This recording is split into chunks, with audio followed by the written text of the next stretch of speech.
rapidly, before plummeting down and embedding itself about an inch deep into the wooden table. Whoa! Wes couldn't help but express his surprise. Your control over psychic power has reached this level. Once you enter the ranks of mid-level soulmancers, won't you be able to manipulate heavy objects for long-range attacks? Wes, having recently learned a lot from Stephen, always gave high praise to newcomers' achievements. Manipulate heavy objects for remote attacks. Walker looked even more pleased with himself, his gaze shifting as a 20-kilogram dumbbell in the room began to float in the air, slowly flying towards him. I can already do that. That's incredible, Wes exclaimed. Your ability to control objects seems like it's been practiced for several years at least. Actually, I just learned it today, Walker said with a modest smile, his low-key demeanor revealing a hint of showmanship. You learned it today? Wes feigned shock, his face full of surprise and amazement. William noticed Wes's expression, thinking his reaction was a bit exaggerated. But on second thought, this was Wes's way of coping. Zoe was almost childlike in her interpersonal skills, and Wes used to always be strictly businesslike. If both leaders of the 13th Bureau were like that, the pressure on their subordinates would indeed be immense. Wes had to change his style, trying hard to be more approachable and affable. Walker then asked, "So, can I officially join the 13th Bureau?" "Now," Wes said, "in terms of ability, you clearly meet our requirements for the 13th Bureau, but there's another very important step to joining us." "What step?" "Attending classes." Next, Wes led them to a classroom already filled with quite a few people. The man sitting at the lectern was a middle-aged man wearing glasses. He didn't appear very strong, but his demeanor was really compelling. Even William couldn't help but take a second look. As they entered the classroom, a middle-aged man was lecturing at the podium. Even Wes didn't dare to interrupt him, simply leading William and Walker to sit down in the last row quietly. Students from Harvard and Yale are using their knowledge to assist foreign companies, sometimes even defeating our American companies. To all the students here, I know you are extraordinary. Each one of you possesses incredible abilities, but how should you use this power? I'll tell you, you should use it to protect our country and our homes. To protect your family, loved ones, and those hardworking, ordinary citizens.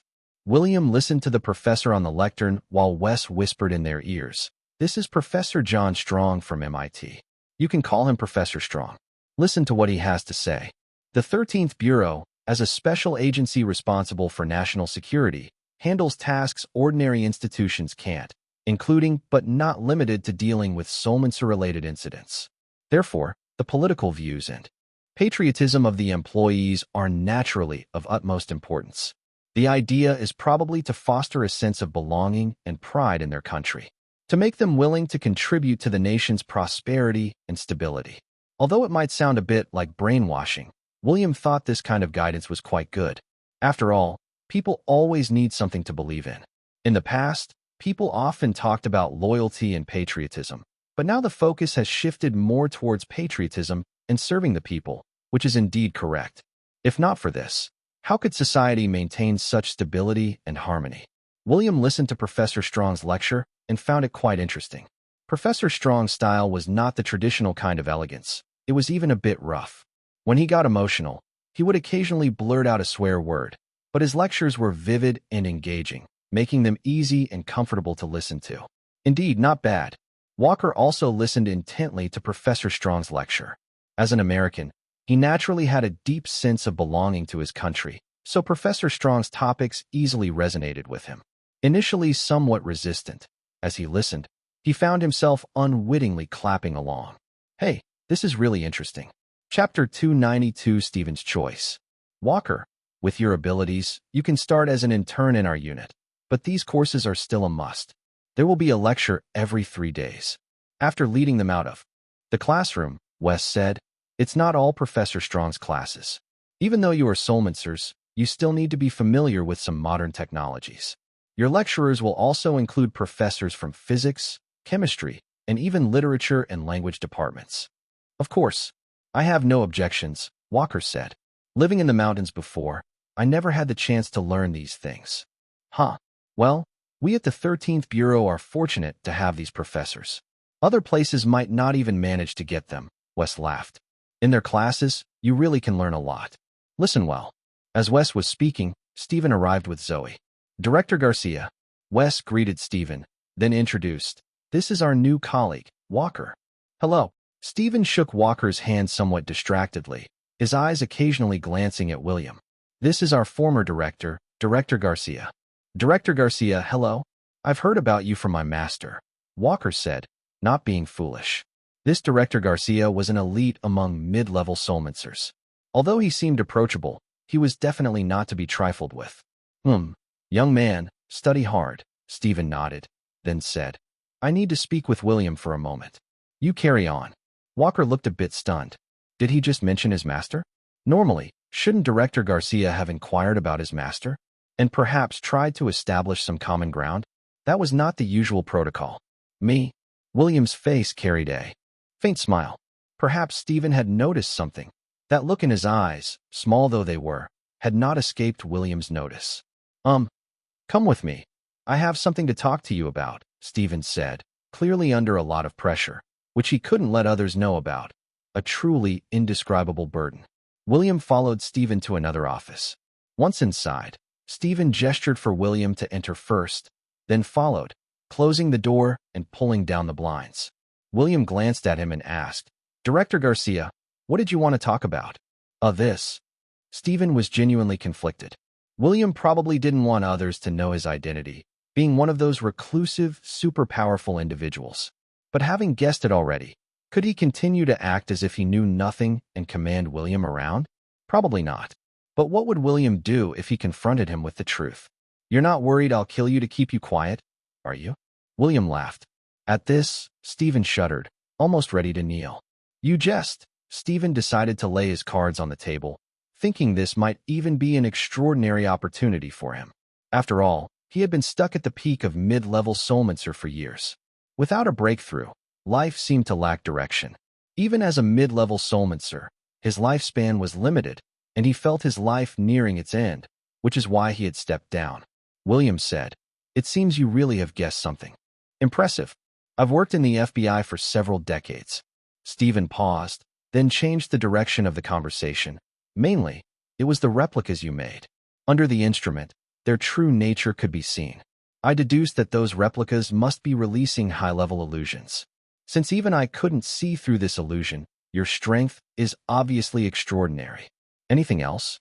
William asked. "There's also Alice's rapid progression in power, which only began after she met you. People have told me that Anthony Carter and Charles Turner were seen together on East 62nd Street, buying a property, your residence. But rest assured, this information about your identity will absolutely not be leaked." Stephen left out a few things. Travis had disappeared after meeting William, and the demigods in Maplewood Town vanished after attempting to assassinate Alice. Also, William alone managed to make Evelyn concede. While Evelyn still controls most of New York City's market, she no longer conducts ruthless purges. It surely couldn't be said that William used his charm to negotiate with Evelyn.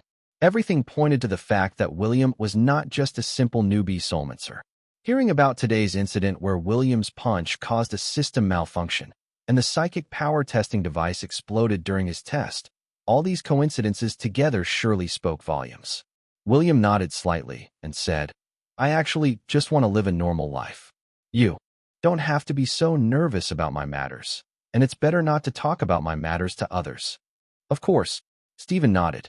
"You can rest assured on that point. But now that you are assisting the 13th Bureau, I can also rest easy." "All right then. If there's nothing else, I'll be going." "Master." Stephen's voice suddenly rose in excitement. William looked at him.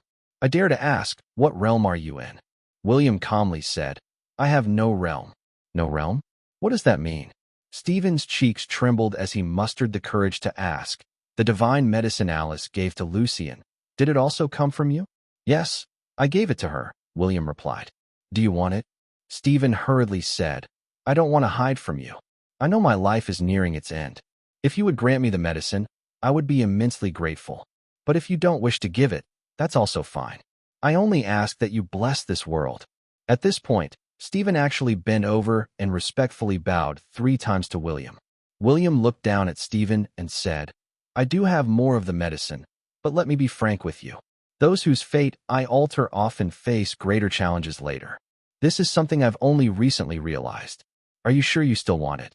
Overjoyed, Stephen bowed deeply 3 times again and exclaimed, "Please, Master, grant me the medicine."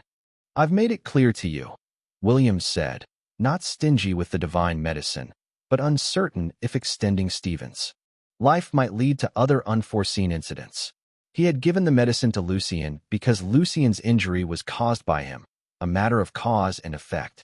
William believed Lucien wouldn't face negative consequences, but Stephen's case was different. In the end, whether it was a blessing or a curse, only Stephen himself could bear it. Chapter 293, A Coincidental Meeting.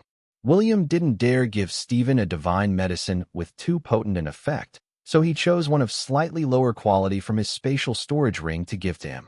Stephen took the pill with both hands, observing the faint golden glow emanating from it, and couldn't help but swallow hard. He asked, "Master, what is this divine medicine? I don't remember its name. Judging by the mark engraved on it, I remember it's for increasing strength. I'm just not sure if your body can withstand the energy boost this pill will bring," William said, genuinely unable to recall the name of the pill. It was something he made in his spare time, and from the mark, it was certain that any ordinary soulmancer who took it would experience a significant increase in strength. To what level, however, was unknown. One thing was for sure. Even a lower-quality divine medicine from William was incredibly rare and powerful in the world. If consumed and the body couldn't handle its effects, an immediate death was not out of the question. Hearing William's words, Stephen held the pill with some hesitation. After taking a deep breath, he said, "Thank you for the warning. I will be careful." The pill was something he had asked for, and William had given it to him. If he really couldn't withstand its effects and died, he couldn't blame anyone else. William nodded and asked, "Is there anything else?" Stephen carefully put away the pill and asked cautiously, "There's one more thing I'd like to confirm. Those demigods in Maplewood Town, was it you who eliminated them?" "Yes, don't bother guessing. Everyone in the town is dead." William knew what Stephen was worried about. Since he had been found out, there was no need to hide it from him anymore. Stephen shuddered all over. Although he had guessed this, hearing William confirm it still left him deeply shocked. Seeing that Stephen was still not quite recovered, William had no choice but to leave the office himself. He had barely left when Walker found him. "William, are you busy tonight?" "Not really. What do you want to do?" William didn't think Walker was the calm and collected type, probably up to something mischievous. Walker may seem a bit simple-minded, but that didn't necessarily mean he was honest. Walker said with a smile, "I just got back. Could you help me arrange a date with Alice? I want to take her out for dinner." William smiled. "Why don't you ask her yourself?" "The thing is, if I ask her, she might not agree," Walker admitted frankly. "But you have a good relationship with her. If you ask, she'll definitely come out." William pondered for a moment, then said, "You know, I recently learned a new word that fits you perfectly." "What word?" Walker asked curiously, a playful glint in his eyes. "Is it something like super charming?" "Whipped," William replied. Walker's smile turned even more sly. "Buddy, your thinking is too narrow." William feigned interest. "If it's just about pursuing one woman, that might be whipped. But if it's about dating multiple women at the same time, that's not being whipped." William thought for a while, then concluded, "So, you're a playboy?" "Playboy it is then, but you have to help me ask Alice out first," Walker said, draping his arm over William's shoulder half-jokingly. "Don't worry, I'll make it worth your while.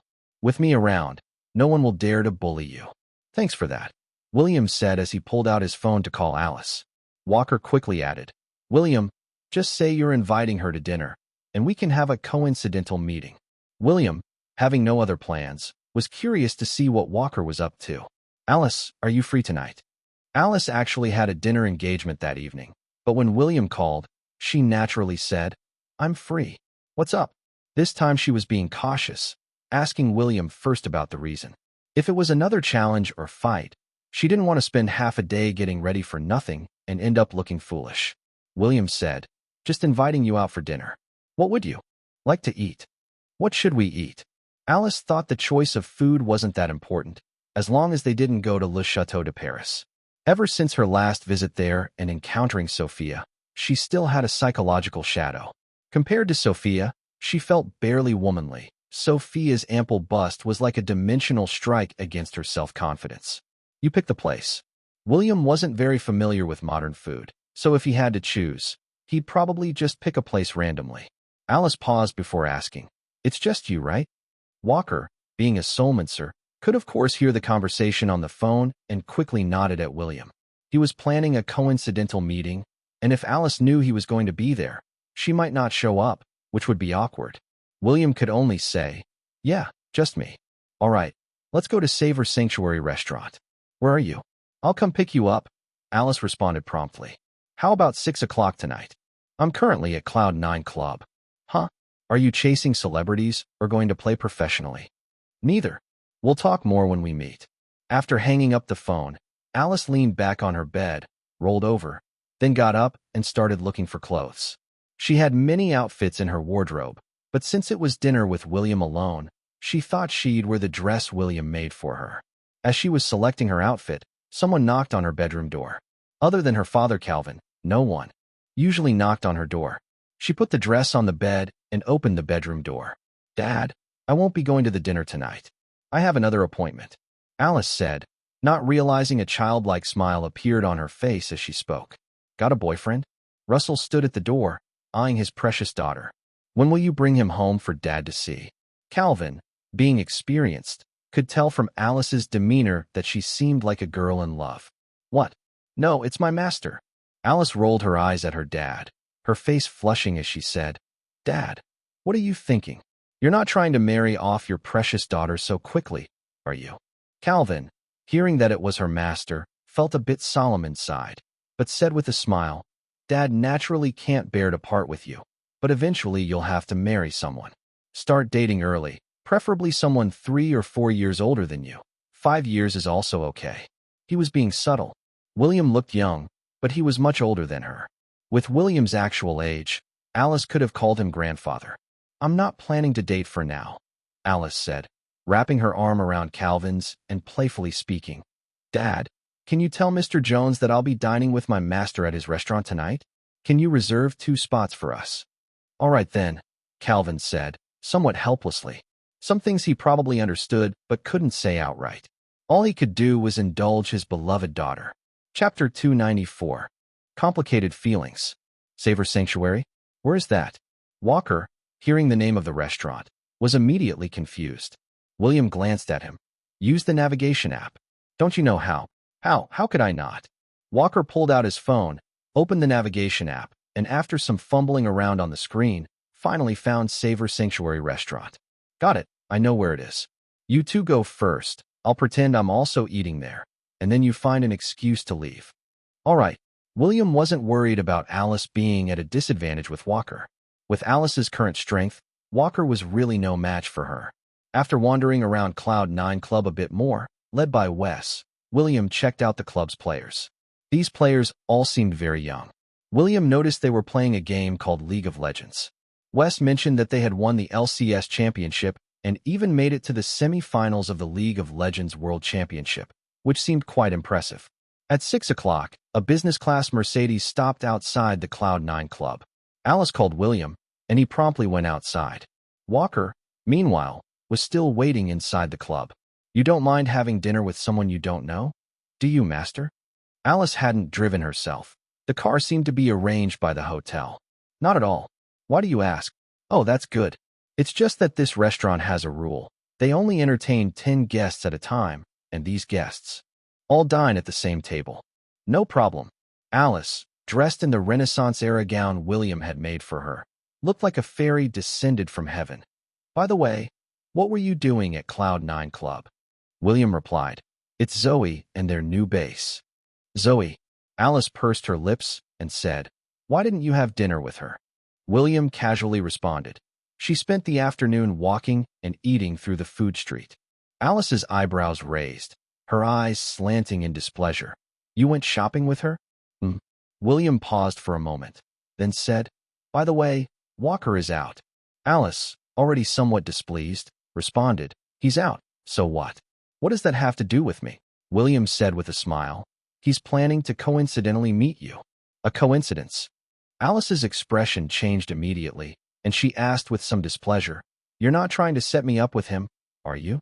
William smiled slightly. "Do you think you can be set up?" Alice rolled her eyes, somewhat annoyed.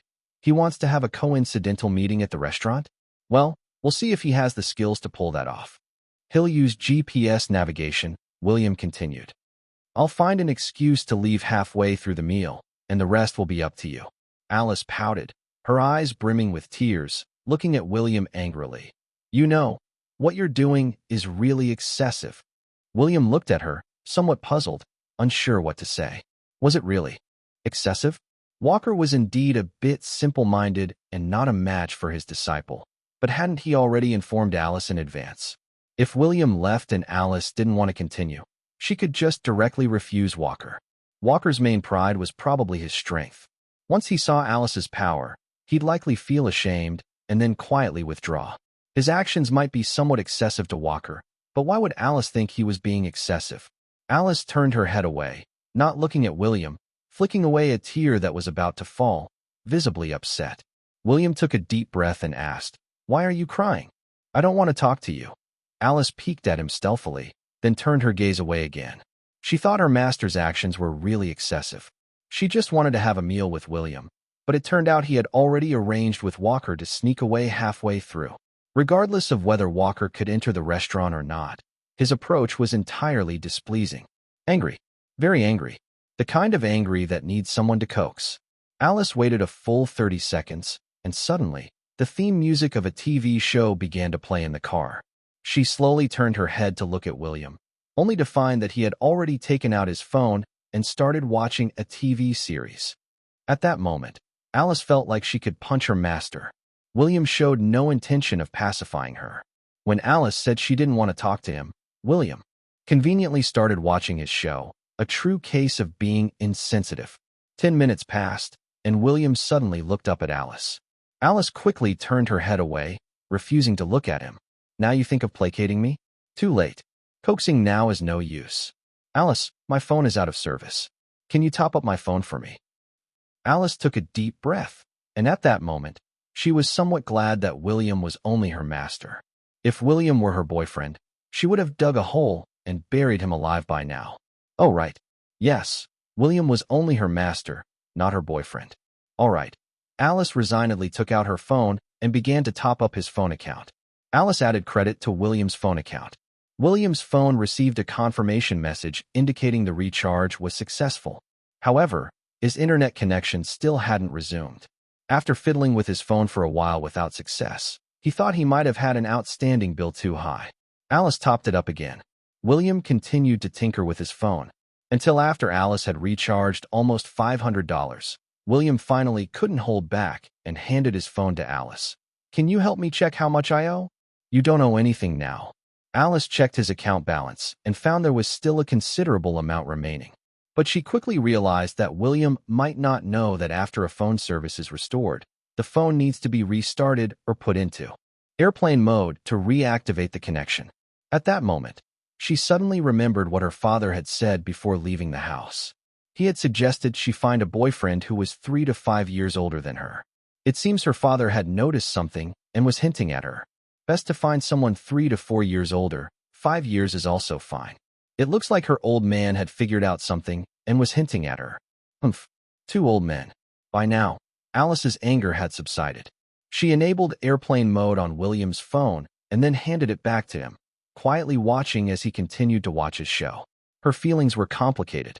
"Master," Alice suddenly called out to William. William looked up at her. "If Walker can't manage the coincidental meeting, is it okay if you don't leave?" "Sure." William nodded and then lowered his head to continue watching his show. A smile finally appeared on Alice's face. In fact, she had been overthinking. It wasn't the first day she knew William. Wasn't he always just a boy who kept a stern face and was oblivious in matters of love? Most importantly, William probably really saw her just as his disciple, without any of those special romantic feelings between couples, yet she kept yearning for something more. Chapter 295 Ulterior Motives. Savor Sanctuary Restaurant is a sensory dining establishment in New York City, where each dish is a work of art. The 20-course meal features a variety of themed dishes, Information about each dish is displayed on the walls. There are 3 types of set menus, each priced at $400 per person. The molecular gastronomy here not only fills you up, but can also leave you stuffed. Additionally, guests can enjoy a feast for both their eyes and ears. What's special is that to dine at this restaurant, reservations need to be made 3 months in advance on the official website. But such formalities are needless for someone with Calvin's social status. Does Calvin Turner's beloved daughter need a reservation to dine? William and his party entered the restaurant directly, but Walker wasn't so lucky. He finally found Savor Sanctuary Restaurant through GPS navigation, only to be stopped by the doorman. He thought about sneaking and using his skills, but discovered the restaurant had a mid-level soulmancer on guard. Had he not identified himself as a 13th Bureau employee, he likely would have been severely beaten. Andrew, are you really considering marrying into the Turner family? What will happen to her if you marry into the Turner family? In another hotel's Mercedes-Benz, a pale-faced man in a suit was hugging a voluptuously figured woman. Hearing the woman's complaint, he chuckled and said, "So what if I marry into the Turner family? Even if she's the Turner family's little princess, she'll still have to call you sister once she's in the door, won't she?" "But I don't want to share you with other women," the woman whined, snuggling into the man's embrace. This Andrew laughed wickedly and replied, "Can you handle me all by yourself?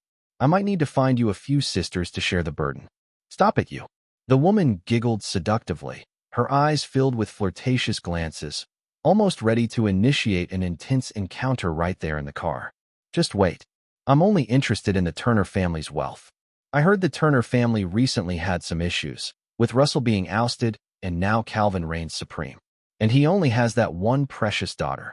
Andrew, with his legs crossed, added, "Calvin wants me for a son-in-law, so I might as well oblige him, haha. So later, I'll have to watch you being affectionate with another woman? I don't believe it. I'm going to drain you right now." The woman started to make her move. The driver was on the verge of madness. "Damn it, these two are too outrageous. Do they think I'm just air?" William finally experienced what is known as a private dining or chef's table experience. To ordinary people, the layout here would undoubtedly seem magnificent. As all 10 guests at the table arrived, each dish served was accompanied by intense lighting and shadow effects in the room. It made one feel like each bite was a scene from the world, whether basking in sunlight, amidst forests, or as if situated in a mythical realm. There was a time when human dining was merely for sustenance, but now it has become a unique form of enjoyment. William also relished this experience, viewing it as a way to appreciate human progress. As for the light and shadow effects, they seemed quite ordinary to him. If he wished, he could even create an ambience of dining amidst the vast stars. "Next time we have a meal at home, I'll let you experience something even better," William said, sensing Alice's mood wasn't the best. After all, as her mentor, he couldn't let her be unhappy. Okay, Alice, generally cheerful, felt much better after having some food here, especially after sorting out her thoughts and no longer being upset with William. She gave William a radiant smile and even felt the urge to feed him. But thinking it over, such intimacy seemed too much, so she refrained. As they were dining, a young man in a suit swapped seats to sit next to Alice and politely asked with a smile, "Are you Miss Turner?" "You are." Alice scrutinized the man in front of her, unable to recall where she had seen him before. "Do we know each other?" "You forgot. 10 years ago, I visited your house," the young man said with a smile. "I'm Andrew Martinez. Remember me now?" Andrew. Oh, what a coincidence. You're dining here too." Alice couldn't really remember Andrew, but since her house often had visitors and children over, she played along, giving face to the man's claim. "Yes, what a coincidence indeed. I didn't expect to run into Alice here." Andrew struggled to conceal his ulterior motives, finding Alice stunningly beautiful compared to Alice. The women he had been with before seemed so plain and unremarkable. If he could win over such a woman, even forsaking the Turner family's wealth would be worth it. A coincidence.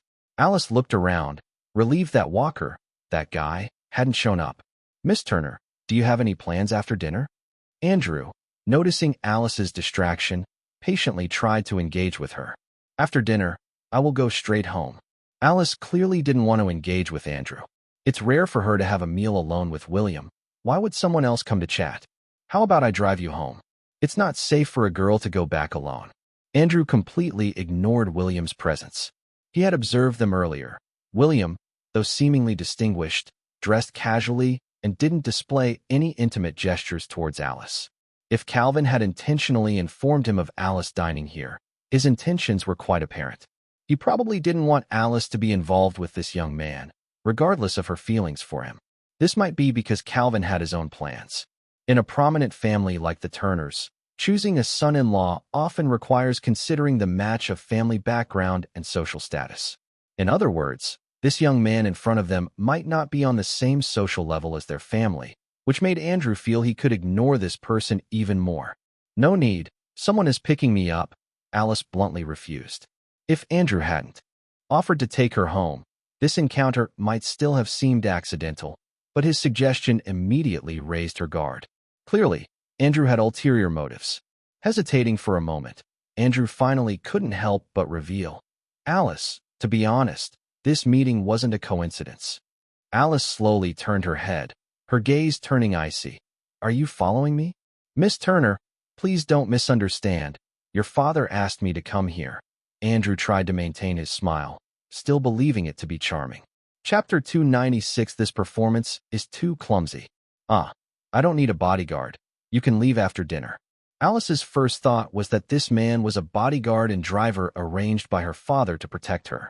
After all, her father probably didn't realize how strong she was now. It seemed she needed to find an opportunity to showcase her strength in front of him to alleviate his concerns. A bodyguard? Andrew's mouth twitched slightly. He considered himself handsome and suave. How could he look like a bodyguard? Alice, you misunderstood. I'm not a bodyguard your dad hired, Andrew said, feeling somewhat disheartened. He had never experienced such a blow in his pursuit of women. Then you can go too. Alice was getting annoyed, her pleasant dinner disrupted by this man.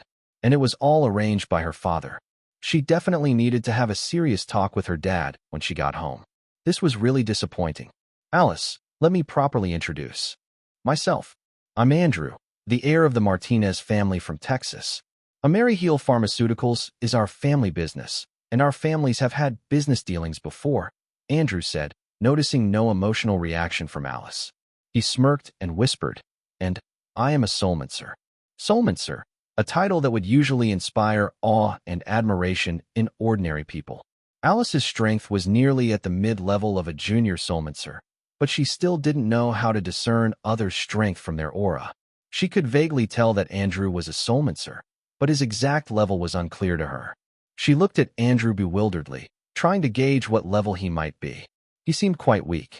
Alice, you must know about soulmancers in this world.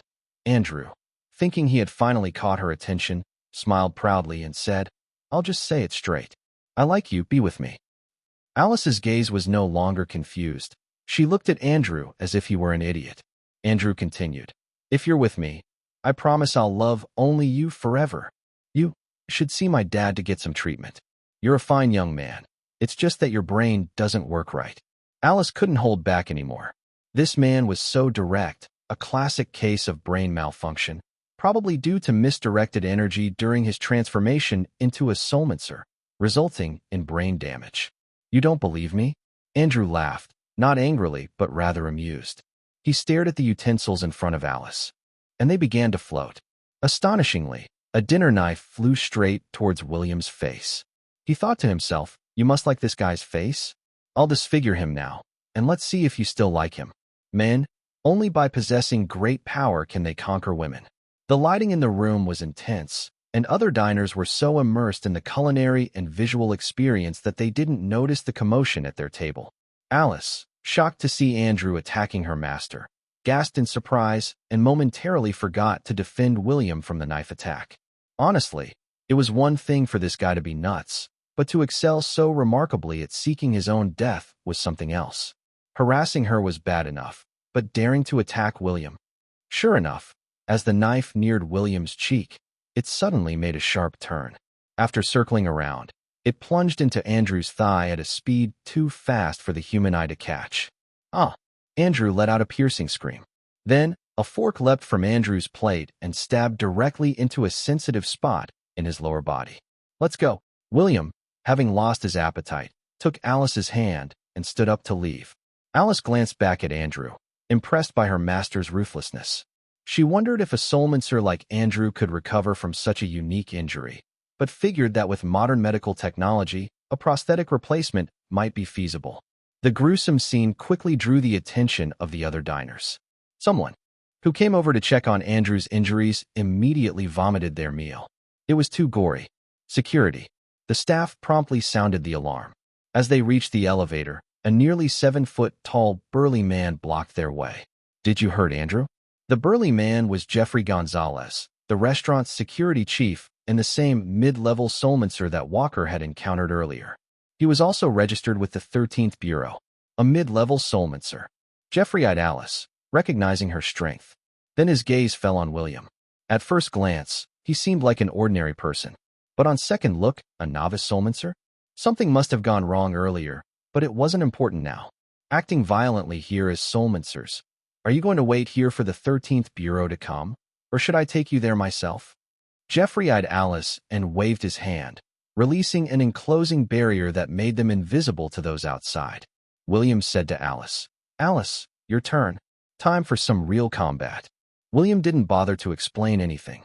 After all, the opponent had already set up the barrier, and Alice lacked combat experience. This mid-level soulmancer was a great opportunity for practice. Alice almost cried. Another fight? She came here to eat. Engaging in a fight right after eating wasn't good for her health. "Fight? Let's try."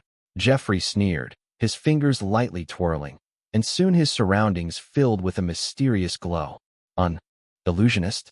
Jeffrey stretched out his hand, and Alice suddenly felt as though the scenery around her drastically changed, as if she fell into the palm of his hand. Was this the control of an illusionist's illusion? William muttered thoughtfully. A mental illusion? Jeffrey had merely extended his hand into the void, not even touching Alice. All her sensations were mere illusions, her consciousness trapped in Jeffrey's mental illusion, standing there like a wooden figure. It was clear he only wanted to trap Alice, not harm her. "You aren't affected by it." Jeffrey's eyes widened in surprise, having heard William name his technique just now. William slightly lifted his eyelids and said, "Of course, I'm affected." Then he stood like a statue, not blinking, as if he too was trapped in the mental illusion. Jeffrey's face twitched. Wasn't this a bit too fake? "Who are you?" Jeffrey was no fool. Just now, William obviously wasn't affected. But how could a novice soulmancer possibly ignore his mental illusion? William remained motionless, continuing to play along. He was cooperating so well, yet the man was still asking questions. Clearly, his emotional intelligence is really quite low. William didn't want to confront this illusionist, but Jeffrey's move was indeed a test for Alice. He wondered if she could break through this significantly weakened version of the mental illusion on her own. Chapter 297 Volunteer Service? William clearly hadn't fallen into Jeffrey's mental illusion, but he pretended as if he had. Especially Jeffrey, upon witnessing William's strength, originally thought he was just a novice soulmancer. Yet William easily broke through Jeffrey's mental illusion. This ability seemed to hide some secret. For a moment, Jeffrey couldn't fully comprehend William's true capabilities. As long as Alice didn't flee, Jeffrey believed he could continue the standoff. He was confident that the 13th Bureau would soon notice the anomaly and arrive shortly. Meanwhile, William stood quietly, motionless, making Jeffrey hesitant to act rashly against him. Alice, however, was completely trapped in Jeffrey's mental illusion, unable to extricate herself. Unaware that her soul was bound, she clearly felt the changes in her surroundings. Jeffrey seemed to have become a giant titan, her being tightly grasped in his colossal hand. No matter how she tried to escape, it felt like wandering in an endless world. This hand appeared to connect the entire universe, vast and boundless. Alice's consciousness was exceptionally clear. She wasn't afraid at all. Is this like the legendary power of a titan? I don't want to be trapped here, she mused to herself. She firmly believed that, even though she couldn't see William, he must be right beside her. With her master around, everything would be fine. She thought that all of this was just a test from William. She quickly reviewed what William had taught her, realizing that everything she was experiencing likely wasn't the real world. How could she break free from this giant hand? Alice's soul struggled in the mental illusion, trying to find a way to escape.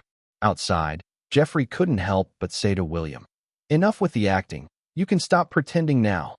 This sight was somewhat embarrassing to watch. William could only look at him helplessly. This guy had no sense of humor. "What exactly are you?" Jeffrey, being a mid-level soulmancer, was puzzled as his illusions had no effect on the man before him. This made him deeply contemplative. Could it be that this young man's true strength was extraordinarily high? Or did he possess some sort of magical artifact? William said cheerfully, "I'm just a novice soulmancer. You don't need to overthink it. Your mental illusion can't trap me, probably because my mental strength is different from ordinary people. By the way, do you understand what mental strength is?"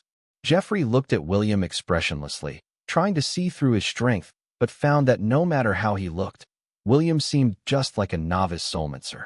As for having strong mental strength, how strong could a novice soulmancer's mental strength be? Why did you harm someone without cause? Jeffrey was already tired of William's nonsensical talk and said, "Don't think you can do whatever you want just because you are a soulmancer." William responded with a smile. "The person I injured is also a soulmancer, and he was the first to attack me. Isn't it normal to get hurt if his skills are inferior? Then just wait here. I'll notify the staff of the 13th Bureau. Explain these disputes to them." Jeffrey, who lived a secluded life as an ordinary person, preferred not to get involved in conflicts. It was best to leave these issues for the 13th Bureau staff to handle. "I am a staff member of the 13th Bureau." As he spoke, William tossed the work badge Wes had given him to Jeffrey. Jeffrey caught the badge and looked at it carefully, then said with righteous indignation, "Then this is a case of knowing the law and breaking it." William wasn't upset and said, "The room is under surveillance, so a check will reveal the truth. You will surely report the matter truthfully to the 13th Bureau. There's no point in lying to you." Jeffrey was silent for a moment, realizing that William made sense. Besides, once the incident was reported, the 13th Bureau would certainly investigate, making lies futile. "I'll take your word for it this time." As Jeffrey was about to dispel the mental illusion, William quickly said, "Don't rush. Let her break free on her own." "You're oversimplifying things," Jeffrey confidently said. "Since you know this is a mental illusion, you should realize that unless I dispel it, she won't be able to come out of it." Jeffrey said this with great assurance. His power was superior to Alice's, and once such a high-level illusion was cast, it was virtually impossible for her to escape. Absolutely impossible. William looked at him and smiled without saying a word. Jeffrey, a reclusive illusionist with a generally good temperament, felt provoked by William's smile. "You must have some special magical artifact on you. That doesn't count. Shall we wait and see?" William himself didn't quite believe that Alice could break Jeffrey's mental illusion, knowing all too well his disciple's limitations. But it was important to give her a chance. If she could escape on her own, she would undoubtedly gain some valuable insights. "Fine by me," Jeffrey said coolly. "Since you're with the 13th Bureau, why don't you call Deputy Director Wenzel here?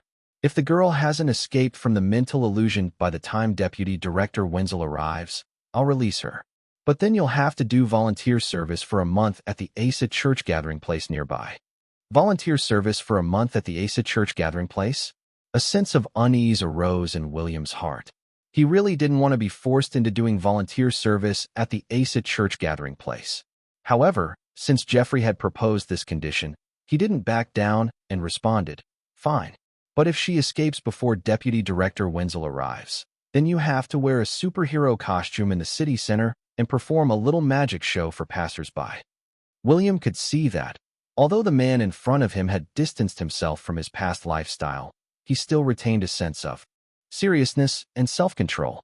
Forcing such a person to do something unusual in public would undoubtedly be an interesting change. Jeffrey's face changed slightly, clearly taken aback by the punishment, but he eventually gritted his teeth and agreed. "All right." The two men made their bet, and William immediately called Wes, saying that he had injured someone at the Savor Sanctuary restaurant and was being held there, asking him to come and help. Wes said he would arrive soon, but after waiting for over 2 hours, there was still no sign of him. Alice stood there like a statue, sweating profusely.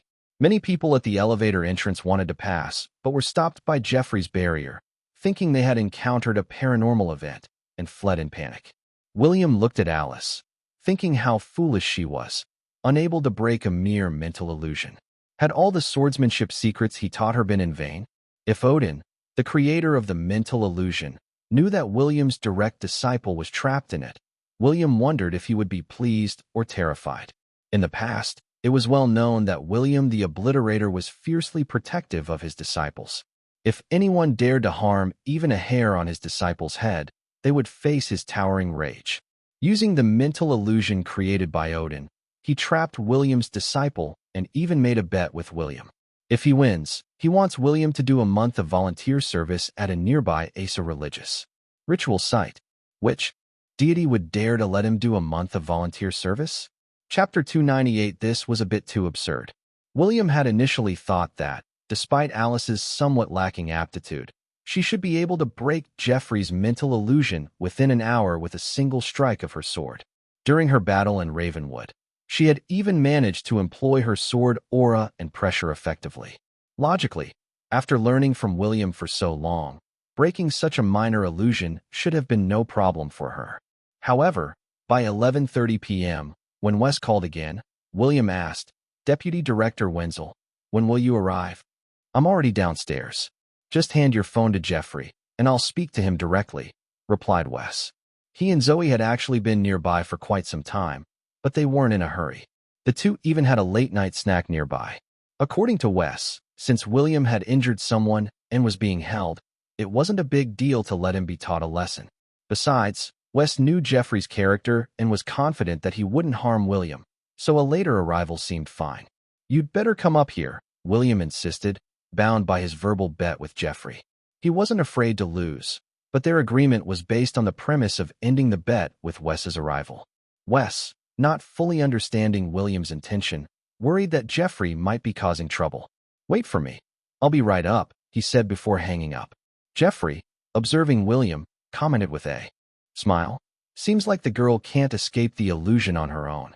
"I can take the loss," William replied, accepting the outcome. After all, it was just about doing a month of volunteer service at the Asa Church ritual site. He couldn't blame anyone but himself for overestimating his disciple and trusting Alice too much. Hours had passed, and she still hadn't broken Geoffrey's illusion. If Geoffrey had been the type to kill easily, Alice would likely be dead by now. William glanced at Alice, acknowledging that his disciple, if too weak, was doomed not to survive long. From past experiences, those who benefited from William often saw a sudden increase in strength, but the trials they faced later were unimaginably tough. Regrettably, William couldn't intervene.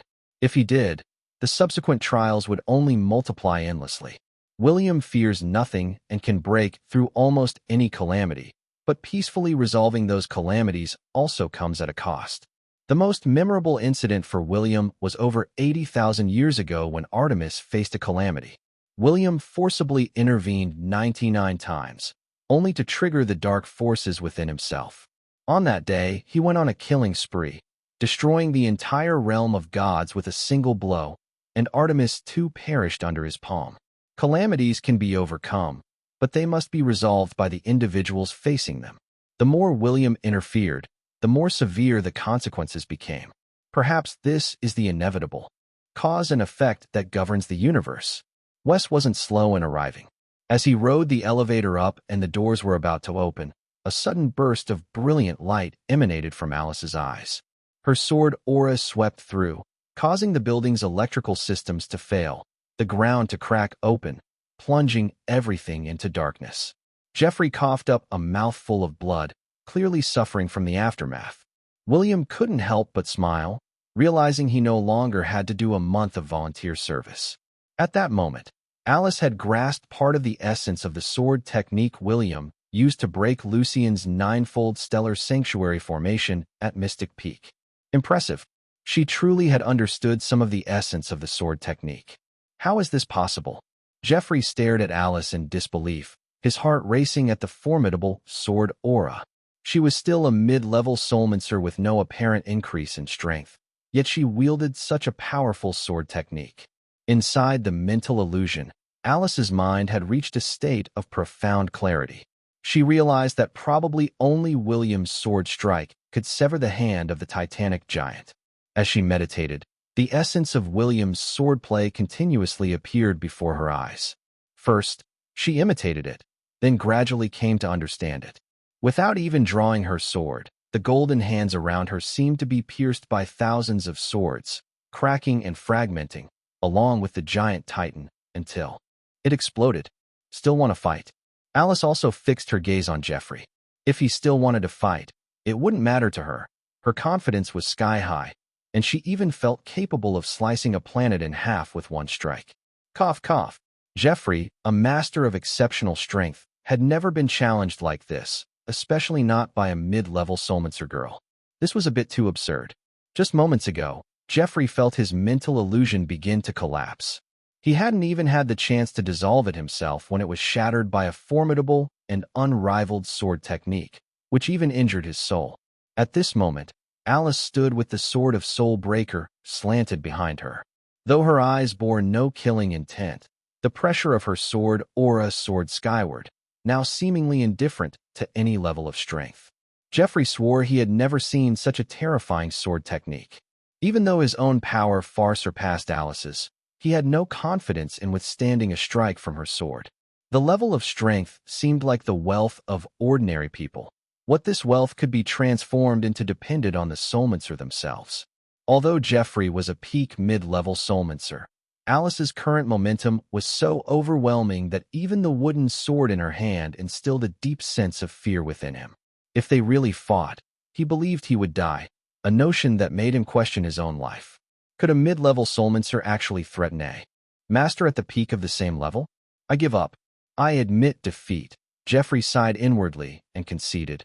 Young lady, your sword technique is a rare gem in 1,000 years. I'm impressed. Alice, hearing his words, burst into a delighted laugh. William, however, only offered a faint smile, exchanging a glance with her, somewhat unimpressed. This girl's talent was lacking, and she was not diligent enough. Continuing this way, she was bound to encounter mishaps sooner or later. Now, he somewhat regretted accepting Alice as his disciple. With such abilities, how could she stand on her own in the future? It seemed he would have to intensify her training when they returned. Wes forcibly pried open the elevator doors and stepped out, quickly addressing Alice. Alice, don't be impulsive. Jeffrey won't harm William. He assumed that Jeffrey was giving William trouble, leading to Alice drawing her sword in confrontation. In his eyes, apart from the mysterious person who slaughtered Maplewood Town, Alice was the strongest, especially with that divine sword in her hand. Its power was unparalleled. Even Zoe might not be able to defeat Alice. Jeffrey, despite being a peak mid-level soulmancer, surely wouldn't fare well in a fight against Alice. It's okay, we're not fighting anymore, Alice explained. A guy named Andrew launched a sneak attack on William. I couldn't hold back and just gave him a lesson. Alice cleverly took the responsibility upon herself, knowing that her master didn't like revealing his strength. It's fine, I'll go check on that person's injuries and try to negotiate, Wes responded. From what William had told Wes earlier, it seemed that it was William who had hit someone. Now it appeared it was actually Alice, the formidable one, who had acted. This made things much easier to handle. Chapter 299, I think your smile looks a bit perverted. Wes's arrival brought relief to Jeffrey. After becoming a soulmancer, Jeffrey had preferred to stay out of the public eye. He had taken on the role of the head of security here, living a reclusive life. Today's incident was clearly a bit complex, and it was still unclear who was right and who was wrong. It wasn't ideal for him to engage in a life-or-death battle with Alice, especially considering that if it really came down to a fight, he didn't stand much chance of winning. Jeffrey, he's also one of our 13th Bureau's people. I believe there must be some misunderstanding here. I'll take the person away now and investigate this matter thoroughly. Sorry for the disturbance. Wes, now extremely adept at handling such situations, forced a smile, trying to minimize the issue. What else could Jeffrey do? He wiped the blood from the corner of his mouth and said, All right, I trust you. Thanks for your understanding. Only then did Wes give William a look, signaling that it was time to leave. Why couldn't the young man understand? William noticed Wes's expression, but had no intention of leaving. Instead, he smiled at Jeffrey. Let's go. I want to see your street magic performance. Forcing a reclusive master to perform street magic in a clown costume was something William was entirely capable of doing. After all, it was a bet between both parties. If William had lost, he would have fulfilled his end of the bet too. How could he possibly renege on a lost bet? The thought of watching a reclusive illusionist perform magic in a clown costume on the streets was genuinely amusing. As soon as William said this, Jeffrey's face turned pale, even worse than when he was injured. Some other time, please. The entire building's electrical system is malfunctioning, and I need to fix it. Wes quickly stepped forward, pulling William along. Let's go. Zoe is waiting for us downstairs. He hurriedly led William down the stairs through the emergency exit. But before leaving, William shouted back at Jeffrey, "Don't forget your street performance tomorrow. You have to honor the bet if you lose." Jeffrey's face turned from pale to ashen, clearly displeased with such provocation. The illusionist was indeed very stubborn. But since he had agreed to the bet with William and lost, he had to accept defeat, even though he was extremely reluctant. He knew that William was aware of his reclusive past, yet still forced him into such an act. "William, do you realize Jeffrey was a hermit?" Wes asked, his face dark under the emergency light, making him look even more displeased. "I know," William replied with a smile. "And you still asked someone to dress up in a clown costume and perform on the street." Wes didn't know how to describe William's behavior. Wasn't this just deliberately causing trouble? If it were him, he would certainly feel angered by such an act. "Don't you think it's interesting to have a reclusive illusionist perform in a clown costume?" William said nonchalantly. "Interesting? You're lacking respect for someone's lifestyle. Although he chooses to live away from the world, it's his choice." "Can't help it. That's just how I am," William shrugged. Wes shook his head speechlessly. William was indeed fortunate. Although he wasn't very powerful, he had the support of people like Zoe and Alice. Otherwise, with his personality, he would have already caused countless troubles. Wes had heard about William's altercation with Gavin today. It was Zoe who had intervened to settle the matter. He wondered where William got such good fortune with women. Continuing like this, even if William couldn't improve his strength, with two goddesses covering for him, he could do whatever he wanted for the rest of his life. Wes walked through the staircase, continuously receiving messages on his phone. He took out his phone and then said to William, "William, Zoe told me that it was you who talked to Evelyn, which is why she didn't let her demigods cause any trouble. I just appealed to her emotions and reasoned with her." William, of course, wouldn't tell Wes the details of his conversation with Evelyn. Wes looked at the messages on his phone and said, "Tonight, Evelyn invited many of New York's wealthy businessmen for a banquet. She indeed made a lot of concessions, but she also made a demand to reestablish the New York Chamber of Commerce, with her as the president." "Oh," William responded indifferently. In plain terms, Evelyn wanted these businessmen to follow her lead. With her current methods, getting these businessmen on her side, or even becoming her subordinates, wasn't difficult. Conquering a group of people was far more meaningful than annihilating them. The key is that many people at tonight's banquet expressed their willingness to let Evelyn be the president. Wes knew that William had a good relationship with Evelyn. William suddenly stopped and stared at Wes. "Deputy Director Wenzel, you're not suggesting I sell my body and charm to infiltrate the enemy, are you?" This. Wes gave an awkward smile and said, "How can that be considered selling your body and charm? I was just thinking, if you guide Evelyn a bit when you're around her, she probably won't go too far with her actions.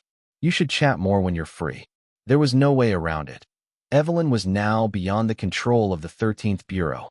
If she were to make any major moves, they would be almost helpless to intervene. Alice, following behind, was careful not to speak. Should her master really use his body and charm to seduce Evelyn? Is this what normal work required? Based on female intuition, she could roughly guess that if William now actively sought out Evelyn, the situation might be like a spark meeting dry grass, ready to ignite at any moment. William said gravely, "Deputy Director Wenzel, I've already told Director Wenzel that Evelyn and I have had a falling out. Although she listened to me that day, I won't actively seek her out in the future. If she has a group of demigods under her, but all her actions are legal and don't negatively impact society, even our 13th Bureau shouldn't interfere too much, right?" William's words were sincere, not in defense of Evelyn. So what if she was a soulmancer? Can't a soulmancer live a normal life? Must they be monitored and controlled at all times? If William revealed his true power, would he have people visiting him every day? Or should he, like Timothy Hill, find a secluded place far from the city to live in isolation? Or must he have some grand ambition, like turning all humans into soulmancers, or exploring the vast universe? Can't people like them live ordinary lives? I didn't mean to interfere too much, Wes quickly said. Don't get too worked up. If you don't want to contact her anymore, then don't. As long as she doesn't cause trouble, we don't want to intervene. You can be assured of that. Wes couldn't help but wonder, what method had William used to make Evelyn back down that day? Could it be that William had offered his body, and then Evelyn, being somewhat perverse, like having a sadistic tendency in certain aspects, became too much for William to handle? Wes raised an eyebrow at William, then smiled knowingly and continued walking downstairs. I think your smile looks a bit perverted. If William knew that Wes, who usually looks so serious, could have such thoughts, he would probably kick him from behind right away. Wes cleared his throat and said sternly, I wasn't smiling. Let's head to the hospital to see the injured person and try to negotiate. Don't escalate the situation. People who are usually quiet often have a quirky side to them. This might just be a true portrayal of Wes. Chapter 300 After all, where can one find true masters in this world? Negotiate. William was generally amiable in his daily interactions, but this did not extend to those who had attacked him. Since he had already resolved the matter with force, there was no question of negotiation. As they descended the stairs, Zoe was already waiting downstairs. Zoe, I've looked into it. The injured young man is named Andrew, the grandson of Derek Martinez from the Martinez family in Texas. Derek is also a mid-level soulmancer with significant influence in Texas. If this incident is mishandled, it could cause some trouble. Wes was speaking while checking the information and suddenly realized a crucial point. Andrew's vital part was severed. Doesn't this mean that the Martinez family's lineage might end with him? According to biological and genetic studies, species with strong vitality often have a weaker ability to reproduce. Therefore, once a soulmancer reaches the mid-level, reproducing offspring usually requires much more effort than ordinary people. Derek's son passed away 3 years ago, and his only hope was that Andrew would continue the Martinez family line. Now, William had directly made this young man lose this ability. Although Alice took responsibility for this, handling this matter was undoubtedly very tricky. Zoe, who usually didn't deal with such matters, left it to Wes as the 13th Bureau was an official organization and couldn't simply ignore the rules. You'll have to handle it even if it's difficult, Zoe said, unconcerned. Ignore the rules. You'll have to handle it even if it's difficult, Zoe said, unconcerned with such affairs, and left the matter entirely to Wes. Wes could only turn to Alice and say, Alice, you should know that Texas is home to many soulmancer organizations. It would be best if you handled this matter according to the rules of the soulmancer community, in private. I can at most help mediate. Okay, I understand. Alice, a novice who had just become a soulmancer, had no idea where the gathering places of soulmancer organizations were, nor did she know the rules of the soulmancer world. But since Wes said so, she could only agree reluctantly. At worst, she could just ask her master. Afterwards, she believed her master should know the rules of the soulmancer world. Then let's visit the hospital first, is that okay? Regardless of the cause of the incident, since the other party is so severely injured, we should pay a visit. Wes had initially thought it was William who had gotten into a fight and expected only minor injuries, not realizing the situation was this serious. Texas is a place with its own set of soulmancer rules. Often, even people from the 13th Bureau find it difficult to intervene there, and the area is riddled with complexities and dangers. Alice was originally going to agree, but William said, let's not go. That person is basically left infertile now. Going there now, apart from possibly starting another fight, there's not much else to do. Wes fell silent for a moment, then said, okay then. Zoe and I will go take a look and test the waters. All right, then we'll take our leave.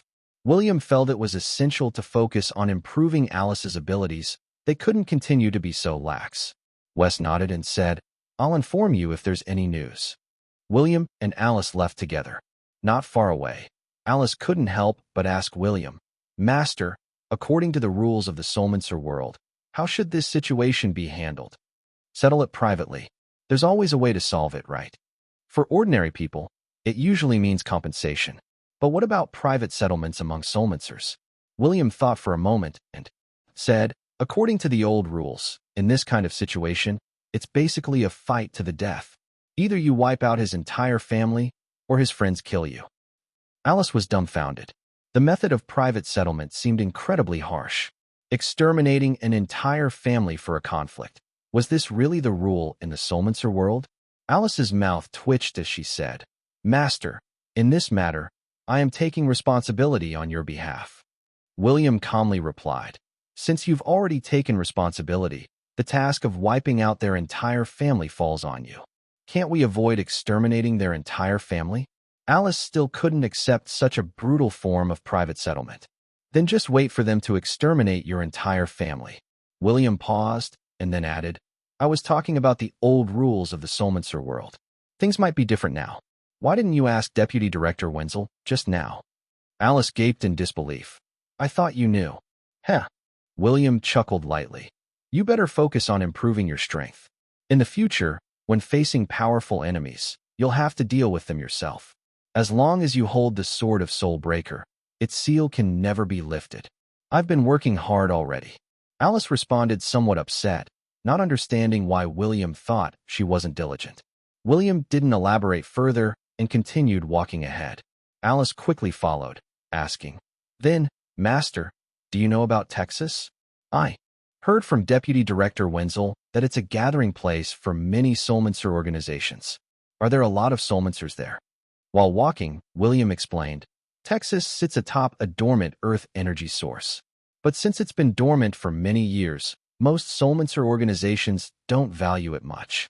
Ever since that energy source was discovered, many soulmancers have lived there, passing down their traditions through generations, forming a sort of small community.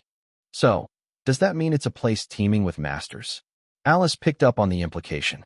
Since the discovery of the Earth energy source, many soulmancers were attracted there, and it should have gathered a lot of skilled individuals. William replied, There are indeed some masters, but most are of average skill. Becoming a soulmancer is not easy for ordinary people. It requires finding the right methods and various resources. A group of average skilled soulmancers coming together is more about mutual support than anything else. Most of these individuals aspire to join the renowned, large soulmancer organizations. Unfortunately, many such groups now only recruit soulmancers with exceptional talents to enhance their own strength. Even those lucky enough to enter these organizations often end up doing low-level tasks. Given that the methods and resources for becoming a soulmancer are increasingly scarce, it's impossible for any soulmancer organization to recruit members indiscriminately. Over thousands of years of evolution, these average skilled soulmancers even established a rule. Any soulmancer living in Texas cannot join the mainstream, large soulmancer organizations. If they do, it's considered a permanent departure from Texas. As a result, Texas has become a gathering place for these average skilled soulmancers. In William's view, even those mainstream, large soulmancer organizations are not very strong, let alone a place like Texas. They mediocre soulmancers, he refers to even include many mid-level soulmancers. As for the masters he mentioned, it was just a casual remark. After all, where can one find true masters in this world? Hearing about the generally average level, Alice seemed relieved. Then, Master, do you think my strength would be considered top-notch in a place like that? William couldn't help but laugh. Are you trying to make your master die of laughter with your ridiculous theory, so you can take over my house? Alice said somewhat gloomily. Didn't you say that the soulmancers in that place are mostly average in strength? William's expression turned slightly cold as he snorted. I also mentioned that there are a few masters. With your level of skill, do you really think you can dominate the world? The sword technique secrets I taught you last time, you don't earnestly comprehend them in your daily practice. You only have realizations when you are trapped by someone. You are inherently foolish and on top of that, so lazy. Do you intend to rely on me to back you up for the rest of your life? Chapter 3, A When You Might Die. Alice was somewhat taken aback by William's sudden anger. Based on her understanding of the current soulmaners, there didn't seem to be many impressive figures. Among those she had encountered, Only Zoe and Lucien seemed somewhat stronger. As for the rest, well, she had never lost to them. Besides, with her master backing her up, why did she need to exert herself? She wasn't particularly keen on improving her abilities. Being moderately powerful was enough for her. She never aspired to be invincible. Pouting, Alice muttered under her breath, "Isn't having you to back me up enough?" In Alice's eyes, William was an invincible being. He had effortlessly eradicated numerous demigods.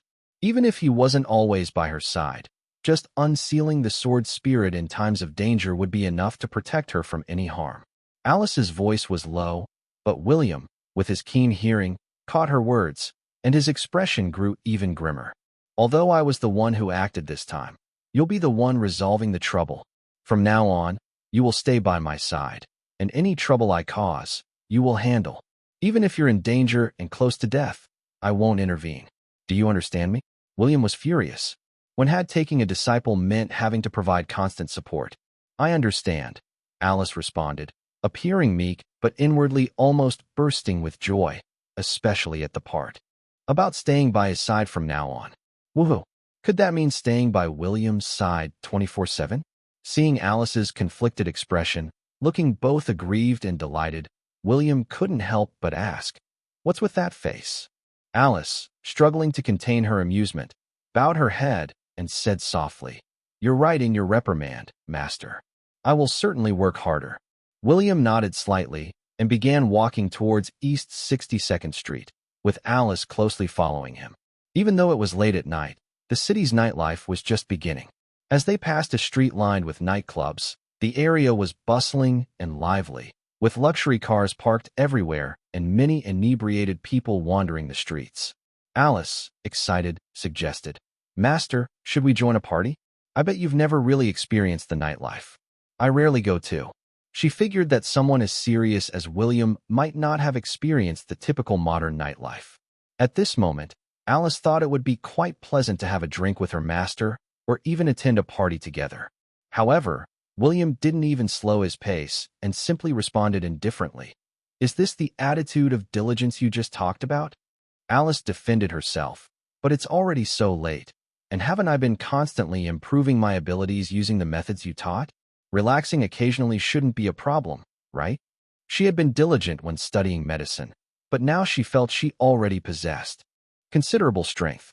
As they continued walking, William said, "Other soulmancers undergo intense, isolated training, sometimes for months or even decades, enhancing their abilities day and night, all to become stronger, to survive, or to seek longer life.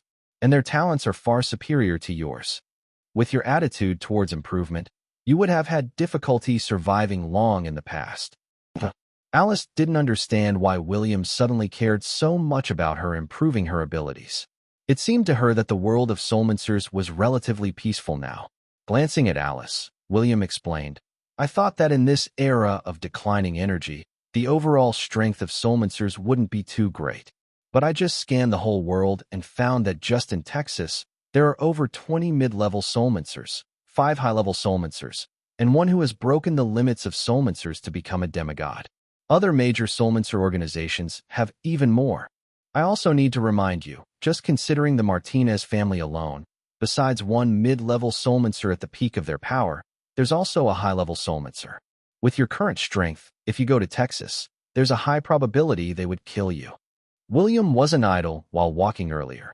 He used his divine sense to scan the entire world and discovered that there are not as few soulmancers nowadays as he had imagined. Many real masters had not registered with the 13th Bureau, many of whom had lived for over 1,000 years, originally nearing death. However, William's revival of the Earth's energy sources had extended their lives, with many even showing signs of breaking their own limits. Those major soulmancer organizations or soulmancer families generally have beings of a quasi-god status, possessing powers closer to true gods, sitting at their helm. Texas might just be a gathering place for lesser-known soulmancers, but it also has its fair share of masters. Although the Arcane Society is quite famous, it's not actually considered a major soulmancer organization. The real major soulmancer organizations are located in very remote and secretive sanctuaries unknown to the common people. Alice swallowed hard and asked weakly, "Master, this quasi-god level of strength you mentioned, is it very powerful?" William realized he had never actually explained the different levels of soulmancer strength to Alice. He began, "You should already know about the ranks of novice soulmancer, junior soulmancer, mid-level soulmancer, senior soulmancer, and demigod. Beyond that, there are quasi-god, sub-god, and high-god levels. Advancing to the next level is incredibly difficult. You're currently at the midterm level of a mid-level soulmancer. If you encounter someone of the quasi-god level, they could probably annihilate you in one move, and you wouldn't even have the chance to draw your sword." Alice couldn't help but ask, "Then what level of strength are you, master? You must be at least a high god, right?" William laughed mockingly. "As you see, I'm just a novice soulmancer. I don't believe you for a second." Alice thought, rolling her eyes. Her master was incredibly powerful, probably at least at the quasi-god level.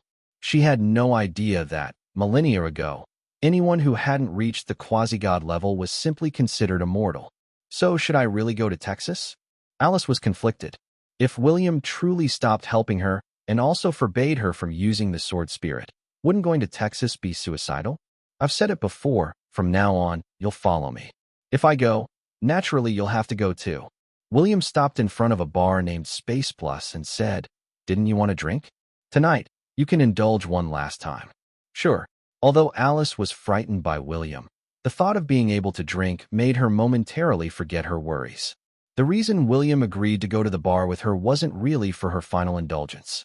When he was scanning the surroundings earlier, he discovered that there was a mid-level soulmancer in the bar, and this soulmancer was drinking with Lila. Are soulmancers nowadays so brazenly integrating into the world of ordinary people? It's worth noting that not every soulmancer can achieve mid-level status in just over a month like Alice. For an average soulmancer, failing to reach the mid-level within 200 years means certain death. Even for a heaven-blessed genius, without extraordinary encounters, reaching mid-level soulmancer status would require decades of rigorous training. Chapter 302 The Forced Kiss. William had once asked various soulmancers whether they ever found the relentless pursuit of increased strength monotonous. Their answers were almost identical. In summary, the process of becoming stronger was addictive. The repeated breaking of their own limits seemed to be the cosmic truth they sought. Beyond the peak of mid-level soulmancer, the challenge to break through to the senior level was unimaginably tough, often taking centuries, sometimes even requiring the aid of mysterious relics passed down through generations. Even after reaching the senior soulmancer level, it only extended life by 300 years. Failing to surpass the limit of a senior soulmancer within those years rendered all previous efforts in vain. Most soulmancers above the mid-level are scattered around the world, searching for lost mystical artifacts. Unless they possess special methods to enhance their powers or due to very unique reasons, these individuals rarely enter the world of ordinary people. Inside the Space Plus bar, the lighting flickered and rhythmic, passionate music filled the air. Everywhere, people danced, the youth enjoying their prime to the fullest. Alice, having focused on studying medicine for many years, rarely had the chance to experience such nightlife. Being with William today, she wanted to try something new. As they entered the bar, the manager immediately came forward to greet them. Alice casually asked him to find them a spot. The manager quickly realized that Alice was no ordinary patron and arranged a luxurious VIP booth for them. Alice casually ordered some food and drinks before settling down. She seemed unconcerned about the cost. No sooner had they sat down than the waiter brought over their drinks. Then, a scantily clad, muscular male dancer began performing a pole dance right in front of their table.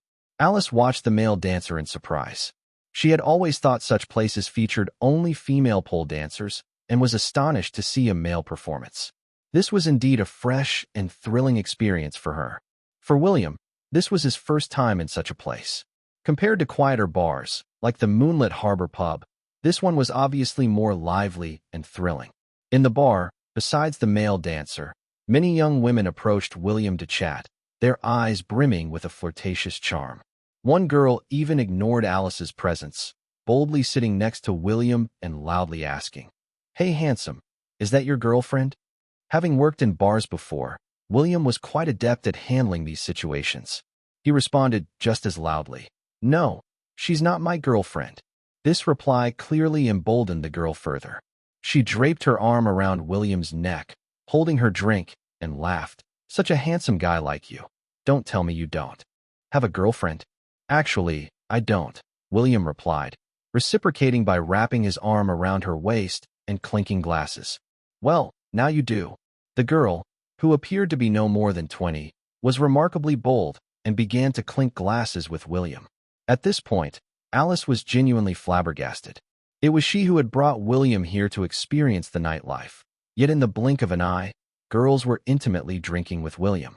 These girls probably thought William was picking up the tab and even treated Alice like an ordinary customer. They had been seated for less than 10 minutes, and already 6 beautiful girls, not including Alice, had gathered around William. As a veteran of the nightlife scene, William seemed to be enjoying himself, while Alice could only drink sullenly on her own, puzzled by the whole situation. The forwardness of these girls indeed exceeded Alice's expectations. Just as one of the girls was about to ask for William's contact information and William was preparing to pull out his phone, Alice felt the effects of the alcohol kicking in, her emotions becoming uncontrollable. Unable to hold back, she stood up, pointed at the girl, and shouted loudly, "Get away from here." As an intermediate-level soulmancer, Alice's emotional outburst caused a palpable sense of oppression within a few meters around her. The girls who had been playfully interacting with William were suddenly taken aback. Although these girls were attractive, in their own right, they seemed somewhat uneasy under the influence of Alice's aura. "Who are you, anyway?" Despite this, one of the girls bravely tried to argue with Alice. "I'm his girlfriend. All of you get away." Alice's face was extremely grim, her aura growing stronger and almost reaching a breaking point. This atmosphere instilled an unusual fear in the ordinary people around. The girls who had been surrounding William awkwardly left under this oppressive feeling. The bar manager quickly noticed the commotion and hurried over to apologize and soothe the situation. "Humph," Alice snorted softly, staring at William beside her. Her cheeks were flushed as she staggered towards him, then suddenly lunged forward, supporting herself on the back of the sofa and giggling. "Master, you're really enjoying yourself, huh?" William's head was caught between Alice's hands, and he found himself somewhat immobilized, only managing to say, "Just going along with the mood. You were the one who wanted to come here to play." "I don't care." Alice sat down on William's lap, her face still flushed, and said, "You were so intimate drinking with someone else just now. I want that too." "Drinking is just drinking. You can drink however you want. But could you please get off me first?" William was keeping up with the times. In this era, intimate drinking in a bar, or even sleeping together, didn't necessarily in a marital relationship, especially in nightclubs, where people just used the influence of alcohol to release their pent-up hormones. However, drinking intimately with his own disciple like this was something he felt he couldn't do. Now, with Alice sitting on his lap in this ambiguous position, his heart was racing. He thought it best to get her off him quickly. "Okay."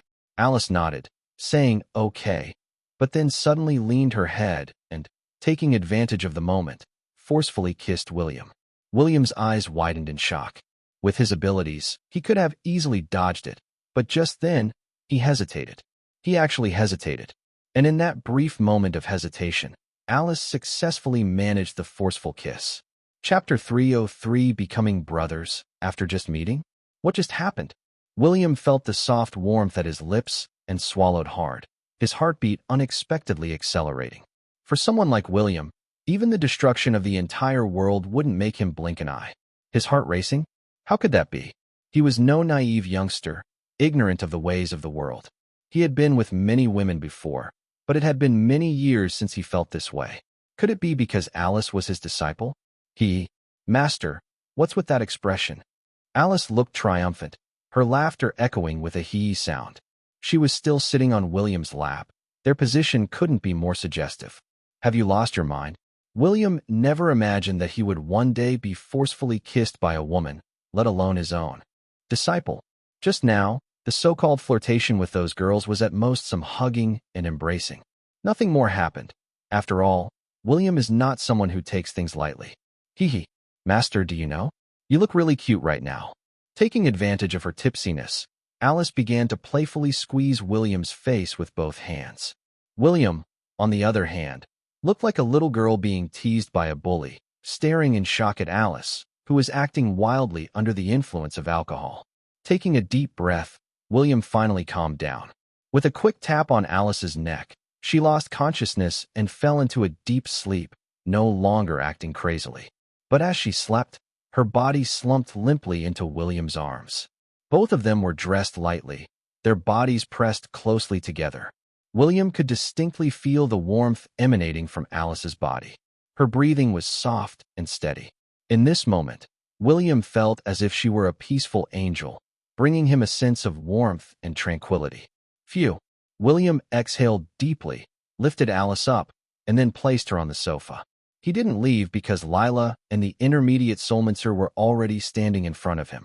When Alice suddenly released her aura earlier, ordinary people only felt pressure, but an intermediate soulmancer could sense her presence. William had originally planned for Alice to spar with this intermediate soulmancer to gain combat experience, but seeing the current situation, that was completely out of the question now. William, you. Lila immediately recognized William. She glanced at Alice, who had fallen into a deep sleep, and with a smile on her face, she asked, "You're not working here now, are you?" After all, William had previously worked in a bar, so it wasn't impossible for him to be working in a different establishment now.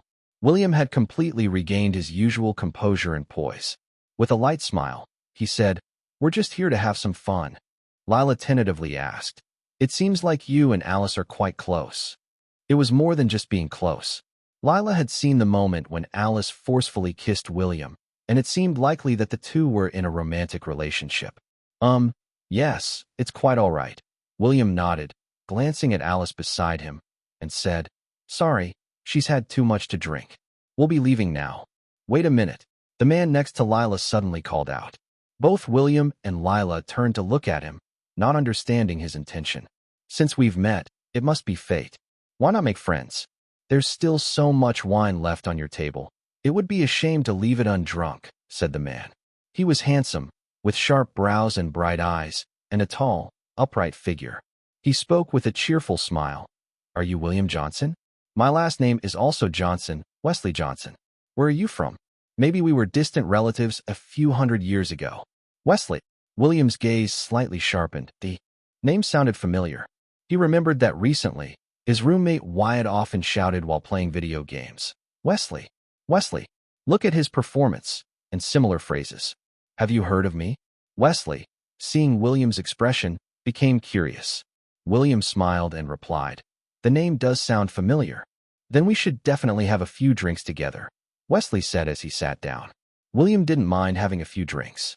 Alice might need to rest for a while after being hit just now. Having someone to drink with him was also not a bad thing. "Where's your hometown?" Wesley asked, becoming more friendly in his conversation with William after sitting down.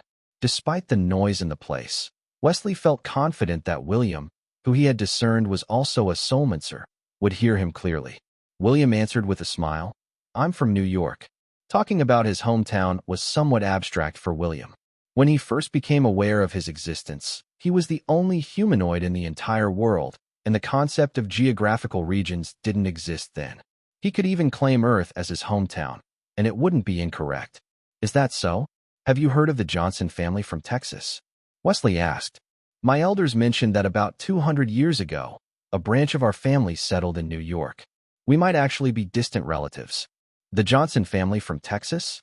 I've heard a friend mention them," William replied, slightly surprised. This quick turn to potential familial ties suggested that Wesley was keen on establishing a connection with him. The Texas Johnson family must have been quite prestigious in their area. Wesley's suggestion, if William were just an ordinary, novice soulmancer, might indeed have led him to consider accepting this unexpected relative relationship. After all, soulmancers usually need the backing of powerful organizations to provide assistance in times of trouble. For an average soulmancer, having the support of a strong background is undoubtedly beneficial for enhancing their capabilities. Wesley, with a smile, poured 2 glasses of wine and pushed one towards William. He said with a laugh, "Since you and I have hit it off so well today, why don't we become good brothers right here and now? Drink this glass, and from then on, You'll be a member of the Solmancer organization of the Johnson family from Texas. What do you say? Becoming brothers after just meeting? How is this speed any different from discussing future family planning on a first date with a girl? While William himself didn't need to be too cautious of others, given he rarely had to worry about any threats, Wesley's proposal still seemed somewhat bizarre to him. We'll be the best of brothers from now on, William responded, not rejecting the offer. Having one more friend was no big deal, especially since the more eccentric the person, the more interesting he found them. He was curious to see what Wesley was really up to. Another reason was that he was planning to visit Texas, so meeting someone from the Johnson family of Texas and forming connections seemed timely. Sounds great, Wesley said, clinking glasses with William and then downing his drink in one go. William hadn't expected that coming out for a drink would lead to so many events unfolding. He had thought about initiating some action, but now, it seemed like events were finding him. After drinking their glasses, Wesley and William's relationship seemed to grow closer. Wesley then asked, William, you know Miss Carter too? William nodded. You could say we're old acquaintances. Haha, then we really are fated. Wesley laughed and said, if everything goes well, Miss Carter might become my wife in the future. Chapter 30 for this plan really couldn't be any better. Hearing Wesley say this, Lila's expression turned quite sour. She didn't sit down but instead said through clenched teeth, Wesley, we've only met today. Although there are some decisions made by our families, I am not your girlfriend yet. Ha ha ha.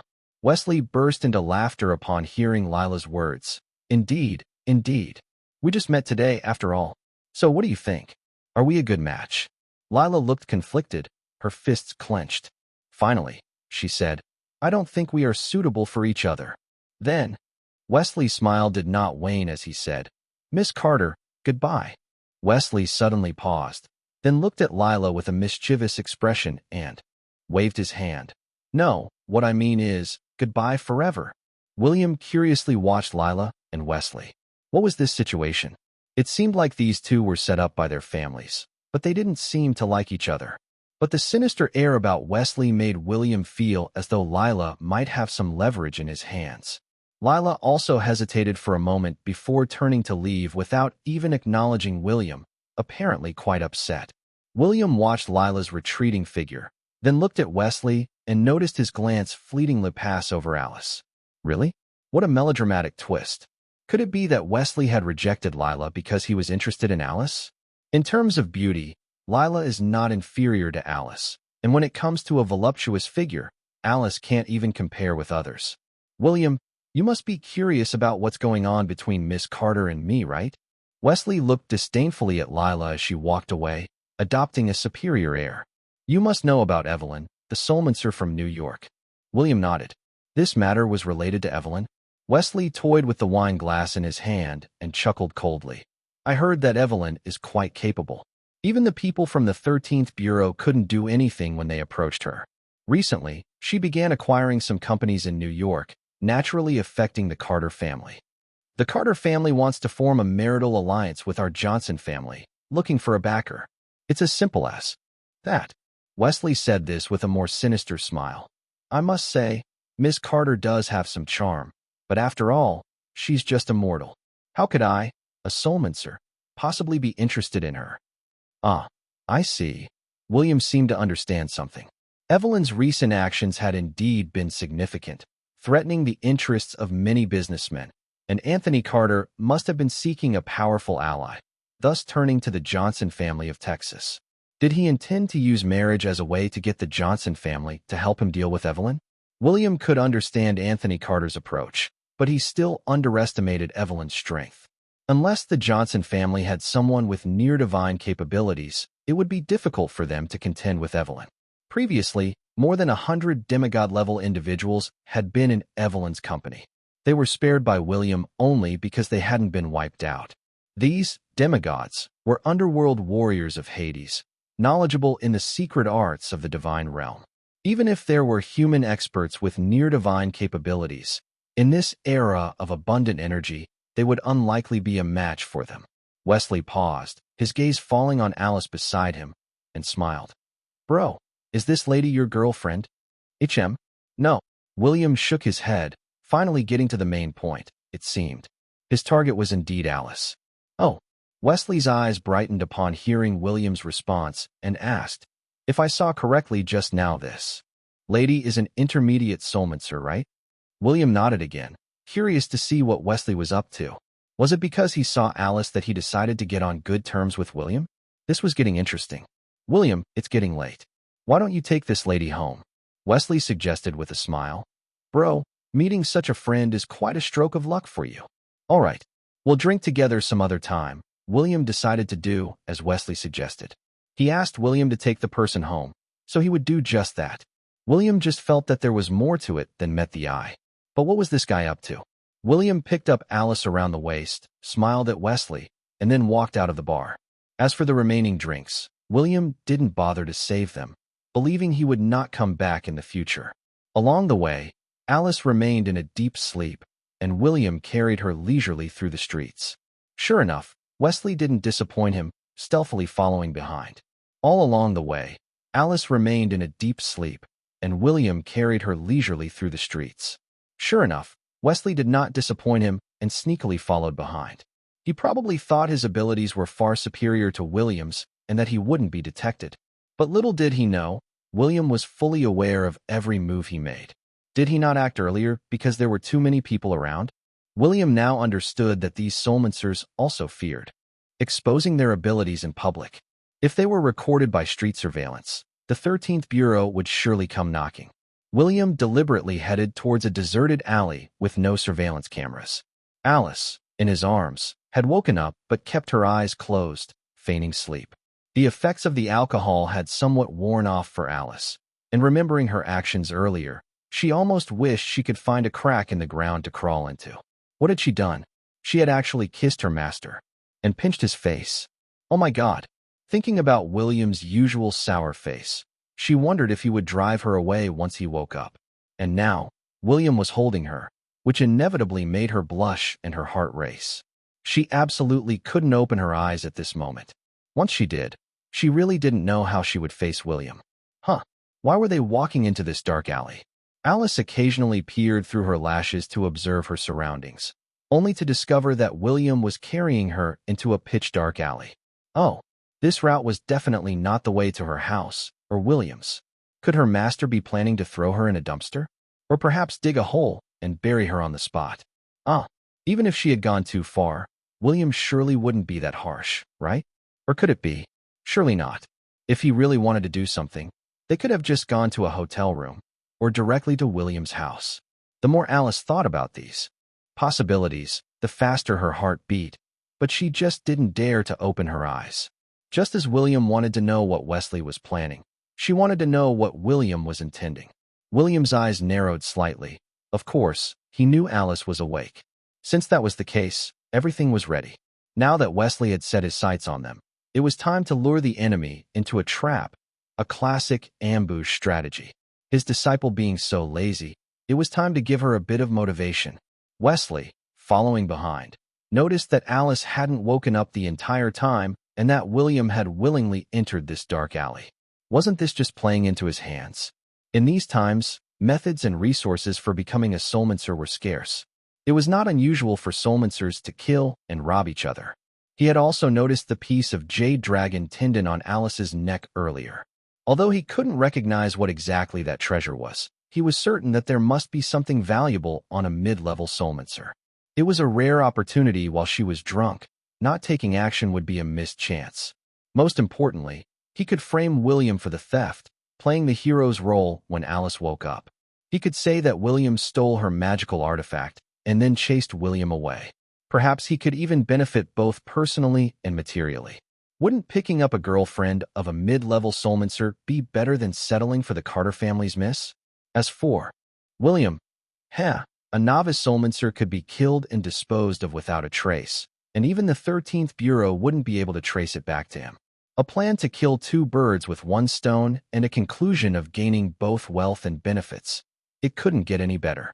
Chapter 305 Being an ordinary person is quite good. In the dark alley, the three of them each harbored their own thoughts. Alice's mind was entirely on William, completely unaware that she was being targeted. Wesley, hidden in the shadows and wearing a ghost mask, suddenly attacked, striking at William from behind. A sudden gust of wind arose, and Alice finally realized that someone was following them, and this person was attacking William. But would she panic?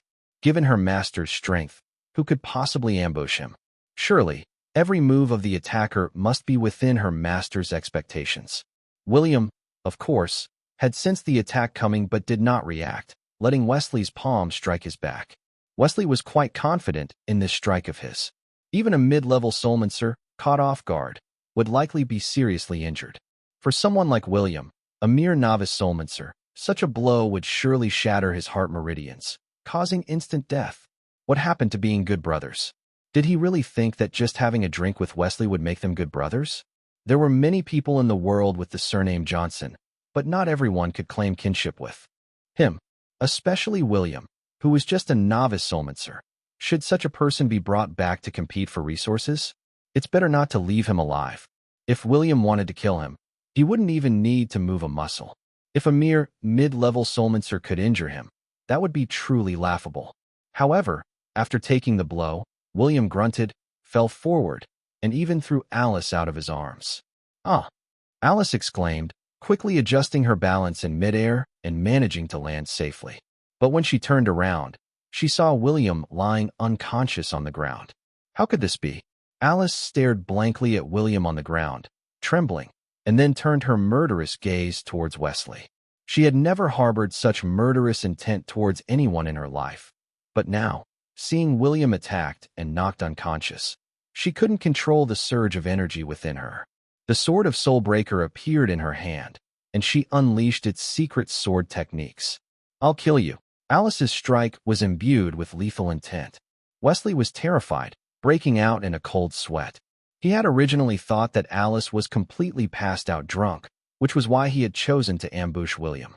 But unexpectedly, she was fully sober. And what was with this terrifying sword technique? How could a mid-level soulmancer comprehend such a powerful secret technique?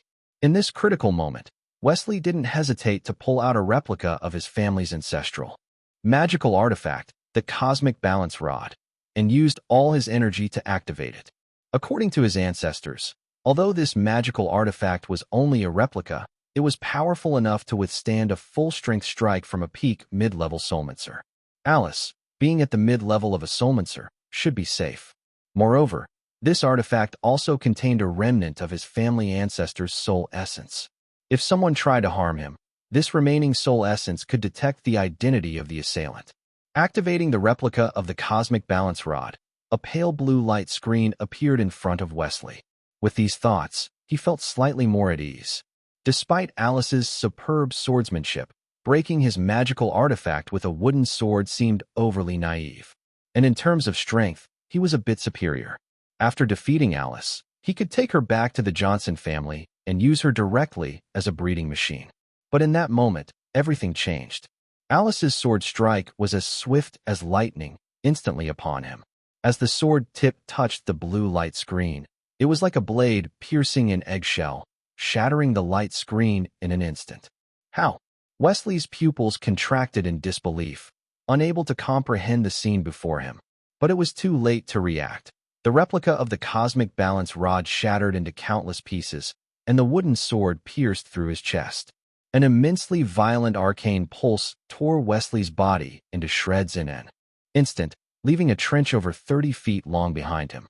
In the two buildings directly behind him, people were sleeping when their homes were suddenly ripped open by the arcane pulse. Fortunately, this area wasn't densely populated, and no innocent bystanders were harmed. Alice was also startled by the power of her own sword strike. With just one strike, the man in front of her had turned into a mist of blood, leaving no trace of his remains. All this while, William lay on the ground, clearly sensing Alice's sword strike. This strike, he deemed, was barely passable. Just when Alice thought everything was over, an almost translucent old man appeared before her. "Who are you?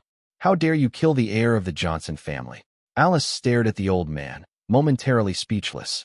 Was this a ghost? The old man stared at Alice for a couple of seconds, then vanished into a wisp of blue smoke.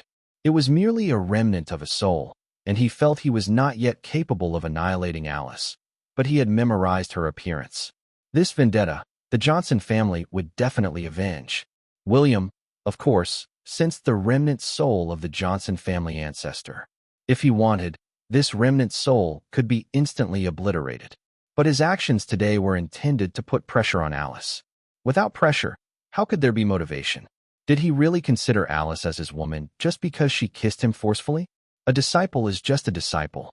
However, it seems this girl might have developed some unusual feelings for him, and such feelings were definitely not desirable. They must be nipped in the bud. Master, are you all right? Alice, not caring about anything else, hurriedly moved forward to check on William's injuries. But at this moment, William slowly stood up, waved his hand at her, and said, "I'm fine. I knew you would be fine."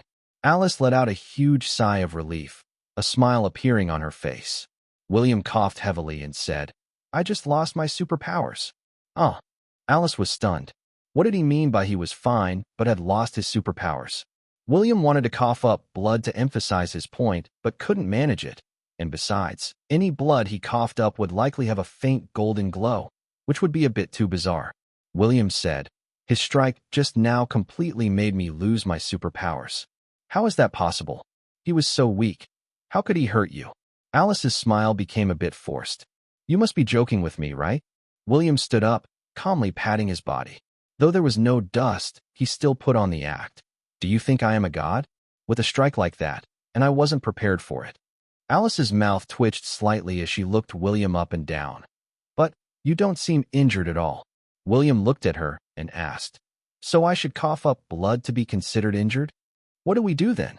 Alice, still half doubting, couldn't help but ask, "How can you recover?" William, the old trickster, said without changing his expression, "I can't recover. I don't plan to either. Being an ordinary person is quite good." Chapter 306 Humph. Trying to fool me. Alice wasn't sure if what William said was true or false, but she had no choice but to take it as truth. When she tried to help William, he waved his hand and said, "No need to help. It's late. Let's go back." "Oh," was all Alice could say, following behind William without daring to ask or say more. She didn't dare mention the incident where she had kissed William forcefully either. They hadn't walked far when William suddenly said, "You go ahead. I want to walk alone for a while." Alice quickly responded, "Master, aren't you injured? I'll take you home." William replied indifferently, "I've just lost my superpowers. Walking isn't an issue. You go ahead." "But didn't you say I should always stay by your side from now on?" Alice pouted, feeling that William was even colder towards her than before. Was it because of what happened earlier? William slowly turned his head to look at her, his gaze cold and distant, and said, "When I said to stay by my side, I meant during the day. What time is it now? Don't you need to go home to sleep? I can take you home and sleep at your place. I'll sleep on the sofa. I don't need the bed." Alice was about to continue, but she felt as if William's gaze already saw through everything. It wasn't cold, but it clearly kept her at a distance, making her swallow the rest of her words. I'll just go home then, master. Please be careful on your way," Alice said, sounding pitiful and dejected, her voice growing fainter. William also felt a headache coming on. Alice's pitiful look was genuinely heart-wrenching, but he didn't know what to do in that moment. Being forcefully kissed by his disciple was a first in his long life. It seemed he hadn't been strict enough. Surely he couldn't just send Alice away or never see her again because of this incident. He didn't really mind what had happened. He could just chalk it up to Alice being drunk and acting crazy. But he knew he had to be stricter with her in the future. He believes that as long as Alice feels the authority of him as a master, this girl will definitely stop her wild thoughts. William continued walking without looking back, only to realize that Alice hadn't left but was following him from a distance. Perhaps she was genuinely worried about him. Oh well, let her be. William wasn't really the type to be overly rigid. Having lived for 1 billion years, yet always keeping up with the times, he was essentially open to almost anything. He didn't bother to deliberately do anything in particular and just let things take their natural course. William walked all the way home, with Alice following him the entire journey.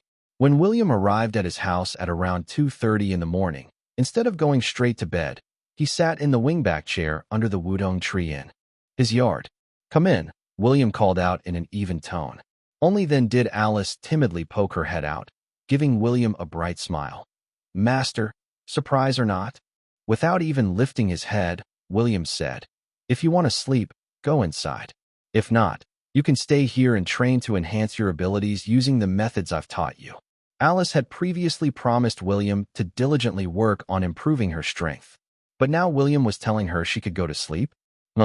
She knew that there was only one bed in William's house, and she rarely entered his bedroom in the past. "I'll go inside and work on improving my abilities." Alice chuckled.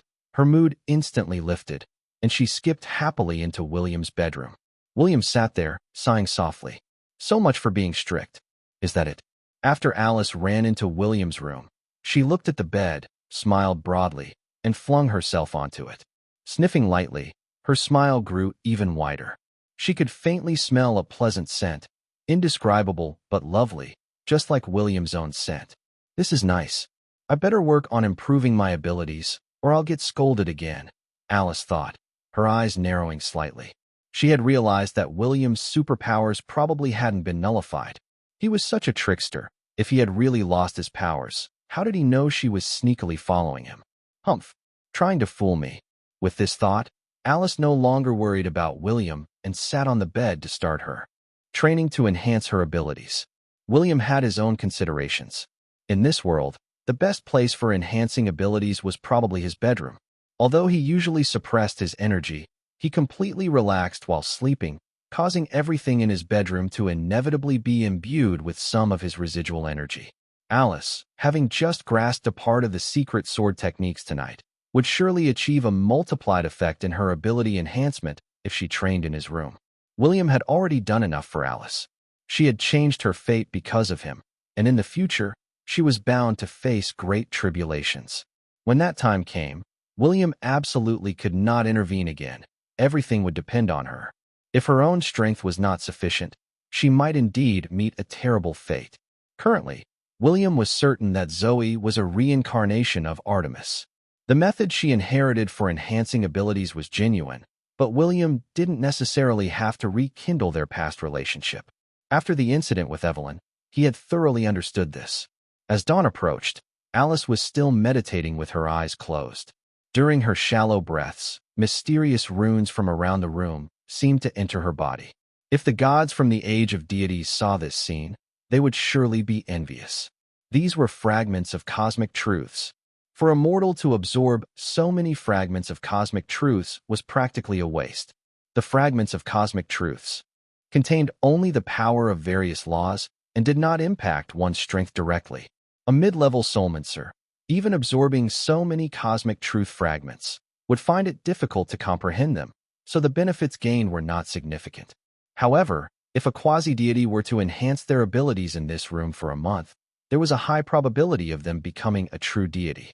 Alice was completely unaware of the great fortune she had stumbled upon and continued to contemplate the sword strike she had used to kill Wesley. The sword strike she had delivered in extreme anger needed to be re-understood and felt. She couldn't always need to accumulate anger to use this move. When she opened her eyes, exhaling deeply, a smile appeared on her face. For some reason, when she recalled the sword strike she had delivered and the ones William had used in Ravenwood, her mental state reached an unprecedented level of clarity. Especially when understanding William's previous sword strikes, she truly felt as if she had swung those swords herself. That strong sense of connection deepened her comprehension of swordsmanship. In just one night, a small golden sword-like object appeared in the space of her consciousness, signifying she was now on a path distinctly different from other soulmancers. Chapter 307 Bella's Speculation. The next morning, William went to the supermarket early for shopping. Having lived in this neighborhood for a while, William was quite amiable with the neighbors, and many people greeted him as he left his yard. When William passed by Maria's stall, there were a few customers buying breakfast. It was a usual sight at this time. "William, you're back?" Maria smiled at William and asked, "Are you eating at home for lunch?" William nodded and said, "Yes, at home." "Maria, would you like to join me?" "Maybe not today," replied Maria, who looked quite different from when she was at the bar, her face free of makeup but looking very refreshed. "Just wait a moment." William remembered that when he saw Maria at the bar, although her makeup was meticulously done, she seemed tired in her eyes, which was understandable considering the nightly drinking and the toll it took on her. After serving a few customers, Maria took out a bank card from her pocket and handed it to William. "Thanks for last time, William. There's $200,000 in this card, the money you had Aurora give me. I want to pay you back." William glanced at the bank card in her hand and smiled. "Don't pay me back yet. Use that money for something. Consider it an investment in your stall. I'm just a college student right now. I don't have a better use for the money." He genuinely didn't care about the money. If Maria hadn't brought it up, he might have forgotten about it. Joshua had given him a briefcase full of money as a gesture of reconciliation, and since Maria needed money at that time, William had given it to her. However, Maria still remembers this incident vividly. "You okay?" Maria, who was straightforward, accepted his proposal. William had already helped her enough, and since he insisted, she decided to use the money to open a small shop and share the profits with William each month. If the business failed, she would bear the losses herself and figure out a way to repay William later. William didn't stay long at Maria's stall. He went to Whole Foods and bought some vegetables, eggs, and flour. In the past month, William had gotten a good grasp of current prices and enjoyed the process of selecting ingredients. After returning home, he started making bread. While he was at it, a car pulled up at his doorstep. It was Bella coming to visit. During their last meeting, William had indeed promised another meal with Bella. Today, one of her friends was getting married, and she wanted William to accompany her to avoid unwanted attention from people she disliked. After entering William's yard, she called out, "William, are you up?" At that time, William was in the kitchen, and Alice, having just grasped new sword techniques and secrets, was lounging and rolling around in William's bed. Hearing Bella's call, they both came out. William had already sensed Bella's arrival and nodded to her as he emerged, saying, "Make yourself comfortable. I'm making whole wheat bread. Have you eaten?" "No," Bella replied, her eyes occasionally darting over to Alice, wondering about the situation. Every time she visited, Alice was at William's house. Today, so early in the morning, Alice was already there. Bella knew Alice's home was in a suburban villa. If she had come over in the morning, it couldn't have been this early. The only conclusion Bella could draw was that Alice had spent the night here. "Then let me give you a piece of the whole wheat bread I just made." William was somewhat helpless. This person counts as a customer, right? Last time, they came over for a meal, and today it's obvious they've timed their visit perfectly. He offered Bella a piece of bread, and in return, Bella would treat him to a large meal and give him an additional $1,000. No matter how he calculated it, it was a good deal for him. Alice, blinking her eyes, said to William, "I want some too." In front of others, she refrained from calling him master, but the fact that Bella, the busty woman, came looking for William at dawn definitely suggested something was amiss.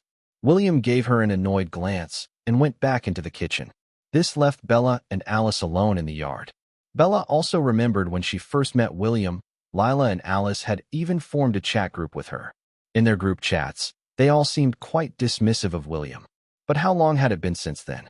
While Bella was unsure about Lila's situation, looking at Alice, it seemed she had already developed a deep affection for William, maybe even to the point of having slept with him. "Bella, what do you need William for?" Alice smiled at Bella, then found a wooden stool for her, while she herself had already taken a seat on William's wingback chair, looking very much like a hostess welcoming a guest. Bella squinted her eyes slightly, her smile meaningful, and asked in a low voice, "Alice, you didn't go home last night, did you?" Alice subconsciously glanced at Bella's ample chest, trying to stand tall and proud, but ultimately felt a sense of defeat. "I didn't go back, yeah." Alice's cheeks turned slightly red. Although she had only meditated in William's bedroom the previous night, she indeed hadn't gone home.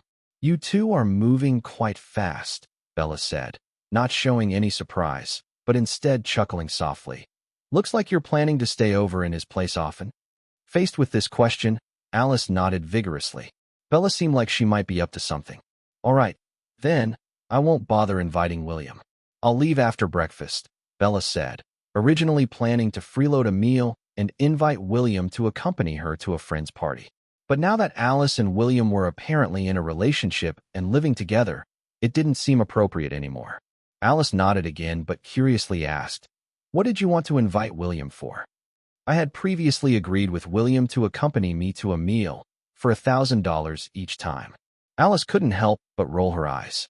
Her master, who clearly wasn't short of money, was bought over by a meal, costing $1,000. If that was the case, she might as well give William $100 million to accompany her for meals every day.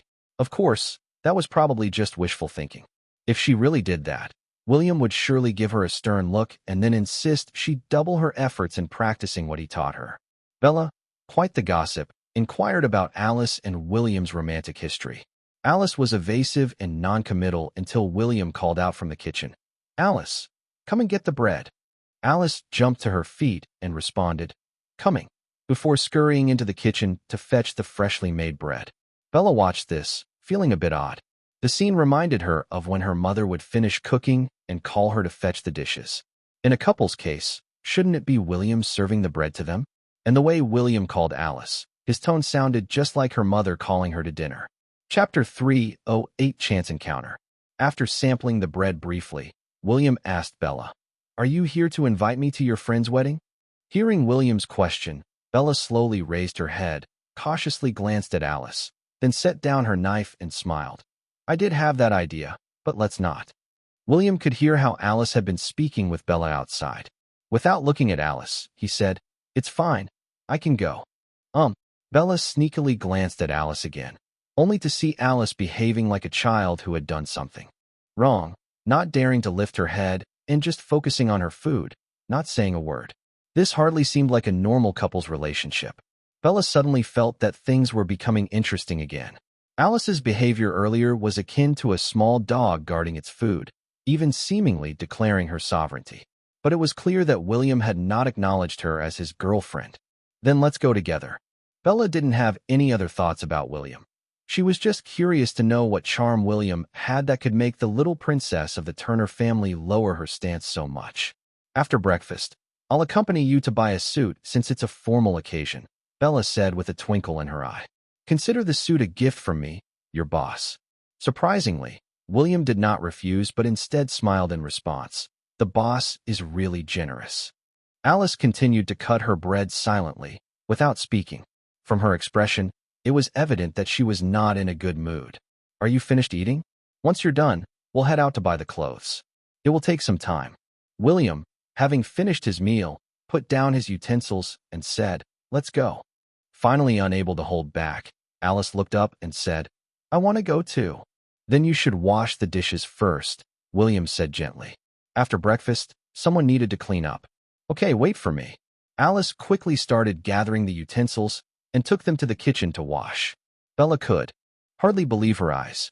The little princess of the Turner family was actually washing dishes herself? She really wanted to ask William how he managed to do that. Alice was quick with her task. It only took her a few minutes to clean everything up. She then came out with her purse, lifted her chin confidently, and said, "Let's go. I need to buy some clothes too." Letting another woman choose clothes? That wouldn't do. "We'll go together," Bella said, not wanting to exclude Alice. They had just stepped out of the yard when Amy, carrying 2 cartons of milk, wobbled over to them. It was the time when children were usually getting ready for school. "Here, Mr. Johnson, have some milk." Amy was drinking a carton of milk herself and handed another to William. William accepted the milk without hesitation, commenting, "You should be getting ready for class." Amy rolled her eyes at him and said, "It's Saturday today." "Oh, then do you want to come with us to the party?" Although the little girl could be mischievous at times, William found the idea of taking a child along more appealing than shopping with 2 women. Amy looked up at William. "You'll have to ask my mom." Attending a party with delicious food, what child like Amy would refuse? She was just worried her mother might not allow her to go. "All right, let's go.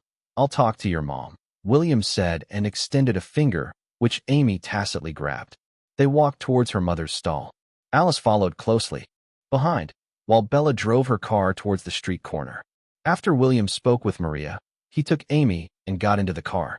Both Bella and Alice were wealthy, so the places they shopped at were not ordinary stores. Their car stopped in front of Bergdorf Goodman, a famous luxury department store in New York City. Bergdorf Goodman is a renowned high-end department store, spanning from the 1st to the 9th floor, featuring top fashion brands from around the world. It's not just clothing they offer. but also shoes, accessories, beauty products, and home decor, making it a symbol of fashion and luxury. For William, this was his first time shopping in such a place.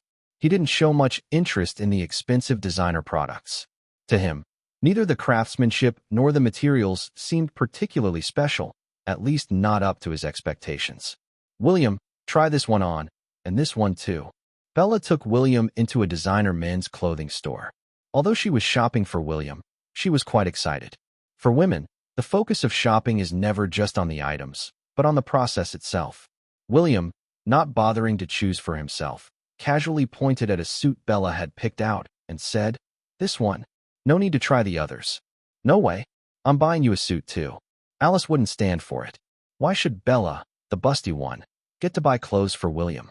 The sales staff, maintaining a professional smile, couldn't help but show a hint of surprise in their eyes. This young man was truly unusual, having two ladies competing to pick clothes for him. And the two suits Bella was holding were obviously expensive. "Up to you. You take care of Amy first. I'm going to try on this suit." William picked up the first suit selected by Bella and headed towards the fitting room. The suit fit William perfectly. When he stepped out wearing it, the store's sales staff couldn't help but give him a few extra glances. In fact, judging by William's usual attire, he appeared more like an ordinary student. Logically, a suit might have made him look too mature, not really matching his temperament. However, to everyone's surprise, William looked comfortably natural in the suit. He seemed to have the perfect build for clothing, making anything he wore look exceptionally fitting. Wearing the suit Bella had chosen, William resembled a suave and distinguished gentleman. Belt, wallet, tie, try them all on. In just a short while, Alice had gathered a complete set of accessories for William. And shoes. Get a pair of leather shoes. Bella watched from the side. Alice really was putting in the effort, showing her seriousness in this matter. Leaving the store, Bella didn't bring up anything in particular, but Alice began leading William to a watch shop. A man must have a good watch. Alice hadn't had the opportunity to shop with William before, but now that they were out, she was determined to fully equip him. As they talked, they arrived at the entrance of a Rolex store. At that moment, Brian Bell, accompanied by a young man, also reached the doorway. Bella quickly hooked her arm through William's and called out, "Dad, what are you doing here?" Bella. Brian Bell was slightly taken aback, his gaze lingering on William for a moment before turning to the young man beside him, his expression turning a bit sour. Chapter 309, that's the one. No need for introductions. Brian Bell had never expected to encounter his daughter Bella in such a situation. Although he had indeed promised not to force her into marriage, the commercial landscape of New York had recently undergone significant upheaval. Evelyn's emergence disrupted the existing business order, and the Solminster families from Texas seemed to be undergoing changes, increasingly getting involved in the business world. Becoming a Solminster is an extremely expensive endeavor, especially for independent Solminsters not backed by large Solminster organizations. Lacking sufficient resources, they were forced to seek lost treasures in the ordinary world. Previously, due to the oversight of the 13th Bureau, these families kept a low profile. However, Evelyn's arrival changed everything. As long as the 13th Bureau didn't take action against Evelyn first, they had no legitimate reason to regulate these families. Meanwhile, due to the previous energy revival event, an increasing number of unaffiliated Solminsters have emerged, attempting to find opportunities. Business magnates like Brian Bell and Anthony Carter realized that under the current circumstances, they needed the backing of a Solminster family. This was why a meeting between Lila and Wesley had been arranged before. The Carter family was in this situation, and so was the Bell family. Brian Bell had connections with one of Texas's top 5 families, the Adams family. Jordan Adams, the young master of the Adams family, came to New York City for a visit and fell for Bella at first sight. Brian Bell and Jordan had come to the department store because Jordan wanted to buy Bella a gift. They finally decided on a watch, and Brian Bell had set aside all other business to accompany him. But they hadn't expected to run into Bella right at the entrance. Most importantly, Bella was arm in arm with William. Jordan stared at the two, unable to control the surge of energy within him. After her ability enhancement the previous night, Alice's power had become even more refined and solid. Jordan, being just a junior Solminster, couldn't discern Alice's strength at all. William didn't want to reveal his power either. So to Jordan, William appeared to be an ordinary person.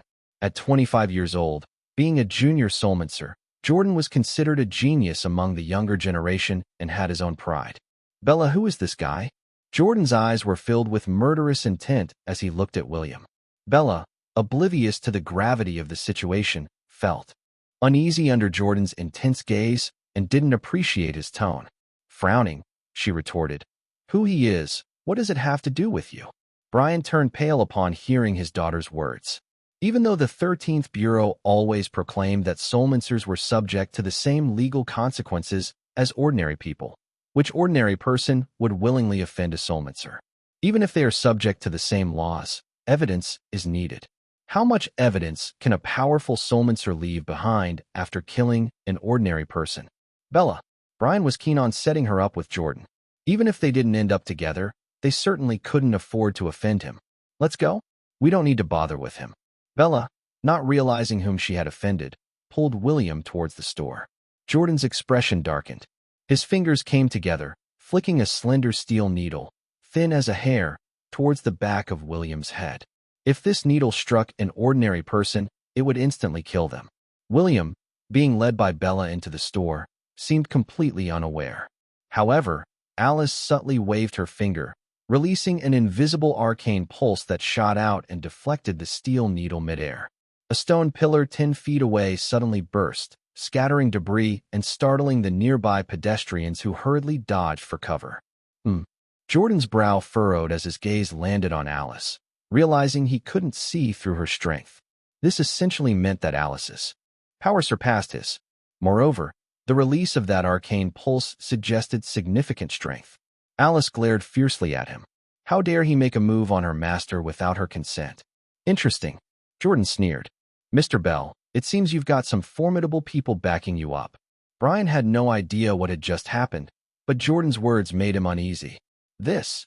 Brian looked at the shattered stone pillar, momentarily at a loss for words. Was this the power of a soulmancer? What would be the outcome if such force was used on a person? Bella, noticing the exploded pillar, was also startled. She turned to look at Jordan, thinking he was responsible. Was it a threat? William had revealed to her before that he was also a soulmancer. Let's go, weren't we here to shop? William remained calm, not even looking back as he continued into the store. Nowadays, these young people are so rash, always ready to put someone in mortal danger. That William's temper had mellowed significantly over the years. Otherwise, Jordan might not have been left with even a body to be found. What pleased him was that the way Alice released the arcane pulse just now showed a bit of mid-level soulmancer strength. Other mid-level soulmancers could fly or pass through walls, almost godlike as per the rumors. Alice, at her mid-level soulmancer status, struggling even with swordplay, was a bit embarrassing. William even considered teaching her how to fly someday, something a mid-level soulmancer should be able to do easily. Seeing Jordan make no further moves, Bella followed William into the store. I'll buy you a watch, Alice quickly offered. As his disciple, she hadn't yet given him a gift. How could another woman step in to do so? Bella was clearly using William as a shield. If both he and she were ordinary people, William could have been dead by now. Sure. Once inside the store, William also noticed the prices of the watches, all quite expensive. They were just devices for telling time, yet they could sell for tens of thousands, even hundreds of thousands of dollars, almost overturning William's understanding of pricing. Bella didn't insist on buying, as giving such an expensive gift had a different significance. If she offered, knowing William's temperament, he might not even accept it. Just like when William worked at the bar before. Hearing William agree, Alice quickly started selecting a watch for him. She looked around and, without considering the price, picked a pair of couples' watches. This set was valued at $120,000, certainly not cheap. These two watches, bring them out for us to try. Alice couldn't help but beam with joy upon seeing the couple's watches. Excluding the belt and wallet she had just bought, wouldn't this be the first gift she was giving William? And most importantly, they were couple's watches. Hee. Miss, you have excellent taste. This pair is. The salesperson, noticing Alice and Bella's attire, knew they were wealthy and was about to compliment their choice. Just swipe the card, no need to say anything else. Alice really feared the salesperson might mention that the watches were a couple's set. Would William still want them if he knew? "Miss, are you sure you want this pair of watches?" The salesperson, accustomed to dealing with the wealthy in such a store, had rarely seen someone as straightforward as Alice. "Yes, it's this pair, and you don't need to introduce them." Alice's heart was almost in her throat. She figured William, being somewhat old-fashioned, probably didn't even know the significance of couples' watches. Chapter 310, Doomed to be a Dog Forever. After William's group entered the store, Jordan and his party didn't leave, but followed them in. When Jordan saw Alice buying couples' watches for William, he couldn't help but laugh. It seemed he had misunderstood the situation. The girl and that man were the actual couple. He approached Bella with a smile. "Bella, sorry about earlier, I misunderstood. Pick something you like, I'll buy it for you." "No need," Bella replied, still holding on to William's arm, and asked, "What did you misunderstand?" "I don't think there's any misunderstanding between us." The salesperson assisting William with the watches was somewhat baffled by the complex dynamics of the group. A woman was clinging to a man's arm, while another woman was buying a pair of couples' watches worth $120,000 for him, not even blinking at the price. And the most bizarre part was that this man also had a child with him. Then another man arrived, offering to buy a watch for the woman who was holding another man's arm? Forget it. It's all too confusing. "Bella, you're still mad at me, I can see that.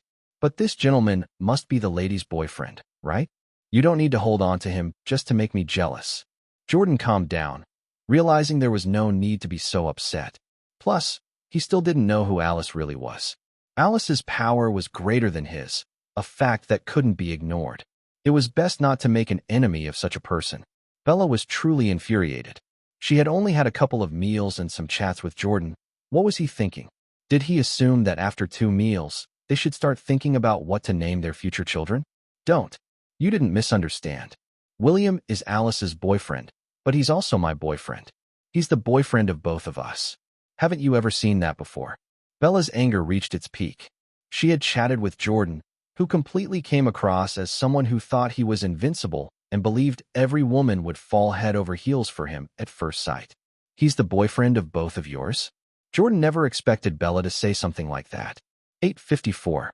The sales staff nearby were also stunned upon hearing this. But then again, the world of the wealthy isn't something they could easily understand. Perhaps this young man was extraordinarily wealthy. Plus, he was handsome, young, and seemed to be in good physical shape. Thinking along those lines, it somehow didn't seem unacceptable. This might just be what people mean when they say looks can change one's values. As long as someone is attractive and their actions aren't extremely excessive or against society's greater morals, it seems most things can be accepted. William didn't comment, only feeling that such a notion was somewhat absurd, that such a view could be openly expressed. Clearly, Bella had a deep dislike for this gentleman. If Jordan hadn't attacked him on their first meeting, or if Bella's attitude wasn't so firm, William might have tried to clarify things to avoid any misunderstandings affecting their relationships. However, Jordan's attempt to harm him on first sight was unacceptable. It's perfectly normal for a girl to be uninterested in such a man. As for the idea of multiple people sharing a romantic relationship, William didn't see it as a big deal. In his view, the complexity of emotional relationships wasn't anything new. After all, he had been a king long ago and had many women. However, for Brian, this was indeed hard to accept. His daughter openly making such a statement in front of him left him extremely shocked and displeased. If she really was with William, then nothing more needed to be said. From his father's attitude towards William, it was highly likely that William was also a powerful soulmancer. But it was clear that these two were just putting on an act. According to his investigation, William was indeed no ordinary person, entangled with several women. His father's generation held William in high regard. Whether the multiple romantic relationship was real or just an act, Brian would absolutely not accept it. Very well. Jordan stared at William and chuckled. "You're William, right?" William nodded slightly and responded, "Is there something you need?" Jordan let out a cold laugh. "You're quite impressive." As their eyes met, Jordan surprisingly launched a psychic hypnotic attack on William. As a junior soulmancer, his mental strength was naturally much stronger than ordinary people. Although he couldn't reduce someone to an idiot with a single glance like William, performing deep hypnosis was still within his capabilities. He intended to hypnotize William, causing him to have hallucinations and act like a dog. Jordan didn't believe Bella would still like William if he behaved like a dog in public. Lately, influenced by the general environment, William has actually become much more amiable than before, at least not casually annihilating people anymore. Jordan had already made a move against him once, and William felt somewhat disdainful to retaliate against such a trivial person. But now another attempt. That was going a bit too far. Sensing Jordan's hypnosis, William's eyebrows raised, and he decided to give Jordan a taste of his own medicine. The next moment, Jordan's body twitched, he barked, stuck out his tongue, looked around, ran in circles in the store, and then went to a stone pillar, slowly lifting his leg. Ah, what? Everyone in the store was stunned. What had gotten into him to suddenly start acting like a dog? Especially since he didn't even bother to lower his trousers, just lifted his leg and urinated. The yellow urine flowed down his pants, emitting a strong odor. The people buying watches here were essentially all wealthy, but who had ever seen a scene like this? Urinating was one thing, but the perplexing posture, not even bothering to take off his trousers? Well, it seemed to make little difference whether the trousers were on or off. Jordan, what are you doing? Brian was also terrified. Jordan suddenly acting crazy. What was this all about? However, Jordan seemed oblivious to his words. Tilting his head in thought, he then put both hands on the ground, stuck out his tongue, and started hopping around adorably. Mr. Johnson, is that big brother pretending to be a puppy? Amy pointed at Jordan, pondering. He looks quite like one. William nodded and said, if you imitate him, you'll definitely get a spanking when you get home. I wouldn't do that. I want to be like a bunny, Amy said, preparing to crouch down but was pulled up by William. Jordan had brought this upon himself. William had initially planned to let him off, but Jordan insisted on courting death again. This time, William's hypnosis wasn't like the short-term hypnosis of a junior soulmancer. Under his hypnosis, Jordan was doomed to act like a dog for the rest of his life. And in this world, besides William, there was definitely no second person who could undo this hypnosis. Chapter 3:11 Overwhelming Advantage. Mr. Johnson, please let him go. Brian felt helpless and couldn't believe that a person who was fine just a moment ago could suddenly change like this. Especially since his father Daniel Bell had repeatedly instructed him not to offend William, Brian could guess that William must be a soulmancer. Brian didn't know that Alice had also become a soulmancer, so in his view, Jordan's sudden transformation had to be William's doing. William looked at Brian and asked, is he very important to you? Hesitating for a moment, Brian gestured to the side and said, please come over here. Let's talk. William instructed Alice to take Amy and then followed Brian to a quieter area. At this point, Brian had a clear understanding. It was indeed William's doing. It seemed that William's power was superior to Jordan's, which explained why his father valued him so much. Mr. Johnson, I know Jordan has offended you, but he is my guest right now. Brian hesitated, carefully choosing his words. I don't know what the Addams family means to you, but I can't afford to provoke them. If something happens to Jordan while he's with me, the Addams family will certainly hold me responsible. Daniel Bell had previously served William, and compared to James Taylor's betrayal, Daniel had shown considerable respect for William. William didn't want to cause any unwarranted trouble for his descendants. Sometimes he wonders if he's too low-key, as there always seem to be some boring people coming to trouble him. He glanced over at Jordan, who immediately regained his senses but was still lying on the ground, tongue out, with a pool of saliva beside him. Ah! When his eyes cleared, Jordan was completely disoriented. What had he done? How did this happen? He clearly hypnotized William. So how did he end up being hypnotized? Although he was under hypnosis, he hadn't forgotten what he had just done.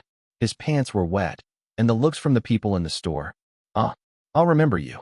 I'll get my revenge for today. Our Addams family will come after you. Jordan pointed at Alice, seething with rage. In his eyes, it must have been this woman's doing. How could William, a mere ordinary person, possibly counter-hypnotize him? Alice looked at him, equally bewildered. Why was it her again? Last time, she had taken responsibility for William's actions, and now trouble had fallen from the sky once more. However, Alice's gaze fell on William. The old trickster. He said his superpowers were gone. But was this how someone without powers acted? As Jordan raged, he suddenly realized that all his powers were gone. No longer a soulmancer, he couldn't feel any energy flowing within his body.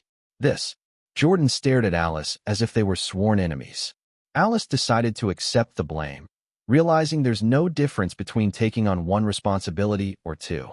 She glared back fiercely at Jordan, as if to say, "Keep looking, and I'll ruin you completely."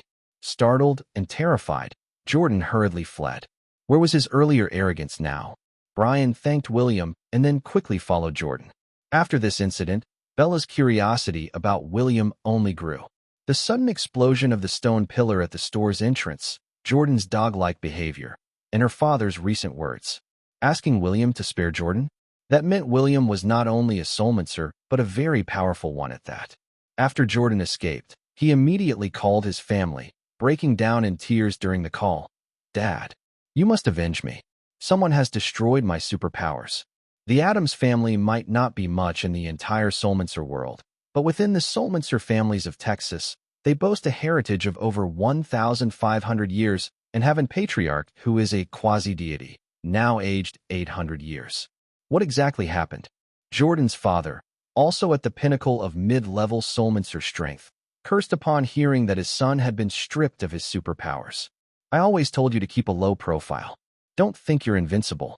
There are powerful people everywhere in this world. If you provoke a master from a major soulmancer organization, you won't even know how you died. She must be a mid-level soulmancer." Jordan, trembling, gritted his teeth and said, "If you won't avenge me, then let me die in New York. I'm just a powerless waste now anyway." Jordan's father took a deep breath, softening his tone slightly. "Do you know which soulmancer organization she belongs to?" "I don't know," Jordan said through clenched teeth. "But she destroyed my superpowers, and I must seek justice for this, no matter where I go." "So what if she's from a major soulmancer organization? Does that mean we just let this go?" "Son, don't worry. I will speak to our patriarch about this. People from our Addams family aren't easily bullied. For now, you come home. I've heard that Wesley Johnson was killed in New York, and the patriarch from the Johnson family is probably heading to New York. We need to find out more about who hurt you before making any plans." Jordan's father, not blinded by hatred, understood the complexity of the current situation in New York City. Without knowing the background of the other party, even he dared not act rashly. After Brian chased after Jordan and waited for him to finish his call, he asked, "Jordan, are you all right?" Jordan, clenching his fists and overwhelmed with humiliation and anger, snapped back, "Are you blind? Can't you see I need clothes? I'll wait for you in the restroom." Brian's face turned ashen. As the current head of the Bell family, when had he ever been spoken to like this? But since the Addams family is a soulmancer lineage, he didn't want to offend them, so he could only silently watch as Jordan headed towards the restroom. No matter how you put it, the status difference between ordinary people and soulmancers was stark. Staring at Jordan's retreating back, Brian was more resolved than ever. In the current situation, it was essential to ally with a powerful and reliable soulmancer. Otherwise, no matter how wealthy, one would always be at the mercy of others. "William, if the Addams family comes after him and he survives without issue, then he's the one." Once back, he would have to ask his father about William's background, no matter what. Seeing Alice take the blame for him again, William couldn't help but laugh. He finally realized the benefits of having this disciple. Perhaps it's better to let her shoulder these burdens from now on, establishing some enemies for her, adding motivation to her routine strength enhancement. With Alice's current understanding of sword techniques and secrets, unless she's facing an overwhelming advantage from a soulmancer of mid-level or higher, she should at least be able to fight to a draw. If there really is a quasi-deity or lesser deity level being who targets Alice because of these issues, then William might also have to display his truly overwhelming advantage. Chapter 312: The Independent Soulmancer with No Background. In a secluded corner of Texas, near the historic Alamo, lies a forgotten and mysterious site known as the Forgotten Guardian Temple. In this site, there is an ancient statue, clad in a long robe, hands clasped behind its back. Due to centuries of weathering, its facial features have become indistinct. This statue is deeply revered among the forgotten soulmancers in Texas. The statue is believed to represent a legendary ancient guardian who existed in Texas far back in the pre-Christian era. This guardian once imparted the secrets of cultivation to the local inhabitants. Even when major soulmancer organizations attempted to conquer this land, he stood up and protected its people and the land. Over time, his story became a legend, and Texas gradually became a gathering place for forgotten soulmancers. In honor of the great deeds of this ancient guardian, the forgotten soulmancers erected his statue in the site and revered it as the supreme guardian. This statue is considered a symbol of the spirit of the soulmancers of Texas, intricately linked to the spirit of the Alamo. Later, as the 5 major soulmancer families of Texas rose to prominence, now, they convened representatives from various families at this site near the Alamo for an important meeting to discuss how to jointly maintain their traditions and the freedom of their land. What's going on today? I recall the last time we had a meeting of this scale was 30 years ago. They wouldn't be planning to make us all return to the world of ordinary people, would they? Our ancestors set rules for us not to fight with those major soulmancer organizations. You haven't heard? Wesley went to New York a while back and got killed. And just half a day ago, that Jordan from the Addams family was stripped of his superpowers in New York too. It must have been someone from a major soulmancer organization. So much has happened in such a short time. Both heirs from 2 families are done for. How interesting. Chill. You fool, keep it down. Do you want to doom our family? You dare to speak such words. Outside the forgotten guardian temple, many who did not qualify to attend the joint family meeting stood discussing animatedly.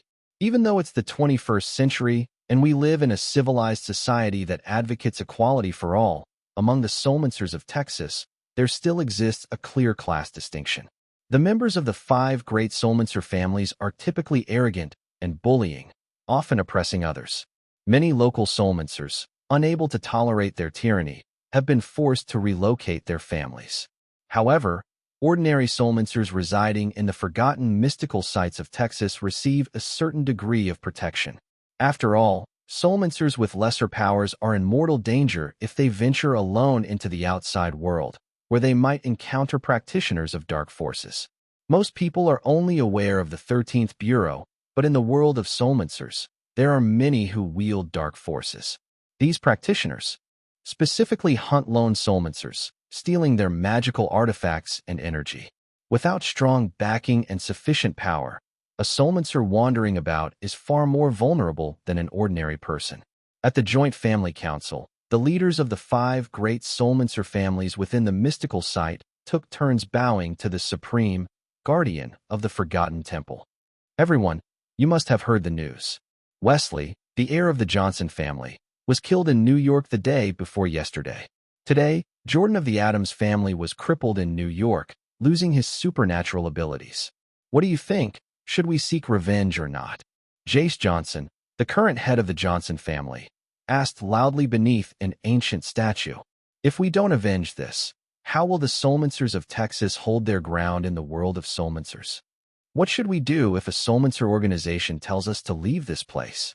Darius Addams, head of the Addams family, roared with indignation. Of course we must seek revenge.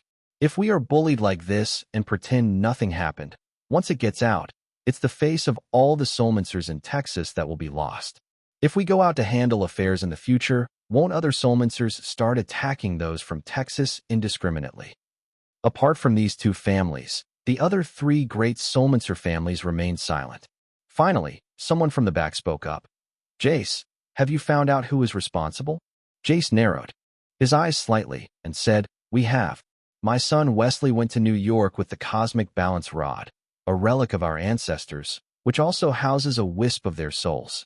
If I remember correctly, Wesley was already at the intermediate soulmancer level and had the cosmic balance rod, yet he was directly annihilated.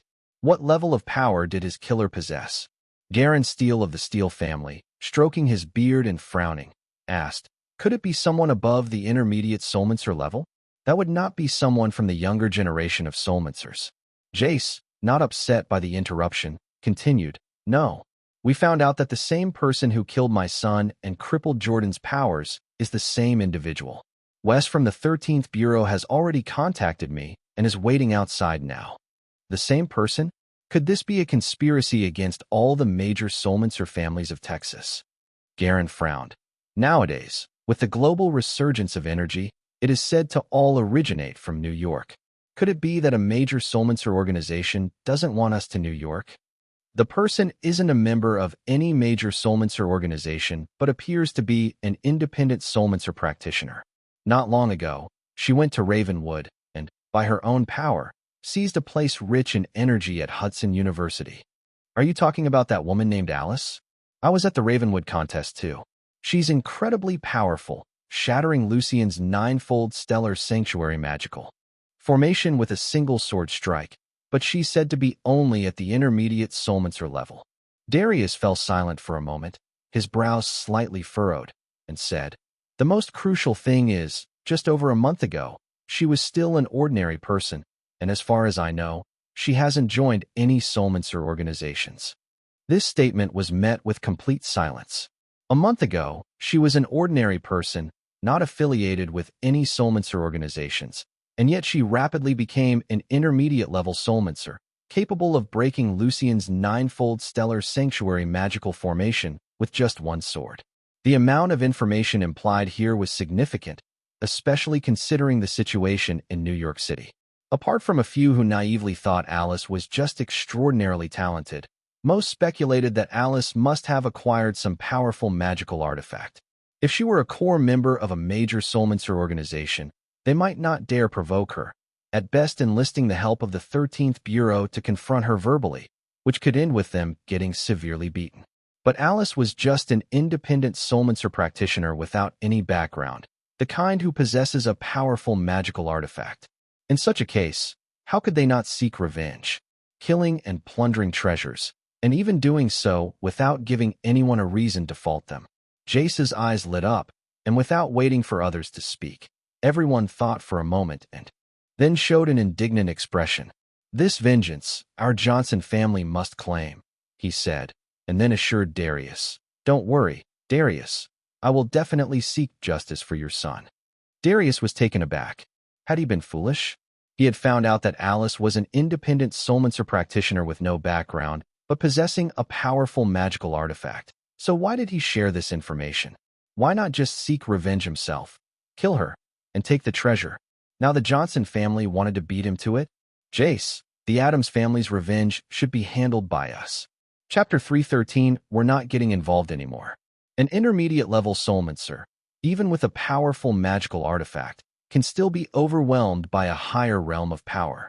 If Alice, who reached the intermediate soulmancer level in just over a month, had such a magical artifact, wouldn't obtaining it allow these individuals to reach an even higher realm? They might even become a greater deity, enter the divine realm, and possibly attain immortality. How could Darius miss such a rare opportunity? In light of this, his son being crippled and losing his superpowers seemed insignificant. After all, once a soulmancer reaches a certain pinnacle of strength, their lifespan greatly extends, and the life or death of their offspring becomes less important. Upon hearing Darius's words, Jace's face fell. He coldly said, "Your son Jordan was merely crippled, while my son Wesley was killed, his body never found. The Johnson family must avenge this promptly." Darius's expression also darkened. For these soulmancer families practicing in obscurity, resources were scarce. Now, with such an incident, obtaining a powerful magical artifact could be a massive leap forward. He was the one who investigated the matter, and his son had been crippled. Was Jace thinking of monopolizing the opportunity? That is absolutely unacceptable. I must personally avenge my son's suffering. Since you, Jace, also seek revenge, why don't we join forces? Darius certainly didn't want to fall behind. If he did nothing in this matter, wouldn't all the benefits go to the Johnson family? If the Johnson family killed Alice and returned, wouldn't they further overshadow his family? Fine, let's go together to seek justice from Alice. Jace also felt that he must personally handle this matter, to seize the mysterious treasure that transformed an ordinary person into an intermediate soulmancer in just a month. How could he let someone else undertake this task? The leaders of the other three major soulmancer families, understanding the situation from their exchanged glances. Garen then spoke. "Don't rush, both of you. Today's meeting was convened to discuss avenging your sons. Moreover, the opponent is just an intermediate soulmancer, an independent practitioner not affiliated with any soulmancer organization. For such a minor character, there's no need for two powerful figures like you to intervene, is there? Another leader from the Morgan family also spoke. Indeed, as the 5 great families united in our cause, avenging this offense is a responsibility we all share. Moreover, since the opponent's power isn't particularly high, why not let the younger generation of each family handle this matter? It will also prevent others from accusing Texas soulmancers of bullying the weak. Suddenly, Derek, the head of the Martinez family, said, "The 13th Bureau's visit to Texas primarily concerns the severe injury my son suffered at the hands of that Alice. Therefore, our Martinez family must step forward." Jace asked, "Your son Andrew was also injured by this Alice? Why haven't you mentioned this?" Derek, gritting his teeth, replied, "My son was castrated. How do you expect me to discuss such an indescribable matter? A person who became an intermediate soulmancer just over a month ago has already killed or injured 3 young individuals from Texas. How can we just let this go? Since things have come to this point, let each family send 3 young members to New York to see what this Alice is truly capable of." Derek had seen the situation clearly.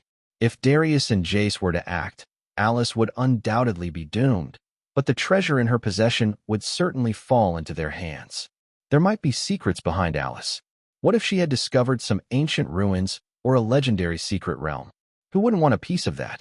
If several families sent their elite members, then they would have a chance to seize the opportunity.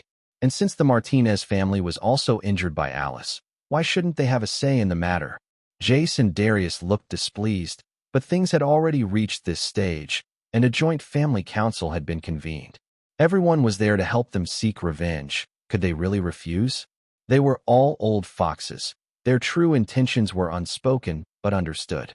Even if they disagreed now, if Jace and Darius went to New York alone, wouldn't the other family heads band together anyway? If a conflict truly erupted, the two of them might not gain any advantage.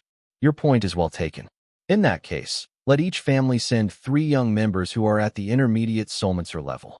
As the leading soulmancer family in Texas, the Johnson family had to make a compromise in the face of such a situation. Naturally, Darius had little more to say. Wes had been in Texas for a while now.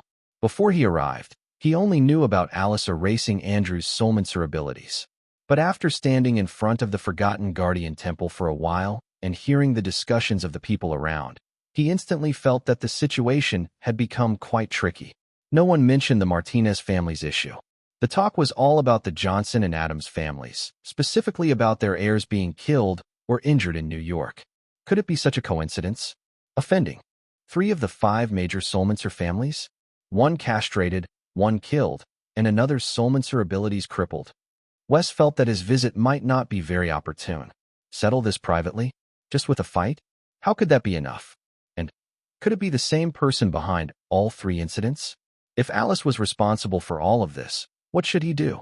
Walking in there, could he end up being killed on the spot?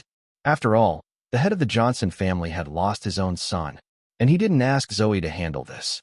If it really came to a fight, wouldn't he die horribly? Seeing the situation was unfavorable, Wes slipped aside and called Stephen. "Stephen, I've run into a bit of a situation here." He could only explain to Stephen what he was facing and seek advice on how best to handle it. After listening to Wes, Stephen paused and then said, "If Alice is responsible for all 3 incidents, then let them do whatever they want. We're not getting involved anymore." Chapter 314, Bear the Wrath of Wes. Stephen was already aware of William's strength.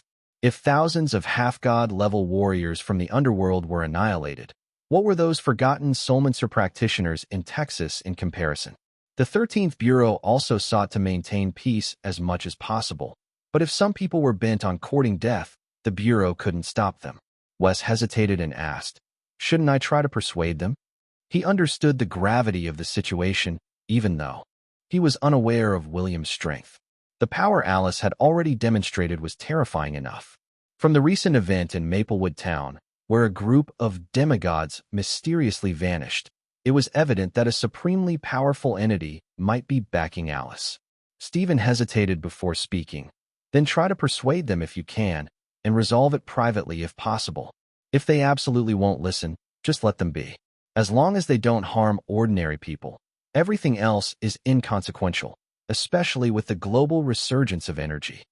Pausing, Stephen took a deep breath and continued. Wes, I'm retired now. The work in the 13th Bureau is up to you and Zoe. From now on, in such matters, make your own judgment. Don't come to me with these questions anymore. I understand.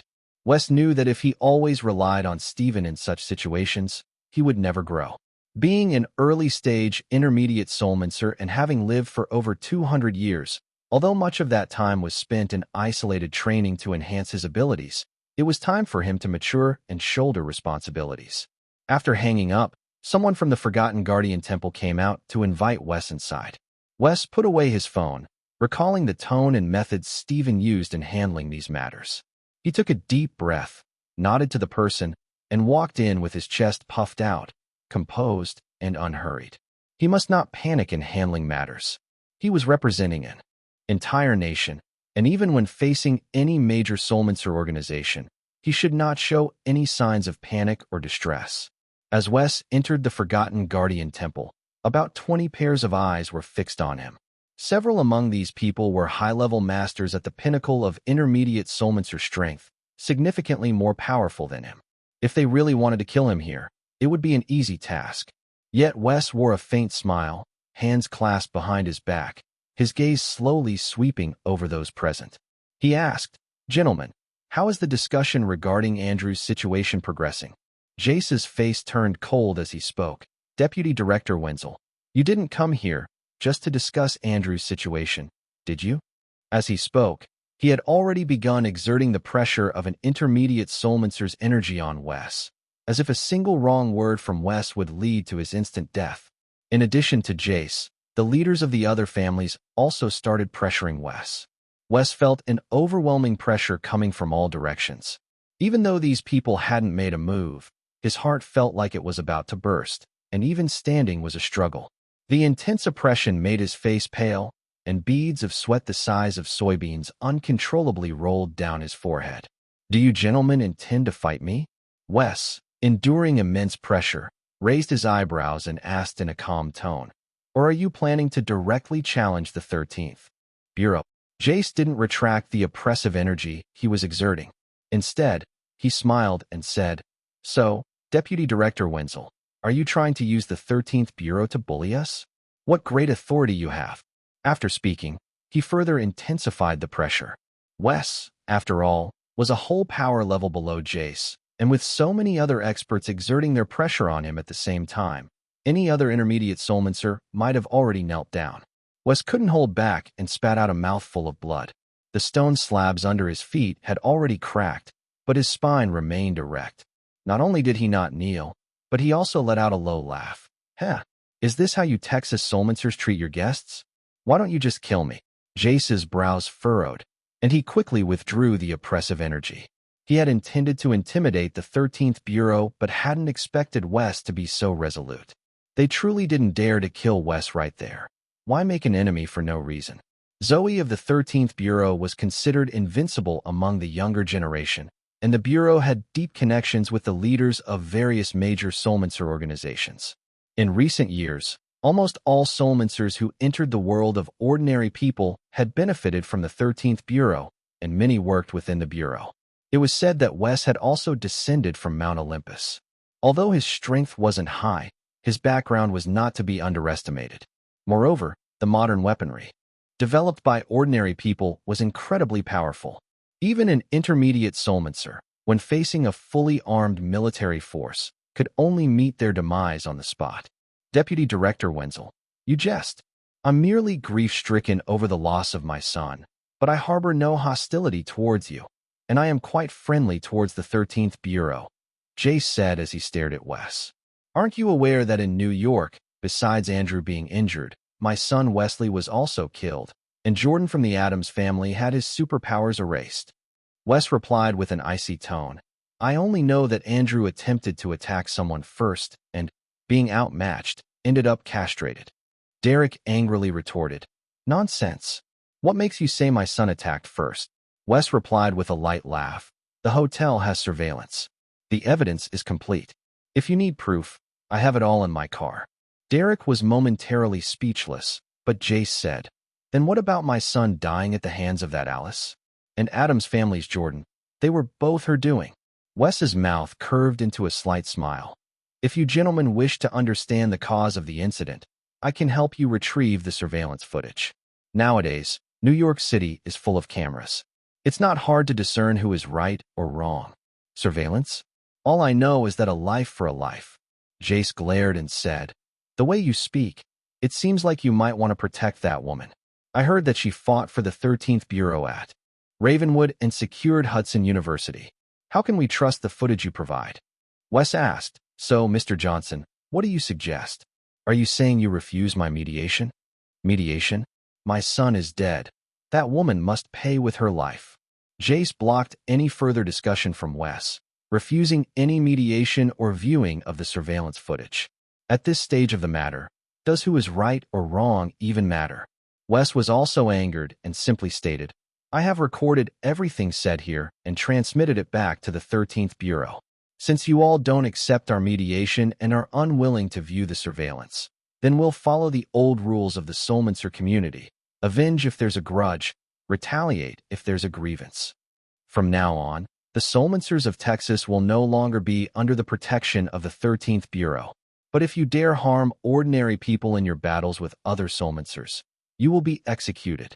Wes said coldly, everything said today will be shared with every employee of the 13th Bureau on their phones. Additionally, my words today will also be conveyed to all allies of the 13th Bureau. I hope you all take heed. Chapter 315 survived these next few days. When Wes spoke, those around him started coldly mocking him. When did we Texas Solmancers ever need your protection? Exactly, not very powerful, but quite the temper. We don't need your protection. Since it's come to this, whatever we do from now on, you have no right to intervene. Even Darius scoffed. The 13th Bureau only has Zoe with her warrior god constitution to boast about. The rest are just freeloading. Do they really think they're that important? Wes remained silent, but Jace's face changed dramatically. He quickly reprimanded Darius. Darius, what are you saying? Apologize to Deputy Director Wenzel right now. Apologize? For what? I'm just stating the truth. Darius, already at the peak of intermediate Solmancer strength and thus slightly more powerful than Wes, didn't regard Wes highly. In his view, even if Zoe were to come to Texas, she would need to keep a low profile, as every family had someone at the quasi-deity level. Wes waved his hand dismissively. No need for apologies. What I said represents the entire 13th Bureau. That's all, gentlemen. I take my leave. With that, he turned and left.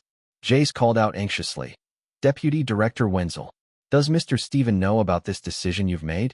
Have you got approval from your senior leadership? Wes didn't turn back.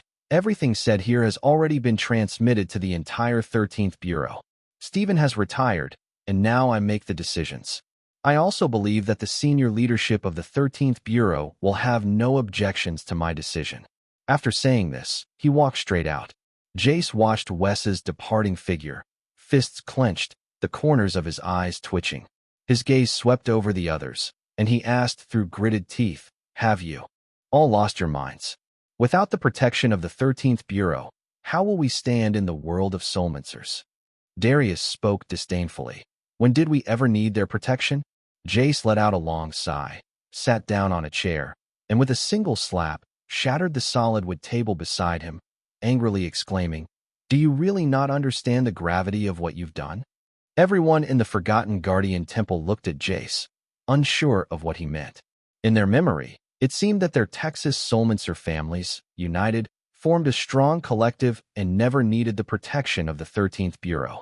Jace, with a complex expression, said, if I'm not mistaken, everything we've just said and done was recorded by cameras. Our words just now have offended everyone in the entire 13th Bureau. Darius, still not understanding the severity, laughed. So what if we've offended them? If we don't interact with them anymore, and they don't bother with us, isn't that better? Better? Indeed, very good. The 13th Bureau has many Solmancers trained by large Solmancer organizations. Although most are not core members, Your words have offended all those large Soulmancer organizations, Jace said with a bitter laugh. With one sentence, you've offended the entire Soulmancer world. Quite impressive. Darius's smile froze on his face. He had just said that the 13th Bureau only had Zoe with her warrior god constitution worth mentioning, and the rest were just freeloaders. Wasn't that implying that all the Soulmancers trained by those large organizations were worthless? Not just that, Jace continued. You should know that even practitioners of dark forces must register with the 13th Bureau and are considered their allies. Now you've offended everyone, and without the 13th Bureau's rules to follow, the Texas Soulmancers will only live by one principle outside. The strong prevail. Jace said this and glared fiercely at Darius, asking, do you think our Texas Soulmancers are invincible in the whole world? Many practitioners of dark forces were also allies of the 13th Bureau, and they still publicly followed the Bureau's rules, at least not daring to act too recklessly. But with West declaring that Texas no longer accepts their protection, wouldn't those dark force practitioners be eyeing the forgotten Soulmancers of Texas? The whole Soulmancer world would turn its attention to them, and no one would show mercy out of legal concerns. Perhaps in just a short while, a large number of dark force practitioners were already heading towards Texas. Their families indeed had quasi-deity-level masters, but those masters were mostly detached from worldly affairs, deeply engrossed in enhancing their abilities. Besides, there was an agreement among Soulmancers above the intermediate level not to intervene lightly, as their involvement could have far-reaching consequences. Under these circumstances, unless they all stayed within their own territories in Texas, survival would indeed be difficult. The matter has come to this point. Since we've decided to seek revenge against Alice, let's set off now. Jace took a deep breath and said, let's stop playing mind games with each other. That woman Alice must have obtained some heaven-defying magical artifact. Each family should send either one senior Soulmancer or 3 intermediate-level Soulmancer experts to New York. We'll kill, loot, and then immediately return. Make sure not to get separated. The treasures we seize will be distributed after we return. Jace could no longer afford to hesitate. They had to take this risk. A group of experts going to kill an intermediate Soulmancer shouldn't possibly fail. Moreover, traveling as a group would avoid being ambushed along the way. A quick battle and quick return, and they would be back within 2 days. After all, Texas still had the protection of the quasi-deities from each family. As long as they didn't venture out, their lives wouldn't be in danger. After returning from Bella's friend's wedding, William found that Alice was still there. He had seen the video sent by Wes. He was going to forward it to Alice, but she had already received it. It seemed this video was not just sent to the 13th Bureau's employees, but to all registered Soulmancers. Master, are they planning to kill me? What should I do? Alice, still unaccustomed to such matters, was surprised that someone would want to obliterate her. William, now watching anime, didn't lift his head and said, either wait for them to come and kill you, or go find them and eliminate them all. Eliminate them all, Alice said uncomfortably. I don't like killing people. William replied, that's your problem. My superpowers are gone, so I can't unlock the sword spirit seal for you. He's saying again that his superpowers have disappeared. Is this what he refers to as the state of his superpowers disappearing? This cut off her reliance and also implied that William wouldn't intervene on her behalf. She would have to rely on herself. They won't target my family, will they? Alice suddenly realized this issue. Call Zoe. Under these circumstances, you can request protection for your family. And they probably think you have something valuable and want to kill you for loot. They likely won't harm your family, William said, still watching his anime. They can't afford to stay outside for long now. It'll be just these 2 days at most. You just need to survive it. Chapter 316 saw through everything. Alice really had to admire her beloved master. From the videos sent by Wes, it was clear that a group of people were out to kill her. And Wes wasn't weak either. In Texas, he had been pressured to the point of vomiting blood just by the sheer presence of others. Now, a group like that was after her, and yet her master wasn't worried at all. He was still watching anime, even laughing. Master, can you tell what strength those people are? Alice, frustrated, sat on a stone bench, her face fallen as she looked at William. William didn't even lift his head, casually saying, anyone who can be the head of a Soulmancer family should at least be at the intermediate Soulmancer level. If I were them and planning to kill you, I'd probably send a dozen or so intermediate Soulmancer elites. Alice's face turned pale. A dozen intermediate Soulmancer elites? Isn't that overestimating me? I'm just at the intermediate Soulmancer level. Finally, William paused his anime and looked up, smiling. Did you think they would send a few people weaker than you first to give you some experience points?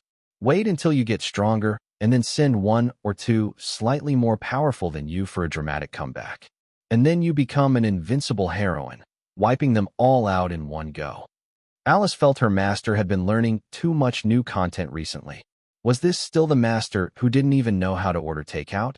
Isn't that how it's supposed to be? Alice muttered quietly. How can they send so many elites to kill me right away?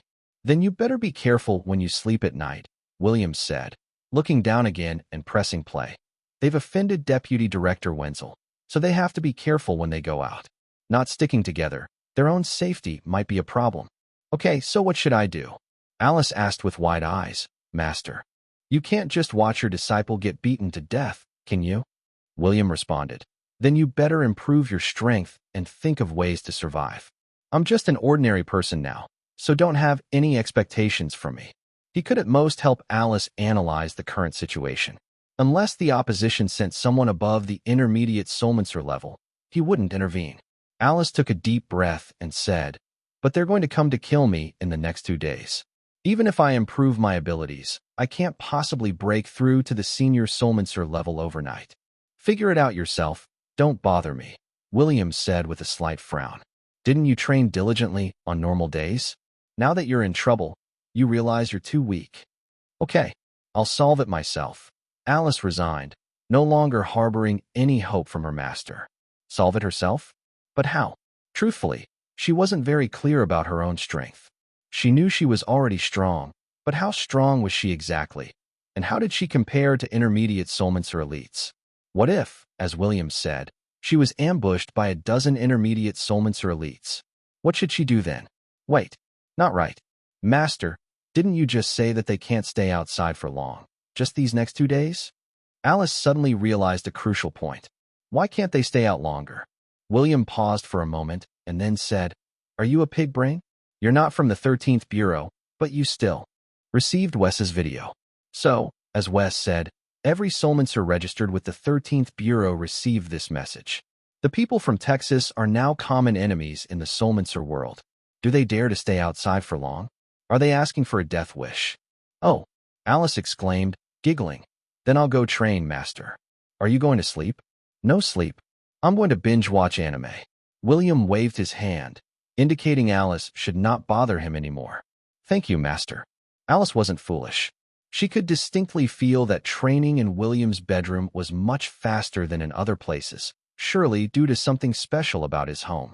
Despite William's proud and indifferent demeanor, he was staying up all night watching anime. Wasn't that just so she could train in his bedroom? With William's hints, Alice became clear about the current situation. Perhaps the people from Texas would send many elites to kill her. But since the Texans had already offended the entire Soulmancer world, what did she have to worry about? After entering her bedroom, Alice made a call to Zoe. Zoe, it's Alice. Before Alice could even say why she was calling, Zoe said, I've already arranged for someone to watch over your family. If the people from Texas cause harm to ordinary people or create a severely adverse impact, I will intervene. Alice's mouth twitched. Isn't Zoe always kind of silly? How does it feel like she's already seen through everything? She even started hinting at what Alice should do. Okay, thank you, Alice said, and then hung up the phone. After hearing William mention that maybe a dozen intermediate Soulmancer elites might come to attack her, she had been somewhat panicked. But now, not only was she not worried, she even felt like laughing. Dealing with this situation was actually quite simple. The easiest method was just to hide for a few days. If I can't beat them, can I just hide? Another method was to stay in crowded places. Alice believed that once the people from Texas entered New York City, they would definitely be noticed by Zoe and her team. In crowded areas, if the Texans made a move against her, and as long as it harmed ordinary people or caused some terrible impact, the people from the 13th Bureau would intervene. West did say in the video they would be executed. Alice also didn't want to harm ordinary people, because she thought of a perfect place to go. Cozy Bookhaven. Now, Cozy Book Haven was full of soulmancers, and it was also near a school. If anything were to happen, at the very least, Nelson would help her. In a one-on-one fight, she wasn't afraid of anyone. As for now, she would focus on improving her abilities. With a rough plan in mind, Alice felt more at ease to concentrate on her ability enhancement. William had taught her many secret soulmancer techniques at Ravenwood, but she hadn't fully grasped many of them. Thinking about the sword technique secret she had comprehended the night before, she sat on the bed and began trying to understand other secrets. If she could comprehend other secrets tonight, it would prove that her master's room had some magical effect. Maybe she would just take over his bedroom in the future. William really did stay up all night watching anime. Nowadays, he had little interest in fighting or killing. A peaceful world with daily binge-watching of shows. Wasn't that a comfortable life?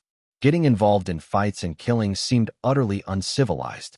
Chapter 317, It was better not to offend such a person. When Alice came out of William's bedroom, she saw Amy feeding rabbits under a parasol tree. "Amy, where's Mr. Johnson?" Alice took out her phone to check the time and realized it was already 1:10 in the afternoon the next day. Amy, squatting on the ground, looked up and said, "Mr. Johnson went to school." As expected, her master really didn't plan to intervene in her affairs. Well, that's fine. She was determined to prove herself to her master, to show him with her strength that she was not useless. The fact that the soulmancers from Texas were targeting Alice didn't seem to affect William at all. When Alice didn't come out in the morning, he had breakfast by himself and went to school. As he was preparing to go to the school cafeteria with Wyatt and others to enjoy the beautiful college life, Edward was unexpectedly waiting for him right outside the classroom. Coincidentally, Edward's student, Alex, was in that class. As soon as Alex walked out of the classroom and saw Edward, he quickly approached him with respect in his tone. "Instructor, were you looking for me?" Edward's eyes were bloodshot, and he didn't seem to be in good spirits. Shaking his head and still staring at the classroom door, he said weakly, "I'm waiting for someone."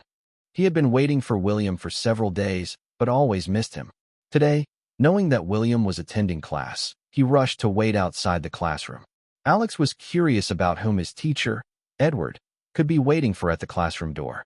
It was only when William and Wyatt came out that a spark of light finally flickered in Edward's eyes.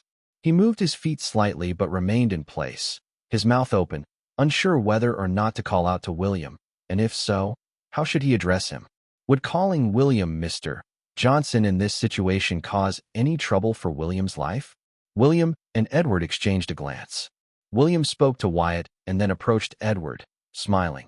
"Edward, were you looking for me?" Yes. I have something." Edward's eyes shone with excitement as he hurriedly said, "Are you available right now?" "Sure, let's go." William, after living more than a month in this new routine, had become more amiable towards others. Initially, he didn't have a good impression of Edward when they first met, but after a few interactions, he found that the old man wasn't as unpleasant as he had thought. Contrarily, this old man was far more interesting than many others. At least he had convictions in his heart, a very persistent, ordinary person. Because of this, William's attitude towards him had changed somewhat. When Edward approached William, Wyatt and the others naturally had no choice but to leave awkwardly, but Alex was somewhat confused. In his impression, William, the student, was definitely not outstanding and often skipped classes. In just over a month, he had missed at least 30 or so classes, and it was already quite good that he hadn't been expelled. Could it be that he hadn't been expelled because of his relationship with Edward? Edward, however, didn't think too much about it. He walked alongside William, not talking much on the way. After all, he had too many acquaintances at the school, and he could see that William preferred to keep a low profile and not attract attention. "Let's go to the bookstore," William suggested, probably guessing Alice's plan. It might be good for him to check it out too. The second floor of the bookstore was always empty, and if Edward had something to say, they could talk there. Edward quickly nodded. He had been waiting for William at the bookstore recently, but for some reason, every time he got close to the bookstore, he felt an inexplicable pressure, as if an instinctual part of him was telling him to stay away. When William and Edward arrived at the bookstore, it was, as usual, full of soulmancers. These soulmancers were overdoing it, using their soulmancer abilities to keep ordinary students away, resulting in the store having no business for several days. These soulmancers, on the other hand, just sit in the store reading books and don't spend anything throughout. As William and Edward entered the bookstore, they immediately drew sidelong glances from a group of people. Two of them even exerted an invisible pressure on Edward, probably wanting him to leave on his own. William was immediately displeased and pointed at the two, saying, "You two, out." They had already driven away customers from the store with their presence and still had the audacity to hassle someone William had brought in. It was like a bunch of crows trying to dominate an eagle's territory. "Why should we listen to you?" A young man at the junior soulmancer level was also unhappy. Why should they leave just because William said so? Rumors said that William was just a freeloader who hooked up with Alice and Zoe with his charm, and yet he dared to boss them around? William didn't bother to answer his question because, in the next moment, Nelson, with a dark expression, said, "You too. Get out." Nelson was utterly obedient to William. The reason he hadn't driven these soulmancers away was simply because William hadn't given the order. He didn't dare to guess William's intentions recklessly. Now that William had spoken, it was natural for Nelson to take action. Is there some kind of misunderstanding? The two junior soulmancers suddenly turned pale. Why was Nelson siding with William? Nelson frowned slightly and warned, "Don't make me force you out." The two men dared not say more and left dejectedly. Then William said, "From now on, keep your auras in check. This bookstore is for students to buy books. With you all looking fierce and intimidating, you've scared away my customers. Who would dare to come in? What's your status to talk to us like that?" A member of a soulmancer organization coldly glanced at William. In his view, the reason the previous two were driven out by Nelson was due to their low abilities, failing to attract the great mage Nelson's favor. However, he was an elite member trained by a major soulmancer organization, with exceptional talent, not comparable to those two at all. As for William, he didn't take him seriously, thinking he was just pretending to be influential by relying on others' authority. But before he could finish his words, Nelson had already appeared in front of him and unceremoniously threw him out. "From now on, you will follow William's words. Otherwise, don't even think about staying here." Nelson couldn't understand why this group of people foolishly sat in the bookstore for so many days. What did they really want? William, the real master, was right in front of them, but they were completely unaware. If they didn't understand what they could gain from William, then what were they doing sitting there every day? Were they looking for trouble? Of course, he didn't know that in these people's eyes, he himself was the master. They were just hoping to gain some opportunity from him.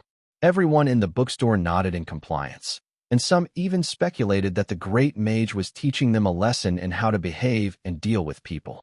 On further thought, William had a good relationship with the people of the 13th Bureau and an ambiguous relationship with Alice, the master. Living off others can also be a skill. Why look down on him? It was better not to offend such a person. Chapter 318. Everyone has their moments of being a little coy. The soulmancers in the bookstore finally realized William's authority in this place. A mere novice soulmancer, yet he commanded such respect from Nelson. This was indeed no small feat, incredible. They also didn't dare to release their energy to intimidate ordinary people anymore.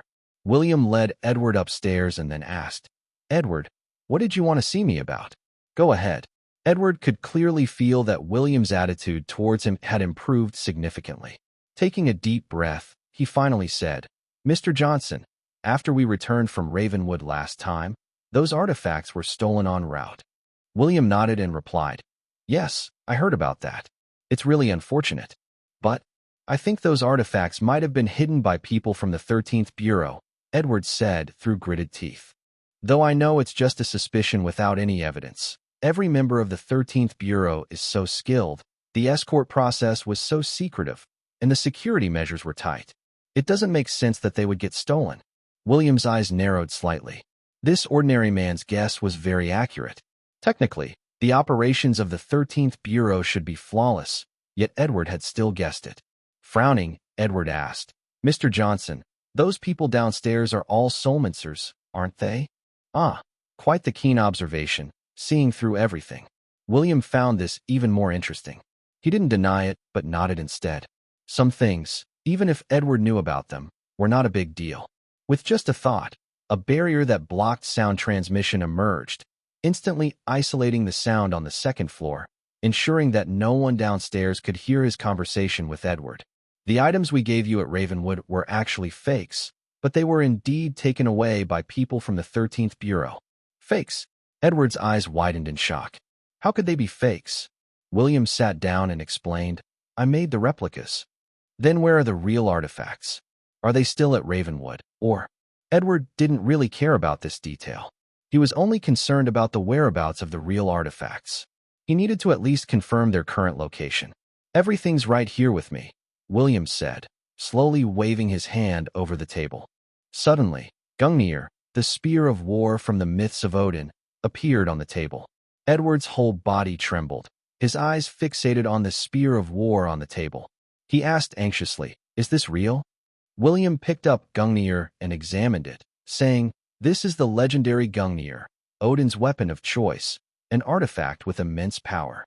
Edward gasped, his finger trembling as he pointed at Gungnir in William's hand, excitedly asking, How can you possibly be holding it? He went on to explain that previously, in an ancient cave at Mount San Juan, an archaeologist had merely touched this artifact and turned to ash. Yet now, William could manipulate this artifact effortlessly. William smiled and responded, It once belonged to Odin, but now it is mine. It was always my possession, so there's no problem with me handling it. You? Edward's voice choked, incredulously asking, Are you saying that everything in that cave is yours? William nodded in confirmation. The text on that stone tablet, I wrote it. At this moment, Edward was too excited to speak, his breathing rapid. He finally understood why William knew the language on the stone tablet. From the era of the gods to the present day, how many years had that been? After a moment of silence, Edward couldn't help but ask, So, how many years have you lived?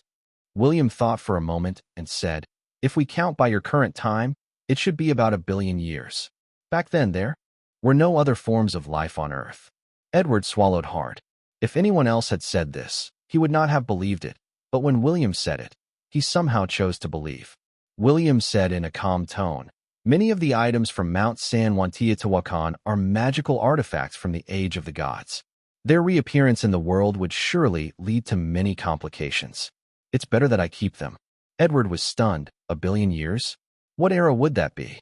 According to William, there were no living beings at that time. William didn't know if Edward believed what he was saying. He simply stated, I really like this era, with so many interesting things. But those items from Mount San Juan, it's best if you forget about them. Even if I gave them to you, you wouldn't be able to decipher them. And if these things really spread, they might cause harm, even destruction, to many people in this world. Not to mention anything else. If any of the magical artifacts fell into the wrong hands and William didn't intervene, the casualties could be unimaginable. Edward clenched his fists, sitting in the chair, looking at William, his lips trembling as he asked, 1 billion years ago, were you already in human form? William looked into his eyes and said, Many aspects of the history you understand now aren't entirely true. But the past is the past. What difference does it make to confirm it? Edward fell silent again for a long time, finally showing a smile on his face. Thank you for clarifying this for me. In that case, it's better if those things stay with you. This conversation had revealed many secrets to Edward. Although there were still many questions in his mind, he decided not to disturb William any further. He stood up, bowed to William, and then turned to go downstairs.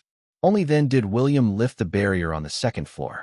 Not long after Edward left the bookstore, Alice arrived, while William was upstairs reading. Alice, holding 2 cups of coffee, quickly went upstairs and handed one to William, saying, I knew you'd be here. Here, this is for you. William took the coffee, sipped it, and continued reading his book. Alice couldn't help but giggle. William claimed he didn't care about her, but if he truly didn't, why would he be waiting here for her? Pretending to read here, he was actually worried about her, wasn't he? Alice smiled slightly, took a delicate sip of her coffee, then went downstairs without saying much more to William. Playing hard to get, then? Well, everyone has their moments of being a little coy. After going downstairs, Alice started to cozy up to Nelson. Knowing that Alice was William's disciple, Nelson naturally treated her differently. Alice, I heard you've been targeted by the Soulmancers from Texas. You need to be careful, Nelson said, but he didn't seem worried at all. After all, she was William's disciple. Regardless of William's true strength, just any one of the magical artifacts from Mount San Juan Teotihuacan was enough to deter any soulmancer. Each artifact had the power to obliterate the entire soulmancer organization of Texas. Alice, however, made a pitiful face and said to Nelson, "Great Mage Nelson, I'm scared." Chapter 319, seems he was not worthy of being my minion. Alice saying she's scared? Nelson couldn't help but feel both amused and baffled. With such a powerful master, what do you have to fear? There's nothing to be afraid of. Aren't they just a few forgotten soulmancer practitioners in Texas? Nelson, being one of the 3 great magicians of the Arcane Society, didn't really take a few forgotten soulmancer practitioners seriously, and he truly didn't think Alice had any reason to be afraid. The soulmancers in the bookstore, overhearing Alice's conversation with Nelson, began to speculate. They had come to flatter Nelson, hadn't they? Moreover, this bookstore must have some hidden secrets. Alice's obvious close relationship with Nelson and her sudden rise in a short period of time led them to believe it must be related to Nelson, and Alice might very well be Nelson's disciple. Their staying in the bookstore was precisely in hopes of encountering a similar fortune to Alice's. Alice, don't worry. If those people from Texas dare to trouble you, we won't let them off. A junior soulmancer spoke up loudly. Those soulmancers from Texas are just too arrogant. We saw Deputy Director Wenzel's video too. It's highly likely that those soulmancers provoked you first, but they refuse to reason and are making outrageous claims, thinking they are invincible in the world. These words ignited passionate responses among the soulmancers in the bookstore. Right? Alice, rest assured, we will help you. They just want to bully the few with the many, as if we're all scattered and powerless. Haha, they even dared to offend Deputy Director Wenzel. They really don't know what they're in for. The soulmancers in the bookstore had various opinions, but without exception, they were all displeased with the forgotten soulmancer practitioners from Texas. Alice had legitimately represented the 13th Bureau in securing the Hudson University area, and the 13th Bureau hadn't prohibited other soulmancers from entering. In this matter, the soulmancers at the bookstore owed a favor to the 13th Bureau. Moreover, when they had encountered troubles in the past, it was the 13th Bureau that had stepped in to resolve the issues, and Wes was well known for his amicable dealings with many soulmancers. Offending Wes was tantamount to offending half of the soulmancer community, and with Darius's comments, it could be said that he had offended most of the soulmancer world. Alice, don't worry. I've already received news that the elites from various major soulmancer organizations are heading towards New York. If those soulmancers from Texas dare come, they won't leave New York alive. William, listening to their conversation from upstairs, just smiled faintly. It seemed that Alice wasn't really in any serious trouble this time. Those soulmancers from Texas were truly foolish to take a hard stance against Wes. They could have actually compromised on the surface and assassinated in secret. Now, by making such a big fuss, they're gradually pushing themselves towards destruction. As expected, as soon as Jace and his group left the territorial bounds of the Texas soulmancers, they were immediately targeted by a group of Dark Force practitioners. These Dark Force users are not the ones registered with the 13th Bureau. They are actual souls that have escaped from the underworld, possessing various human bodies after their escape. Didn't expect that there are still so many soulmancers in the human world. Coming here was indeed the right choice. A gaunt, ragged old man cackled while watching Jace and his group from behind a pile of rocks. Another man, young, with a pale face and dressed in a black robe, glanced at Jace and his group and said to the old man, "Vinumbri, the drunk, don't act rashly. Consider these people your prey, but don't kill them yet. Ask them where they are going. Familiarize yourself with the environment first. If they have some powerful human backing them, killing them might cause trouble." The old man chuckled. I know. You think you're the only one who's thought of that. But we've already agreed. These people are my prey, and none of you others better steal them." The group with the old man consisted of 8 individuals, men and women, old and young, all dressed differently, but undoubtedly all very powerful beings. Jace and his group didn't even realize they were being watched. "You? Stop." The old man suddenly leaped out from behind the rocks, confronting Jace and his group of more than 20 people. among them 5 high-level Soulmancer's elites. Jace was immediately startled. The old man's sudden appearance was quite eerie, his ragged clothing making him look unremarkable. But when had he appeared nearby without being noticed? The old man, stooped, leaning on an ugly black cane with a wine flask hanging from it, looked up and asked, "I ask you, who is the most powerful Soulmancer in the world today? What level of strength have they achieved?" Just a slight look from the old man, and Jace felt an invisible pressure.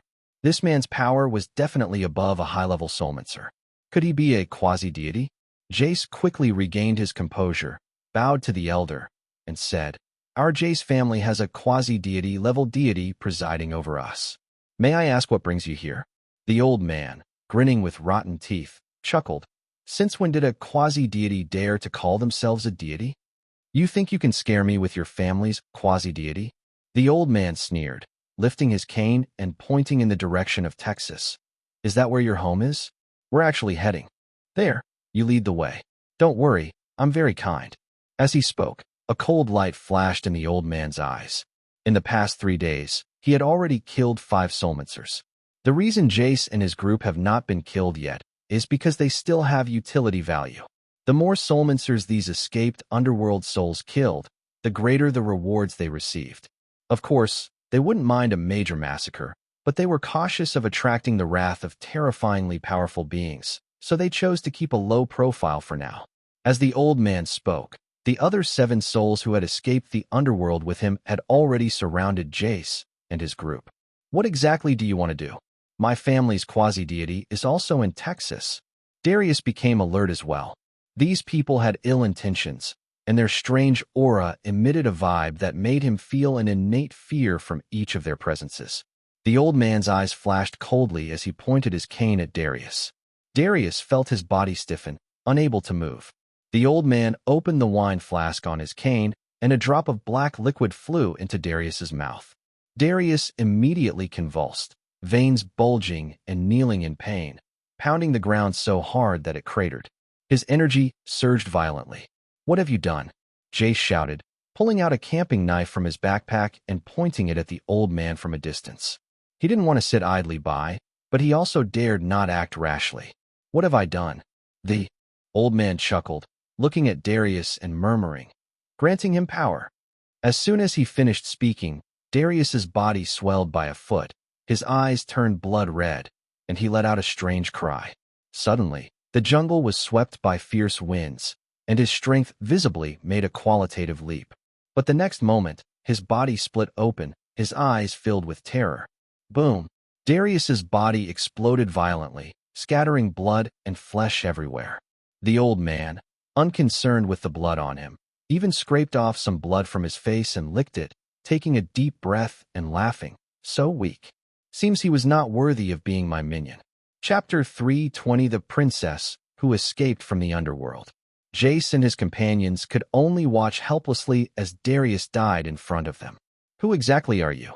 Jace had considered the possibility of being attacked by other Soulmancers after leaving Texas, but in his view, with 5 high-level Soulmancers and 18 intermediate Soulmancer elites in their group, they shouldn't be in any danger unless the major Soulmancer organizations banded together to attack them.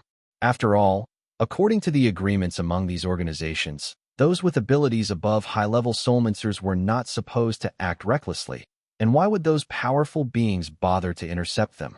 A little girl with twin ponytails and a delicate complexion walked up to Jace with her hands behind her back, smiling. "We are messengers of the gods." If this statement had come from the little girl before Darius's death, perhaps someone might have believed it.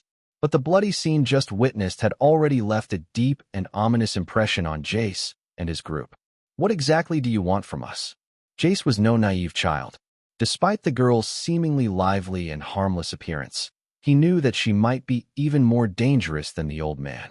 The little girl playfully traced her finger across Jace's cheek, slowly circling around him, and said, "Don't be afraid. We're not the kind who kill indiscriminately. As long as you behave, you'll be rewarded." Before Jace could respond, a young boy with a golden skull mark on his forehead spoke coldly. "Why bother talking so much? Just search their memories." With that, his eyes flickered with a ghostly blue light. He reached out towards Jace, and Jace was uncontrollably pulled towards him. The boy's eyes emitted a purple glow, enveloping Jace. Jace, suspended in the air, looked like a puppet, his expression one of agony.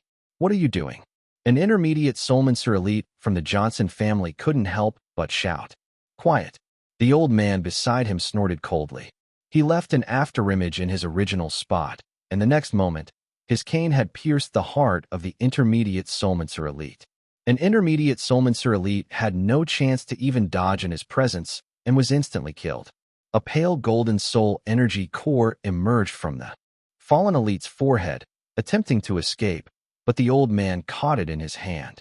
He chuckled wickedly and swallowed it. Even in their soul state, they couldn't escape. The other soulmancers, witnessing this, dared not move, even finding it difficult to breathe. What kind of group was this? Weren't intermediate soulmancer elites considered among the top combatants in the world? Yet someone had just been killed instantly with a single move. It was utterly terrifying. Vinumbri the drunk. "I told you, don't kill indiscriminately." The young man with a student-like appearance frowned, slightly displeased. "Don't forget our mission." Clearly, their purpose in coming here was not to kill. The old man, however, dismissed this with a laugh. What harm is there in killing a few of them? The young man didn't argue with him, but instead asked the boy, "Erebus, did you find anything?" Erebus gently pushed Jace aside and said indifferently, "This person's memories are too limited, all about their soulmaner family in Alamo. However, the avatar of the chief god we are looking for is indeed in Texas. Let's head directly into the city and not waste time." They came out this time to seek revenge on a mid-level soulmancer named Alice. Erebus recounted everything he learned from Jace, including their suspicion that Alice possessed mysterious artifacts. Thus, Jace and his group had just left their territory and hadn't gotten far when they were captured and brought back by Erebus and his group. "Young Jace, let me kindly advise you. It's best not to alert your family's leader." The young student looked at Jace lightly, saying, "A quasi-deity doesn't really amount to much in our eyes. We just don't want to make too much of a fuss. Of course, if you don't believe me, feel free to try." The student's eyelids lifted slightly as he spoke. "Killing a few soulmancers with quasi-deity strength is just a bit of effort for us." Jace swallowed hard, not daring to doubt the truth of the student-like figure's words. Judging by the strength displayed by this group, they didn't seem to belong to this world. Could they be people possessed by demons? Just as Jace thought this, the little girl beside him giggled. "I told you, we are messengers of the gods, not weak demons." Could this little girl actually read minds? It's not unusual for a soulmancer to have such abilities. But the key point is who they use it on. After all, Jace was a high-level soulmancer, and the fact that his thoughts were known as soon as they arose was terrifying. To put it bluntly, if this group wanted to kill them, it would likely be effortless, given that the strongest among them, Jace, seemed as vulnerable as a lamb in the presence of these beings. Ultimately, Jace could only say with a troubled expression, "Rest assured, I won't alarm the old clan leader, but I also ask you, divine messengers, to show mercy and not harm us further." The student smiled with narrowed eyes. "Don't worry, as long as you obediently follow orders, you'll be rewarded. Aren't you seeking revenge? I can even help you, making the soulmancers of Texas the greatest soulmancer power in the world." That last statement seemed to strike right at Jace's heart. Jace trembled and said, "If you can make the Johnson family the #1 soulmancer organization in the world, I will serve you as my master." The old man nearby immediately objected. "Thanarok, we agreed these people are my spoils of war. What are you doing?" The student glanced at him and chuckled. "They're yours. I'm not really interested in these people. But how shall we divide New York City?" Erebus spoke in a low voice. "Everything in New York belongs to me and my maid. Don't even think about getting involved." No sooner had he finished speaking than the little girl flew at him with a kick to his face. "Stupid servant! How dare you disrespect your mistress?" Erebus didn't use any supernatural powers, and the two children started brawling, hitting each other with real punches. The others were used to it by now. These two often fought upon meeting, yet they were frequently together, seemingly in constant competition. This little girl, revered as a princess by many souls who had escaped the underworld, possessed the strongest combat ability among them. capable of battling a god-king of the divine realm if unleashed. Stupid servant. Everything in New York City belongs to me. Alone. You are forbidden from setting foot there. Erebus was eventually pinned down and furiously stomped on. In close combat, he was no match for this little witch. You foolish maid. If you go alone, you'll only end up getting trafficked. As soon as Erebus finished speaking, he was stomped on the head by the little witch, his head buried in the ground. Chapter 321. Has the issue been resolved, just like that? Forgotten Guardian Temple. Led by Jace, Thanarok and his group entered the temple. They had concealed their aura so well that even the quasi-deity, elder of the Johnson family, couldn't sense them. Someone curiously asked Jace why they had returned, but Jace just glared at them and ordered the Johnson family members to seal and lock down the entire Forgotten Guardian Temple. Thanarok and his companions looked at the ancient statues before them with reverence in their eyes.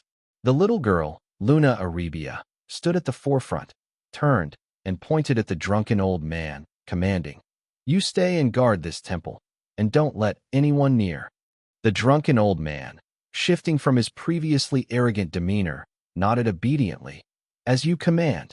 Luna's gaze swept over Jace and the others, then added, "In consideration of their service to the Father God, no one shall harm their lives any further." Understood. Even Thanarok, who had the appearance of a student, respectfully nodded in agreement. Only Erebus nodded expressionlessly. "Erebus, come with me to New York. The rest of you, disperse around the world," Luna said, picking up 2 candles from beside the altar. The candles lit themselves, and after placing them properly, Luna turned towards the ancient statues, spread her hands with her right finger resting on her left, and respectfully bowed 3 times.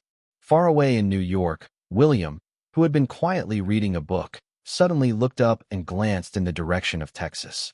Things seemed to be getting interesting. Once, he also tried to expel the dark forces triggered within his body. As a result, he unknowingly expelled something, which over 80,000 years seems to have formed a power in its own right. Souls escaped from the underworld. William chuckled to himself, curious about what kind of entity he had expelled from his body. If it had its own independent consciousness, should he expel a couple more? That seemed interesting, although it appeared that only one such being could be expelled from the body. If he used a split consciousness, the consciousness would naturally be shared, but with the kind of entity expelled from the body, even William didn't know what it was. Could that thing be planning to kill him and then take his place? If that were really the case, it might not be so bad. Then it's actually quite interesting. William lowered his head again, pulling out his phone to continue watching the anime he hadn't finished from yesterday. As for the sense disturbance, he couldn't be bothered to intervene. He just wanted to see what kind of antics it would play out. Alice was completely unaware of what she was about to face. At the moment, she had let down her guard, thinking the matter was simply resolved. 2 days passed without any Soulmancer from Texas appearing in New York, nor was there any news about Soulmancers from Texas. During these 2 days, Alice was quite cautious, following William everywhere. At night, she went to his house for power enhancement training, and during the day, she trained at the bookstore. Moreover, she had built a very good relationship with the Soulmancers in the bookstore. Alice, the little rich girl, bought plenty of gourmet food online. These Soulmancers already owed her a favor, and now they were even more indebted, as they were eating her food. If the Soulmancers from Texas came to kill Alice at this time, it would be inappropriate for them not to act. "Master, do you think they've given up on killing me?" "It's been 2 days," Alice said, sitting beside William, curiously looking at him. Had her master already dealt with them? Like those demigods in Maplewood Town. "You really seem to have a lot of free time." William put down his phone and glanced at her. "Do you really think the people below can protect you?" As he was speaking, a call from Wes came through, addressed to Alice. Alice answered the call and heard Wes ask, "Alice, are you at Cozy Bookhaven?" "Yes. What's up?" Alice became a bit nervous. Could someone be coming to kill her?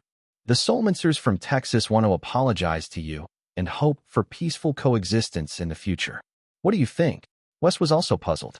Today, Jace had approached him with a very humble attitude, apologizing and hoping to be forgiven by Wes and Alice.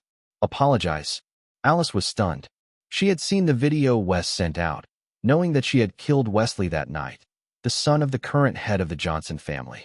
And the people from the other two families, they had irreconcilable feuds with her. Jace was actually not pursuing the matter further and was apologizing to her. An apology? That's not necessary, Alice said with a twitch of her mouth. Let's just live in peace from now on. I'm already near Hudson University with Jace. Wes, who was naturally kind-hearted, had been approached by Jace earlier that day with a sincere apology, almost kneeling before him. He also mentioned that Darius had been severely punished for the previous incident. He felt it would be inappropriate not to forgive them under these circumstances, especially since they had lost a son and their emotional outburst at the time was understandable. After all, the incident had passed, and there was no need to dwell on it. Then I'll wait for you at the bookstore entrance, Alice said, descending the stairs. Let's go have a look, William said, putting down his phone and standing up. He had already sensed two peculiar auras nearby. Interestingly, these auras seemed oddly familiar to him. Knowing he had no descendants over the years, these two people couldn't possibly be related to him by blood. It must be just a similarity in the source of their powers. And these were souls that had escaped from the underworld. How many years had it been since he'd seen such a phenomenon? Alice, thinking William was just concerned about her safety, smiled broadly and stepped aside to let William lead the way. Wes and Jace, along with Luna and Erebus, arrived at the bookstore entrance shortly after. These two had completely concealed their auras, making even Nelson, a peak high-level soulmancer, unable to discern their true forms. William's gaze swept over the pair, sensing they were ancient, otherworldly beings. One was the shadowy, giant wolf Fenrir, and the other resembled a phoenix from ancient legends? Are there really such beings still alive in this world? Just recently, William had scanned the globe with his divine consciousness and hadn't detected their presence, so they must have just emerged from some other space. Most importantly, the aura on them must have been imparted by that entity William had expelled from his body, giving them new life. Alice, I am truly sorry. Today, Deputy Director Wenzel and I reviewed the surveillance footage, and it was indeed my foolish son who tried to ambush you. His death was deserved, Jace said. Let's consider all that has happened, Misunderstanding. Alice could hardly believe Jace's magnanimity. His son had died, yet he was apologizing to his son's killer. Even if the root cause of the incident was indeed Wesley's fault, this level of integrity from a father seemed a bit too much.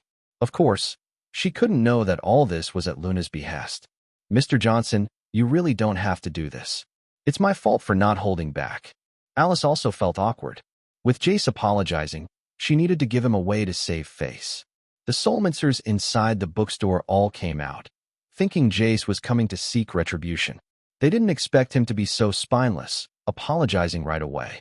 He must be scared. Erebus's eyes stayed on Alice, especially fixated when he saw the segment of a jade dragon's tendon wrapped around her wrist, causing him to lose his composure. A jade dragon's tendon. How could she possibly possess such a thing? Chapter 322, Crying from Two Mythical Beasts.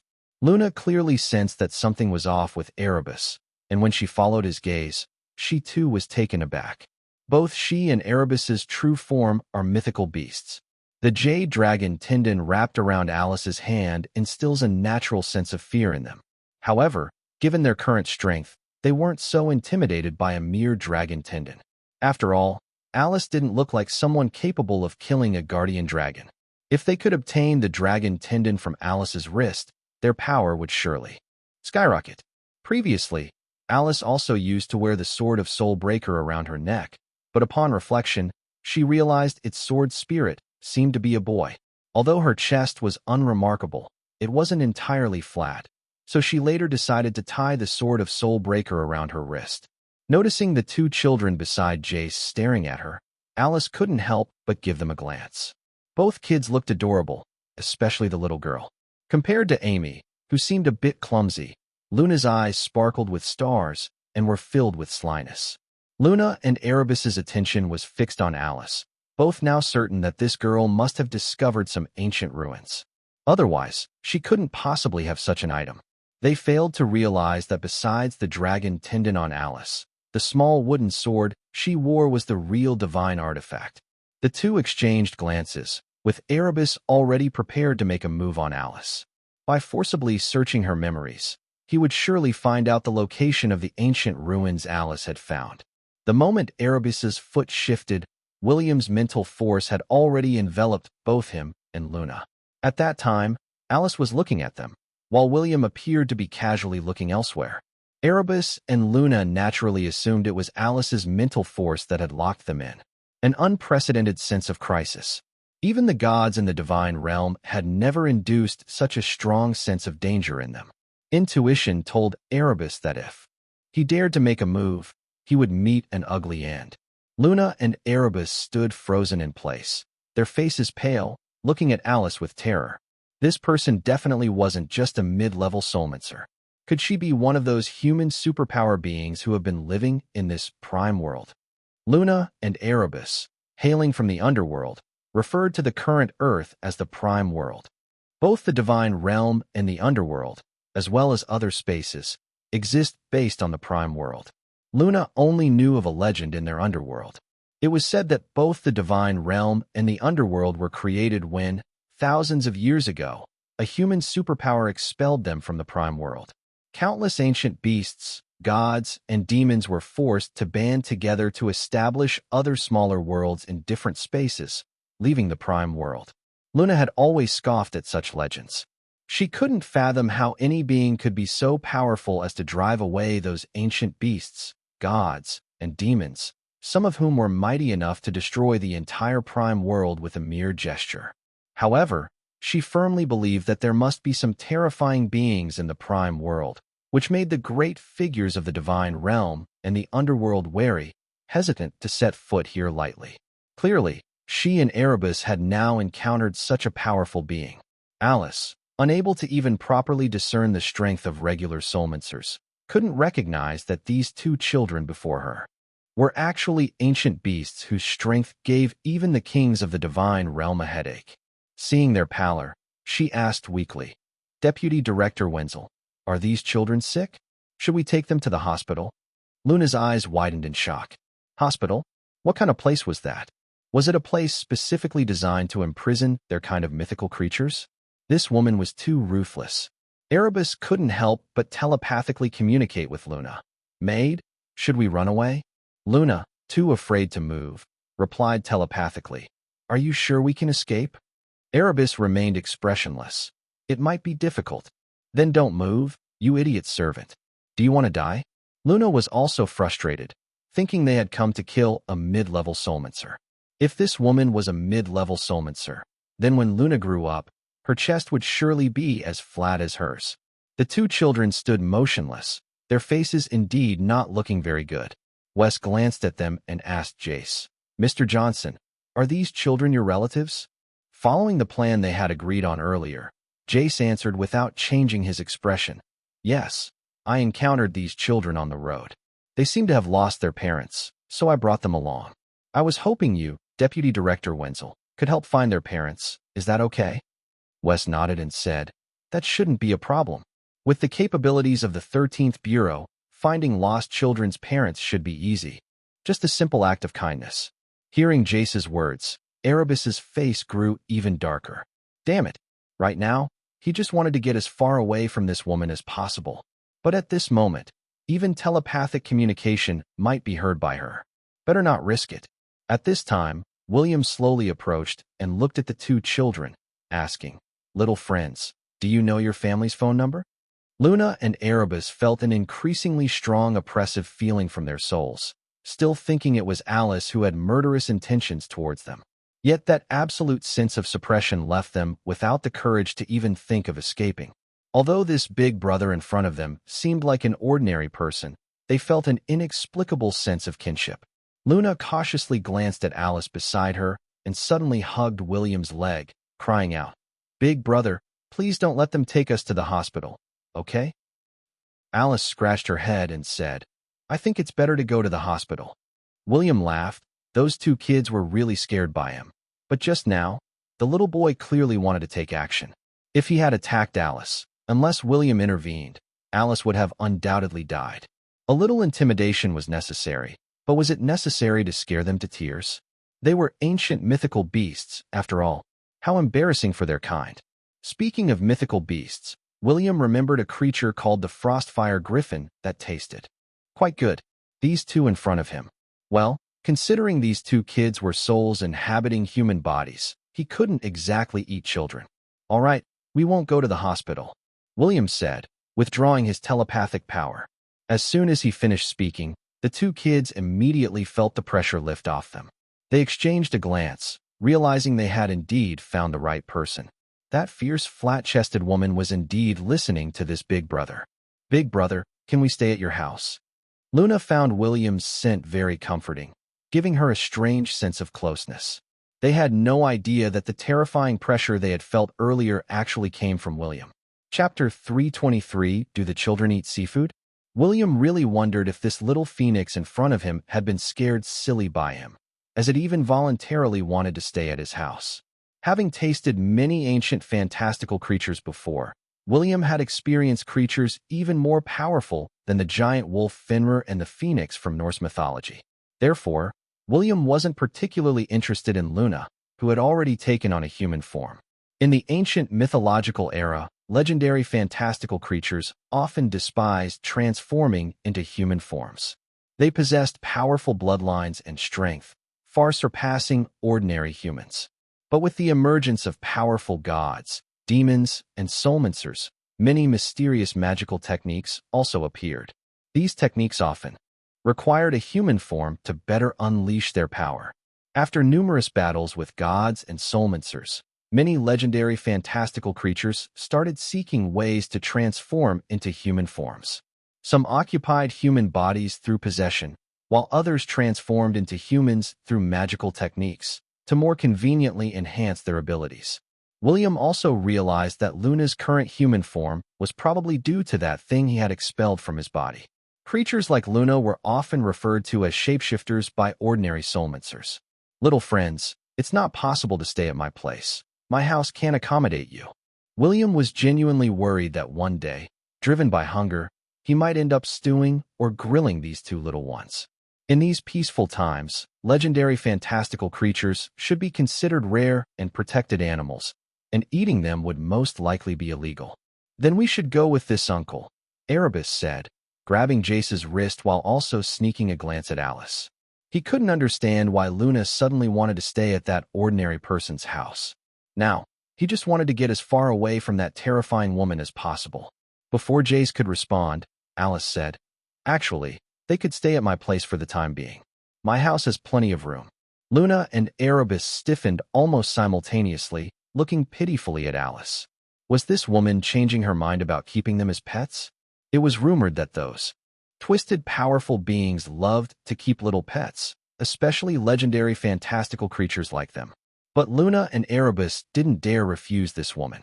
If the mental force William had released was only slightly stronger than them, even just one level higher, the two little ones wouldn't have been so terrified. But it was just too much stronger. All right then. The two little ones sulked, with Luna reluctantly letting go of William's leg. It was over. They were doomed. They had come to the prime world from the underworld, initially planning to explore New York for any ancient relics. But before they found anything, they ended up becoming someone else's pets, which was quite tragic. Erebus gritted his teeth, preparing to fight Alice, but then heard Luna say, Okay, we'll stay at your place. Erebus frowned at Luna. They were top-tier fantastical creatures. How could they become pets? Luna communicated telepathically. We can't die. Their purpose in coming to the prime world was to bring their supreme god to this world. No matter what, they couldn't die. Enduring humiliation or becoming pets, whatever it took, they just couldn't die. Alice was also baffled. She had kindly offered to shelter these two little ones, but why did they look so forlorn? It must be because children are shy around strangers. They'll get used to it after a while. William saw through the misunderstanding. The two little ones thought it was Alice who had locked onto their souls. What? A delightful misunderstanding. Since that was the case, he didn't bother to intervene anymore. Whether it was fortune or misfortune, it was up to Alice now. The Texas Soulmancer's threat to kill Alice turned into a joke in the end. With Jace's sincere apology, the two sides fully reconciled. However, the forgotten Soulmancers of Texas became a laughingstock in the Soulmancer community. They had been so adamant about not needing the protection of the 13th Bureau, and after all the fuss, it was like they let out a fart with no follow-up. And Jace even traveled all the way to New York to apologize. It was like letting out a fart, then pocketing it, and everyone thinking he was going to light a firework, but then he just sucked it back in. How embarrassing. Jace was utterly disheartened. What happened to Erebus's promise to make their Johnson family the world's #1 Solmancer family? After his round of apologies, he walked away dejectedly. Not only was he despised, but the words Darius had previously said couldn't be taken back either. The entire Texas Solmancer families were still not well regarded by other Solmancer organizations. After Jace left, Wes started inquiring about the names of the two little ones, even asking if they remembered where they lived, any landmarks, and if they knew their parents' phone numbers. Turned out, apart from their names, the two kids knew nothing and looked utterly clueless. Especially when Wes asked their ages. Luna counted with her fingers and claimed she was 13,800 years old. Erebus, with a cold demeanor, stated, "I am 13,801 years old." Wes was speechless at that moment. Luna glared fiercely at Erebus. If it weren't for their fear of Alice, the two would have probably started fighting again. "Alice, could you please take care of these two little ones for now? I will try my best to find their parents." Wes finally gave up on communicating with the two kids. 13,000 years old. They looked like children of 7 or 8 years who couldn't even remember their own parents' phone numbers. Thus, Luna and Erebus were left at the bookstore. With Jace's apology, Alice felt her crisis was over and heaved a sigh of relief. "Everyone, dinner's on me tonight. How about seafood?" Alice announced back at the bookstore, offering to treat everyone. After all, she had gotten to know these Solmancers over the past couple of days. Although they hadn't done anything, they had agreed to help her if Jace tried to harm her. Treating everyone was nothing for a little rich girl like Alice. Of course, she didn't forget to invite the staff of the 13th Bureau. "Deputy Director Wenzel, could you please invite your colleagues? I'm treating everyone tonight. Let's enjoy a good meal." Alice had briefly interacted with Zoe and felt that Zoe was quite poor but a big eater. This time, when she was in trouble, Zoe was the first to send someone to protect her family and even gave her hints on how to handle the situation. Whether or not Zoe ended up helping, Alice owed her a favor. Alice patted Luna and Erebus on the head, asking, "Kids, do you eat seafood?" Though she smiled kindly and her tone was extremely gentle, to Luna and Erebus, it sounded like a threat. "If you dare not to eat, then you'll be eaten tonight." Chapter 324, A Terrifying and Eccentric Big Sister. For this treat, Alice directly booked an entire high-end seafood restaurant. She was well aware that all the invitees were Solmancers, many of whom, not just in behavior, but even in their attire, were quite peculiar. Having them dine with ordinary people could potentially lead to unforeseen incidents. When it came time to eat, she finally felt relieved about her wise decision. These Solmancers, who typically expended vast amounts of energy, unsurprisingly had enormous appetites. The speed at which the waiters served food couldn't keep up with their rate of consumption. Not to mention Zoe and her group. What shocked Alice the most were the two little ones, Luna and Erebus. She remembered walking into the restaurant with the two kids, their expressions resembling convicts being led to court. Even initially at the dining table, they appeared extremely nervous, unsure of how to handle the neatly arranged cutlery. But now, these two children had become the biggest eaters at the table. An entire platter of fresh Maine lobsters was wiped clean in less than 5 minutes by the two little ones. Alice's mouth fell open in astonishment as she watched the kids, quietly moving closer to William to whisper, "Are these two little ones Solmancers as well?" In such a setting, Alice knew she couldn't loudly call him master to avoid drawing attention from others. William just smiled and continued to savor his meal. Solmancers? Underestimating much? If it weren't for the danger William had made these two little ones feel earlier, this entire room of people wouldn't be enough for them to play with. Seeing William smile, Alice felt once again that she hadn't received an answer, her intelligence insulted yet again. Feeling utterly defeated. The most crucial part was that, facing two such voracious little eaters, no one seemed to find it strange, except for Alice. "Are you really going to become someone's pet over some food, maid?" Erebus, while voraciously gobbling down a large Maine lobster, sent a telepathic message to Luna. Stupid servant, you think I'm like you? Luna, her mouth greasy, disdainfully replied telepathically. You talk big, but why don't you run away then? Erebus fell silent, focusing on his meal. Run away? But where to? Unless they immediately fled back to the underworld. Otherwise, just thinking about that terrifying force of will. As long as they remained in this world, they were sure they couldn't escape. In Erebus's view, if Alice wanted to catch them, they could be tracked down and brought back from anywhere in the world. So, why not just sit here and enjoy the food? With this thought, Erebus sent a message to Luna. You better not become someone's pet just because you're afraid to die. Luna rolled her eyes at him. What nonsense. She didn't even bother to respond. After everyone had their fill, Alice took the two little ones back to her house. For children unaccustomed to luxury, seeing the Turner family's grand mansion would surely spark a flurry of curiosity and excitement. But Erebus and Luna found nothing particularly impressive about the estate. The size of the mansion was nothing compared to their palaces in the underworld.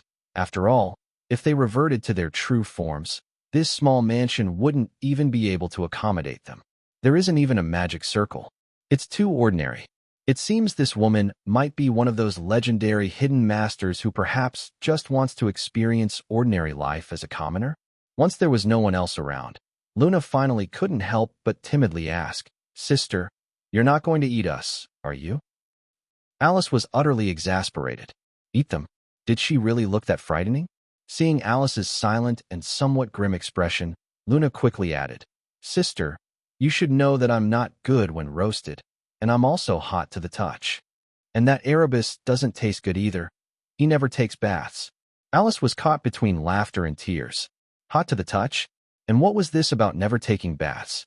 Hearing Luna's comment, Erebus immediately became unhappy and frowned.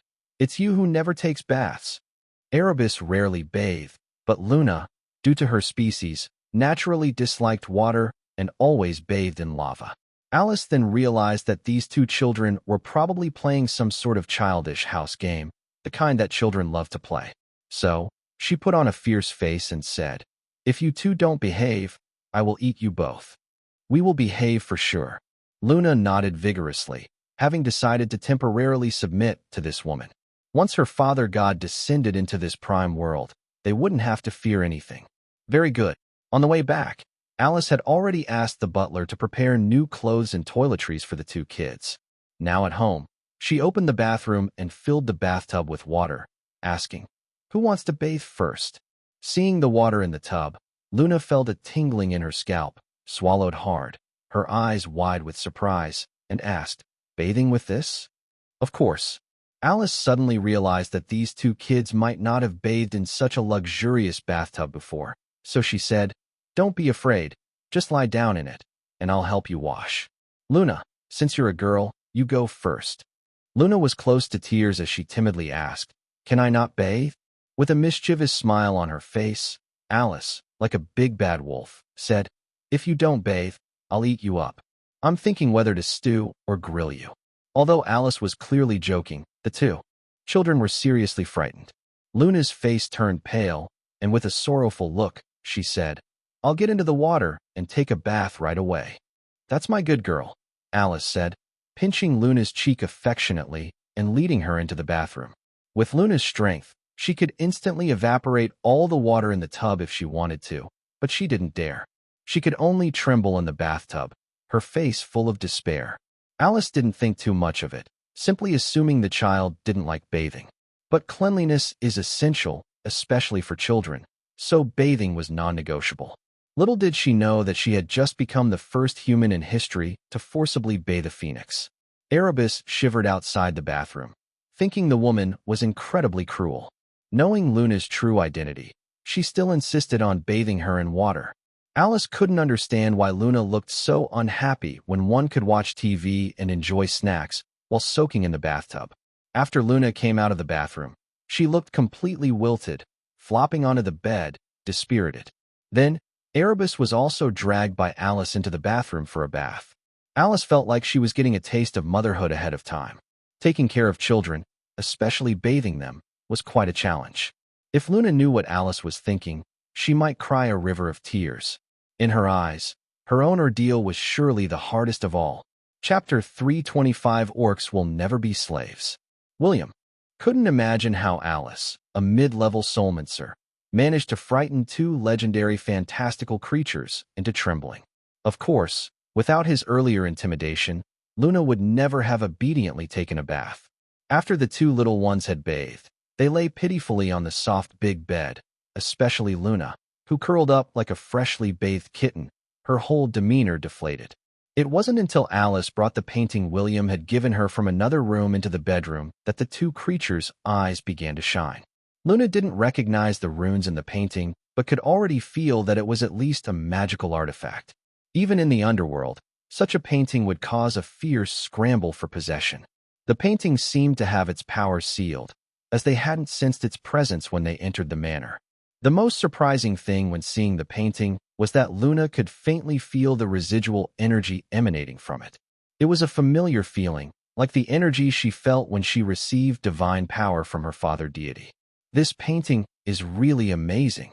Alice hung the framed painting on the bedroom wall and stood there, patting her hands in satisfaction. Although Alice's abilities had improved a lot, she still didn't have enough insight to comprehend the cosmic truths contained in the painting. She just thought that the painting was indeed very well done. It was like the jade dragon tendon she wore on her hand. If such a treasure fell into the hands of a shapeshifter, they would be ecstatic. They might seclude themselves, immersed in its power. Even if it took thousands of years to explore and harness it, they would find it worthwhile. But to Alice, she just thought it was shiny and pretty. It's really beautiful. Luna looked longer and became more amazed. Could this painting have been done by this woman? If so, her abilities were indeed astonishing. Erebus, having previously probed Jace's memories, recognized the text in the painting. To my disciple Alice. Erebus was truly scared out of his wits. He knew Alice's name as well. How could such a terrifying woman have a master? What kind of being would her master be? In any case, the two little ones are quite scared. Alice sat on the bed, looking at the painting on the wall, giggling stupidly. The painting didn't really mean much to her. She chuckled for a while, and then habitually looked at her phone, sending a message to William. Master, you won't believe it, but these two little ones are afraid of bathing. William didn't reply to the message. But I still gave them a bath, hee. You don't know, but right now, those two little ones are staring at your painting in a daze. It seems that appreciating art knows no age. William still didn't reply. He glanced at the message and knew that Luna and the others probably wouldn't dare lay a hand on Alice now. Using ordinary water to bathe a phoenix, that's really quite bizarre. However, it seemed that some changes were happening now. The stability of the surrounding parallel dimensions was increasingly compromised. It looked like the near future might involve more than just a resurgence of energy. All these parallel dimensions are built upon our prime world. If there's any problem with some of their structures, it could lead to these dimensions suddenly appearing on Earth one after another, turning our planet into a sort of cross-dimensional junction. And with that, there would come the creatures from those dimensions. Could it be that all of this was caused by that thing William expelled from his body? If William wanted to stop all this from happening, it actually wouldn't be too difficult. Whichever parallel dimension descended, he could simply slap it into oblivion. But wouldn't that be a bit too bloody? Especially since some of these dimensional beings had already been wiped out once by him, managed to reconstruct their physical forms from their souls, only to be annihilated again. Forget it. William decided not to think too much about it, and continued to watch his TV series. The next morning, Alice took Luna and Erebus to William's yard. Alice's mood was still unsettled because when she woke up in the morning, she found that the two little ones hadn't slept at all. They had been staring at William's painting the whole night, and they still seemed very spirited. Luna and Erebus left Alice's bedroom very reluctantly. If it weren't for Alice's terrifying image in their minds, even dragging them out would have been impossible. Just in one night, Luna experienced a breakthrough in her strength. Erebus benefited greatly as well. They were already top-tier shapeshifters in the underworld. For shapeshifters, especially those of strong bloodlines like theirs, breaking through their power limits was difficult. It required either the accumulation of time or a stroke of luck. William's painting, depicting a bird and containing universal laws within its runes, naturally related to Luna and could help her improve her power. Faced with such a painting, How could they possibly sleep? Consequently, although they were somewhat afraid of Alice, they were more eager to stay in her bedroom. That feeling of breaking through limitations was truly beyond the comprehension of ordinary people. Sister, when can we go back to your bedroom? Luna had truly become obedient now. Orcs will never be slaves, even with food and lodging provided. But what if it also helps to enhance strength? We just came out, didn't we? Alice, carrying various groceries, said, "You guys need to be good, and after we eat, I'll take you to the amusement park, okay?" An amusement park too? Luna only wanted to stay in Alice's bedroom. She didn't want to go anywhere else. How about it? Happy, right? Alice, completely missing Luna's hint, chuckled and said, "I'll cook something delicious for you two later." Oh, that does sound quite pleasing. From your tone, it seems like you're not very happy. Alice turned to look at Luna. Luna quickly squeezed out a sweet smile. She perfectly embodied what a forced smile looked like. As they entered William's courtyard, the children's expressions filled with curiosity and excitement again. Different from the spacious Turner family mansion, this courtyard, though small, radiated a magical atmosphere as soon as they stepped in. The old oak tree in the yard almost seemed to turn into a sprite, and the energy residue on the rocking chair under the tree was indescribable. Could it be that Alice usually lives here, and the shabby mansion they were taken to yesterday was just arranged for their accommodation? At this time, William hadn't gone to school yet, so with Alice bringing people over, he reluctantly agreed to make breakfast for them. To show off her skills, Alice also followed into the kitchen, letting the two children play freely in the courtyard. Luna couldn't wait to sit in William's wingback chair, feeling the energy residue emanating from it. If she could sit in this chair and gaze at that painting to understand the method of power enhancement, how quickly could her strength break through? Erebus stood beside her, his hand also touching the chair. He was starting to waver now. Staying with a super powerful being like Alice seemed to be a pretty good idea after all. Chapter 326 has another world descended. Williams. Breakfast preparation was quite simple. Homemade oatmeal porridge, egg and bacon salad, toasted bread, and some pickles he had made. In the morning, he had already been busy in the kitchen, initially preparing only enough for him and Amy. Unexpectedly, Alice showed up early with guests in tow for breakfast. The key issue was that she had bought so many ingredients. It would seem somewhat unfair not to let her join the meal. Regardless of who those two children were, or what their purpose was, since they had entered his house, they were considered guests. A breakfast was certainly due. "You go ahead and eat. First take these to the kids." William prepared a portion for Amy, as he had promised Maria the night before to attend a parent-teacher meeting for Amy, expecting her to come looking for him in the morning. Alice carried out a pot of oatmeal porridge and a plate of toasted bread. Luna and Erebus, seeing her come out, assumed she had prepared everything. The two children, who usually preferred meat, felt somewhat disappointed at the sight of such a breakfast. Suddenly, Luna's attention was drawn to the slow cooker in the kitchen. The slow cooker was faintly adorned with mysterious patterns. In the divine realm, such an item would undoubtedly be a magical artifact capable of suppressing a god king. To use it for cooking breakfast seemed like a tremendous waste of such a marvelous item. "Want to try?" Alice served a bowl to each child and then looked at them with a beaming smile. Her smile only intensified Luna and Erebus's terror, making them feel a chill down their spines. After sitting down, the two children hastily began scooping up the porridge from their bowls with spoons. They had initially thought it was just ordinary porridge, perhaps even the kind that's hard to eat. But after the first taste, they simply couldn't stop eating. Incredibly, even this simple bowl of porridge seemed to contain such pure residual energy. Luna quickly finished her bowl and then proceeded to pick up the slow cooker, drinking it dry in one go. "Hey, what are you doing?" Erebus's eyes nearly popped out of his head. Could one even do that? Luna put down the slow cooker, glaring back at Erebus, then licked her lips with satisfaction. Alice was also stunned. Weren't these kids just indulging in a feast yesterday? How could they eat like they haven't had food for half a month? Little did she know, the food they had eaten yesterday was merely a novel taste for these children. But drinking this oatmeal porridge today held significant meaning for them. Erebus had already been on the verge of a breakthrough in his strength last night, and this bowl of porridge pushed him even closer to that edge. William emerged from the kitchen to find Luna holding onto the slow cooker tightly. Realizing then that these two little ones could sense the residual energy he inadvertently left in his belongings. Sometimes he found it unavoidable that anything he frequently touched would undergo a transformation. Surely Luna wasn't thinking of stealing his slow cooker? Holding a bowl of porridge, William caught Erebus's longing gaze. On second thought, Erebus decided it was best not to provoke him, considering he might be Alice's boyfriend. Luna watched William intently, not understanding why she felt such a sense of familiarity with this ordinary man.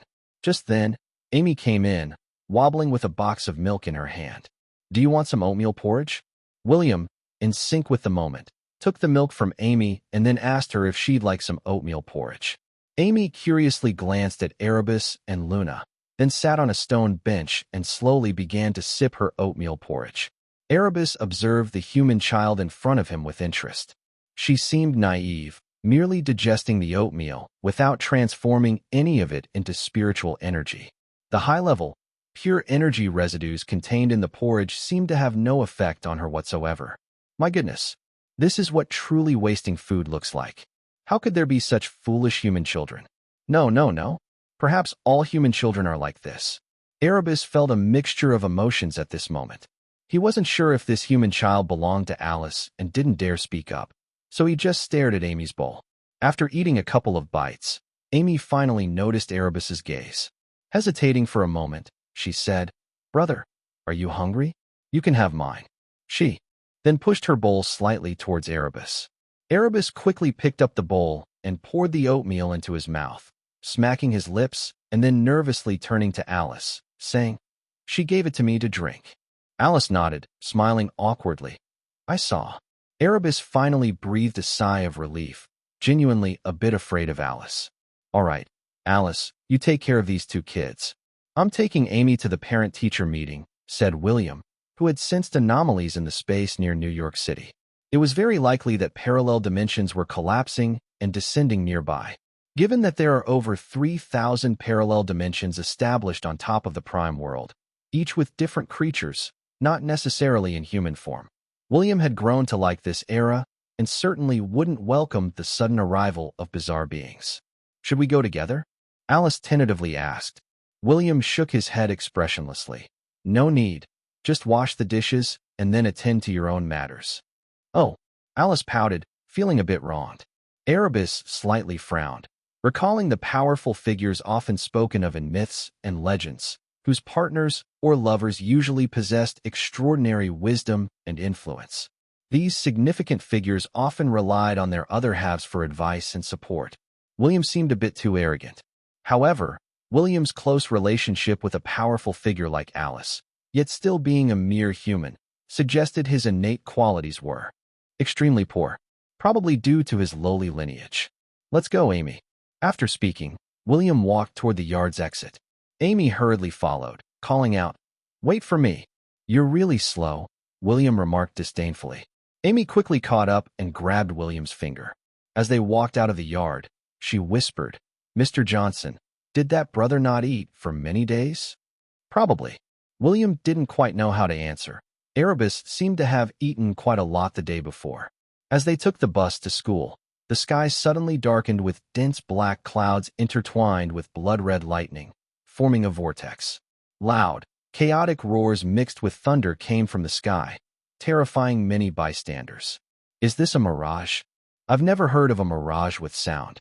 What is that monster?" The entire city plunged into panic as numerous people witnessed giant beasts appearing in the sky. Their enormous sizes, coupled with the dark clouds, darkened the skies over New York and several nearby cities. Has another world descended? Chapter 327: The Continent That Appeared Out of Nowhere. The terrifying scene that suddenly appeared over the skies of New York City, accompanied by the monstrous roars, instilled an unprecedented fear in the people below. It was a kind of fear that emanated from deep within. All the Solmancers felt this terrifying disturbance and looked up at the sky. The beasts had not yet truly descended, but they could already sense their immense power. For ordinary people, the arrival of almost any of these creatures would spell disaster. Even for these Solmancers, survival would be anything but easy. Alice was out shopping with Luna and Erebus, planning to go to the amusement park later. The sudden drastic change left Alice somewhat at a loss. She looked up at the sky, gradually becoming dazed. Even with her current strength, she couldn't help trembling at the sight of the beasts in the sky. Luna and Erebus narrowed their eyes slightly, glancing at the sky before focusing their attention on Alice. Her body was trembling? Was it because these weak creatures disturbed her mood and angered her? But with so many fierce beasts, even Alice would probably be helpless. She surely couldn't kill all of those ferocious creatures, could she? Luna was just curious to see how Alice would react, or, in other words, to gauge her temperament. Meanwhile, William and Amy on the bus heard the roars overhead, feeling irritated. Ordinary people couldn't understand what those giant beasts were saying, but William could. These creatures actually considered the humans below as food, intending to devour them all. Such a bloodthirsty thought. William took a deep breath and slowly lifted his head. His powerful mental force surged towards the sky, reaching into that impending parallel dimension. In an instant, the monstrous beasts that had been roaring and howling just moments ago suddenly fell silent. Luna and Erebus, led by Alice, were utterly dumbfounded. Did all the ferocious beasts just die with a single glance from Alice towards the sky? Luna had already sensed the presence of SSS-grade terrifying beasts above. Even the god-kings of the divine realm would find it difficult to deal with such entities. With just one look from Alice, they all perished. An entire parallel dimension, with billions of creatures, was wiped out in an instant. Now it was Luna and Erebus's turn to tremble. How powerful was Alice exactly? As the beasts died, Alice felt the pressure lift and let out a long sigh, murmuring softly, "Is today's 3D technology really this realistic?"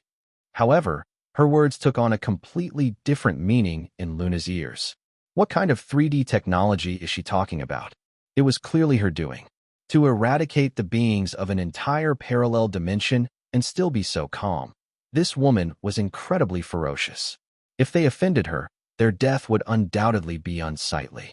Indeed, Luna and Erebus were considered mythical creatures from legends, but compared to the strongest beings from the parallel dimension that had just arrived, they were still outclassed.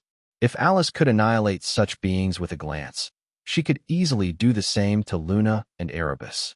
The disturbances in the sky did not last long, and about an hour later, a new landmass suddenly appeared in the seas near New York City. This landmass was more than twice the size of the entire known world. The entire world was astonished as they witnessed, via satellites, that the Earth had suddenly expanded with the appearance of a new landmass. Various news reports and government authorities sent drones to investigate this land and discovered it was filled with unknown vegetation and the bodies of various gigantic beasts. Initially, Solmaners were extremely wary of this sudden emergence of new land. However, when they received information that not a single living creature was found there, they couldn't resist stepping onto this land. The sudden arrival of a parallel dimension, with its energies dispersed and all its creatures dead, was an incredible boon for the Solmaners of this world. Large Solmaner organizations, which had previously remained secluded in their secret realms, emerged to vie for the resources of this new dimension. Consequently, Solmaners flying in the skies became a common sight across the country. Science couldn't explain it. The arrival of a parallel dimension caused turmoil worldwide, but for William, it made no difference. He didn't want his emotions to change the world's dynamics, and he certainly didn't want external factors to disrupt his peaceful life. As the dark clouds dispersed and the sky cleared, William continued to the kindergarten with Amy. "Mr. Johnson, was that a monster in the sky just now?" When Amy got out of the car, the dark clouds hadn't dispersed yet, and she could still see the bodies of those ferocious beasts when looking up. William glanced at Amy and replied, "Yes, they were monsters." "Will Superman, Batman, and the Avengers come to save the world?" Amy asked innocently, looking up at William. William's eyebrows raised slightly. He had indeed watched movies about Superman, Batman, and the Avengers on various streaming platforms. Superman, Batman, and the Avengers were all killed by the monsters, he said. Hearing this, tears immediately sparkled in Amy's eyes. William rolled his eyes, finding comforting a child to be a troublesome task. He then corrected himself. Actually, Superman and the Avengers have defeated all the monsters. He inexplicably started playing the role of a superhero, imagining himself in a superhero's tight outfit. Quite a wicked sense of humor. Despite some unusual events occurring today, for most ordinary people, their daily lives hadn't changed much. After the black clouds in the sky dispersed, people in the city resumed their regular routines. As long as the world kept turning, loans still had to be paid, and families still needed to be maintained. Schools and nurseries continued to operate as usual, with children playing happily inside. William, taking Amy to the kindergarten, unexpectedly discovered that Sophia was working there as a teacher, and what's more, she was Amy's teacher. Now that was a bit of a coincidence. William stared at Sophia and asked, "What's this about?" Seeing William, Sophia's face turned red, and she was too embarrassed to speak for a moment. She hoped William wouldn't think she had deliberately taken a teaching job here just to get close to him. I didn't know Amy was enrolled here," Sophia explained. "Really? You can ask Serafina if you don't believe me." "Is that so?" William's expression returned to normal. He could tell Sophia wasn't lying, and his face lit up with a smile. "Ms. Lee, how is Amy doing in school?" The quick shift in his demeanor was indeed surprising. Sophia hesitated for a moment, then asked, "You're Amy's guardian?" "I'm her neighbor, but you can think of me as her big brother. Her mom was busy today, so I came instead." William smiled. He had noticed when he came in that Amy didn't seem to play much with the other kids, which was odd considering she didn't seem like a shy girl. Chapter 328 Cause and Effect. After Amy entered the kindergarten, she sat alone and played for a while until finally, only a little boy came over to chat and play with her. William had a conversation with Sophia and pretty much understood the situation. It was basically about the other children saying that Amy had no parents, which led to Amy arguing and even fighting, insisting she had parents. However, the person who always came to pick her up from school was her grandfather. The child Amy had fought with was particularly influential in the class and often brought treats from home to share with other children. He told the others not to play with Amy. Children squabble and fight, but it usually blows over after a while, Sophia said. Actually, the reason I wanted to meet with Amy's parents at this parent-teacher meeting is also because I've already scolded Logan, the boy she fought with. He has promised to apologize to Amy. William nodded as he saw a little boy hesitantly approaching Amy with a small cake, apologizing to her and offering her the cake. Amy quickly started playing with the boy. "See, I told you.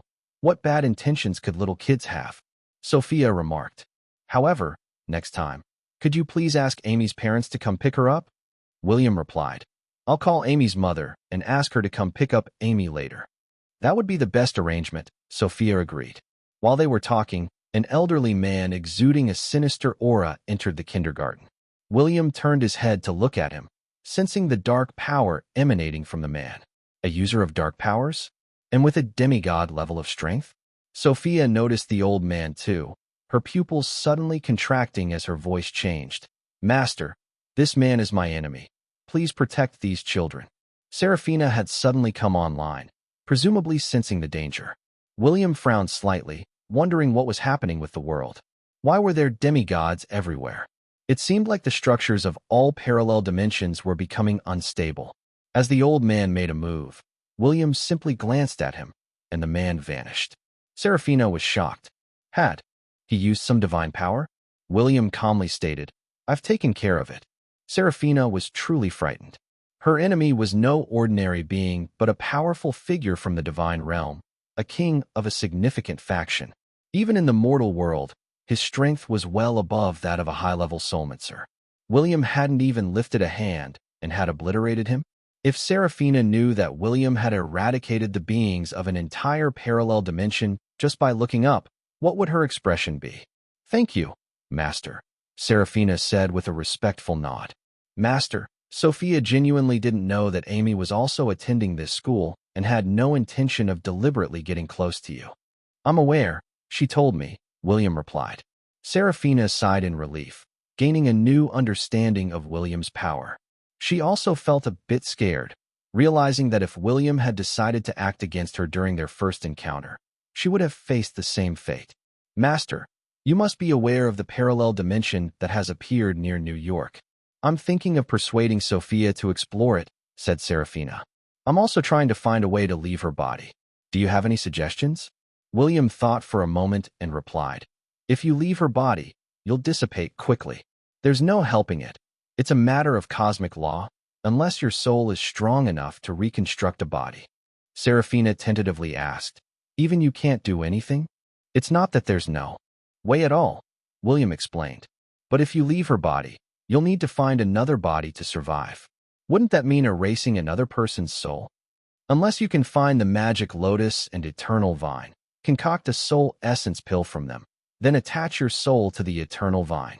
Using its power, you can transform into a human form, and your strength will be greatly enhanced, William said, closing his eyes briefly. His consciousness swiftly scanned the parallel dimension that had just emerged. That parallel dimension should contain these ingredients. I'll describe the appearance of the magic lotus and eternal vine to you. Go and search for them. If you find them, I'll help you make a soul essence pill. In return, you'll have to do something for me. William finally understood something. The cosmic law speaks of cause and effect. He can help others, but they must also pay a price to avoid suffering the consequences of being linked to his actions. What do you want me to do? Asked Serafina. We'll discuss that once you've found those items, William replied, and images of the magic lotus and eternal vine appeared in Serafina's mind. Serafina was ecstatic and bowed deeply to William, thanking him profusely. William continued, make sure to uproot the eternal vine completely. Plant it in my yard. It should transform into human form within a month. I'll send Sophia to that parallel dimension tomorrow, Serafina said.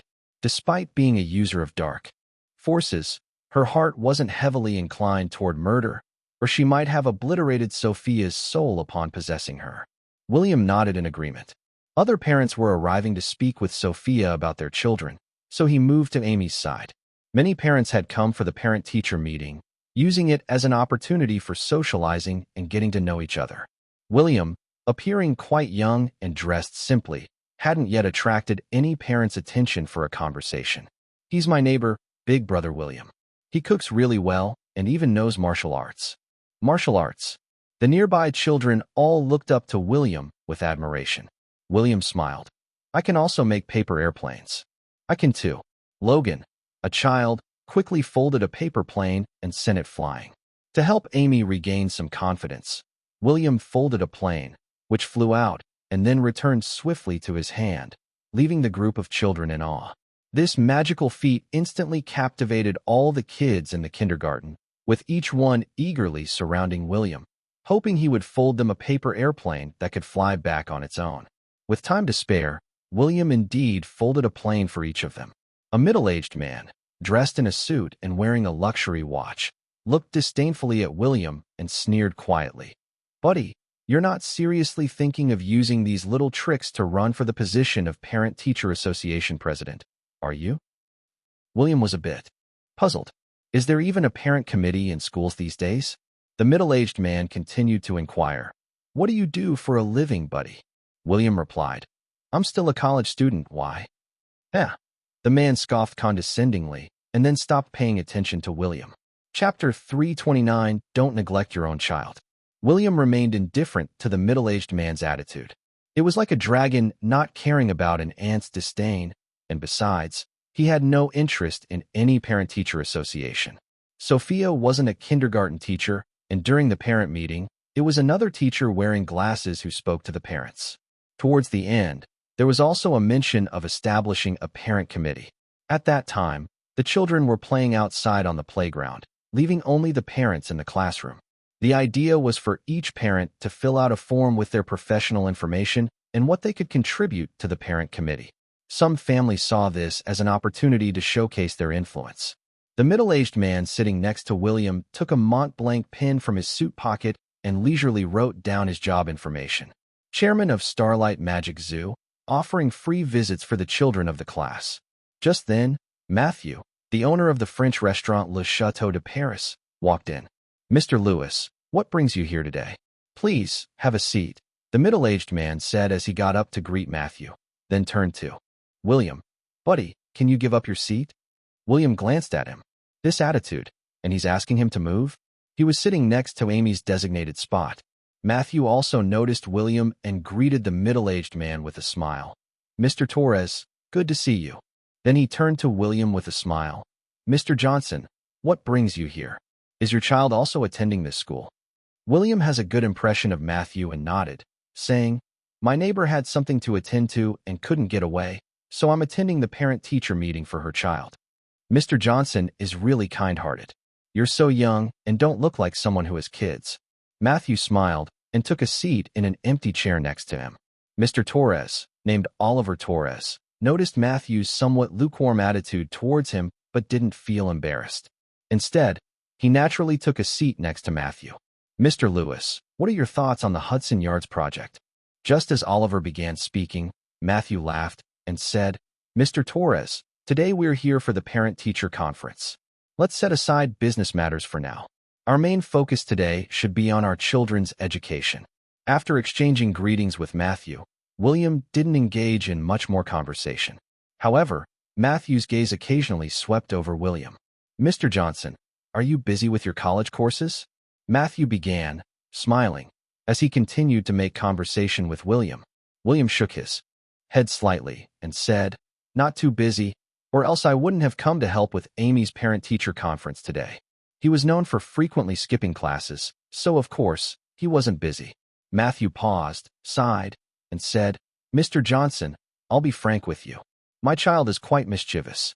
I wonder if you might have the time to tutor him, or maybe even teach him to play the violin. William didn't outright refuse but suggested, For that, you should directly contact Ms. Lee. After all, she's more professional. Although Matthew was quite generous, William had no interest in taking on the task of tutoring another child in violin. Matthew said, I've asked Ms. Lee. She's resigning tomorrow. My son's had quite a few teachers, but in my opinion, you would be the best teacher for him. Oliver, overhearing their conversation, didn't dare to interrupt. Was this young man just an ordinary college student? Why was Matthew so keen on him? Given Matthew's wealth and status, it wouldn't be difficult to find any top-tier teacher for his child. Hiring an ordinary college student to teach his child was indeed unusual. Matthew, apart from owning a high-end French restaurant, had various real estate investments nationwide and owned ranches across the country. He also invested in movies, a true tycoon. Although Oliver was also a big boss, compared to Matthew, he was significantly less influential. If Matthew were willing to give even a small fraction of his business to Oliver, the latter's annual income would surely double. How could he not try his best to please such a person? When William heard Matthew say this, he remained unmoved and said, I'm quite lazy and don't really enjoy teaching kids. Besides, your child must be only about 4 years old, right? It's too early for him to start learning the violin. That's truly a pity, Matthew responded, not pressing the matter further. William had already refused, and it would be inappropriate for Matthew to continue, especially mentioning any monetary offers. From their few brief interactions, it seemed to Matthew that William wasn't in need of money, at least judging by the watch he wore on his wrist. Not overly expensive, but still worth tens of thousands of dollars. What was most important to Matthew was the air about William, which he found exceptionally unique. With his years of experience in assessing people, he felt that if his son could get even a bit of guidance from William, he would surely excel. And then there was Alice, the girl William had dined with the last time. Matthew had realized who she was. The granddaughter of Charles Turner, no less. Rumored to be the future heir of the Turner family. Birds of a feather flocked together. Could someone who dined with Alice at his upscale French restaurant be simple? Oliver, listening from the side, was twitching at the corners of his mouth. What was this young man thinking, turning down a request from Matthew? In New York City, countless people wished to connect with Matthew. Gaining his approval could set someone up for life. Mr. Johnson, aren't you just a college student? Oliver was genuinely perplexed by this young man.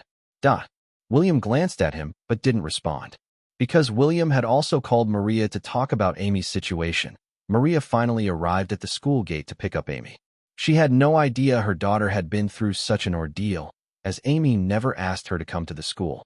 Back when she ran a bar, Maria hardly had time to look after Amy, leaving everything to her father due to the business hours. Now, running a breakfast business, she still had to get up very early in the morning. Coupled with some recent events, Maria was physically and emotionally exhausted, naturally leaving her no time to drop off or pick up Amy from kindergarten. Standing at the kindergarten gate and seeing Amy, Maria couldn't help but burst into tears. Upon seeing her mother, Amy also ran over with her little legs, hugging her, and asked in a soft voice, "Mommy, why are you crying?" Maria lifted Amy into her arms and said, "Amy, how about Mommy comes to pick you up every day from now on?" Amy shook her head. "No." Maria was taken aback and asked, "Why not? You wake up too early, Mommy. You don't have to come pick me up." Amy didn't mention anything to Maria about the other kids at school, saying she had no parents.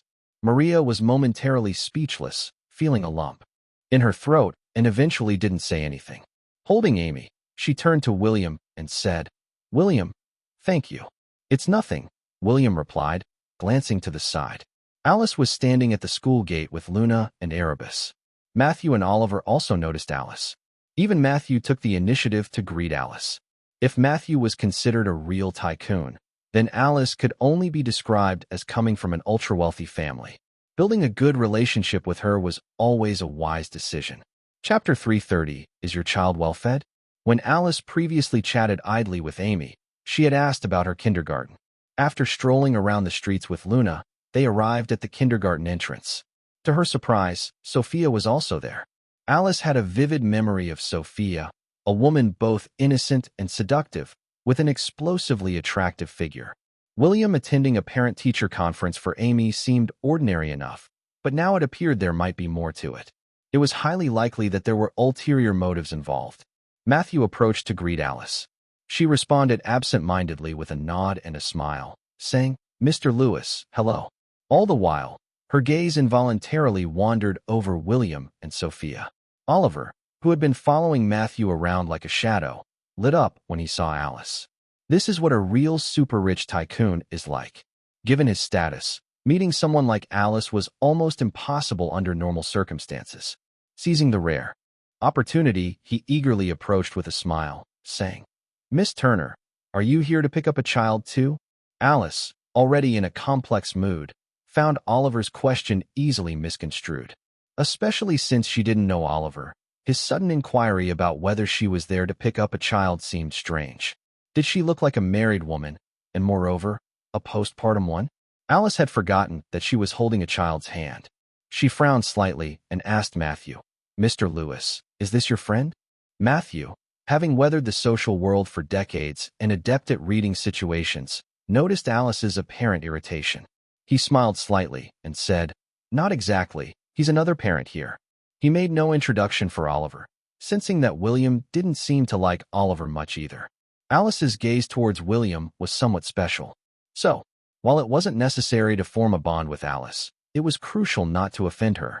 Alice then coldly addressed Oliver, "I'm sorry, sir, but it seems we are not acquainted." Her temperament wasn't particularly bad, but her attitude towards most people was rather aloof, much like how she had been cold and distant when she first met William. Oliver, feeling awkward, still pulled out his business card and handed it to Alice, saying, "Miss Turner, my name is Oliver, and I'm the chairman of Starlight Magic Zoo." Out of courtesy, Alice took the card with both hands and glanced at it before nodding slightly. "I see, Mr. Torres. I'm a bit preoccupied right now, so I won't chat with you." With that, she walked over to William, leading Luna and Erebus. Oliver stood awkwardly, watching Alice approach William. Alice seemed to wear different masks, her face lighting up with a smile as she neared William. "Sophia, what a coincidence. You're not teaching at this kindergarten, are you?" Alice's smile was radiant, but Sophia, with a woman's intuition, could clearly sense the strong hint of jealousy in her tone. Sophia, generally not much of a talker, felt her cheeks flush with embarrassment under Alice's questioning. Although she had clarified things with William, explaining to Alice was not so easy. Sophia had realized during their last meal that Alice likely had feelings for William. Instead of responding, she opted for a soul swap, letting Serafina handle the situation. The girl who had just been blushing and shy suddenly seemed transformed. Serafina, filled with awe for William but fearless towards Alice, blinked her eyes, the autumn waves in her gaze turning charmingly coquettish.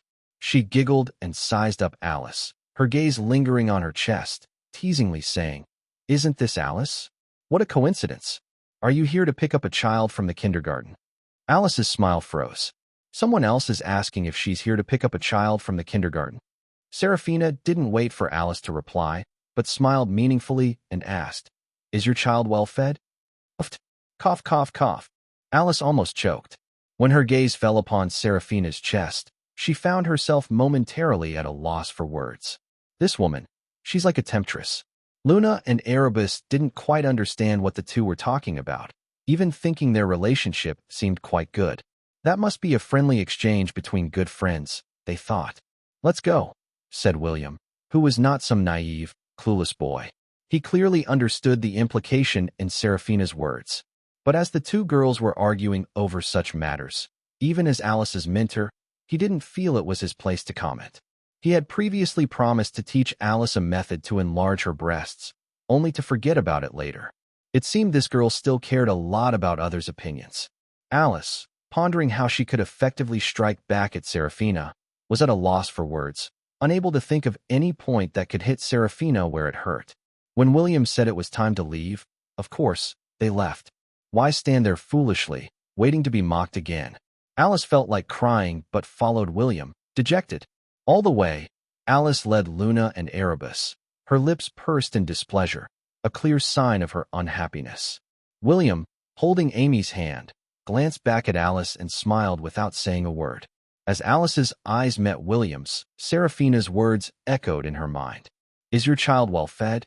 Ah, the frustration. Alice was fuming, taking a deep breath, feeling like she was about to explode. With anger. And what was that smile from William just now about? Throughout the journey, Alice just couldn't cheer up. She had planned to go to the amusement park, but feeling gloomy, she ended up taking Luna and the others straight home instead. Luna and Erebus had been eager to return home. They went into Alice's bedroom and started focusing on the painting William had given her, seeking to understand the cosmic truths it contained. Because the painting was specifically dedicated to Alice by William, they knew deep comprehension might be elusive for them. Nevertheless, Luna's abilities were advancing rapidly, even with just superficial understanding. Erebus, due to his racial characteristics, wasn't progressing as quickly. As soon as William returned home with Amy, Nelson was already waiting for him in the yard. "Is there something you need?" William asked, reclining in a chair and looking up at Nelson. Nelson took a deep breath and said, "Master, I want to know, can I go to that parallel dimension that has descended onto Earth?" William chuckled. "If you want to go, then go. Why ask me?" "Master, thank you for your guidance these past days," Nelson said, bowing deeply to William. "Master, in these times, everyone in the Soulmancer world will probably be heading to that new land. I've intruded upon your time lately." William nodded slightly, understanding that it meant the Soulmancers from Cozy Bookhaven were also all departing. That's great. To enhance the power of a Soulmancer, one should go to a place that truly benefits their development. It's better than having them loiter around him, which was quite bothersome. Chapter 331. Isn't global harmony better? The growth of a Soulmancer actually depends a lot on fate and opportunity. For Nelson, William was undoubtedly an immense stroke of luck, but he felt it was inappropriate to keep staying in William's shop. During this time, he occasionally examined the item William had given him, and he was on the verge of breaking through to become the demigod realm. Not daring to ask for more from William, Nelson decided to explore the newly descended parallel dimension. After Nelson left, William saw some news reports about the descent of the parallel dimension on his phone. Due to the immense size of this parallel dimension and the commotion caused by the major Soulmancer organizations, it was no longer possible to keep it hidden from the general public. Photos of various Soulmancers were leaked, and some people took pictures on the outskirts of the parallel dimension and uploaded them to the internet. Suddenly, the trending topics on major platforms were all about superpowered individuals and the parallel dimension. The usual social media influencers and celebrities who dominated the trending lists on Facebook had completely disappeared. With such events unfolding, the primary concern for most ordinary people was whether they could become superpowered individuals. Previously, if someone talked about ways to become superpowered, they might have been considered foolish, but now, with so many superpowered individuals emerging, if there really was a way to become one, it would undoubtedly bring about a monumental change in one's life. Isn't the idea of activating a hidden power and turning the tables an attractive narrative? Who wouldn't want to become the protagonist, like in a fantasy world? After browsing his phone for a while, William looked up at the stars. The chaotic energy fields and the descent of countless dimensions. Someone must be stirring up this turmoil intentionally. That someone, needless to say, was the entity William had expelled from his body. William's eyes narrowed slightly, wondering what exactly that entity intended. Could it really be planning to kill William and take his place? To William, such matters were merely a bit intriguing. With just a sweep of his consciousness, he could easily discern where that entity had bestowed its powers and even instantly erase all those involved. But doing so would be far too dull. Since it wanted to play, he thought he might as well play along. In just a moment earlier, hundreds of people around the world had received mysterious systems or divine powers, with their ultimate task being to kill William. The next morning, as soon as William arrived at school, Stephen from the 13th Bureau found him. Stephen was aware of William's extraordinary abilities. With such an incident occurring, he naturally wanted to consult with William. "Mr. Johnson, I was wondering if you'd be interested in joining Zoe and others on a trip to the newly arrived world," Stephen said. "The commotion this time is too great. Almost all Soulmancer organizations have sent their elites to claim territory and search for treasures. Zoe isn't strong enough. I'm worried it might be dangerous for them." Despite the 13th Bureau's backing from the government, in terms of strength, they couldn't compare to the larger Soulmancer organizations. In the newly arrived world, they had no advantage. William looked at Stephen with a smile. "Do you think I'm particularly concerned about Zoe, do you?" "This? Of course not," Stephen replied, hit by the underlying implication. In his view, William's decision to work at the 13th Bureau was likely because of Zoe. Because William had fallen for Zoe. If William led the team, the people from the 13th Bureau would have no safety concerns. William looked straight into Stephen's eyes, clearly seeing through everything. Feeling uneasy under William's gaze, Stephen awkwardly smiled, as his denial seemed pointless. "Let's go," William said indifferently.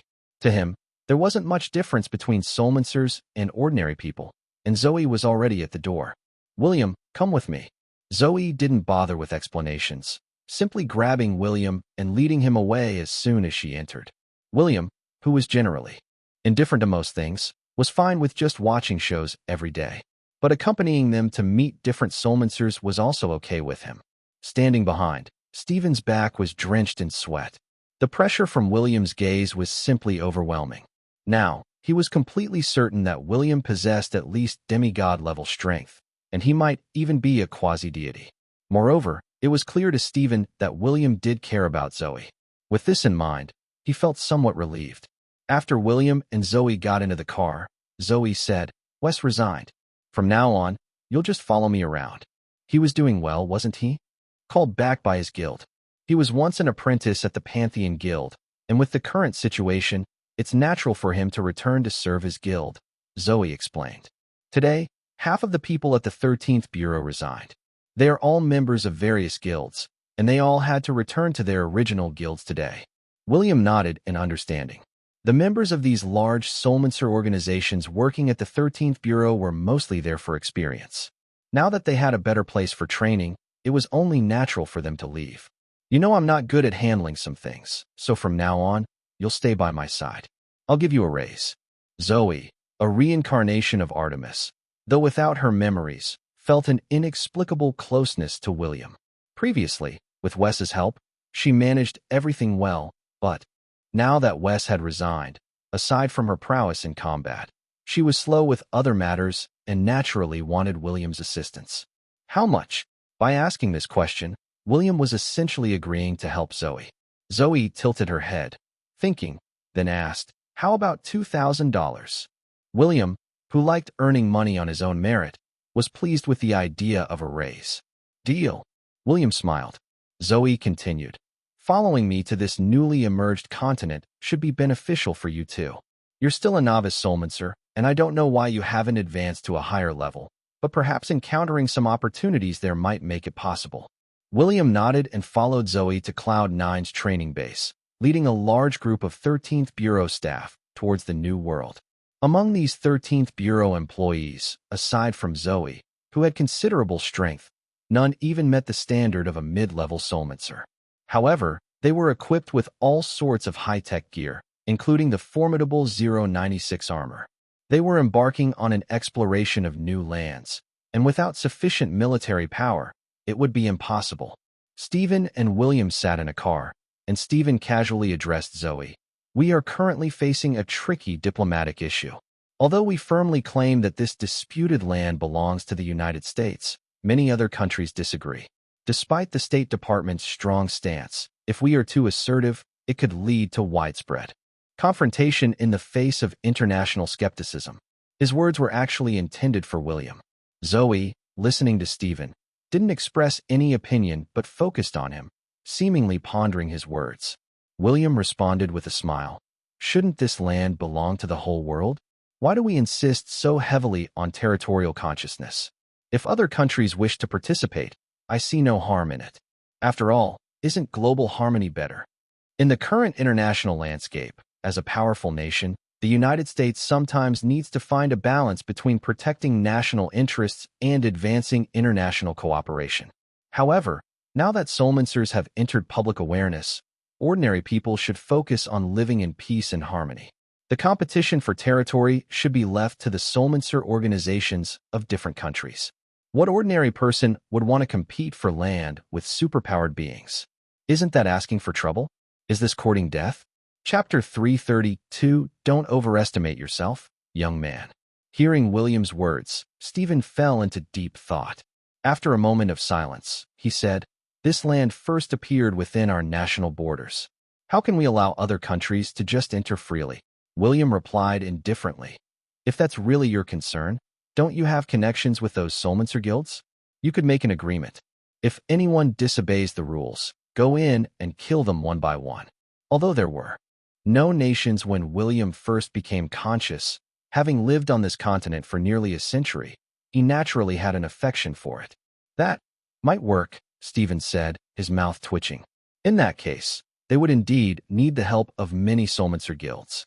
Even if agreed to let other countries send people in, it was unlikely they would allow them to bring heavy weapons or aircraft carriers blatantly. Agreeing to let their people in would most likely mean admitting only superpowered individuals. But for those foreign superpowered beings, entering this unknown territory was akin to a life-and-death gamble. Stephen felt this was a bit harsh. Anyway, if they want to come, let them come. Essentially, entering this area means that life safety cannot be guaranteed.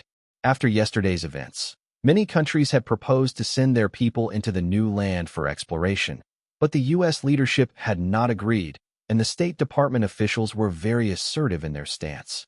According to one minister, since the land first appeared within U.S. borders, it was American territory. Anyone attempting to encroach upon it would only invite war. For nearly a century, the United States, with its top-tier economic and military power, had feared no country. Stephen relayed William's suggestion to the higher-ups, who quickly made a decision. The result was that each country could send a team of 100 people into the land, but no firearms were allowed. After a month, the amount of land allocated to each country would depend on how many of their people survived. The entire process would be monitored by satellites, with the U.S. guaranteeing not to use firearms against those people. However, there was no guarantee that American soulmancers wouldn't attack others. In essence, it was simple. Teams of 100 people from each country would rely on their own abilities. If ordinary people encountered powerful superpowered beings, they would likely be terrified out of their wits, especially facing the powerful members of large soulmancer organizations who could wipe out a 100-person team with a single release of energy. William and his group entered the parallel dimension from the east coast of New York and encountered a forest with 9-foot-tall trees. Such valuable resources. Now, with vegetation resources also scarce, this forest in front of them was particularly valuable. Any tree here was over 100 years old, some even 1,000. Not far into their journey, they stumbled upon the corpses of some ferocious beasts. These beasts were massive in size and fierce in appearance. Strangely, their bodies bore no visible wounds and even maintained the postures they had in life. Even Stephen, upon seeing these beast corpses, couldn't help but breathe rapidly in excitement. If these bodies were taken back for scientific research, their value would be extraordinary. As a soulmancer, he knew that everything about these beasts could be considered treasures. Stephen took the lead and approached a beast corpse, taking a 1-foot-long hunting knife from a guard beside him and slowly drawing it. The blade of the hunting knife was bright, and its edge emitted a cold light, undeniably indicating that this knife was no ordinary tool. Stephen, a mid-level Soulmancer elite, held the knife and slowly slid it across the beast's body, gradually increasing his force.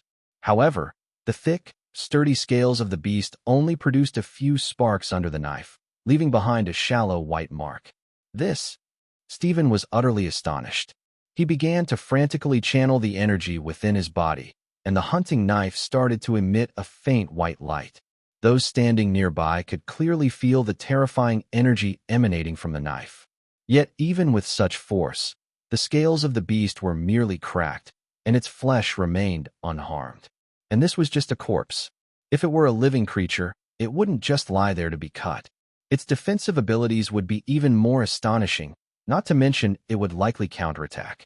Stephen knew very well that if he encountered such a beast alone, he wouldn't even be able to breach its defenses. Killing it? That would be nothing short of a fantasy. He then tried to dissect several other beast corpses, but still couldn't even penetrate their skin. This indicated that it wasn't just the first beast he encountered that was particularly strong. Rather, his own strength was far too inferior compared to these beasts. Good thing they're all dead. Stephen swallowed hard, feeling a rush of relief, but at the same time, a tinge of worry crept into his heart. The beasts in front of him were dead, but what if there were others still alive? What if they encountered a living beast that hadn't died? Wouldn't they be annihilated? This wasn't an unfounded fear. Although William seemed strong to him, the power of these beasts was unknown. If they encountered a group of such creatures, could William handle them alone?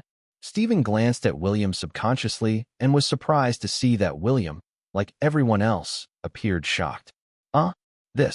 Did William also find the strength of these beasts astonishing? Stephen didn't know that William was currently playing the role of a novice Soulmancer. If William appeared calm and composed amidst everyone else's shock, it wouldn't fit his supposed identity.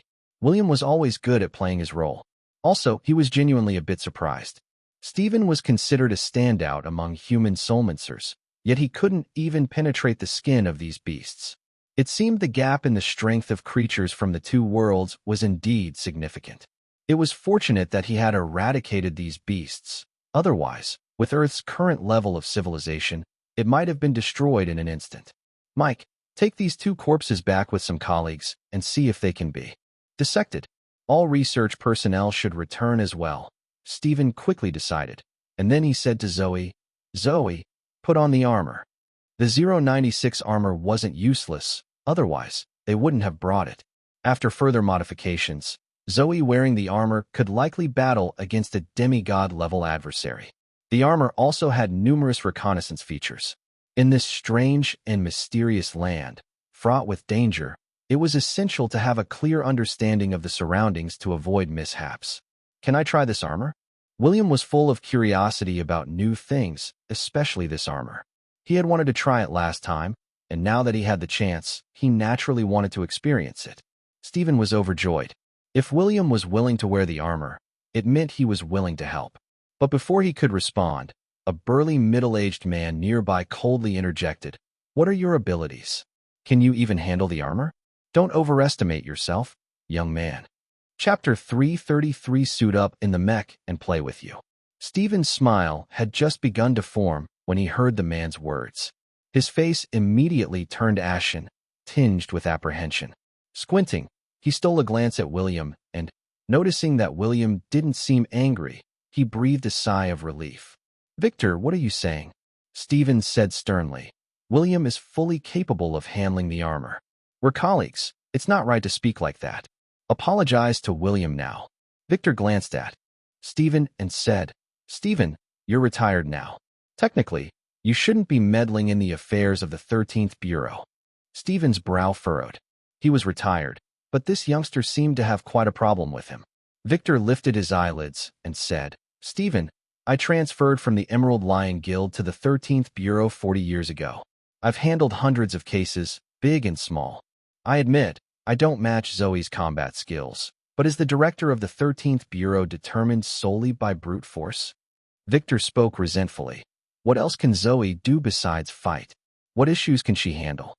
If you insist on saying that she had Wes's support before, I have nothing to say. But now that Wes has resigned, having a novice soulmancer assist her is something I cannot accept. Victor's speech was essentially a litany of grievances.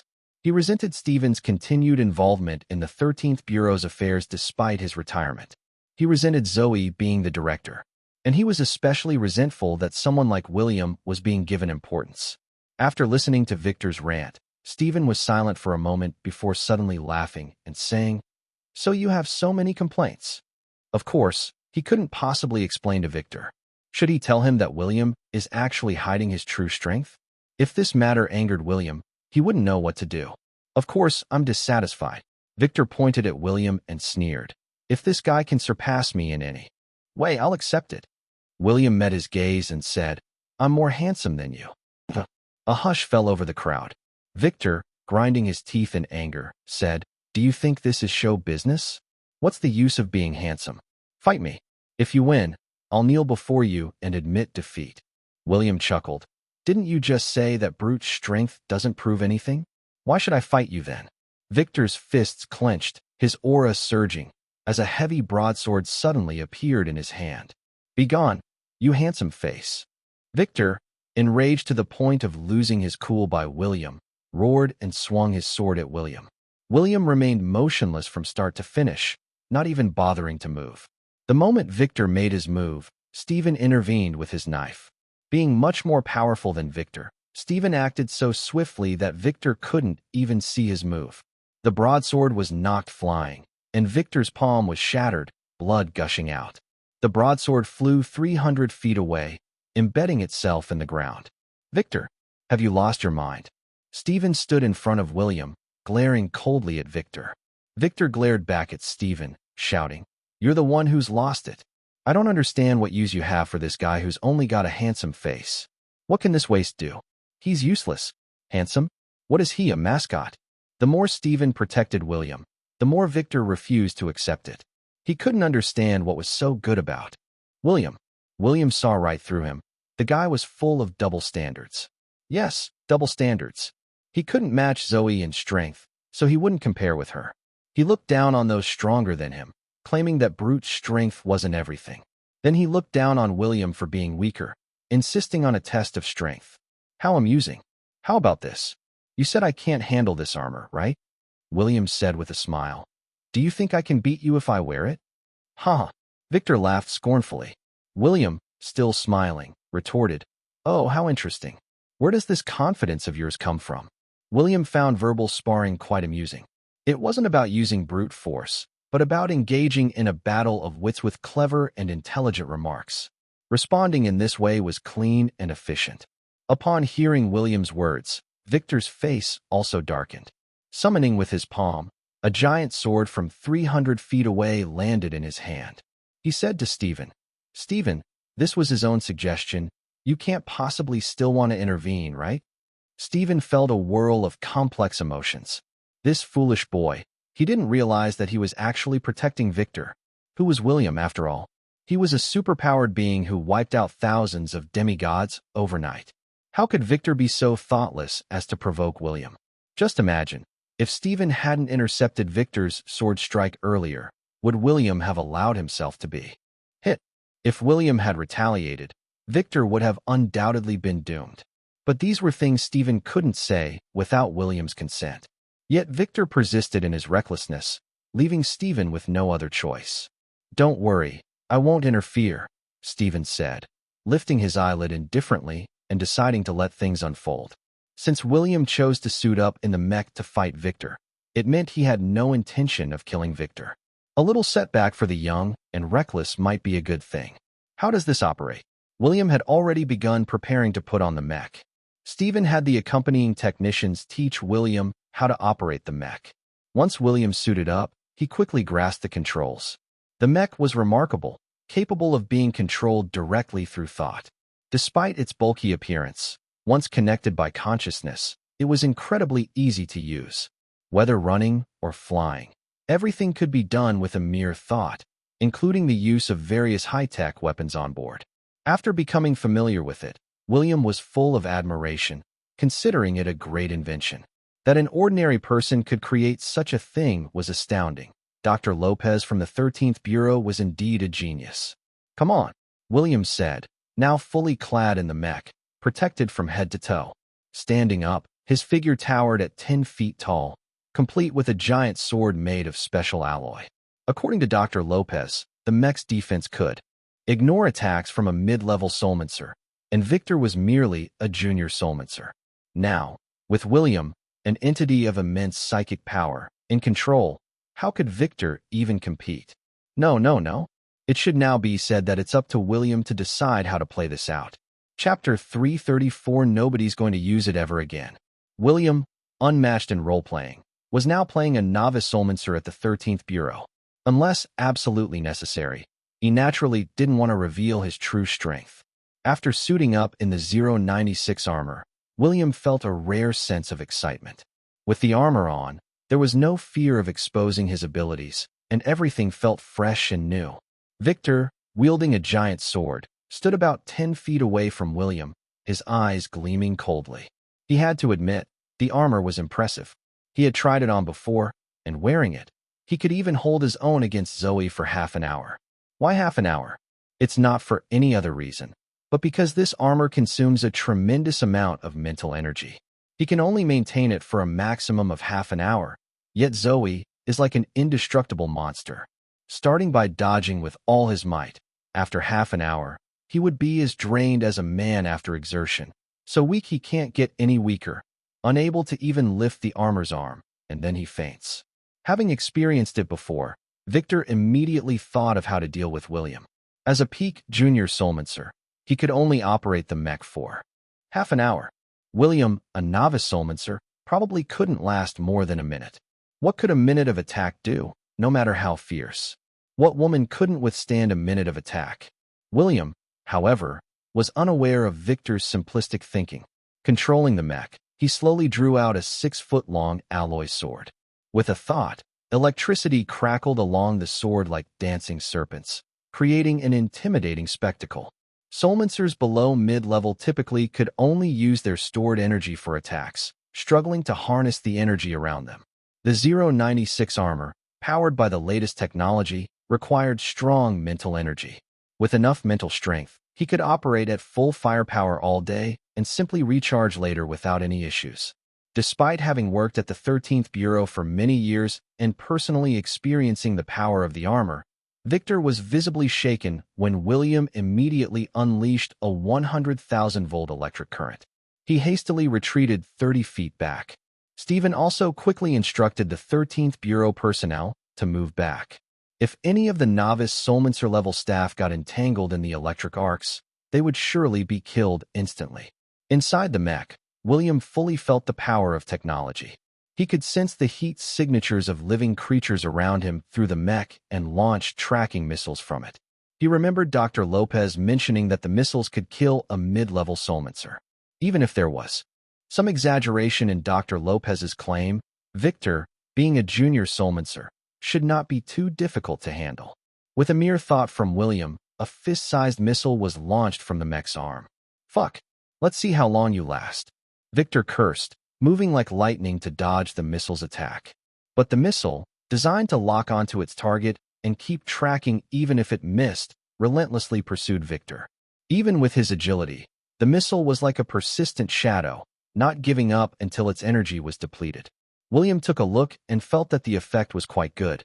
Wearing this armor, wouldn't he be invincible against anyone below a high-level soulmancer without even using his own strength? Not bad at all. Victor wasn't foolish either. Since he dared to face William in the mech head-on, he had naturally thought this through. Thermal tracking? All he needed to do was lower his body temperature, right? But initially, he didn't do so. He planned to toy with William, the novice. Let him think he was winning, then crush him, mock his intelligence, grind him into the ground, and make him realize that a novice is still a novice, even in armor. Victor, seemingly in a tight spot dodging the missile, was already pinching a coin between his fingers. To deal with such a missile, all he needed was a coin. Just increase the distance, and then use a coin to strike the missile, detonating it. With a smirk on his lips, Victor, sword slung across his back, leapt into the air, flying. For a junior soulmancer to be able to fly, he had to be considered a genius, right? For a moment, he shot up into the sky, exceeding the speed of sound. Looking down, he was shocked to see the missile, which he thought he had distanced, still doggedly following him, right on his tail. Damn it! Why can't I shake it off? He distinctly remembered Dr. Lopez saying that the mech's tracking missiles could only reach the speed of sound, yet he was now surpassing that speed. Little did he know, Dr. Lopez's proudest creation was this battle armor, continuously improved over time to become even more formidable. The tracking missile's speed had long been enhanced. Victor couldn't increase the distance from the missile in time, and naturally didn't dare to detonate it. He took a deep breath and immediately forced his body temperature to drop. He dared not show off anymore. Continuing to do so would likely lead to trouble. When he managed to cool his body temperature to 0 degrees, the missile finally stopped tracking him, but it exploded the moment it lost its target. Boom! A massive fireball erupted in the sky, the shockwave spreading out. Even those thousands of feet below could feel the powerful blast. Although Victor managed to block with his sword and quickly moved away, he was still hurled hundreds of feet by the violent shockwave. His clothes were gone, and his skin was covered in burn marks. Jin Lopez, you old bastard! Victor roared in frustrated rage, cursing Dr. Lopez countless times in his mind. It's been improved again. Are you in research or weapons development? The self-detonation upon losing the target wasn't part of the original design. Far away at the base, Dr. Lopez was researching how to reduce the psychic energy consumption of the mech, or even convert it to unmanned, remotely operated. Suddenly, he sneezed. Seems I'm getting old. Dr. Lopez shrugged his shoulders and continued his research. After all, a mech controlled by psychic power was more flexible in use. If operated remotely, it might lack this flexibility and could easily be disrupted by other electromagnetic waves, leading to potential malfunction. Well, I'll have to think about it more. Above the new continent, a massive fireball suddenly erupted in the sky, drawing the attention of other soulmancers. Many soulmancers began to converge in that direction. If there was a battle, it might indicate that something valuable had been discovered and was being contested, a typical line of thinking for them. Victor hovered thousands of feet in the air, his gaze icily fixed on the mech below. William, if you're seeking death, don't blame me. Victor gritted his teeth as he ran his palm over the blade of the Emerald Lion King.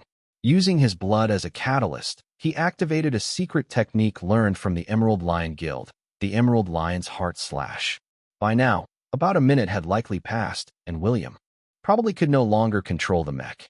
So he would have to face this strike head-on. Victor aimed not just to kill William, but also to destroy Dr. Jin Lopez's decade of hard work. This battle armor. Shatter it. Nobody's going to use it ever again. Chapter 335, just make him pay with his life. Above the new continent, following the dispersal of the heat wave from the explosion, a cyan-colored giant sword phantom appeared in the sky. Stephen looked up at the massive sword overhead, his brow furrowing slightly.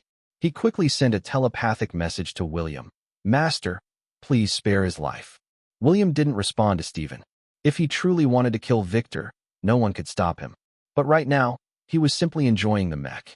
Killing. If Victor died from the mech's attack, it would just be his bad luck. The giant sword Victor had conjured in the air was now fully formed, striking like thunder. A smile appeared on William's face. This mech's arsenal was quite extensive, including a weapon called a micro-ion cannon. He slowly raised the mech's arm, and with a thought, a white ray of light burst forth from the tip of the mech's fingers. Stephen couldn't help but swallow hard at this sight. When did Dr. Lopez install an ion cannon? Ion cannons are space weapons, deployed via satellites as launch platforms to strike targets on the ground or in space. The firepower was no less than a full-force strike from a high-level soulmancer or even a demigod. Victor, with his junior soulmancer strength, had a strike roughly equivalent to a full-force attack of an early-stage mid-level soulmancer. Both unleashed their attacks simultaneously, with Victor's sword appearing more terrifying in its grandeur. The sword's light was like a column descending from the heavens, while the ion cannon's beam was only as thick as a pinky finger. The sword light and the ion cannon beam collided in an instant. A terrifying boom resonated in the sky, audible within a 10-mile radius. Clang! The ion cannon beam pierced through the sword light, striking directly at the blade of Victor's Emerald Lion King's sword. How is this possible? Victor's face was filled with shock. He couldn't believe that a novice soulmancer could still operate the mech. The sword light still fell, striking the 096 armor. But this time, Victor's blade of the Emerald Lion King was shattered into pieces. He had managed to narrowly escape disaster thanks to his years of honing a sense for danger. Otherwise, he would likely have been killed by that blast. William, I'll see how long you can keep up your arrogance. Victor seethed with hatred.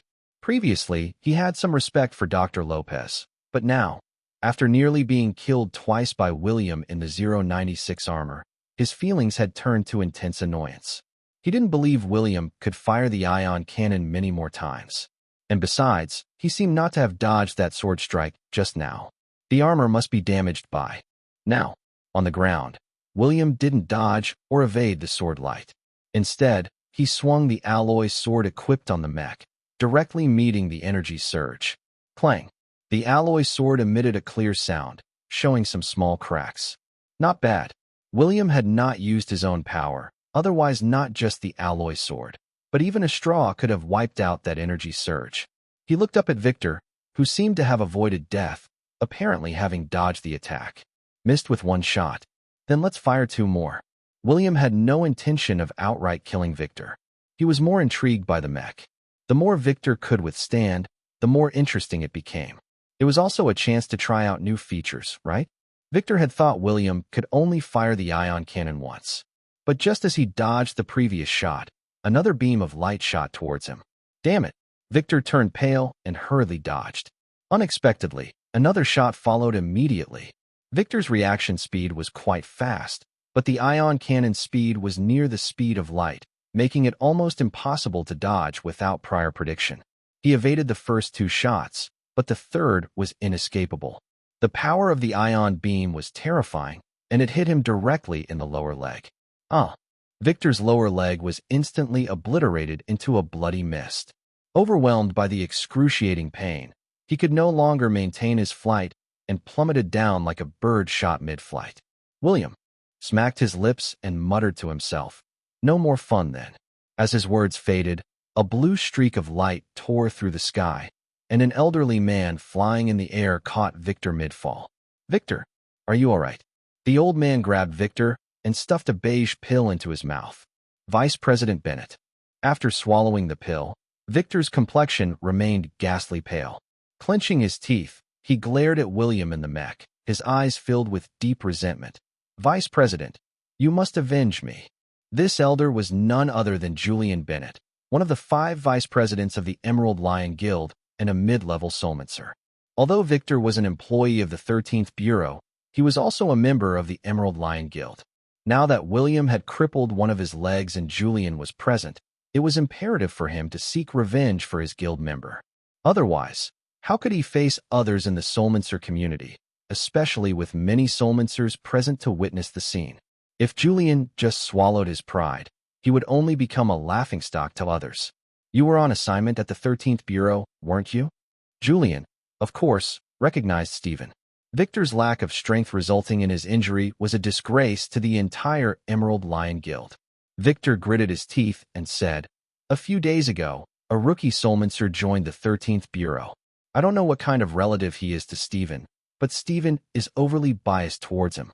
I couldn't stand it, so I said a few words." Victor naturally didn't mention what happened afterwards. Julian, however, filled in the blanks himself, imagining that after Stephen's relative joined the 13th Bureau, they began to abuse their power, relying on Stephen's authority to bully others. He had heard about the 13th Bureau's armor.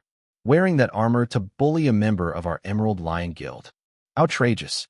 This is too much, Julian exclaimed angrily. "Victor, don't worry, I will seek justice for you." By age, Julian was Victor's uncle. Seeing his nephew treated this way, how could he stand by idly? When Julian came down with Victor, Stephen immediately approached with concern, asking, "Victor, are you all right?" Julian responded sarcastically. Stephen, what kind of attitude is this? Our guild member's leg is ruined. Does this look okay to you? If the 13th Bureau doesn't provide a reasonable explanation today, then don't expect anyone to leave safely. Hey, Mr. Bennett, I did warn him earlier. Stephen appeared somewhat helpless, recognizing that Victor had brought this upon himself and now had to face the consequences. Indeed, William was a bit harsh in his actions, but considering his strength, it was inevitable. Stephen knew about William's abilities and understood that the laws of the 13th Bureau couldn't bind a powerful individual like William. In the world of soulmancers, only strength truly matters. Advising out of goodwill, Julian turned his head, looked coldly at William, and said, I don't want to waste words with you today. Just pay with your life. Chapter 336. What do you mean impossible? Stephen's expression was grim. Want to make William pay with his life? He knew Julian, one of the vice presidents of the Emerald Lion Guild, and an elite mid-level soulmancer. Indeed, in the current soulmancer world, Julian was considered top-notch. But it all depends on who you're up against. Stephen, also a mid-level soulmancer, revered William after guessing that he had annihilated thousands of demigods overnight. And now, Julian was demanding William's life as a price? Wasn't that akin to courting death? Stephen was also frustrated.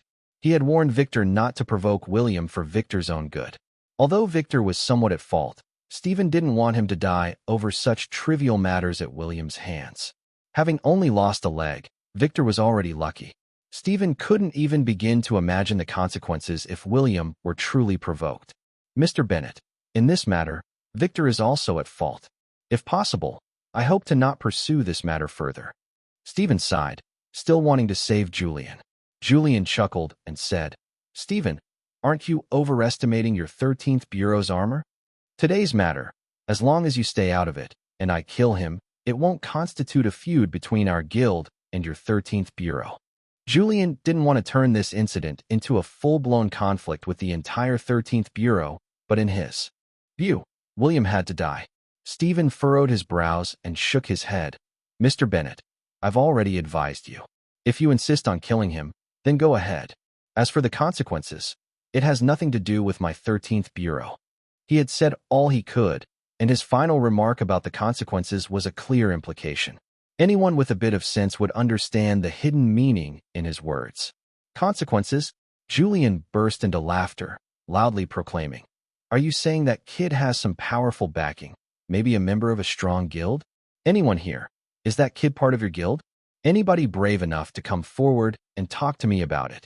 At this time, the sky was already filled with soulmancers from various major soulmancer organizations, floating in the air and enjoying the spectacle.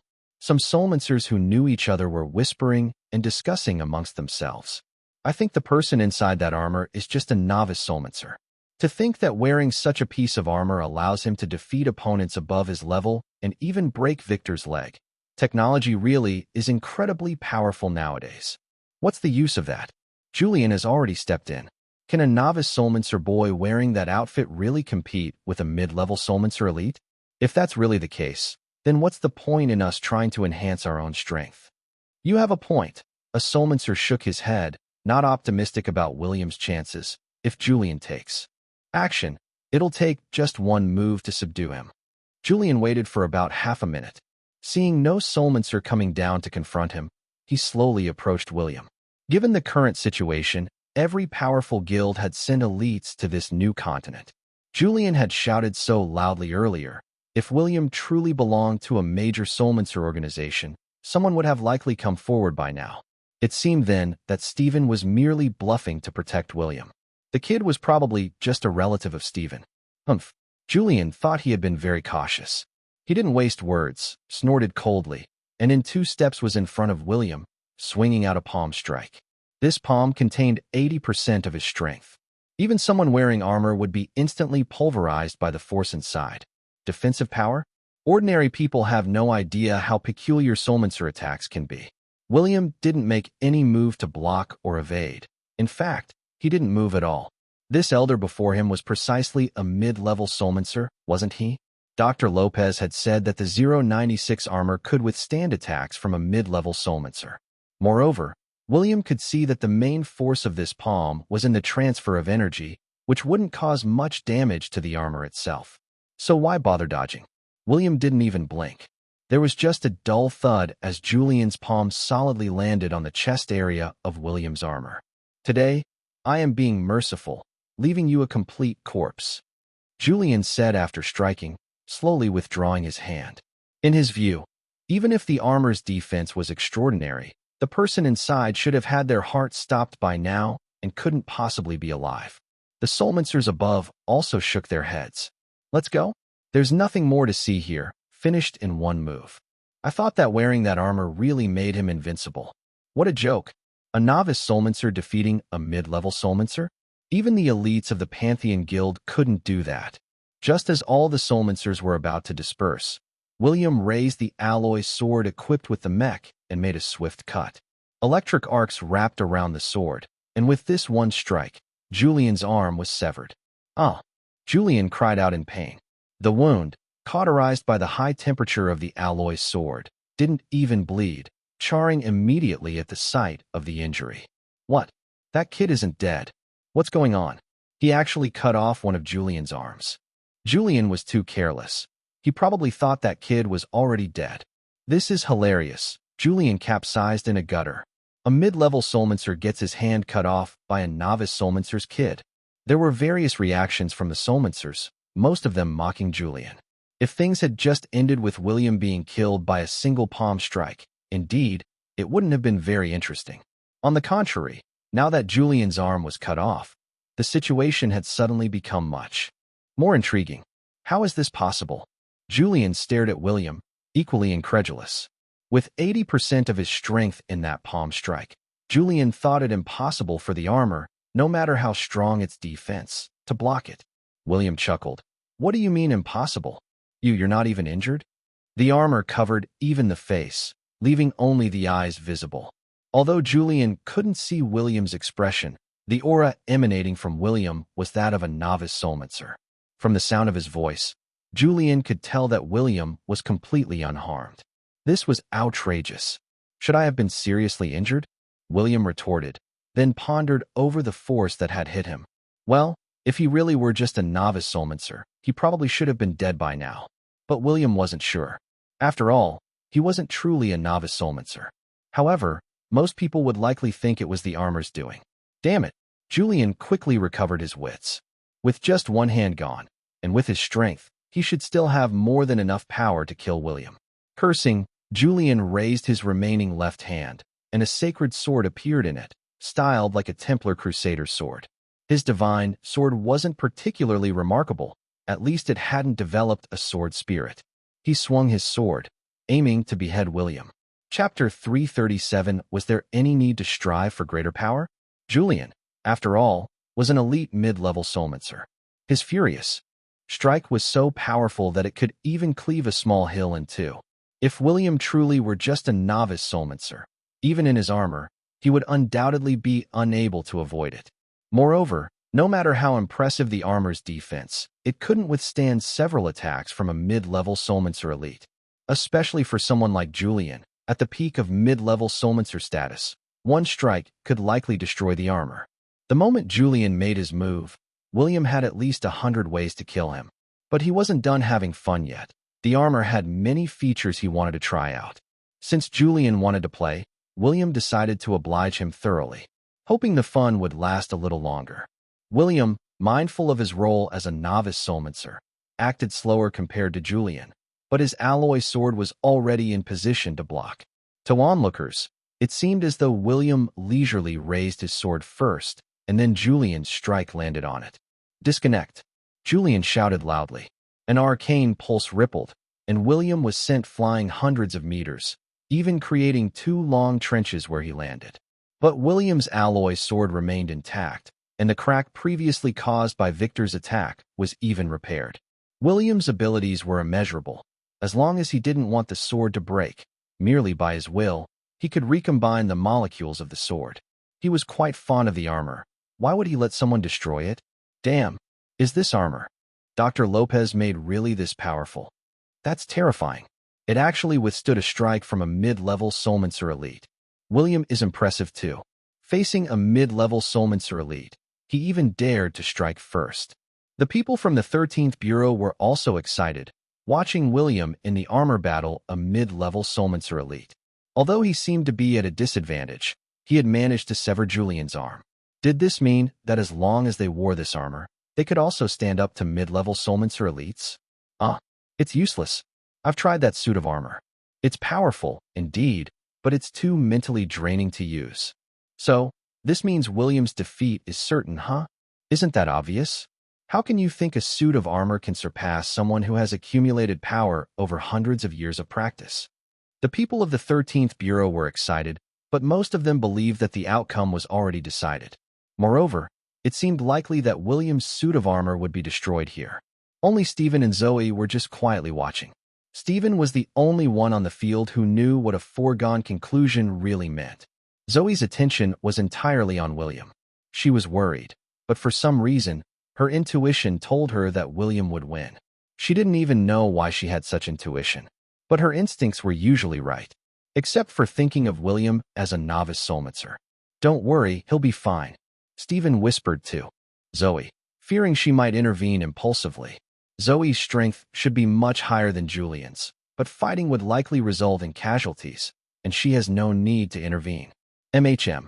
Zoe remained calm, showing no intention to act. William was sent flying back hundreds of meters, crashing through many large trees. He did this to maintain his current role. And also, he hadn't had enough fun with the other functions of the armor yet. Can it fly too? With a thought, William activated jets under his feet and soared into the sky, firing 3 ion cannons simultaneously. These were the last 3 ion cannon shots. To use them again, he would have to go back to Dr. Lopez for a power recharge. Child's play. Julian didn't even bother to dodge, slashing with his sword to block the 3 ion cannon shots head-on. Clang! Julian's divine sword shattered into pieces when it hit the 3 ion cannon shots. Wow, what did I just see? Has technology advanced to such a level already? It actually blew Julian's divine sword to pieces. Julian spat out a mouthful of blood, his eyes filled with disbelief. Could a weapon made by ordinary people really shatter his divine sword? After all, this was a magical artifact that he had nurtured with his soul for 200 years. With his divine sword destroyed, his soul too was severely damaged, and he was in bad shape. He had never experienced the power of ion cannons, a space-based weapon. He always thought that ordinary human weapons couldn't hurt him, let alone shatter his magical artifact. William couldn't help but laugh. The power was impressive. Unfortunately, it was quite energy-consuming. He couldn't even enjoy another exhilarating shot. William, like a playful old man who had been lonely and bored for decades, finally found a beloved toy, began to explore the other functions of his armor. Plutonium? Wearing this armor, he naturally received information about its functions. The tip of the left middle finger of the armor even contained 1 gram of plutonium. William couldn't help but think that Jin was truly insane. After all, a piece of plutonium the size of an aspirin tablet, if leaked, could poison 200 million people. 5 grams could poison all of humanity. And Jin had actually placed 1 gram of plutonium in this armor. Scientists doing research really are madmen. He even attempted to let people use mental power to control the plutonium for assassination purposes.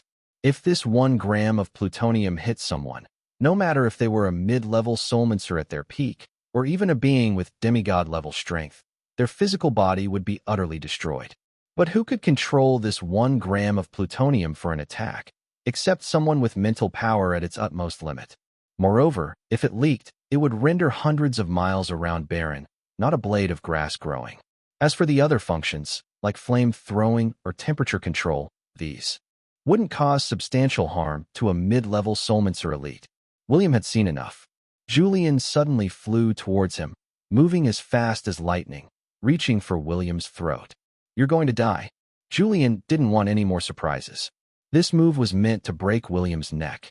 But William calmly raised his finger. Bang! William mimicked the sound of a gunshot with his mouth. 0.1 grams of plutonium was precisely fired, hitting Julian right in the eye.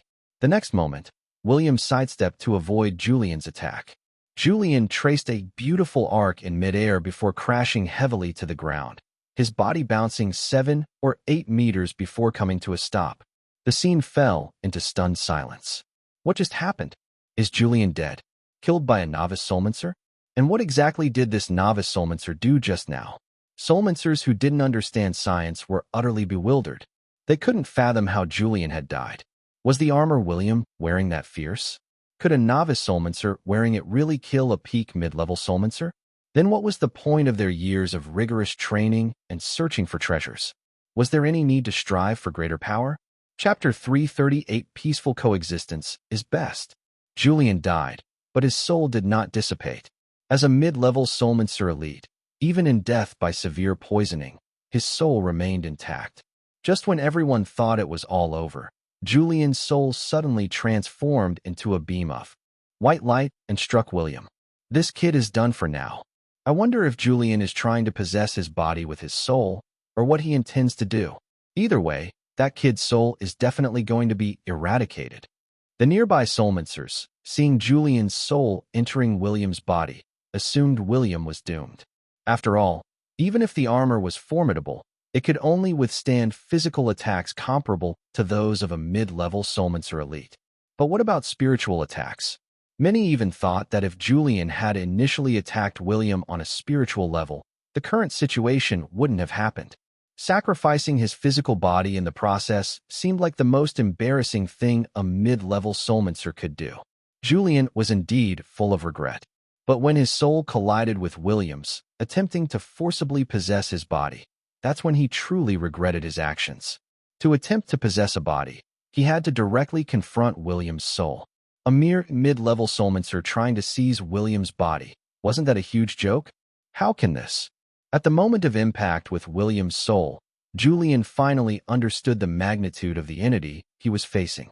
Such an immensely powerful soul. Is this really a novice soulmancer? Who said that? Damn it. If Julian's soul was akin to a grain of sand, then William's soul was comparable to the vast universe. There was no comparison at all.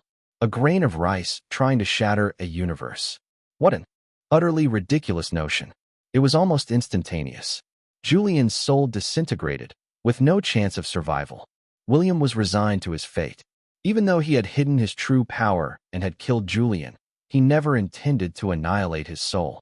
But if Julian sought his own death, who could be blamed? Julian's action was akin to deliberately creating trouble, trying to profit from provoking others, only to fail and end up destroying himself. For William, everything seemed to unfold without much disturbance, while the other soulmancers around were waiting for more excitement. They hadn't yet realized that Julian's soul was already gone, assuming he was still assaulting William's soul.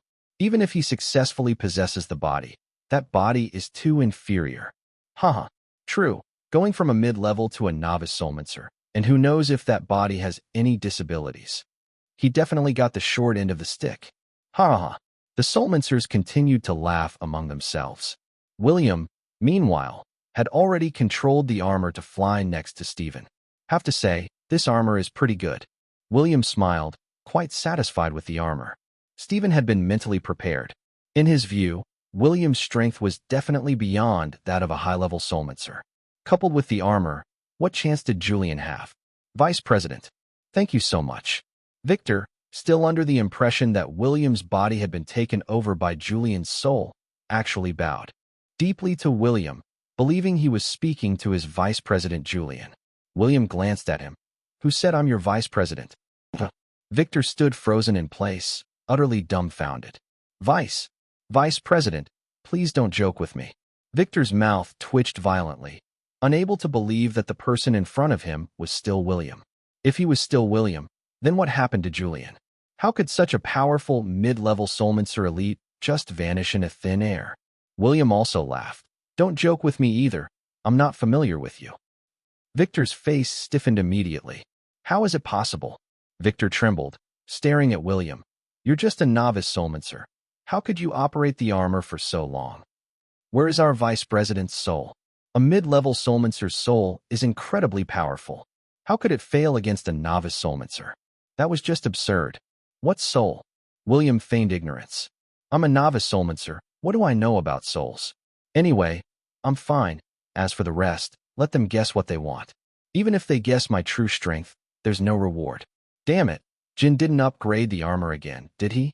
Victor could only guess that Jin had upgraded the armor to counter a Soulmancer's soul attack. After all, what couldn't that scientific oddball do? His life's work seemed to revolve around making it possible for ordinary people to fight against Soulmancers. If he had designed something like that, it wouldn't be surprising at all. Achoo! Jin sneezed again at the base, unconcerned, wiped his nose with his sleeve, and continued working. Of course, William offered no explanation. Let Victor guess as he pleases, it had nothing to do with him.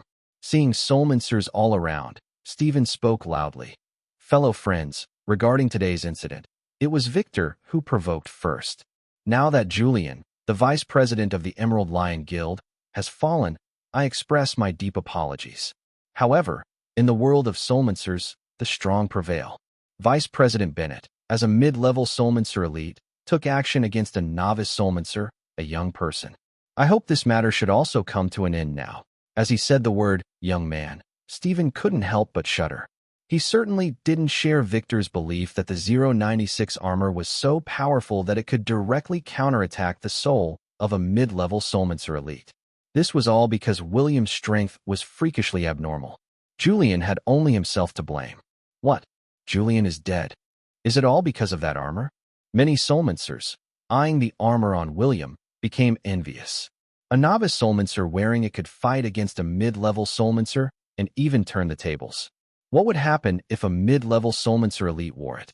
However, these Soulmancers, out of respect for their relationship with the 13th Bureau, did not dare to openly covet it.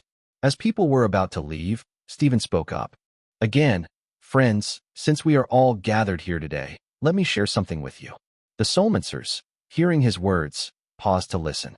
Stephen announced, our national leaders, under international pressure, have agreed to allow other countries to send teams of 100 people each to this land. After a month, the amount of land allotted to them will be based on the number of survivors. Ha. Director Garcia, are you suggesting a free-for-all? Even if the leaders agree to share the land for joint development, would other Soulmancer organizations agree? If they dare to enter, they better not think of leaving.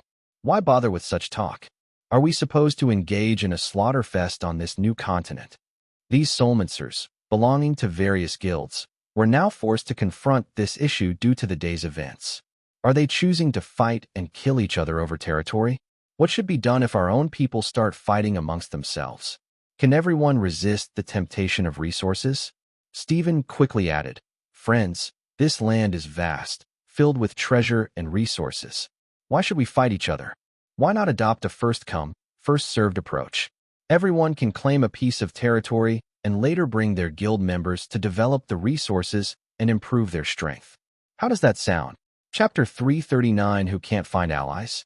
Soulmancers aren't dark power wielders. Whether it's hypocrisy or true righteousness, at least in public, they need a reason to engage in combat. Just like Julian picking a fight with William just now, he first had to take the moral high ground and then engage in open and fair combat. It is said that only in this way can one avoid falling into darkness on the path of power enhancement. As Stephen said, this region is vast, and there are only so many large Soulmancer organizations in the world. What is there to fight over? If a real battle broke out, it would be bad for everyone. However, these elites who have become part of the Soulmancer organizations are only giving face to Stephen for now, verbally advocating for peaceful coexistence. But if they really discover some rare and exotic treasure, they would undoubtedly end up fighting bitterly. The idea of first come, first served doesn't exist. In the world of Soulmancers, it's always the one with the biggest fist who has the final say. The other Soulmancers dispersed quickly, but some members of the Emerald Lion Guild were still around, seemingly reporting back to the elite members of their guild. How could they let this incident go so easily? It can only be said that this time Julian led the team, and now that Julian is dead, the rest don't dare to confront William head-on. Moreover, Stephen is at the peak of mid-level Soulmancer strength. If it really came to a fight, the people of the Emerald Lion Guild would definitely not come out on top. What they need to do now is to keep an eye on Stephen and his group. Friends from the Emerald Lion Guild, perhaps it's best for you all to disperse, Stephen also played the role of a peacemaker. In his view, even if the Emerald Lion Guild sent their elite, it would be futile against William. In Stephen's eyes, even if the Emerald Lion Guild sent an elite with demigod-level strength, they might not be a match for William. Why bother seeking trouble? A young man from the Emerald Lion Guild, in response to Stephen's advice, coldly said, "What now? Is Director Garcia capable of taking on all of us and defeating us?" Stephen was momentarily speechless. This kid must have been taught by Julian. The same attitude, not knowing what's good for him. Hearing him say that, William also laughed. "You think you're the only one who can call for help?" He then took out his phone and called Alice. "Alice, come over and help me in a fight." William was generally amicable and actually disliked brawling. Now that someone was insisting on a fight, he naturally called his apprentice to practice. Another fight. Alice was also frustrated upon hearing William's words. Since elementary school, she has been saving people through medical means. Before meeting William, not to mention killing, she rarely even argued with others. Now, when William comes to her, it's often about getting her into fights with others. She's a girl after all, and William, who claimed to have lost all his powers, was just a big liar. "I'll send you my location. Hurry up, or I'll get beaten to death." After saying this, William hung up and sent his location to Alice. The people from the Emerald Lion Guild, hearing William so arrogantly call for backup, only knew he was summoning a strong ally. They didn't know how powerful, but they guessed at least a peak mid-level soulmancer. Stay if you dare. I want to see who you can call." The Emerald Lion Guild members were not scared at all. They had informed their guild master through their guild's communication crystal and had just received a message that he would arrive soon. The guild master of the Emerald Lion Guild was a powerhouse with demigod-level strength. Although not invincible, there were few on Earth who could be his match. Other guilds' powerhouses certainly wouldn't intervene in this matter. William sneered and said, "You'll be scared once you see her." Stephen was also amazed. William really loved to play around. This Supreme King here was pretending to be a newbie, calling Alice to fight? "William, their guild has a demigod-level powerhouse." Stephen felt compelled to remind William. He knew William was powerful, but to what extent, he wasn't quite sure. It was a reminder so William would be mentally prepared. William raised an eyebrow and arrogantly said, "A mere demigod-strength small soulmancer. Alice can totally handle it." The people around were speechless. Since when did a powerhouse with demigod strength get referred to as mere? Are you too full of yourself? You're just a novice soulmancer, you know. And many from the 13th Bureau knew that Alice was only at a mid-level soulmancer standard, seemingly still in the early phase of that level, though her combat ability was relatively strong. But to call a soulmancer at the early stage of mid-level soulmancer standard to battle a demigod strength powerhouse, that's like being drunk and delirious. Stephen didn't know what else to say. Since William seemed so nonchalant, he probably understood that William wasn't afraid of a demigod strength powerhouse. So how William wanted to handle it, he decided not to bother. If Alice truly could defeat a demigod strength powerhouse with her mid-level soulmancer abilities, that would indeed be interesting. Time passed slowly. The people from the 13th Bureau didn't leave, and the members of the Emerald Lion Guild kept their eyes on William and his group until a golden light flew in from the horizon. It's the guild master. The Emerald Lion Guild members got excited upon seeing the golden light, with some already starting to cheer. As the golden light faded, a tall man standing on a flying sword hovered in midair. The people from the 13th Bureau felt immense pressure. It was as if a giant mountain was pressing on their chests, making it hard to breathe. The soulmancers who had just dispersed were now watching from a distance. Wow, the Emerald Lion Guild really pulled out all the stops. Emerald Sage Steel himself has come. Don't you know? They say that Victor, Emerald Sage Steel's foster son, and Julian were good friends. With such a big incident, it's not surprising that he's involved. That's a demigod strength powerhouse. It's been so many years since a demigod strength fighter made a move.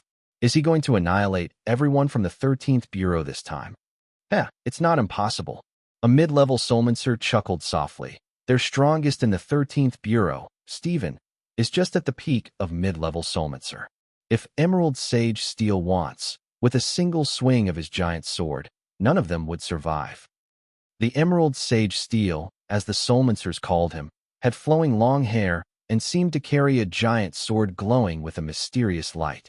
His gaze was sharp like a sword, his presence immense, as if a warrior descended from the heavens. "Who killed our guild's vice president?" The voice of Emerald Sage Steel thundered through the area, making everyone feel an immense pressure, as if the entire space was enveloped by his powerful energy, and life and death seemed to hinge on his single thought. Of course, except for William. To William, this so-called Emerald Sage Steel seemed to be just average in strength. If he wanted, he could still eliminate him instantly. "I did it. You just wait. I've called for backup." William, still in his armor, shouted defiantly. "You dare to speak so boldly?" Emerald Sage Steel couldn't be bothered with idle talk with William. He unleashed his prideful sword technique secret skill, a sword light streaking across the sky like a meteor, charging directly at William, intending to cut him down immediately. As Emerald Sage Steel raised his giant sword, a dazzling light descended from the sky, illuminating the entire surrounding area. This massive energy, with unmatched power, fiercely slashed towards William. The energy beam fell, striking William. And then, nothing happened. William just stood there, his armor without a single scratch, and he even laughed. "What's the matter? Scared? Can't wait." Garen Steele looked at William in confusion. How was this possible? A novice soulmancer took his sword technique head-on without a scratch? Had he lost his touch in killing after years of not fighting? Chapter 340, The Terrifying Alice. What did Emerald Sage Steel just do? It looked like he used his secret sword technique on that novice soulmancer. Doesn't that mean the novice soulmancer is already dead? Yeah, look at that kid jumping around alive. I think that sword technique must have embedded itself in his body and will explode later.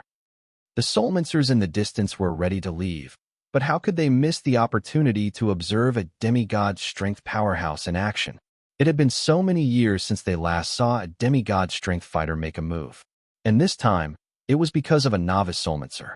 Emerald Sage Steel stared at William for a long while, not understanding where things had gone wrong. The sword technique he used, let alone a novice soulmancer, even a mid-level soulmancer elite, should have certainly died. This is the absolute difference in strength levels. For a demigod strength powerhouse to annihilate a novice soulmancer is as simple as a human stepping on an ant. Now, it was like a human viciously stepping on an ant on the ground, lifting his foot to look, only to find the ant still jumping around, even waving its pincers in challenge. Who could accept that? The problem must lie with the armor he was wearing. Garen stared at William. Compared to those from the 13th Bureau who were already overwhelmed by his presence, William looked exceptionally unusual. He believed that no one could deliberately hide their strength in his presence, so the reason for this situation could only be attributed to the armor.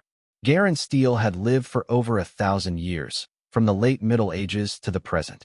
Although he was angry over the death of his friend, he had not lost his reason.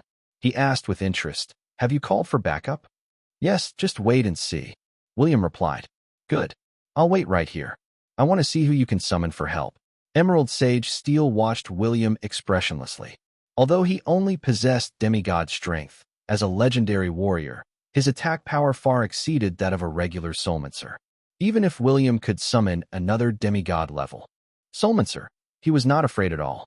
In his view, the whole incident was William's fault to begin with. Which demigod-level powerhouse would want to offend him for the sake of someone as weak as William? The people from the 13th Bureau were extremely nervous, and even Stephen, who knew William's strength, found it difficult to raise his head under the oppressive energy released by Emerald Sage Steel. William was strong, but he hardly emitted any frightening aura.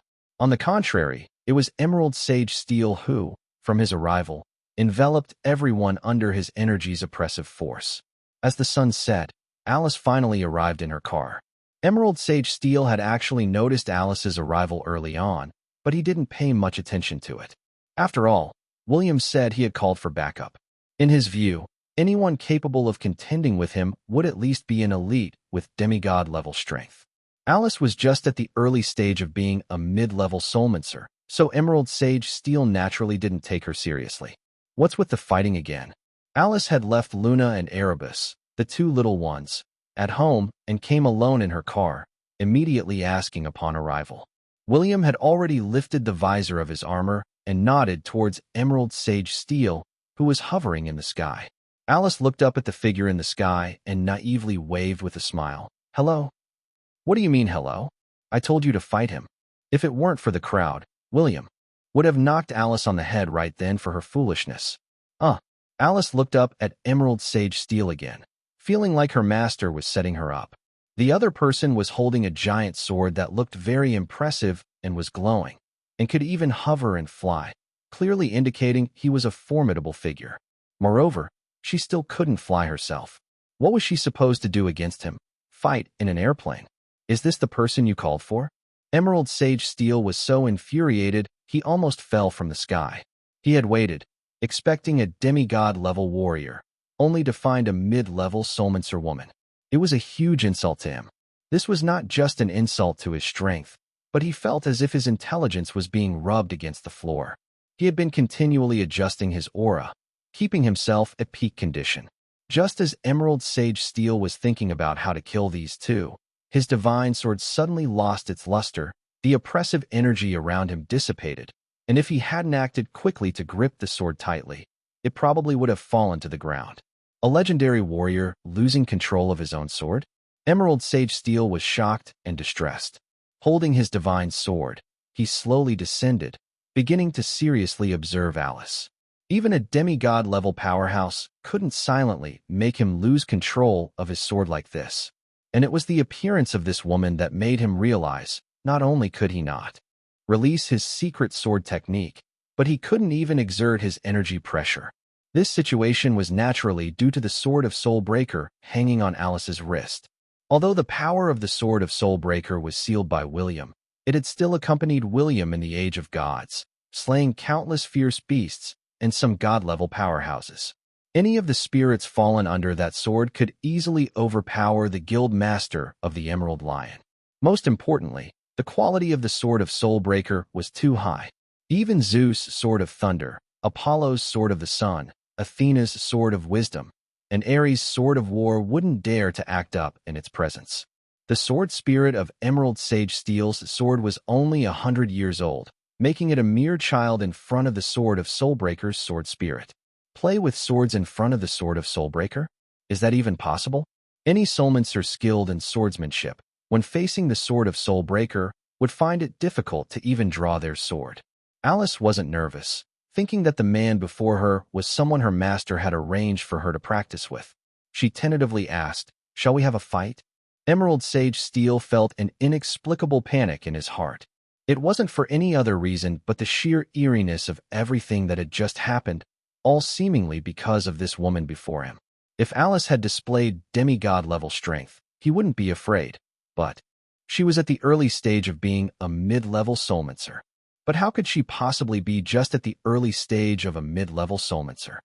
Emerald Sage Steel could only feel that Alice's strength far exceeded his own, so much so that it was beyond his comprehension, which is why he couldn't see through Alice's true power. Hiss! Emerald Sage Steel took a deep breath, his expression complex. "I never thought that there could be someone like you in this world, Master. But about today's matter, he killed my friend first. I am seeking revenge for my friend. Do you really intend to intervene?" Addressing someone as Master when encountering a person with superior strength is a sign of respect. Moreover, Alice's appearance had made Emerald Sage Steel feel that she was inscrutable. He dared not fight her, but if he just left like this, wouldn't his Emerald Lion Guild lose face? Alice was puzzled to be addressed as Master by Emerald Sage Steel, but after thinking about it, she concluded that it must be because her strength was too high. Although her opponent could fly, he was just all show and no substance, and now he must be intimidated by her. Hee, Alice thought proudly to herself, knowing that the opponent her master found for her wouldn't be too strong. Alice lifted her head and raised an eyebrow. He killed the person. What do you want to do about it now? Of course, he must pay with his life. Emerald Sage Steel, although not feeling any terrifying aura from Alice, believed that she had reached a high-level state of unity with nature. After all, what just happened was too incredible, and he certainly didn't believe Alice was merely at the early stage of being a mid-level soulmancer. Chapter 341. My performance just now wasn't bad, right? Make him pay with his life. Alice looked at Emerald Sage Steel with a gaze akin to someone observing a person with an intellectual disability. A man who called her master, seemed powerful but apparently lacked real skill, was actually demanding William's life? Wasn't this just seeking trouble deliberately? Garen frowned slightly, saying, "Of course. If you kill someone, you must pay the price. In the world of soulmancers, it's only right to pay with your life." Although this woman before him was extraordinarily strong, someone of her caliber shouldn't be protecting a novice soulmancer. After all, in Garen's eyes, the strength of a novice soulmancer was no different from that of an ant. Alice, being even stronger, should care even less about someone else's life. "I don't care about your demand for his life. I came here today to fight you." Alice didn't want to bother with the details. William had called her over to fight, and as for this man wanting William to pay with his life, as long as he had the ability to enforce it, she would let him be. "So, you mean, you're standing up for him, master?" Garen gritted his teeth and asked, "Just a novice soulmancer, what does the master see in him?" As the two talked, everyone around them was completely baffled. The guild master of Emerald Lion calling Alice master? And Alice acting so arrogantly. Could she really be some hidden expert? "I like him, he's handsome." Alice didn't want to waste words. "Since you're calling me master, I'll let you make the first move." Saying so, the sword of Soulbreaker transformed into a wooden sword and landed in her hand, held at an angle behind her. Garen, also holding his divine sword, watched Alice cautiously. Flaws. All flaws. Although the energy emanating from Alice was pure, the way she stood there, her whole body seemed full of openings. Two voices echoed in Garen Steele's heart. The first voice told him that he could kill this woman with a single stroke of his sword. The second voice warned him not to draw his sword, for if he did, he would surely die. How could such a situation arise? Garen, as a fearless warrior who had never hesitated to draw his sword against any formidable opponent, found himself shaking internally in just a short moment. Alice stood there, looking somewhat impatiently at Garen. She simply regarded Garen as someone who appeared strong but lacked real skill, and didn't take him seriously at all. How formidable could someone be who called her master upon meeting? He's even starting to sweat on his forehead. TSK, TSK. He looked like a master when he was flying in the air just now, but it turns out he's all show and no substance. It looks like she could solve this in one move. "Are you going to draw your sword or not?" Alice rubbed her temples with some irritation, not understanding what her master was thinking, calling her all this way to fight such a rookie. Something's off. A glimmer of realization flashed in Alice's eyes. Could it be? Letting her fight this battle is just an excuse, and the real reason her master called her was that he missed her? Alice was certain now. William must have missed her, but was just too shy to say it.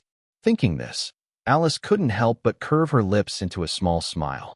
A girl's face often uncontrollably reveals her thoughts on such matters. After all, Alice wasn't like William, who could keep everything hidden inside.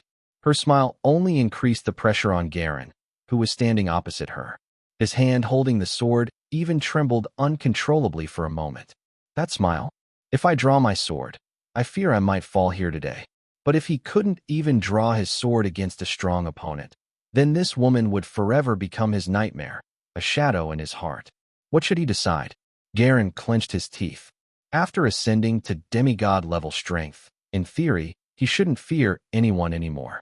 But now he found himself unable to use even a trace of his secret sword technique.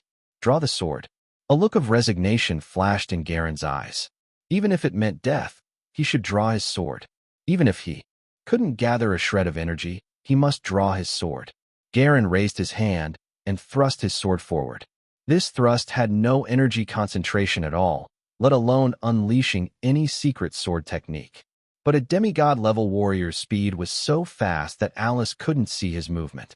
Just a moment ago, Garen was standing 30 feet away, and before Alice could react, Garen's sword had already thrust past her neck, half an inch away. Gulp. Garen swallowed hard, quickly retreated several feet, bowed to Alice, and said anxiously and fearfully, "Master, I have offended you. Regarding today's matter, our Emerald Lion Guild will no longer pursue it. Please forgive us." Alice still didn't understand what had happened. Just now, did he come close to her? She hadn't even seen Garen draw his sword. She only saw him suddenly appear in front of her, bowing, and then asking for her forgiveness. "Aren't you going to fight anymore?" Alice was a bit puzzled. She hadn't even made a move yet, and wasn't sure if William would be satisfied with her performance. There seemed to be no performance at all. Garen sheathed his sword, hanging his head, and said, "No more fighting. Thank you for your mercy in not killing me." Alice's mouth twitched slightly, wondering what she had actually done. It seemed her strength had reached a level where she could win without fighting. Or perhaps, she now possessed the demeanor of a ruler, her mere presence forcing enemies to bow in. Submission. "If you're not fighting, then forget it," Alice said, putting away the sword of Soulbreaker, and then walked over to William, whispering, "How was that? My performance just now wasn't bad, right?" "It was okay, I guess." William could hardly stop himself from rolling his eyes. It seemed this demigod-level guy had been scared out of his wits. It wasn't really his fault. After all, with Alice holding the sword of Soulbreaker, no sword in the world could pierce her. Garen had finally mustered the courage to thrust his sword, only for the divine sword in his hand to veer off course inexplicably. With Alice looking calm and composed, doing nothing, she was naturally perceived by Garen as an unparalleled warrior. With even his sword out of his control, in Garen's mind, Alice's strength had reached an unimaginable level. "Master, then may I take my leave?" Garen even hesitated to leave without permission, standing at a distance and asking for consent. Alice waved her hand, saying, "Bye. Actually, the way you were flying in the air just now was quite impressive." Garen felt as if an arrow had struck his heart. Impressive in flying? That was just mocking. After Alice's appearance, he couldn't even manage to fly, which truly defined a real powerhouse. Garen gave Alice and William a deep look. This novice soulmancer was incredibly lucky to have won the favor of such an extraordinary powerhouse with just a handsome face. He didn't dare to stay longer, leading the Emerald Lion Guild members to leave dejectedly. Since Alice's arrival, all the soulmancers who had been flying had fallen to the ground, but they still thought it was Garen's doing. Chapter 342. The opponent was too weak. The guild master of the Emerald Lion Guild personally intervened, and they just walked away dejectedly like that? The sword thrust that Garen had mustered all his courage for went almost unnoticed, as the difference in strength was simply too vast. Most people only saw Garen inexplicably bow to Alice, asking for forgiveness for his rudeness, and then leading his people away without even daring to fly. "Alice, are you maybe a bit too strong?" A staff member from the 13th Bureau couldn't help but come up to Alice, filled with admiration. They all thought William was doomed today, facing the guild master, a demigod-level powerhouse, and a legendary warrior known for his attacking prowess. Who would have thought that after Alice arrived, she would boldly invite the opponent to attack first, only for Garen to concede without even swinging his sword? Alice, responding to the 13th Bureau staff member's praise, laughed heartily. "It's not that I'm too strong, but that the opponent was too weak." The staff member from the 13th Bureau couldn't help but ask Alice, "Alice, what exactly is your strength level?" "Me?" Alice lifted her face with a smile. "My strength isn't that high, just at the mid-level soulmancer standard." Although she seemed to speak modestly, her pride was apparent to anyone listening. William, standing beside her, said casually, "That guy just now seemed to be at the demigod level." Alice had never heard of the demigod level before and said offhand, "What's so special about demigod level?" After saying it, she froze. Demigod level. Alice's mouth hung open, looking at William with a puzzled face. William smiled and said, "You are now at the mid-level soulmancer standard. Next up is the advanced soulmancer, and then comes the demigod level." Alice was stunned for a good 5 seconds before it sunk in. Just hearing William say it seemed unremarkable. But having gone through a level up in her abilities, Alice could clearly feel how much difference there was in her strength before and after the upgrade. Naturally, she also understood how significant a difference one level could make. Demigod level. Just thinking about it was terrifying. "You weren't trying to get me killed, were you?" Alice, belatedly realizing the danger, was deeply frightened. A mid-level soulmancer standard fighter taking on a demigod-level powerhouse head-on, and even letting the opponent make the first move. That was incredibly bold. "Anyway, you won, didn't you?" William smiled. as all this was within his expectations. Holding the sword of Soulbreaker, no one in this world who fights with a sword can harm Alice. Even if a real fight had broken out, he could have directly suppressed Garen's strength, reducing him to a mid-level Soulmancer standard. What he hadn't expected was that the guild master of the Emerald Lion would be so terrified by Alice. A demigod-level warrior was scared off by a mid-level Soulmancer standard novice. Alice's VE and clueless demeanor had its advantages. Right. What else could Alice say? She had already won. Alice, thanks to you just now. Would you like to join us on our journey? Stephen knew that Alice had a close relationship with William. They hadn't encountered any real danger here, and having Alice with them could actually be good. Sure. What are we doing here? Alice looked at the corpses of the beasts nearby, frowning. When did such a place appear near New York City? And what are those things? William explained. You don't know? This land suddenly appeared on Earth. Didn't you hear the roars of those beasts in the sky before? And recently, the news and trending topics are all about this new continent. I rarely use my phone. Alice realized. Yesterday, when I saw those things in the sky, I thought it was 3D projection technology.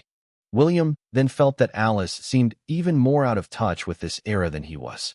Alice asked again, Did you guys kill these monsters? Stephen replied, They were already dead when we got here. Oh, Alice wasn't like other Soulmancers, who would think of using the situation to find rare resources to enhance their strength. Seeing so many unfamiliar trees around, she just wanted to look for rare and valuable herbs she hadn't seen before. You can dissect that corpse. I want a piece of thigh meat. William pointed at the corpse of a huge beast lying ahead, starting to give orders to Alice. Thigh meat. Alice looked at the corpse of the beast, which was over 10 feet tall, and couldn't help but smack her lips. You're not planning to eat it, are you? Wasn't it obvious? When William saw these corpses, what else could he be thinking about but eating them?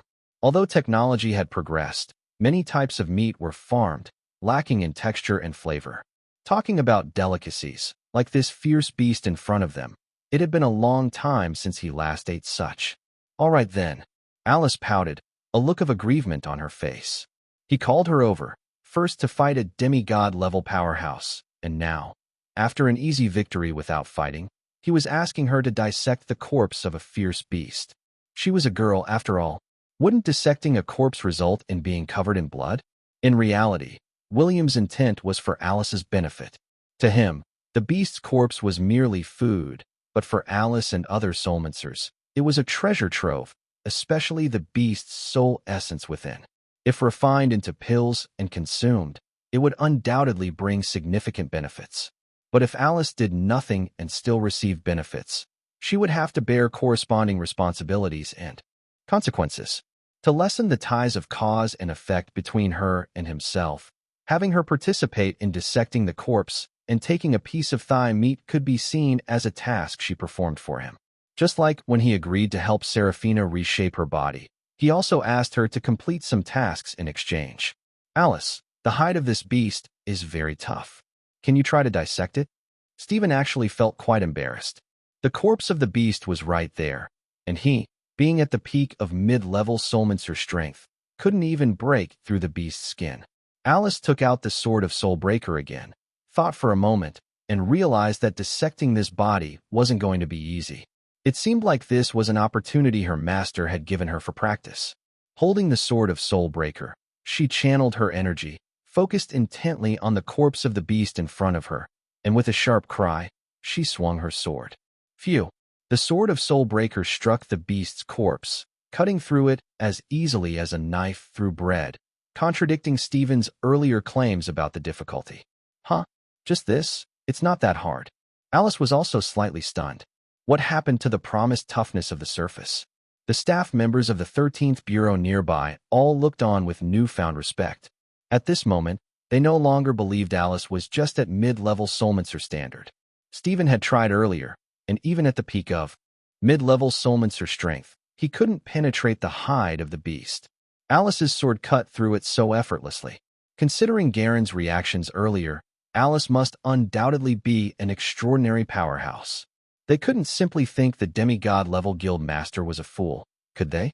If Alice wasn't strong, why would he have reacted like that? If she were merely at a mid-level Soulmancer standard, Garen probably would have slain her with a single sword strike. Chapter 343, 100,000 US dollars every month. Alice inexplicably became seen as an unparalleled powerhouse in the eyes of everyone, a fighter who was significantly stronger than even demigod-level warriors. With such a powerful individual accompanying them, the members of the 13th Bureau were no longer worried about their safety. Having someone stronger than a demigod-level fighter with them meant they didn't have to fear any situation they might encounter.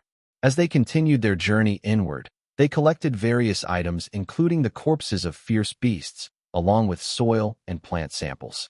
The 13th Bureau, being a national organization, used various high-tech instruments for analysis and had a more organized and professional approach compared to individual Soulmancers. Alice, after her battle, had become famous among the Soulmancers as a hidden master and was also regarded as a guardian deity of the 13th Bureau. If the guild master of the Emerald Lion Guild wasn't her match, other Soulmancers would naturally not dare to provoke their group. No one really believed that Alice was just at mid-level Soulmancer standard, especially since none of them were stronger than the guild master of the Emerald Lion Guild. These shiny pearls look pretty good. They would make nice jewelry if taken back. Alice, having changed into the protective suit of the 13th Bureau, had dissected over a dozen beast corpses, filling the left pocket of her suit with soul essences.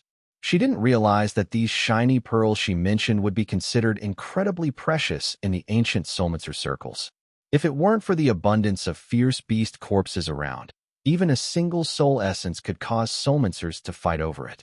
Even now, despite the plethora of beast corpses, most Soulmancers, like Stephen, found it impossible to work with these corpses, let alone extract soul essences. Merely watching Alice effortlessly dissect the corpses of fierce beasts made any Soulmancer who witnessed it respect her deeply. Some even followed their group to pick up leftovers. Stephen, skilled in social etiquette, allowed the 13th Bureau to leave the dissected corpses behind for other Soulmancers to take. With Alice there, dissecting the corpses of fierce beasts was incredibly easy for the 13th Bureau, almost taking just 4 or 5 sword strokes per corpse. Stephen, walking alongside Alice and William, tentatively asked, "Alice, I wonder if you could join our organization. Even as a special consultant would be great. I can apply for you to have an honorary instructor position with a monthly salary of $100,000. We won't assign you any work, and there are no restrictions on clocking in. You can come whenever you want." Stephen took a deep breath and continued, "I know you don't need the money, but as a special consultant, you'd just occasionally assist us with our work." So you mean, do nothing and get paid $100,000 a month?" Alice looked at Stephen, puzzled, not understanding his intention. "You can think of it that way," Stephen said seriously. "You must have seen that our 13th Bureau doesn't have very strong combat capabilities. Even Zoe can't deter those Soulmancer method guilds. Many large Soulmancer organizations have demigod-level fighters. If our enforcement agency doesn't have a powerful figurehead, they won't take us seriously. If it comes to a fight, our words will have no weight." Stephen firmly believed that only with power comes the right to speak. "But I really am just at mid-level Soulmancer standard."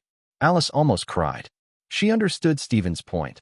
They wanted to use her name to deter Soulmancers and pursue as much peace as possible. It was a good idea. The problem was that she had to be stronger than a demigod-level fighter. But she was really just a mid-level Soulmancer standard novice, who couldn't even fly. She still didn't understand why Garen had called her master, bowed to her, and treated her with such respect. It was probably because of William being there. Other than that, she couldn't think of any other reason. "Your actual strength level isn't important right now," Stephen whispered. "As long as those guilds believe you are stronger than Garen, that's enough." Alice said with a gloomy face, "If they really start fighting, do I have to go and break it up?" "Don't worry, demigod-level elites generally don't take action." But didn't one take action today? Alice was genuinely panicked. Today she didn't know about Garen's strength and acted a bit overconfident, but thinking back, she was still scared. Demigod level. If someone really wanted to kill her, she wouldn't even know how she died. Today was an exception. Stephen wanted to persuade further, but William spoke up at the right moment. "I think this is a great idea. Others might not know, But Stephen was well aware that William was the real powerhouse. He just didn't dare to propose this directly to William, so he turned to Alice as the next best option. Now that William had spoken, Stephen gave him a grateful look. Alice could have refused Stephen's request, but once William spoke up, she couldn't say no. Okay. Alice nodded her head reluctantly. What else could she say? She had realized that whenever William called her now, it was never for anything good. And she had even thought earlier that maybe William missed her. Not at all. Her master was always pushing her into difficult situations. But William didn't care about how Alice felt. Alice's path of growth had always been smooth sailing, without much adversity or facing real challenges. The challenge Stephen proposed today unexpectedly became a valuable opportunity. Sometimes, facing someone stronger than oneself doesn't necessarily mean a fight to the death. Although not being able to defeat them is a given, scaring off a demigod-level fighter as a mid-level soulmancer, as happened today, is also a skill in its own right. As night fell, Stephen surprisingly ordered a fire to be made. In the wilderness, this felt quite inappropriate and dangerous. Headquarters sent a message. According to satellite images, every living being in this area, except for us and those from the guilds, is dead. We don't know what happened. Stephen spoke with a grave expression. On the surface, it seems safe, but we still need to be cautious. We don't know what greater dangers might lurk beneath this calm. The fact that all living beings were dead was extremely bizarre in itself. If William weren't with them, Stephen certainly wouldn't have chosen to stay overnight in this area. Stephen also arranged for people to keep watch. Regardless of the situation, basic defensive measures were necessary. Alice and William walked aside, and she asked in a low voice, "Master, why did you agree to his request?" William raised an eyebrow and said, "They're offering you $100,000 a month for nothing. Aren't you happy about that?" "I don't need that money," Alice pouted. "You should know how much trouble agreeing to this kind of thing will bring." William looked at her coldly and said, "I know. So what? If you've agreed and are taking the salary, then you should do what's required of you." Chapter 344 The Arrival of Evelyn. Stephen said, "I'm just a special consultant, only occasionally involved in operations, and not really required to do anything." Alice truly didn't know what she was supposed to do after agreeing to this arrangement. Wasn't it already agreed that she would just help out temporarily? Do you want to get paid for doing nothing? William glanced at Alice and said, "Since you've agreed, and you're serving as an honorary instructor with strength above demigod level, if there are situations the 13th Bureau can't handle, you'll still need to step in." Alice muttered, "Aren't you just creating trouble for me for no reason?" William's expression turned cold as he said, "Yes, I am creating trouble for you for no reason. Do you have a problem with that?" "How could I possibly have any objections?" Alice felt pitiful, like Cinderella being exploited and mistreated by her stepmother and stepsisters. A mid-level soulmancer standard, having to pretend to be a demigod-level powerhouse. Alice didn't dare to contradict William's words. After all, she had figured out that if any demigod-level big shots caused trouble for her, she still had her master, didn't she? Let's set up the tent first. Alice didn't want to think too much. Was this the first time she was camping outdoors with William? This was quite rare. The night was dark and windy. Alice looked up at the sky, where she could see a sky full of stars. The air was filled with a sweet scent of grass and trees. Setting up a tent here, and then sitting with William to watch the stars seemed like a nice idea. Staying in the same tent at night. Let's set up the tent.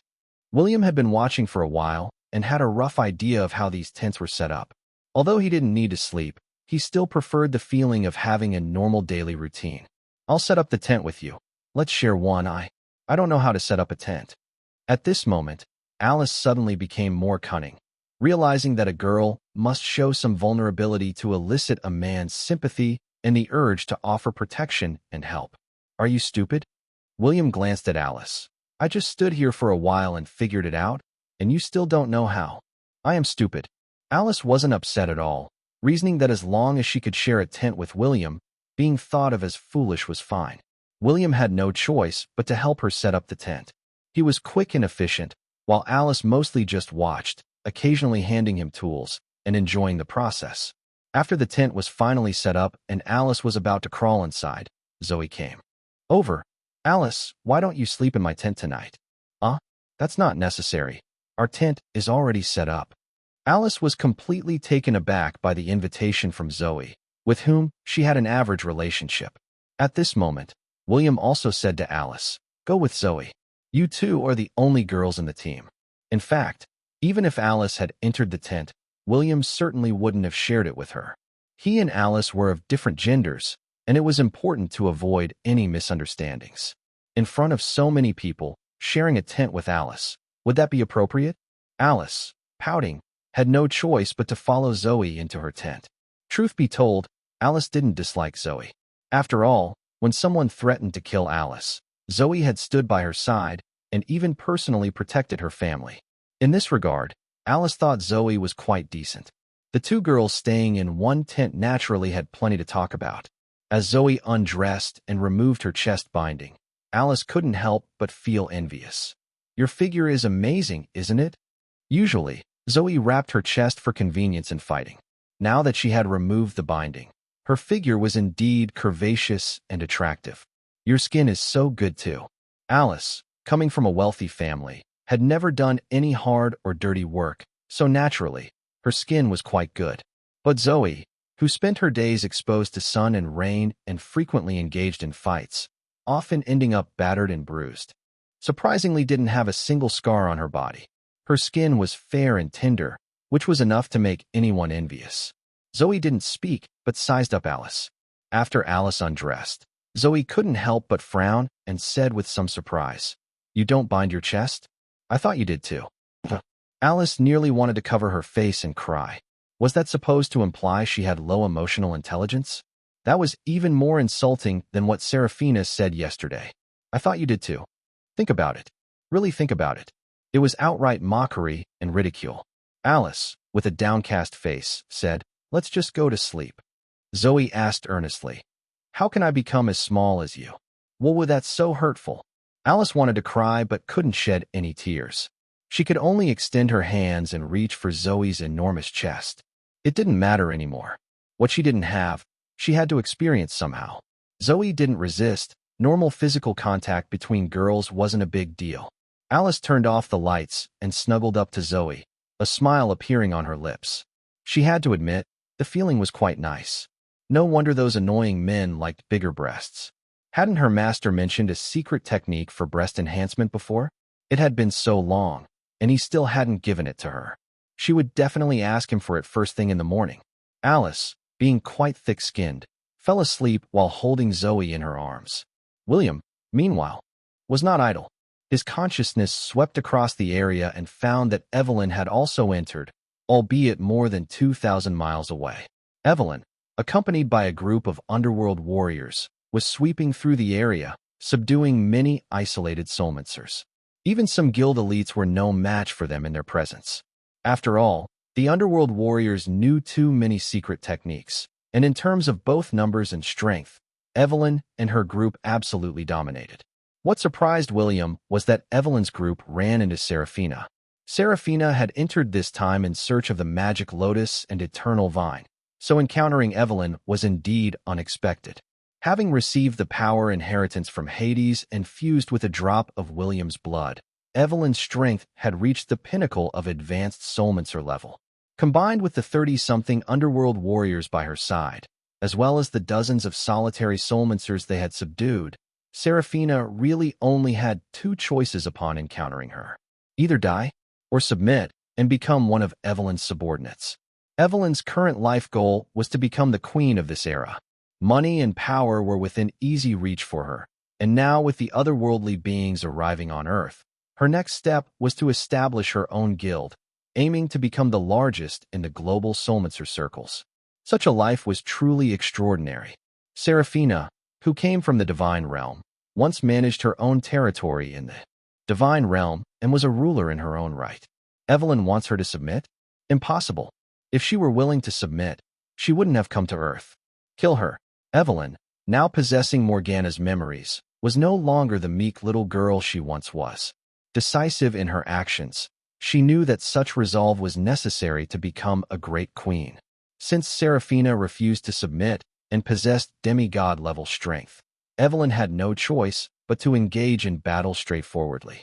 Of course, She hoped that Seraphina would change her mind before her death. Chapter 345, Killing Someone with a Single Strike. When Seraphina descended to Earth, her strength was not merely halved. She lacked magical artifacts, and her physical prowess was greatly diminished compared to her past. As a descendant of the Hydra and Dragon, she possessed an awe-inspiring huge body and formidable abilities. However, when she integrated into the human world, these remarkable traits no longer existed. All of these were gone. Her ability to fight Zoe to a standstill previously was due to her powerful mental strength and unique attack methods. At that time, the energy fields on Earth were fully open, with abundant energy, allowing her to fully utilize her abilities. But now, her current true strength is at most just having entered the demigod level. The underworld warriors accompanying Evelyn, although they also suffered a loss in strength after arriving on Earth, each possessed, at least the power of an advanced soulmancer. There are still many at the demigod level. Evelyn herself was a genuine advanced soulmancer at her peak, on the verge of reaching demigod level. Surrounded by such a group, and with Evelyn issuing a kill order, Seraphina truly didn't know how she could survive. "Sophia, I'm sorry, this time I might really get you killed," Seraphina said after apologizing to Sophia. Despite her seductive appearance, she was incredibly resolute. Facing the encirclement, she laughed loudly. "I, Seraphina, came to the human world because I couldn't kneel. Not even the gods of the divine realm could make me submit. You, an advanced soulmancer, thinking of making me your subordinate, is simply a joke. In the divine realm, Seraphina could annihilate an advanced soulmancer with a wave of her hand. Now, it was like an eagle with broken wings, but she was prepared for death. Evelyn slowly turned around, not even glancing at her. Her subordinates were fully capable of killing Seraphina. Elsewhere, William borrowed a hunting knife from Stephen and then disappeared into the night. Just when Evelyn's demigod subordinate was about to fatally strike Seraphina, a chubby man appeared in everyone's sight. "Why don't we all give me some face and spare this lady?" William used an illusion to make everyone think he was Stephen from the 13th Bureau. Illusions were merely mental tricks, creating hallucinations and altering people's perceptions of what they saw. When William used the illusion, they thought they saw Stephen, and nobody could see through William's true identity, unless someone's mental strength was stronger than William's. But that was clearly impossible. Director Garcia? Evelyn was familiar with Stephen. Now as a soulmancer, she naturally had knowledge of the 13th Bureau. With a calm and composed demeanor, she said, "Director Garcia, this matter is not something you can handle." William smiled. "What if I insist on intervening? Then your corpse can stay here too." Evelyn wasn't going to concern herself with such matters. She had already developed enmity with Seraphina today, and not killing her could be akin to releasing a tiger back to the mountain. Who knew if Seraphina might become stronger in the future? The 13th Bureau had indeed made a name for itself during the day, but Evelyn believed that neither William nor Alice, considering their past relationships, would seriously harm her. She also used her divine sense to scan the surroundings. Apart from Stephen, there was no one else. As long as she finished the battle quickly and destroyed the evidence, no one could do anything to her. "Let's try."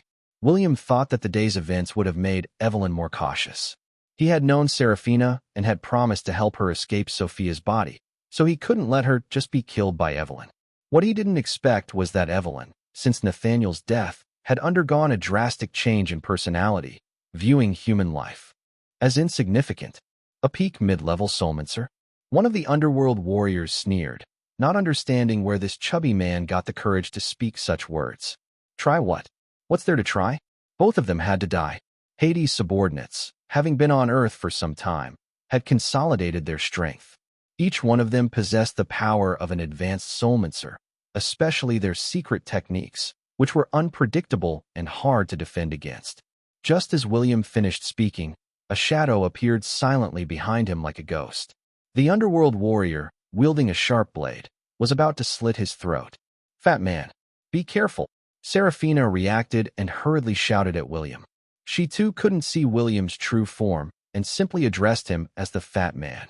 The next moment, the underworld warrior who appeared behind William slowly fell to the ground. William had nonchalantly slit his throat with the simplest of movements. In his actions, William's usual concern was how to avoid killing people or at least keep the commotion minimal. Now, with a hunting knife in his hand and no intention of sparing lives, the situation was different. Anyone who dared to make a move today would have to die. As for Evelyn, if she made a move, William felt that he would indeed spare her life. Whether it was because of Morgana, Nathaniel, or the Evelyn of the past, William felt that he should spare her. After all, was he still unable to be completely heartless? William's seemingly ordinary strike with the knife astonished everyone present. The people there were not weak and could see how eerily the underworld warrior had appeared, possessing the strength of a peak advanced soulmancer. To be assassinated using a secret technique and then cut down in one stroke was truly surprising. Do you want to continue? William flicked the blood off his knife and slowly walked over to Serafina. Another underworld warrior made a move. Hundreds of poison needles shot out at incredible speed, almost impossible to avoid. William raised his hand with a slash. In an instant, the needles were dispersed by an arcane pulse, and several needles even rebounded back, striking the underworld warrior. The next moment, William's knife was plunged into the warrior's chest. Killing people? Hasn't William killed enough people in his life? Anyone who made a move against him was a legitimate target. That was his standard for killing. In everyone's eyes, this amiable-looking chubby man had an invincible knife technique. This was no longer a matter of strength level. Evelyn even felt that she couldn't fully comprehend Stephen's strength. Killing someone with a single strike? I didn't expect Director Garcia's knife skills to be so excellent. Evelyn's face remained largely expressionless. The death of two of her subordinates was met with just a light comment. Since you, Director Garcia, want to protect her, then take her with you. Face. Evelyn didn't need to vie for such things, as she wasn't even sure if she could withstand a single strike from him. Then, thank you very much. William squinted at Evelyn. Had this woman really inherited all of Morgana's memories? Morgana, in her time, was also such a calculating person. Let's go. William slowly turned around, and Serafina quickly followed. Thank you, Director Garcia, said Serafina. I owe you one today. William also took the opportunity to say, have you considered working with our 13th Bureau? Not for now. I still have things to find. Serafina declined outright. After they had walked a bit further, she parted ways with William. She was a stubborn person too. William, in the guise of Stephen, had saved her life, but she wasn't about to rely on others for protection to survive. As long as she was careful in the future and didn't run into Evelyn's group again, she should be fine. Chapter 346: The Arrangement of Fate. William returned to the 13th Bureau's camp and removed the illusion, returning Stephen's hunting knife to him. Stephen took the knife and walked aside with William. He finally found an opportunity to speak with William. Mr. Johnson, the pill you gave me a few days ago, can I take it now? William thought for a moment and smiled. Yes, you can. I remember now. That pill is called the Hyperbody Pill, a miraculous drug that forcibly enhances physical strength and increases capabilities. If you take it, you might even lose weight, forcibly enhancing bodily functions. Stephen's eyes lit up. Usually, pills that rapidly enhance strength by stimulating the body's potential can lead to side effects, like unstable enhancement or difficulties in further improvements later on. But if it's a pill that refines bodily functions, that would be much more comfortable. If those guilds hadn't come here, Stephen's peak mid-level soulmancer strength would have been sufficient. However, in the current situation, his power was clearly insufficient. Without enhancing his strength, he wouldn't be able to cope. At that moment, William slowly took out his phone and found his payment code. That pill costs $10,000. Transfer the money. Stephen was momentarily taken aback. What did this mean? But he didn't have much choice or time to think. Without asking any questions, he took out his phone and transferred $10,000 to William. We're even now. William put away his phone, also without explanation. Stephen then realized the significance. As a soulmancer, he naturally understood the law of cause and effect.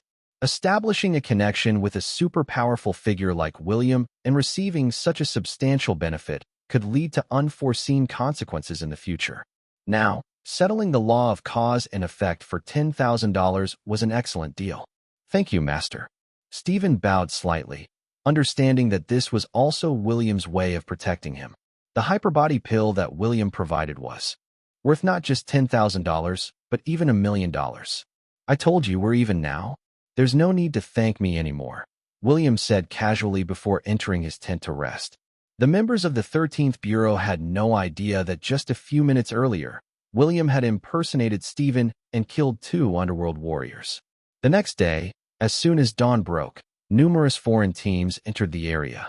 Everyone who entered this new world couldn't help but be astonished, naturally wanting to claim their share of the benefits. Countless videos and photos transmitted abroad further solidified the determination of these foreigners to occupy this territory. However, by noon, an Iranian team encountered a certain guild. The members of this guild were ruthless, unleashing various magical artifacts without a second word, leaving a 100-man squad all seriously injured in less than 10 seconds. Soulmancers generally dislike killing, but they value territorial sovereignty even more than ordinary people. Anyone who trespasses on their territory without permission invariably faces a life-and-death battle. Trying to occupy an area here is simply courting death. The guild encountered by the Iranian team was relatively benevolent. They just injured them and threw them all out. The North Korean team, however, was less fortunate, encountering Evelyn's team. Last night, Evelyn was still fuming internally after William snatched Serafina right from under her watch. When she encountered a group of people reminded of her great-grandfather's death in North Korea, her anger surged. Kill them all. With this indifferent command, the fate of this 100-man squad was sealed.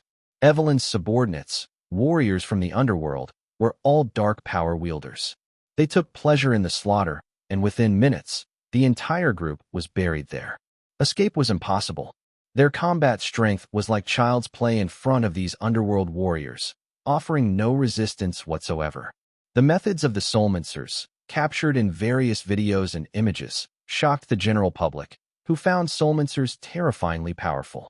It didn't matter that they hadn't brought high-tech weapons this time. Even if they had brought the most advanced weaponry, it wouldn't have changed anything. To put it bluntly, after these videos circulated, even if invited, the eliminated countries wouldn't dare to come. They had sent their elite forces. For those thrown out, they should be thankful for the mercy shown. Just look at the plight of the Japanese elites. How tragic. Many of the elite forces from various countries entered this land and retreated in less than half a day. The eliminated countries no longer wanted to enter this mysterious territory. Even with plentiful resources, one must have life to use them. At the same time, the diplomats from the eliminated countries demanded that the United States share the resources of that land. The U.S. State Department was blunt. The resources are there. If you want them, please help yourself. Such statements naturally dissatisfied the eliminated countries, who strongly condemned the U.S. for condoning the killing behavior of its Soulmancers. The U.S. State Department was even more straightforward. We are ordinary people and can't control those Soulmancers. If you wish to intervene, you may send your own Soulmancers to govern. However, if any country's army steps into the U.S., it will be considered a declaration of war. No eliminated country dared to actually send troops into U.S. territory. As for the Soulmancers of the eliminated countries, if they had any, would they have suffered so badly today? Today's experience was undoubtedly a lifelong nightmare for them. Anyone who survived and was eliminated vowed never to set foot in this new continent again in their lifetime. William, however, was not concerned with these matters.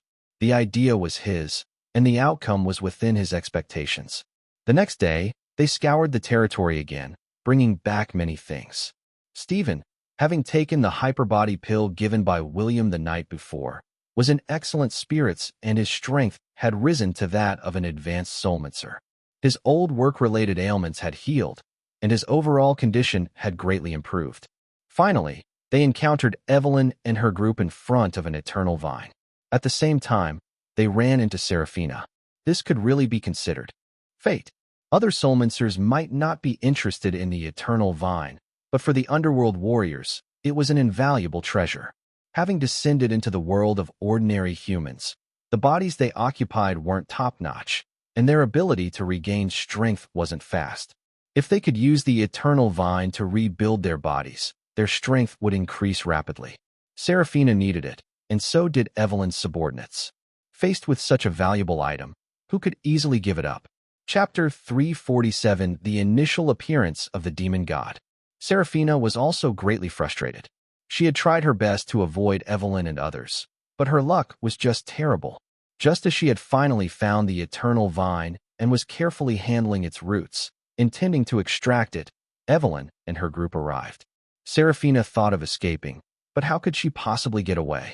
Just as she bitterly smiled, preparing to fight to the death, William and his group arrived. Evelyn's gaze lingered on William for a moment before she slowly looked away. "Let's go," Evelyn decisively said. She knew very well that she was no match for William.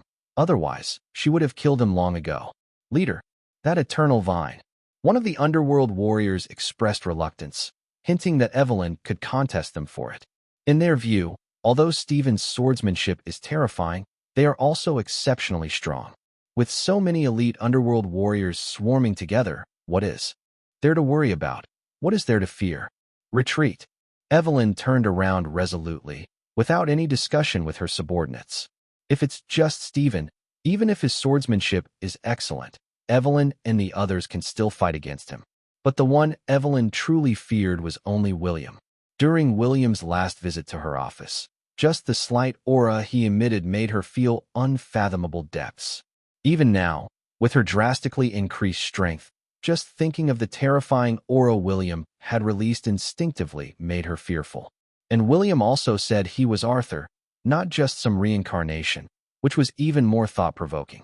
Evelyn, with the wisdom of 2 lives, wouldn't confront William directly without being absolutely sure of defeating him. "Leader, if you're unwilling to fight for the eternal vine for us, then we'll fight for it ourselves." A young-looking underworld warrior signaled to others, deciding to disobey Evelyn's command. Evelyn is not an underworld warrior who possesses ordinary humans through soul attachment. Of course, she does not need the eternal vine.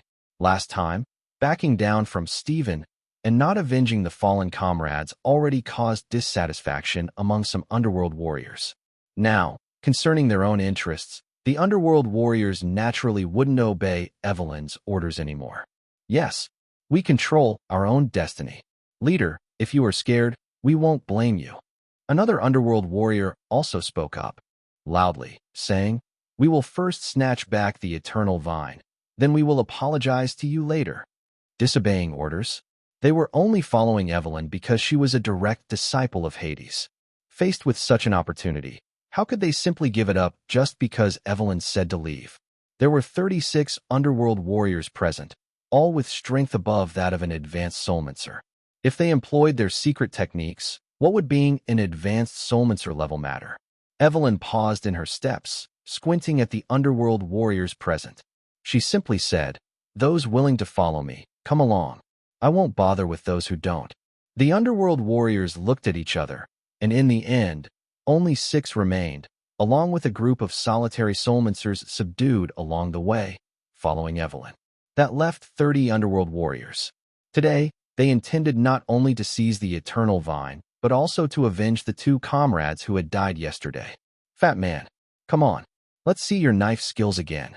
The first underworld warrior to speak waved his hand, and a curved knife appeared, its blade surrounded by swirling black mist, menacingly pointed at Stephen. Stephen was momentarily stunned. What was going on? Why was he being targeted suddenly? It seemed he hadn't said anything. Most importantly, he hadn't expressed any desire for the eternal vine. "Isn't there some misunderstanding here?" Stephen said with a smile. "If you want the eternal vine, just take it. There's no need to resolve this with violence." Cut the crap. The young warrior felt Stephen was just putting on an act. Last night, Stephen had killed 2 of their comrades to protect Serafina, and now he was playing a role again.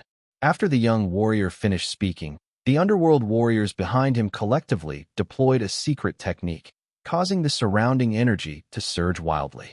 In just a moment, a gigantic phantom of a demon god appeared behind the 30 underworld warriors. The phantom of the demon god towered 100 meters high, holding a dark, sinister curved knife, exuding a terrifying aura.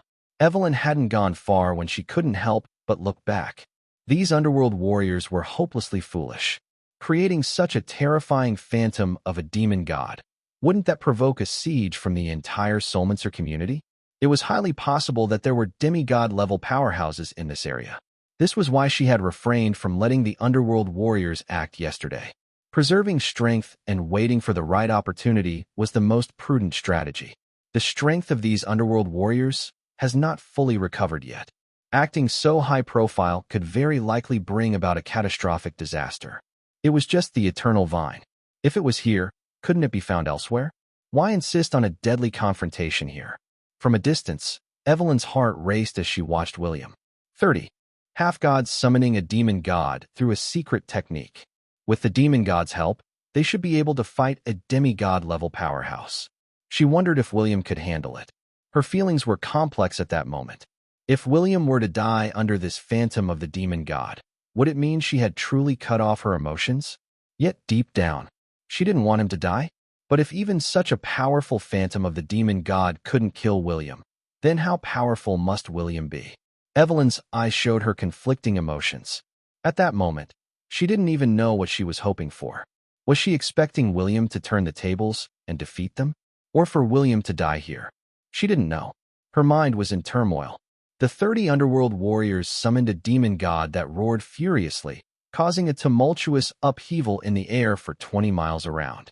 Countless giant trees collapsed thunderously as the demon god's black giant blade came crashing down. The light in the sky twisted and distorted, as if the blade had the might to sever everything in the world. Evelyn's heart raced to her throat, realizing she couldn't maintain her calm. Even if William died, she might still be unable to forget her feelings for him. The people of the 13th Bureau, faced with the demon god's blade, were petrified with fear. Even Zoe, who could at most ensure her own escape, didn't flee foolishly. Instead, she used a move called Cosmic Palm and struck forward.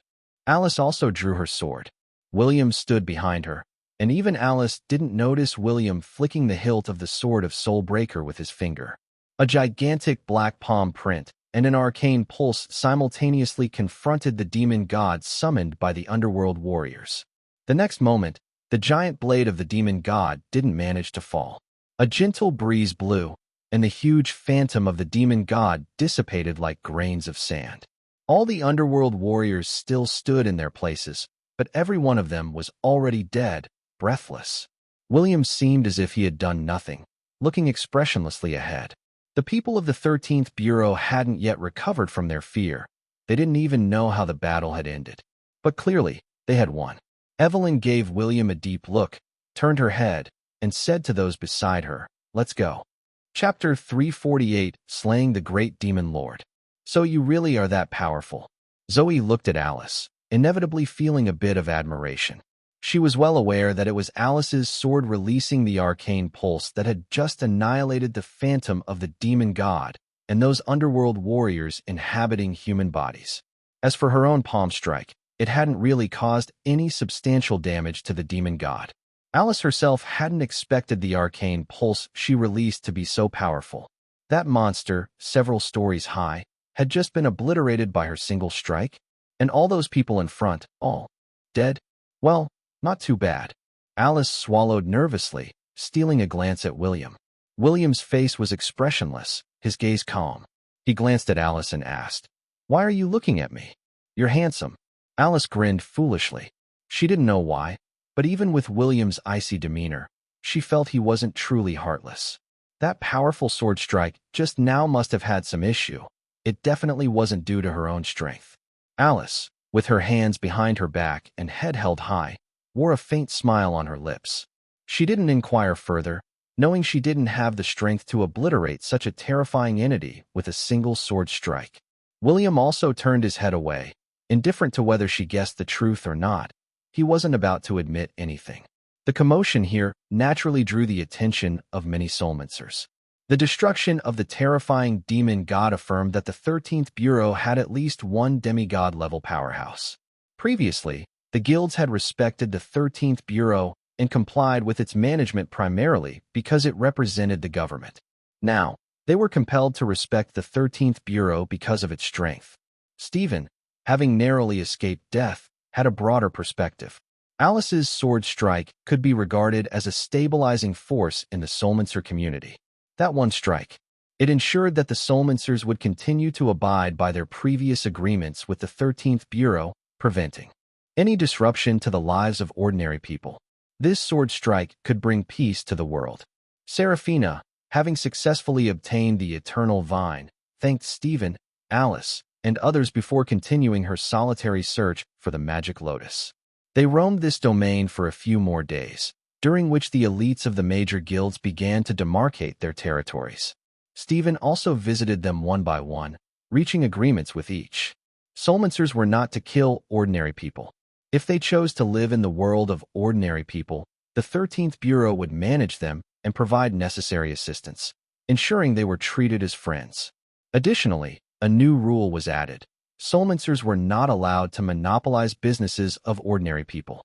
Do some small businesses or run a family enterprise is fine, but disrupting the market and engaging in monopolistic practices is not allowed. This rule was specifically aimed at Evelyn. Though almost all her underworld warriors had perished, Evelyn herself was a powerful being at the pinnacle of the high-level Solmancer. If she used her special abilities for business, it would be an unfair competition for ordinary merchants. These terms were not a big deal for other Solmancers. Previously, they might have engaged in business or secretly supported others to do so, in order to acquire resources for enhancing their powers. But now, with the sudden emergence of this vast new land filled with resources beneficial for Solmancers, who would bother with business? Money, which is important to ordinary people, was trivial for them. If they wanted to make millions of dollars, there were plenty of ways.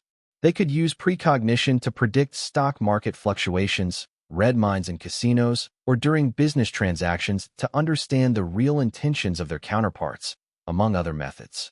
These were easy ways to make money, but such pursuits held little significance for them.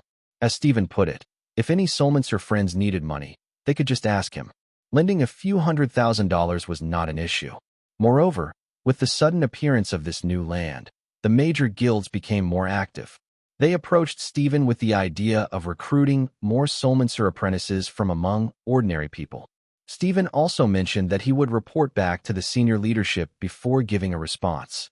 Previously, the scarcity of resources for enhancing Solmancer abilities meant that training an exceptional Solmancer required an unimaginable amount of resources. Now, with an abundance of resources available, why not recruit more apprentices to strengthen the guilds?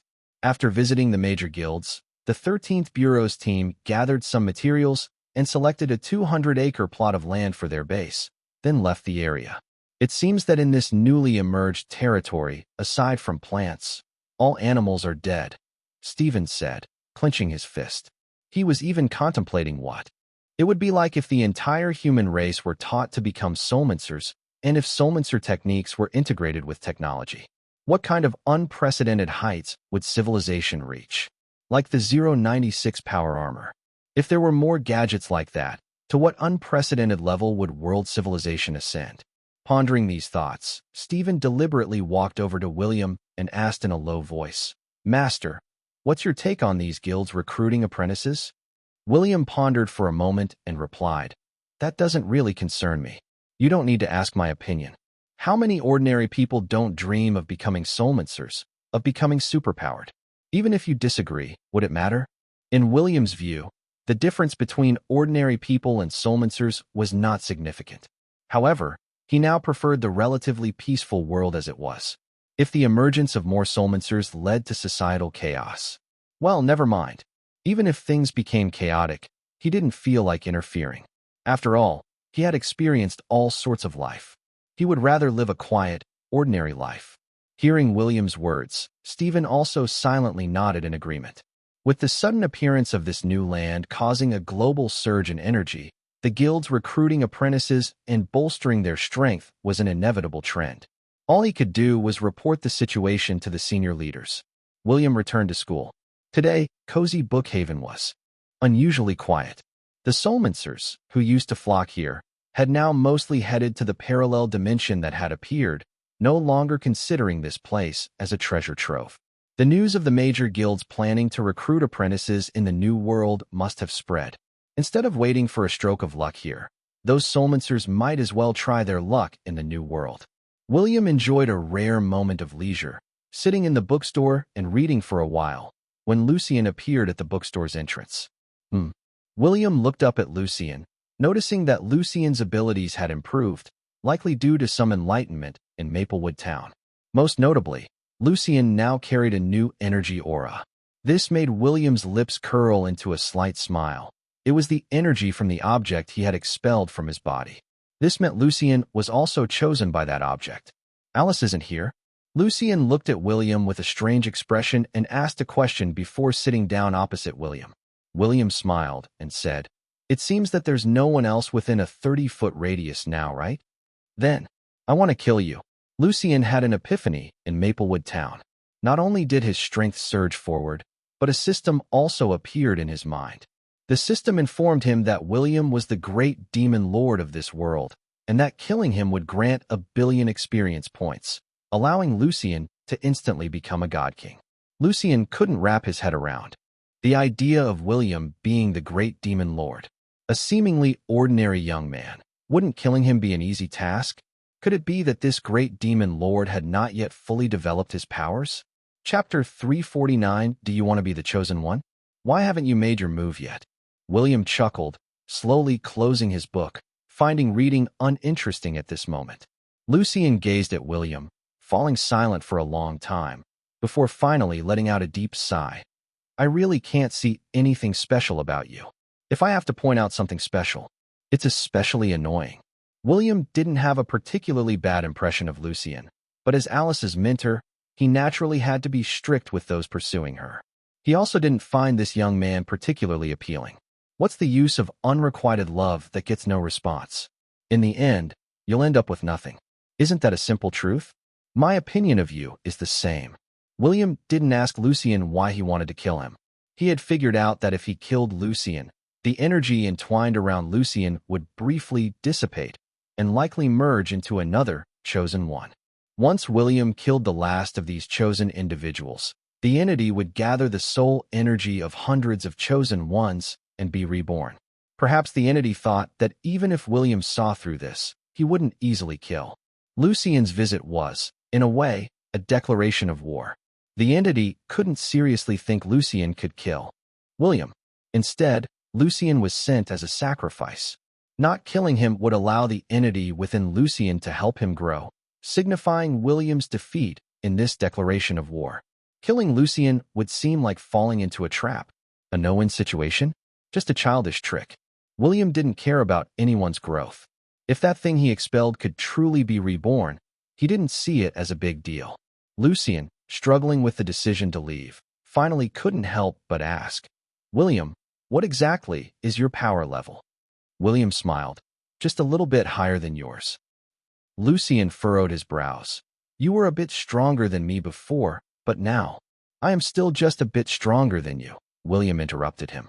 The implication was clear. No matter what level of power you reach, I will always be just a little bit stronger than you. Lucien's face turned red with frustration. Is this something a normal person would say? Previously just a bit stronger, and still just a bit stronger now? Had all his recent efforts to enhance his abilities been in vain?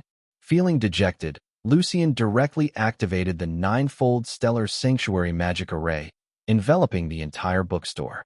Standing at the Uranus position himself and placing William at the Saturn position, he appeared like a deity descending, emitting a faint golden glow and looking coldly at William. "I want to see how you'll deal with this." Lucien truly couldn't believe it. Did William really think his ninefold stellar sanctuary was just for show? Now more powerful than before, Lucien's ninefold stellar sanctuary magic array seemed even more formidable.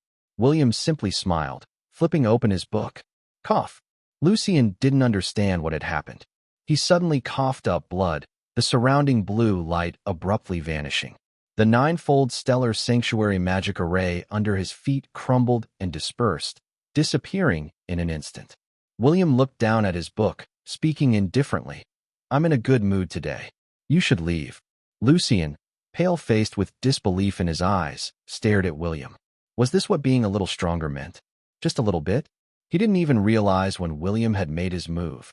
Was it really just flipping through a book that broke his magic array? This was all too absurd. Covering his mouth and wiping the blood from his lips, Lucien asked through gritted teeth, "Who exactly are you?" William, engrossed in his book, pondered a thought. Since that thing he expelled from his body wants to try something new, then he'll play along for a bit. How about it? Do you want to become a real lucky one? William couldn't help but laugh when mentioning lucky one.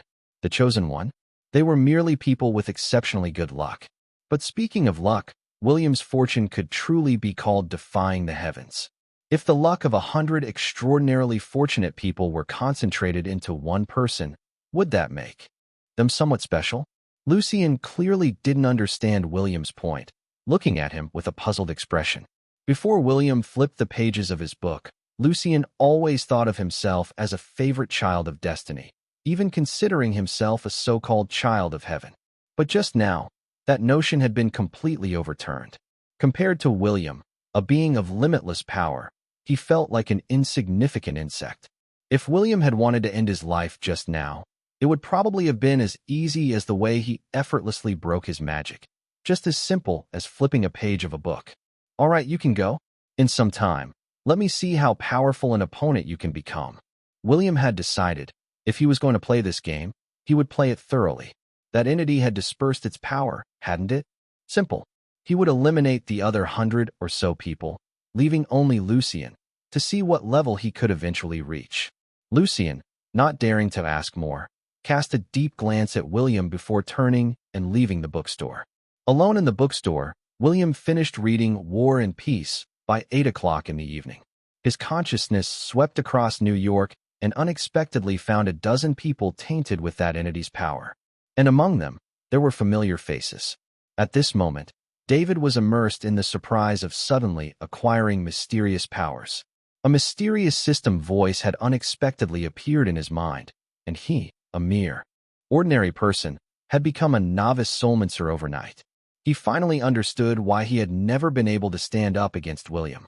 William, that bastard, must also be a soulmancer. David sneered coldly. Now that I have the mysterious system, once I become stronger, I'll see how I'll play you to death. And you, Lila, you wretch, looking down on me. After gaining the mysterious system, David became more arrogant. The mysterious system had also assigned him a task, the first of which was to seduce Lila and conquer her. Such a delightful task made him excited just thinking about it. At this time, Lila had just finished school and was driving home. Soon after starting the car, she noticed a vehicle persistently following her. As a daughter of a wealthy family, she had learned anti-tracking and some self-defense martial arts from a young age. Realizing she was being followed, she immediately called her father. In less than 15 minutes, a fleet of cars from the Carter family appeared on the roads near Lila. David finally realized he had been discovered. Even becoming a soulmancer hadn't improved his stalking skills. However, he didn't give up. The mysterious system told him that if he seduced Lila and had sexual relations with her, he would become a mid-level soulmancer. He directly called Lila. Lila, it's me. David, still following behind, said, I have something to tell you. What is it? Just say it. Lila genuinely had no good feelings for David, finding him as annoying as gum stuck to her shoe. In a moment of quick thinking, David said, I'll tell you a secret about William. Have dinner with me, and I'll tell you. I'm not interested. Lila started to say, but then paused, adding, All right, you have half an hour. Chapter 350, You're definitely dead this time. Lila herself didn't know what kind of feelings she harbored for William. That man, who seemed even younger than her brother, appeared to be shrouded in secrets from head to toe. You'd think he was poor, given his apparent financial status. But during their first meeting, when she offered William her grandfather's bank card, he seemed utterly uninterested. If it were any other young man receiving favor from her grandfather, they'd likely be overjoyed. Yet William didn't seem to hold her grandfather in high regard. After some recent events, Lila even began to feel that her grandfather's attitude towards William wasn't just admiration, but rather something akin to awe. Whenever she asked about William's identity or anything related to him, her grandfather always diverted the topic. Initially, she and Bella even speculated whether William might be the descendant of one of the elderly gentleman's deceased friends, seeking to choose a wife among their group of girls. Alice seemed to look down on William in their chat group initially. But in just over a month, Alice had been frequently visiting William's house, and their relationship seemed to have grown complicated. Lila couldn't help feeling a bit gloomy, considering she was the first to interact with William. Of course, Lila didn't think she had fallen for William. It was more about feeling that Alice was being hypocritical and insincere. David's claim to know a secret about William was something Lila somewhat doubted. But somehow, she had agreed to hear him out. Go ahead, what's the secret? Lila didn't really take David seriously. Surrounded by numerous bodyguards, and with her own decent self-defense skills, she wasn't worried about David pulling any tricks. David glanced at the bodyguards and smiled. Lila, what I'm about to tell you might be quite shocking, so it's better to find a quiet place to talk. I know a Chinese restaurant nearby that's pretty good. How about we talk over dinner there? Lila frowned and said, all this mystery, I don't even know what you really want to say. David smiled and replied, you'll know once you come with me. Are you afraid I'll do something to you? So many people saw you walking with me. Fine, let's go. Lila also dispelled her concerns. The Rogers family business was reliant on investments from her family, the Carters. Even though David was like gum stuck to the bottom of her shoe, persistently clinging to her, he at least maintained a basic level of respect. At the very least, he wouldn't be rude to her. The two arrived at a nearby Chinese restaurant called Eastern Delight, where David had arranged for a private room. Once the dishes were served, Lila finally couldn't hold back and asked, what do you really want to say? A sly smile appeared on David's face as he suddenly extended his hand, displaying a metallic pendant on his middle finger. Lila was initially confused, not understanding David's intentions. You love me the most. Starting today, you are my wife. When we get back, you'll tell your grandfather about our marriage. Although David wasn't a particularly powerful soulmancer, his mysterious system included a hypnotism technique. While Lila knew some combat skills, she was no match for the hypnotism used by David, a soulmancer. Her pupils soon lost focus, and she mindlessly repeated, you are the one I love the most. I am your wife. I need to talk to grandfather about our marriage. Seeing Lila in this state, a sleazy smile spread across David's face. Damn it. So what if she was the heiress of the Carter family? He was now a soulmancer, and according to various scripts, his sudden acquisition of the mysterious system made him the protagonist. Conquering Lila was just the starting point of his life. Just by having sexual relations with Lila and marrying her, I'll definitely gain the support of the Carter family and rise to power. Then, Bella, Alice, and all the others will be part of my harem, and my journey will be as vast as the stars and the sea. Recently, aren't there many soulmancer guilds near New York? If he joined a guild, he would definitely be a genius within it, learning anything instantly, and life would be like playing a game with cheats from then on. David, Lila's gaze gradually returned to normal, but she was completely hypnotized. When she saw David, she blushed and said, why are you here? David, his eyes filled with malevolence, said indulgently, Lila, have you forgotten? We came here to eat together. Did we? I'm sorry I forgot. Lila's intelligence seemed to have dropped significantly. In the past, she would never speak to David in such a tone. David looked at the beauty before him, unable to help swallowing. Lila used to be a cold goddess to him, someone he could only look up to. Now that he had hypnotized her, he was ready to take full advantage of the situation. He thought about the pleasure he would have tonight, his hand reaching towards Lila's chest. Lila didn't reject him, but shyly lowered her head. Hey. David let out a lewd laugh, thinking she was completely under his control. But just as his hand was inches away from Lila, someone knocked on the door of the private room. A glimmer of clarity flashed in Lila's eyes. She frowned suddenly, raised her head, and seeing David's hand about to touch her chest, she exclaimed, David, what are you doing? David was slightly taken aback, still smiling sleazily. What else? I'm checking your body. Slap. Lila slapped David across the face, her complexion alternating between red and white, and scolded, shameless. David was completely dumbfounded by the slap. With his current abilities, he could have easily dodged it, but he never expected Lila to actually hit him. Wasn't she hypnotized? Where did it go wrong? Just then, the door of the private room was pushed open, and William stood at the entrance, smiling at David. William. Both Lila and David exclaimed in unison. Lila had fully regained her senses, recalling the hypnotism by David. Clenching her fists and grinding her teeth, she glared at David before asking William, Did you save me? William stepped into the room, saying, I wouldn't say I saved you. I was just looking to trouble him. Damn it, ruining my plans again.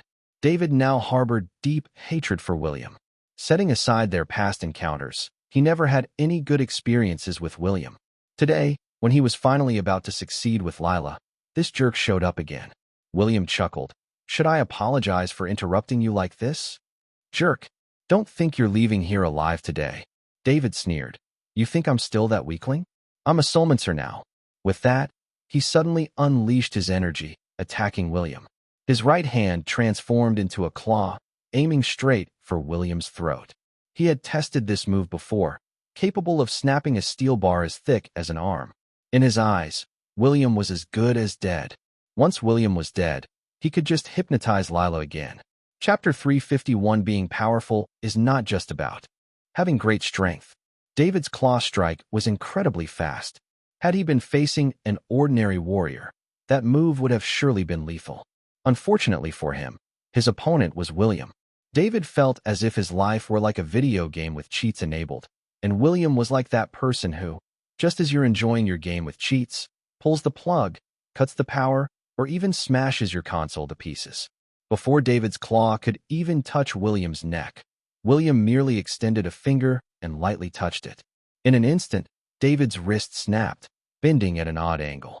The intense pain made David let out an agonizing scream. However, this scream didn't escape the private room, as William didn't want those outside to hear such an unpleasant sound. Soulmancer, huh? Sorry, I'm not a soulmancer, William said with a smile, staring into David's eyes, which quickly lost their sparkle as his scream abruptly ceased. Hypnosis? Such a small trick, and William only needed to look at him to make him completely lose himself. David stood there like a wooden figure. William glanced at Lila and asked, Are you so eager to know my secret? Lila blushed and retorted, Who wants to know? But she quickly regained her composure and asked, How did you know? William smiled silently and said, I'll take him with me now. You'll have to pay the bill. With that, he turned to leave. David followed William emotionlessly. Unable to resist, Lila asked, What are you going to do to him? Without turning back, William replied, You probably won't see him again. He then opened the door of the private room and walked out, with David slowly following behind. Lila stood there, stunned, long after they had left the restaurant. David had just claimed he was a soulmancer and even demonstrated hypnotic powers, suggesting a significant upgrade in his abilities. But even in front of William, he was still no match. It seemed that William could also hypnotize. For some reason, she couldn't fathom why she thought of being hypnotized by William.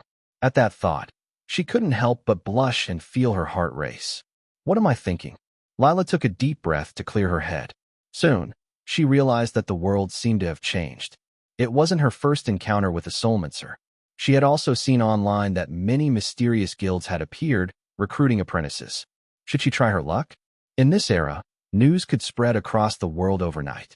In ancient times, if a guild was recruiting apprentices, perhaps only nearby people would know. Now, as soon as the news breaks, almost the entire world knows about it. As William and Stephen had said, who in this world wouldn't want to become a person with superpowers? Movies, TV shows, and novels are filled with stories of people with superpowers, deeply rooted in people's imaginations. Looking back at history, it wasn't just ancient kings who dreamed of immortality. Ordinary people also harbored such fantasies, whether it was in pursuit of eternal life or exploring unknown powers. Just after the information about superpowers exploded on the internet, various countries quickly discovered a problem. Within just one day, billions of people resigned or skipped classes to head to the newly emerged continent, hoping to find a stroke of luck there that could change their destiny. The problem had arisen. The next day, as soon as dawn broke, Stephen was already standing at the entrance to William's yard. After William got up, he made his breakfast as usual. William, the whole world is in chaos, Stephen exclaimed as he walked into the yard. William, standing in the kitchen and not even glancing at Stephen, asked, Have you had breakfast? Stephen, who had a lot to say, was stopped by William's unexpected question. I haven't eaten yet. William then asked, How about some fried egg toast? Would you like some? All right, I'll have some, Stephen replied, a bit restrained ever since experiencing William's formidable abilities. As William prepared the ingredients, he asked, "What's causing all this chaos in the world all of a sudden?" Stephen answered passionately, "Now, many people are skipping work to seek adventures in the wilderness. If this continues, the order of our everyday lives will be disrupted." William glanced at him and chuckled. "Why are you telling me this? If you didn't know me, how would you handle this situation? This?" Stephen paused, taken aback. Right. Why did he come to William? If he didn't know William and faced this situation, he would probably have to figure out a solution on his own. But ever since he became aware of William's capabilities, his mindset seemed to have subconsciously shifted. In times of great upheaval, there is always a sage who rises to the occasion. In Stephen's eyes, wasn't William that sage? So, seeking William's advice in such a situation seemed quite reasonable. After a moment of silence, Stephen said, "If it were up to me, I think deploying the military to seal off the newly emerged land would prevent all this from happening." William didn't respond, quietly continuing to make the fried egg toast. Standing by, Stephen thought for a while and said, "It's like dealing with a burst pipe. I know it's better to channel than to block, but how do we channel this?" An hour passed, and the fried egg toast was finally ready. William took out some pickled cucumbers from a jar in the kitchen and prepared a bowl of oatmeal porridge for Stephen, saying, "You can serve yourself." Stephen hurriedly went forward to serve the oatmeal. For someone like William, who possesses great power, the act of personally cooking porridge for him made Stephen feel very surprised and honored. Sitting in the yard with their oatmeal porridge, William finally spoke slowly. "Actually, managing the current situation is quite simple. Just let those guilds issue some requirements for recruiting apprentices. The idea of deploying the military to stop this doesn't make much sense," William continued. "In fact, there's no need to worry about this at all. Those guilds will soon realize that setting up magical barriers is the best choice. They definitely wouldn't want their guilds to be observed by ordinary people." Stephen was momentarily stunned. William blew on his porridge and said, "So, it's the soulmancers of those guilds who should be worried right now, not you." Hearing William's words, Stephen had an epiphany. That's right. Not everyone can learn to become a soulmancer. Those guilds don't just accept anyone as an apprentice. With so many people going to the guilds seeking adventures today, only a very few would be selected by the guilds. Even in the mysterious ancient times, not everyone could learn to become a soulmancer. It should indeed be the soulmancers of those guilds who are troubled by the current situation. I understand now. Stephen put down his oatmeal porridge and was ready to head to those guilds. By discussing with the leaders of those guilds, the chaos that occurred today would soon subside. "Take Alice with you," William said. "You can ask her how to handle it." After all, Alice was his apprentice, and today's events were a test of Alice's judgment. To transform into a stronger individual, it's not just about increasing one's strength. One's thoughts and understanding must also grow. Stronger. Chapter 352. You sure talk a lot, don't you? The newly emerged parallel dimension. As news of the guilds recruiting apprentices and videos of intense battles between soulmancers spread online, more and more people entered from all directions. The speed at which the major guilds establish their guild bases is also extremely fast. In just one day, large soulmancer organizations had constructed basic buildings within their allotted territories. Occasionally, mid-level soulmancers and above, capable of levitating, were seen flying towards this newly emerged land.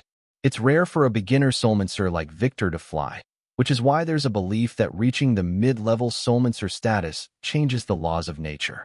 Once someone attains mid-level soulmancer status, their lifespan significantly increases, and they can truly manipulate various energies around them.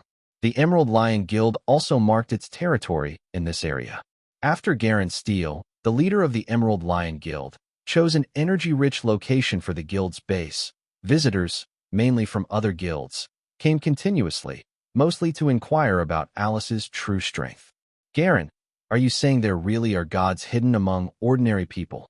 This question was asked by Aurelius Blaze, the leader of the Crimson Phoenix Guild. Both of them were soulmancers from the late medieval period. Nowadays, there are only a few dozen people at the demigod level, followed by the quasi-deity level. But what about those beyond the quasi-deity level?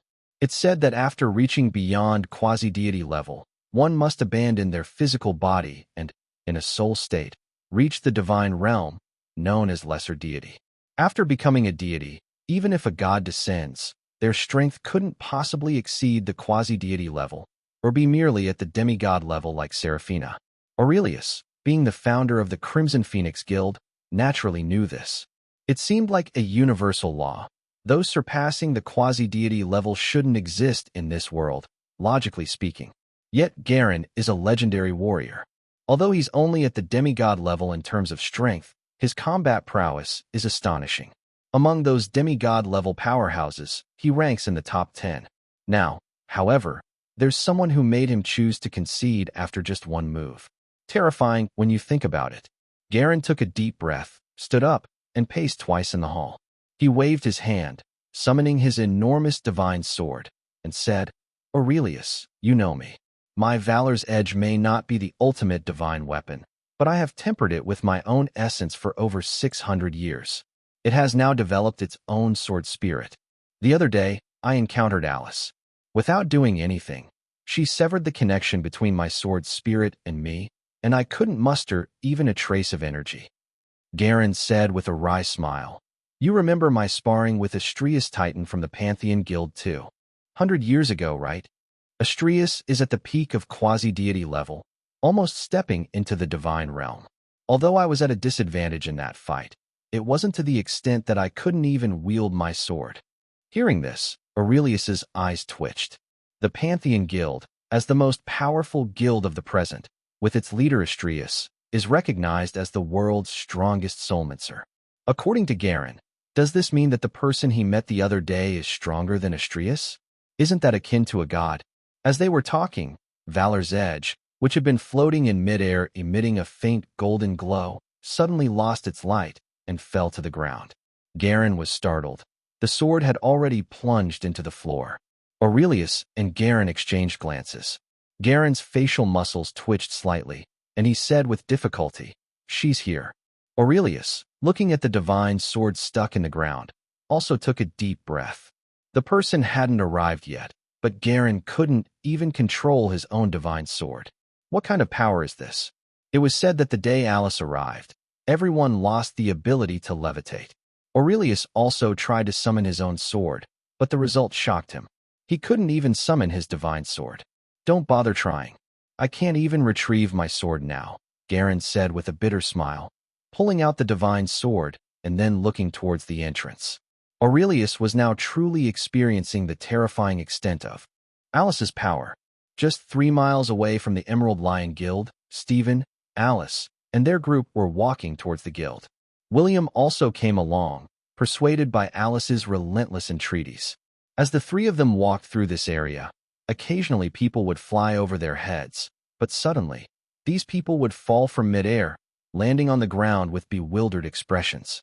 The sword spirit of the Sword of Soulbreaker couldn't help but say to Alice, "How dare someone fly in front of me? That's practically courting death." What do you mean?" Alice didn't understand what the Sword of Soulbreaker meant. The sword spirit then began to boast, "Master, I don't like it when people fly over my head. Not to brag, but in my presence, even gods didn't dare to use swords as weapons. You've heard of Zeus' thunder sword, Apollo's sun sword, Athena's wisdom sword, and Ares' war sword, right?" said the Sword of Soulbreaker proudly. "The sword spirits of those 4 swords could only kneel before me. Anyone using a sword as a weapon wouldn't dare to release their sword techniques in my presence." Alice was stunned, having heard of Zeus' thunder sword, Apollo's sun sword, Athena's wisdom sword, and Ares' war sword, the divine weapons of mythological lore. Their formidable power was imaginable, but according to the Sword of Soulbreaker, it seemed to be much more powerful than those 4 swords. Alice sneaked a glance at William, knowing that everything he gave her was a treasure. She knew the Sword of Soulbreaker was powerful, but had no idea it was to such an impressive extent. Yet William had given it to her like it was just an ordinary item. Thinking this, Alice's heart raced. "See, I knew my master was just not good at expressing his feelings." William, standing nearby, couldn't possibly not hear the sword spirit's nonsense. He glanced at the Sword of Soulbreaker hanging on Alice's wrist and transmitted his thoughts coldly. "You sure talk a lot, don't you?" The sword spirit immediately got scared and didn't dare say another word. William had already sealed its power, and now if it annoyed him further and he sealed its ability to speak, that would be too boring. "Stephen, so I just stand beside you later, right?" Alice and the others were already standing in front of the Emerald Lion Guild's gate. Alice suddenly felt a bit nervous, facing Garen from the Emerald Lion Guild again. What if they realized she was just bluffing? That wouldn't be fun. Stephen also sneaked a glance at William and smiled. "Alice, you just need to stand beside me and leave the rest to me." He knew Alice probably wasn't a demigod-level powerhouse, but with William by their side, what could go wrong?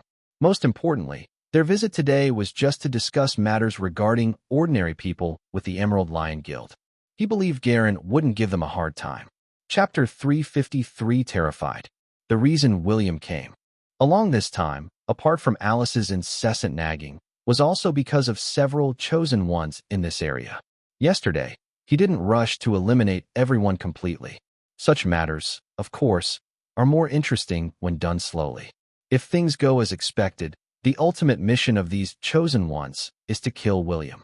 However, it's certain they won't be able to do it, as the real goal of the person behind this is to have William kill them himself. When William kills, it also strengthens the power of that thing. That seems to be its real purpose. Also, anyone close to William who encounters misfortune, increasing William's negative emotions, would also strengthen the power of that thing. That's why David's mission was to forcibly have sexual relations with Lila. After all, Lila was one of the first people William interacted with after waking up. If David succeeded with Lila, he might, as he fantasized, receive the support of the Carter family, gain more power, wealth, and reach the pinnacle of his life. But speaking of the person closest to William now, it should be Alice. The chosen ones, getting close to Alice and choosing the best path to their demise would probably have the best effect. As soon as they arrived at the outermost gate of the Emerald Lion Guild's base, they were immediately stopped by the members of the Emerald Lion Guild. These two members of the Emerald Lion Guild clearly weren't the same group they saw the day before, but were new members, who had joined yesterday or today. Both of them were at the early stage of mid-level soulmancer. "What are you three doing here? This is our Emerald Lion Guild's territory. If you have no business, please leave," said a young-looking person, his eyes falling on Alice as he spoke. Stephen was about to introduce himself, but before he could speak, William, uncharacteristically, raised his eyebrows and said, "Who do you think you are? Scram. If you annoy me, I'll just wipe out your Emerald Lion Guild." As soon as these words were spoken, the two members' faces turned extremely sour, and both Alice and Stephen stared at William in disbelief. They were dumbfounded. Wasn't it so? The other party didn't seem to say anything too severe, but was William stirring up trouble? "A mere novice soulmancer. I've never seen anyone as arrogant as you." The person who first spoke looked disdainfully at William. If Stephen had said those words, he wouldn't have felt anything amiss. After all, he couldn't gauge Stephen's strength and thought Stephen might indeed be a powerful figure. But coming from William, it just felt off. William, who had lived a very long time and played too many roles in his life, now wore arrogance and haughtiness as if it was etched on his face. He raised his eyebrows and smirked, replying coldly, "You have witnessed it now." His expression and tone were so dramatic that if he were in a movie, the whole world would owe him an Oscar statuette. "What do you have to be arrogant about?" the member of the Emerald Lion Guild retorted disdainfully. Otherwise, it would surely have been a curt "fuck," followed by kicking this fool to the ground and brutally stomping on his smug face with the sole of a shoe. "Dare to fight me." William once again conveyed through his eyes what arrogance truly meant to the member of the Emerald Lion Guild.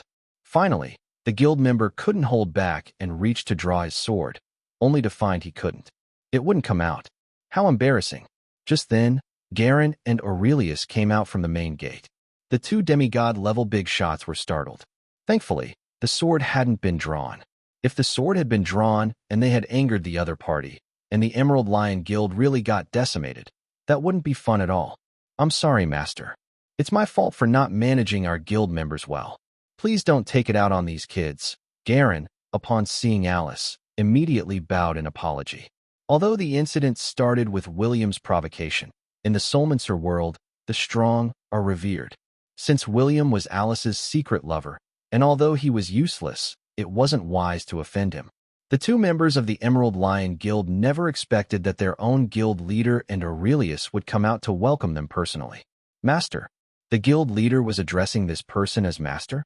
Could it be that this man, who seemed just a novice soulmancer, was actually an extraordinary powerhouse? At this moment, Alice took a deep breath and said with a cold face, Guild leader Garen, please ensure your guild members are well managed. As she spoke, Alice felt extremely embarrassed. It was her master who had deliberately stirred up trouble, yet she was asking someone else to keep their guild members in check. How shameless. The two members of the Emerald Lion Guild were once again astonished. What was happening? So, the master mentioned by their guild leader was this woman. Then why was this novice soulmancer acting so arrogantly? The two members of the Emerald Lion Guild were utterly exasperated. Alice's feelings were also extremely complicated at this moment. She couldn't understand why her master had to create such a scene. Weren't they there to negotiate? Wouldn't it have been better to have a peaceful and cordial discussion? But even if William was being reckless, Alice couldn't very well criticize him. After this disturbance, Garen and the others led William and his party up the mountain to the guild's main hall, feeling uneasy all the way. Garen had already concluded that William was Alice's secret lover, a novice soulmancer daring to threaten to annihilate their Emerald Lion Guild. If this didn't have the implication of Alice, a super powerful soulmancer, behind him, he wouldn't dare to be so bold no matter how courageous he was. Also, because of William's arrogance, Garen and Aurelius became even more convinced that Alice was a powerhouse beyond the quasi-deity level. William's attitude likely also represented Alice's stance. What business brings you to our guild? Garen, having just stolen another glance at Alice, noticed that the bracelet on her wrist also seemed extraordinary. It appeared to be made from the sinew of some powerful creature. Alice was doing her best to play the role of a peerless powerhouse. She said indifferently, just discuss it with Stephen. In her heart, Alice kept reminding herself, contempt. She must show contempt for the other party. Thinking about how William usually spoke to her, she decided to use his tone of voice. Garen felt a chill down his spine, recalling William's brazen words at the outermost gate of the guild's base, and now Alice's current statement. He could easily deduce that their visit must be for some significant matter. If they didn't agree, Alice might indeed annihilate their guild. Garen forced a smile on his face and looked at Stephen, asking cautiously, May I know what you would like to discuss? A demigod-level powerhouse, the leader of the Emerald Lion Guild, was acting so subservient in front of Stephen, a scenario Stephen couldn't have even imagined before. There was a time when Stephen had visited the Emerald Lion Guild, but only a junior apprentice received him. The guild hadn't taken the 13th Bureau seriously, thinking that sending someone to greet him was already a generous gesture. Now, because of William's arrogant display at the guild's outermost gate, even a legendary warrior like Garen was frightened. Chapter 354, Truly Shameless. Stephen gradually understood the true meaning behind William's intentional conflict with the members of the Emerald Lion Guild previously. This was real deterrence. Without even resorting to physical force, he had successfully intimidated two demigod-level powerhouses. Such a tactic undoubtedly enhanced the prestige and authority of the 13th Bureau. After much reflection, Stephen became more convinced of William's extraordinary intelligence and strength, which were unmatched by ordinary people. Little did he know that William's outburst at the gate was mainly out of boredom, just looking to stir up some fun. One of the two Emerald Lion Guild members at the outermost gate, a chosen one, simply wanted to provoke trouble, hoping to incite a fight with Alice and add a bit of challenge to her game. It was entirely a wicked sense of amusement from a master. As for deterrence, William typically was straightforward, without much cunning or scheming. If he knew of Stephen's conjectures, he would probably be quite impressed by his imagination. Guild leader Garen, our visit is to suggest that if the Emerald Lion Guild wishes to recruit members, please publish a notice to the whole world. Clarify the conditions for joining the guild and standardize the time for recruiting apprentices to prevent ordinary people from flocking here, causing unnecessary social unrest, Stephen said. After Stephen finished speaking, Garen nodded and asked, That sounds very reasonable. Is there anything else? Garen couldn't help but be puzzled. With Alice coming in person and causing such a commotion, surely it wasn't just for such a trivial matter, right? Could it be that they wanted the Emerald Lion Guild to merge into the 13th Bureau? That would be outrageous. As the leader of a major Soulmancer guild, if Stephen made such a demand, Garen would rather die than agree.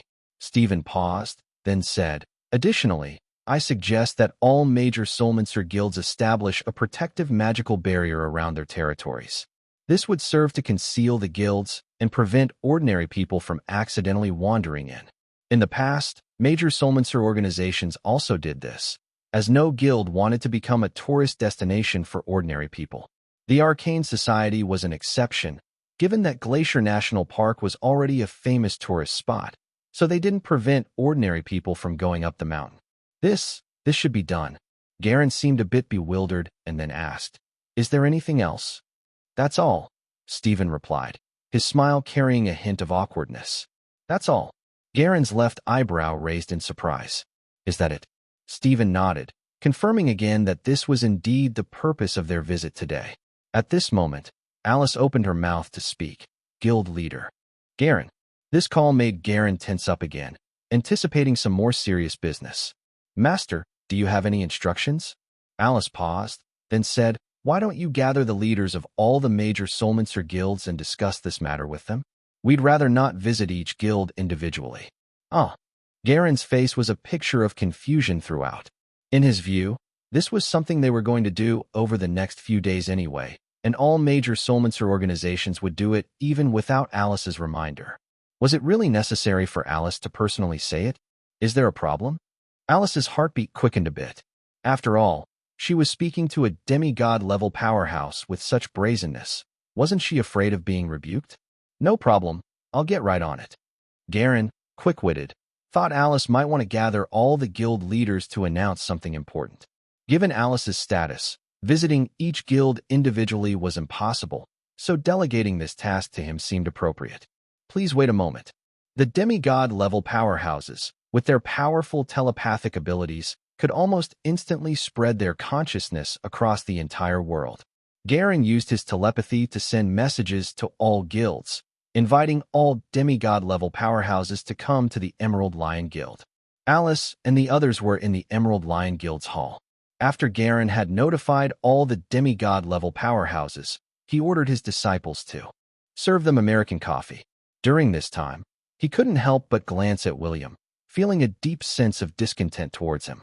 He thought of William as someone who relied on the power of others. If it weren't for Alice's formidable strength, Garen would have loved to end this arrogant fellow with a single sword strike. William sat there nonchalantly, picked up the coffee next to him, elegantly blew on it, and took a sip, finding the taste quite ordinary. All the disciples of the Emerald Lion Guild secretly mocked him for his affectation. Compared to William's arrogant demeanor, Alice and Stephen appeared more restrained. Stephen sat there, his hands on his thighs, smiling at the disciple who served the tea, but he didn't drink it. Alice, now bearing the title of a peerless powerhouse, sneaked a glance at William and reluctantly followed suit. Naturally, Garen didn't want to offend Alice, but the other members of his guild were growing increasingly resentful towards William. As a novice Soulmancer, William was acting even more arrogantly than the demigod-level big shots. "This coffee isn't brewed well." William put down his cup, critiquing it. He had come to train Alice, but she had been lackadaisical, even letting Stephen do all the talking. How could that be acceptable? At William's comment, a wave of collective outrage surged among those present. A guild member, who had already reached their limit of tolerance at the entrance, mustered courage, stepped forward, and then turned to William, challenging, "Since you seem to have time on your hands, how about we have a contest?" William had previously defeated Victor, and Garen was already dissatisfied with him. William's arrogant attitude at the entrance and now his pickiness about the coffee in the hall were enough to anger even the most patient person. When a guild member stood up to challenge William, Garen, although ostensibly reprimanding him by saying, "Bradley, how can you challenge a guest?" carefully glanced at Alice while speaking. To his surprise, Alice showed no displeasure. Instead, there seemed to be a hint of excitement in her eyes. Bradley's task was to become Alice's lover, and now the opportunity to perform was right in front of him. How could a novice soulmancer compare to him? He believed that by making William lose face, Alice would surely no longer favor him. Doesn't Alice know what kind of temperament her master has? Making others deliberately uncomfortable, attracting hatred, and constantly pushing her into fights. This time, let him fight for himself. I think this proposal is good. We can have a friendly competition. Alice's eyes narrowed slightly, her playful spirit aroused, wanting to see what William was planning to do. William glanced at Bradley, recognizing him as the chosen one. His provocations were all aimed at seeking trouble with him. In such a setting today, should he kill him or not? That would depend on Bradley's specific performance. A novice soulmancer like me, and you want to spar with me? William looked at Bradley with a gaze filled with disdain. Bradley was almost infuriated to death. You're so arrogant, yet you acknowledge you're a novice soulmancer? A novice soulmancer behaving so arrogantly? Anyone who didn't know better might think you're a quasi-deity. Alice turned her head away. Actor. Her master was just an actor, still calling himself a novice soulmancer. Huh. Truly shameless. Chapter 355 The Swordsmanship Duel at Emerald Lion. Bradley looked at William irritably and said, I know you're a novice soulmancer, and I don't want to bully you. We'll compete in any way you suggest.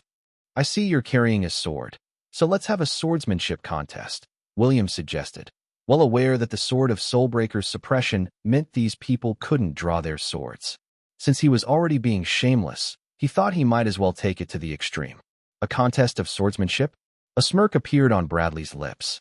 A novice soulmancer challenging him to a sword fight? The vast difference in strength level, whether it be in speed, power, or reaction ability, was insurmountable. Not to mention that the members of the Emerald Lion Guild were generally skilled swordsmen.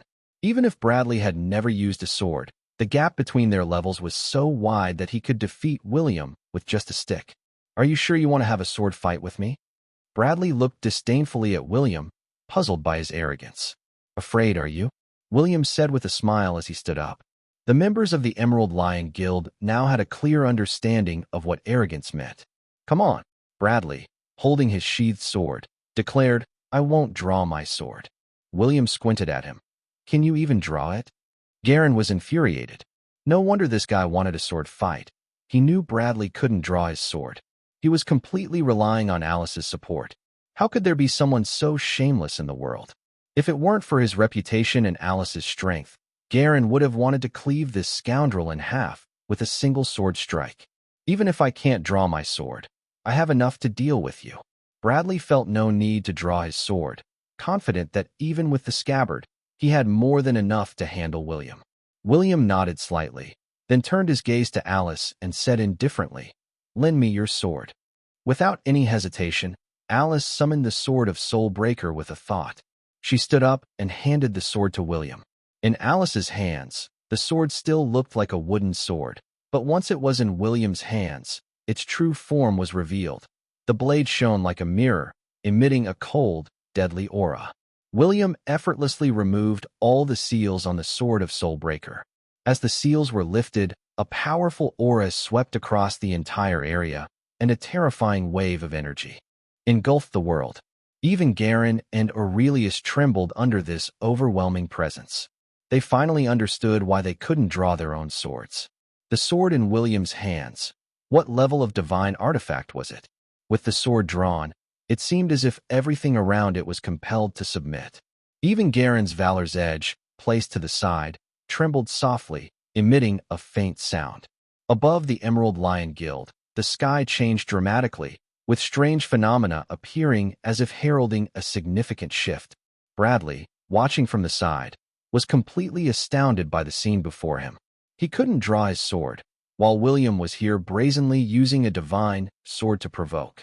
I'll let you attack 3 times, and I'll only dodge without counterattacking. William, pointing the sword of Soulbreaker at Bradley, had an arrogant demeanor. Bradley's mentality was completely shattered.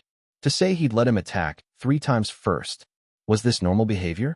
Using an exceptional divine sword for a swordsmanship contest? Was there even a need for a contest?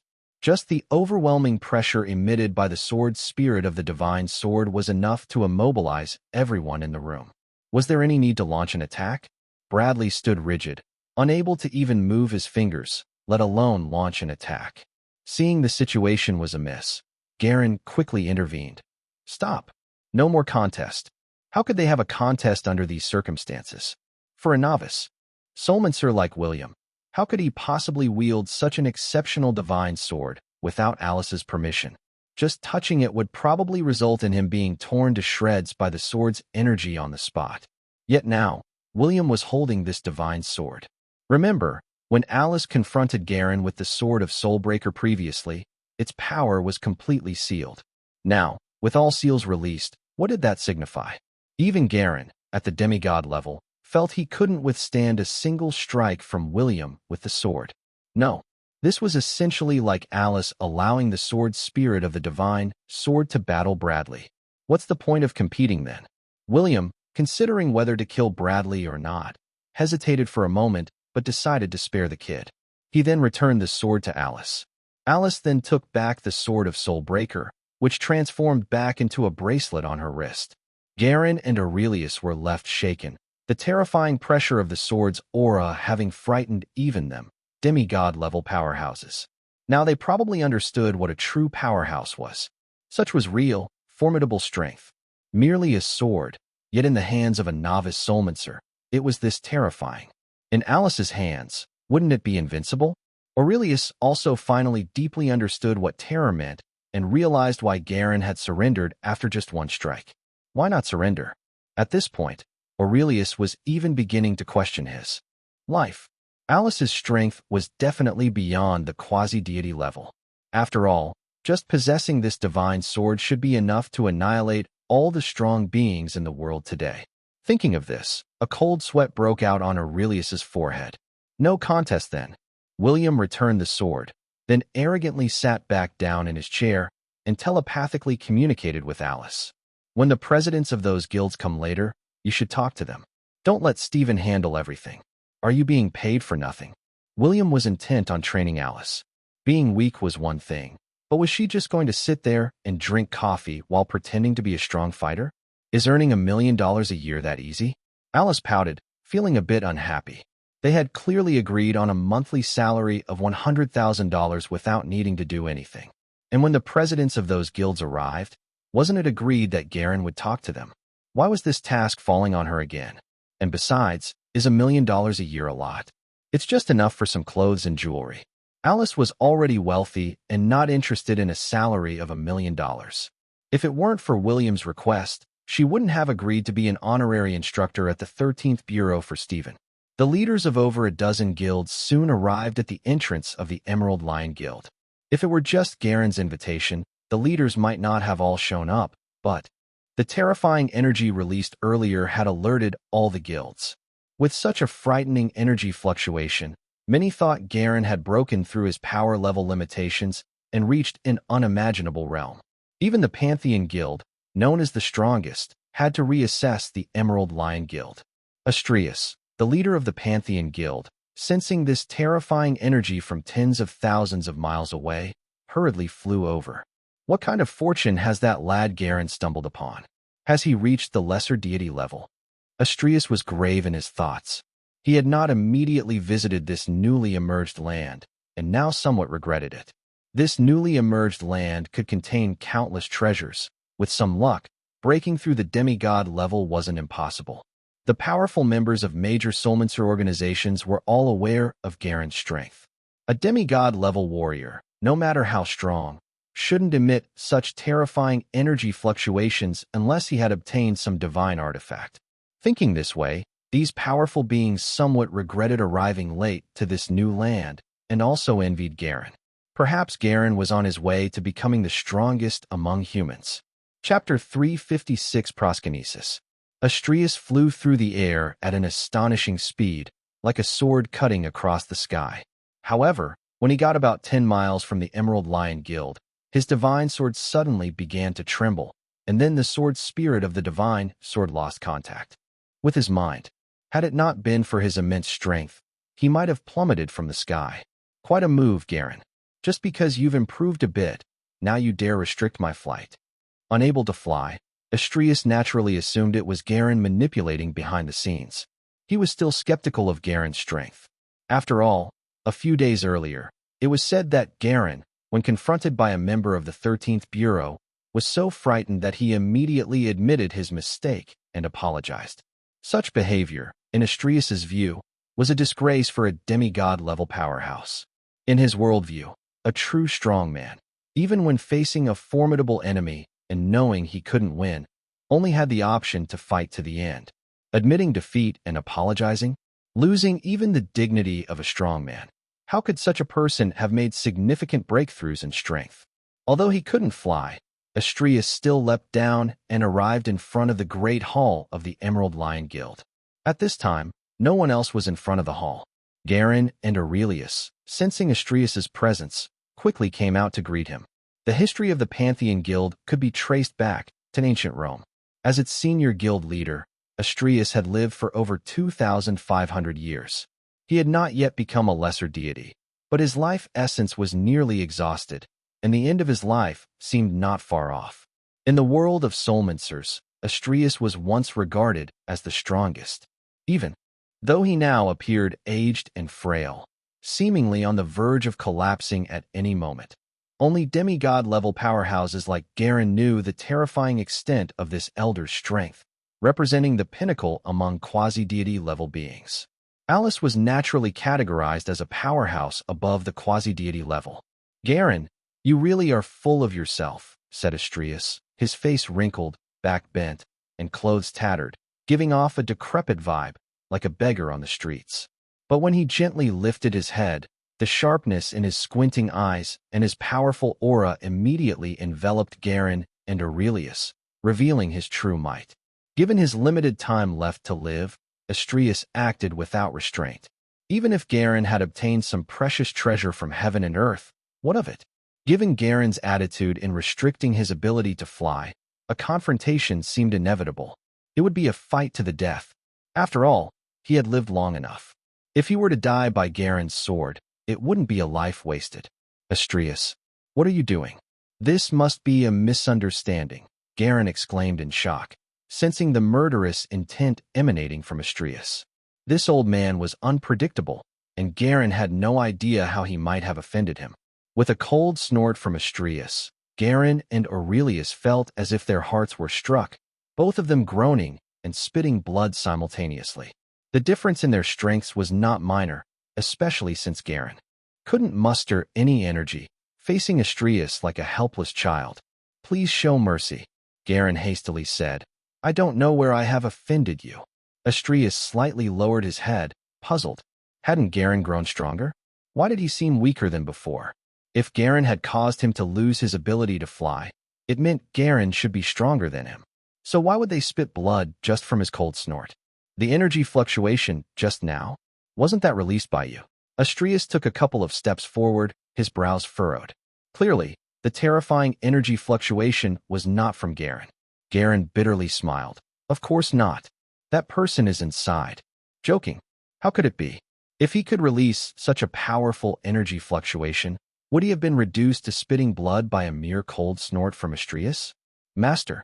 Astrius entered the hall, looked around, and his gaze eventually fixed on William and wouldn't shift away. That face. How strikingly similar to someone from over 2,000 years ago. No, that demeanor. Astrius's previously pale and old face suddenly filled with life and excitement.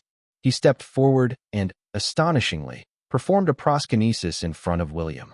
"Great Stoic philosopher Seneca, Lucius thought he would never see you again in this lifetime." This act of proskynesis caused shock throughout the room, and everyone was too stunned to even breathe. What was happening? Great Stoic philosopher Seneca? Everyone present was a soulmancer, familiar with the title. Seneca, known for his profound philosophical thought and political influence, was an important figure in Stoicism. Astrius actually mistook William, this arrogant person, for Seneca, and even referred to himself as Lucius. Garin and Aurelius's hearts nearly leaped into their throats. They both knew Astrius was a figure from ancient Rome, so his recognition of Seneca seemed not so strange. Could it be? This man, who had outraged everyone, was really Seneca? "You've mistaken me for someone else," William said with a smile, looking at Astrius.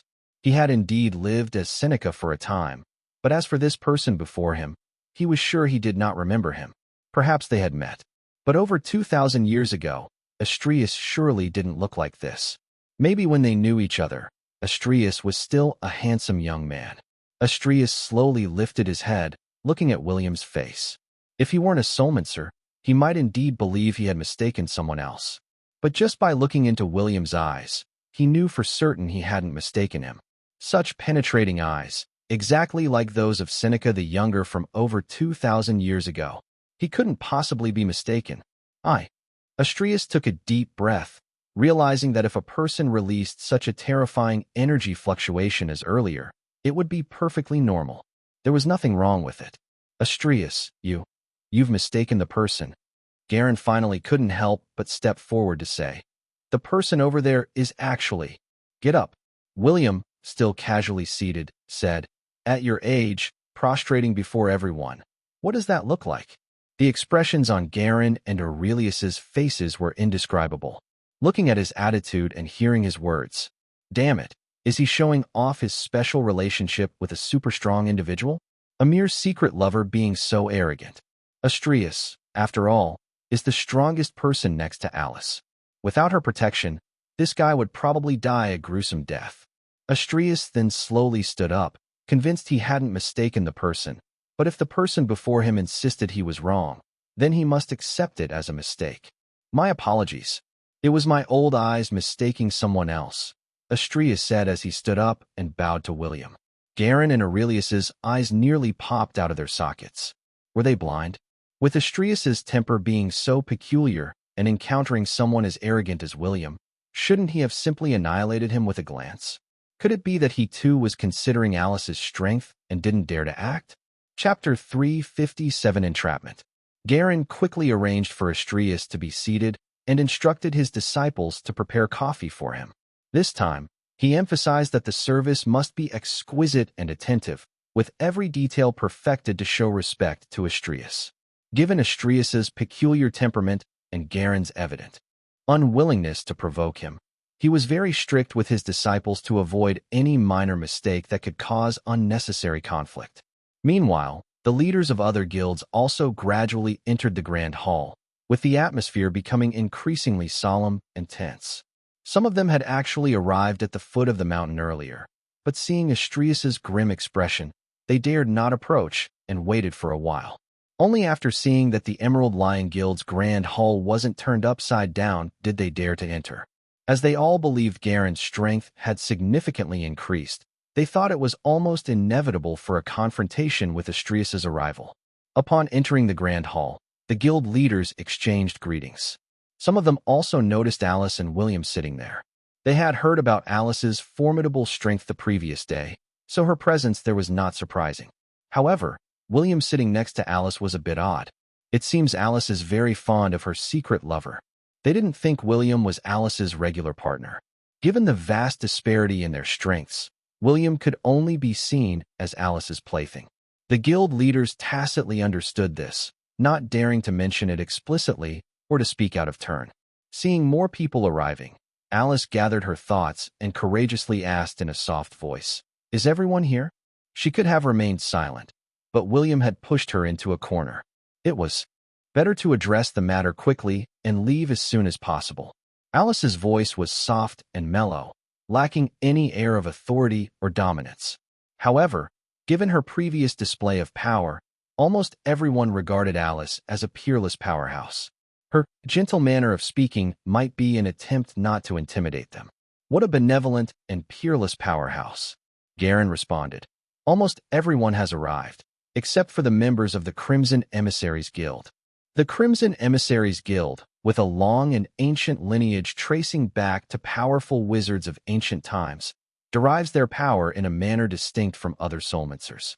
This guild has always been shrouded in mystery, with a long history and rarely involving itself in worldly affairs. However, over 1,000 years ago, Garen had nearly died at the hands of the Crimson Emissaries. Now, when Alice brought up this matter, his first instinct was to have Alice confront this enigmatic guild to share his burden. Astrius, with his deep voice, said, "The Crimson Emissaries Guild doesn't involve themselves in worldly matters. They are unlikely to participate in this meeting." And do you really think your telepathic message could reach the Crimson Emissaries Guild? Garen remained silent. His invitation was only extended to demigod-level powerhouses. As for organizations like the Arcane Society, despite their founder Merlin once being a lesser deity, they now lack powerful soulmancers and are hardly considered a top-tier guild, thus not qualified to join this meeting. As for the Crimson Emissaries Guild, Garen didn't even know their exact location, let alone sending them a telepathic message. Alice, not wanting to stay long, cleared her throat and said, "Then everyone is here. I'll keep it short. Guild leaders, I hope you will promptly construct magical barriers to protect your guilds and publicly announce the criteria for recruiting apprentices to prevent disrupting the lives of ordinary people. Similarly, I believe none of you would want your guild bases to be surrounded by crowds of ordinary people." Alice, being a rich heiress, had witnessed board meetings in corporations and now spoke with the authority of a chairperson. "Rest assured, Alice, we will complete the construction of the protective magical barriers for our guilds by tomorrow. As for the apprenticeship requirements, how about we standardize them and have Stephen announce them? Those who wish to become soulmancers can register and be listed, and then we can choose an appropriate date to collectively recruit apprentices." Garen's mind became active. From the moment the sword of Soulbreaker was drawn, he instantly understood the gap between himself and Alice. Both he and Alice used swords as their weapons. Alice's sword technique was unparalleled in the world. If he could gain Alice's favor and learn her sword technique, wouldn't that be wonderful? He also realized that in pursuit of the ultimate in swordsmanship, even if Alice wanted him to be her secret lover, it wasn't something he couldn't accept. "That's settled then," Alice said. "Please complete the protective barriers for the guilds as soon as possible. As for recruiting apprentices, you can discuss it with Stephen." Having said this, Alice started sweating on her back. She wasn't a fool. All the people present were real big shots, and she was the real weakling, yet pretending to be a big shot. If William weren't sitting beside her, she probably would have been scared stiff. "Rest assured, Alice, we will definitely complete the magical barriers soon." Garen was now eager to please Alice in any way he could. "Then we'll take our leave first," Alice said as she stood up, sneaking a glance at William. She wondered if William had any other opinions or he wasn't planning on causing more trouble, was he? William looked at Alice, smiled slightly, and stood up, saying, "Let's go then." Alice let out a sigh of relief, finally able to leave. Stephen then said, "Why don't you two go ahead, and I'll discuss the matter of apprenticeship recruitment with the guild leaders." William looked at Alice with a smile. Alice's eyelashes fluttered, quickly understanding William's intention, and cleared her throat, saying, "Then we'll wait until everything is discussed." William had already stood up, and it was unlikely for him to sit back down. So he said, "You discuss. I'll just take a walk around." He had come today for those chosen ones, and with Alice present, Bradley definitely wouldn't dare to make a move. How could William, always so understanding, not give him a chance? Entrapment. William had always been good at it. All right then. Alice naturally couldn't object, but once William left, she felt somewhat anxious. Not long after William left the Grand Hall, Astrius also excused himself to leave.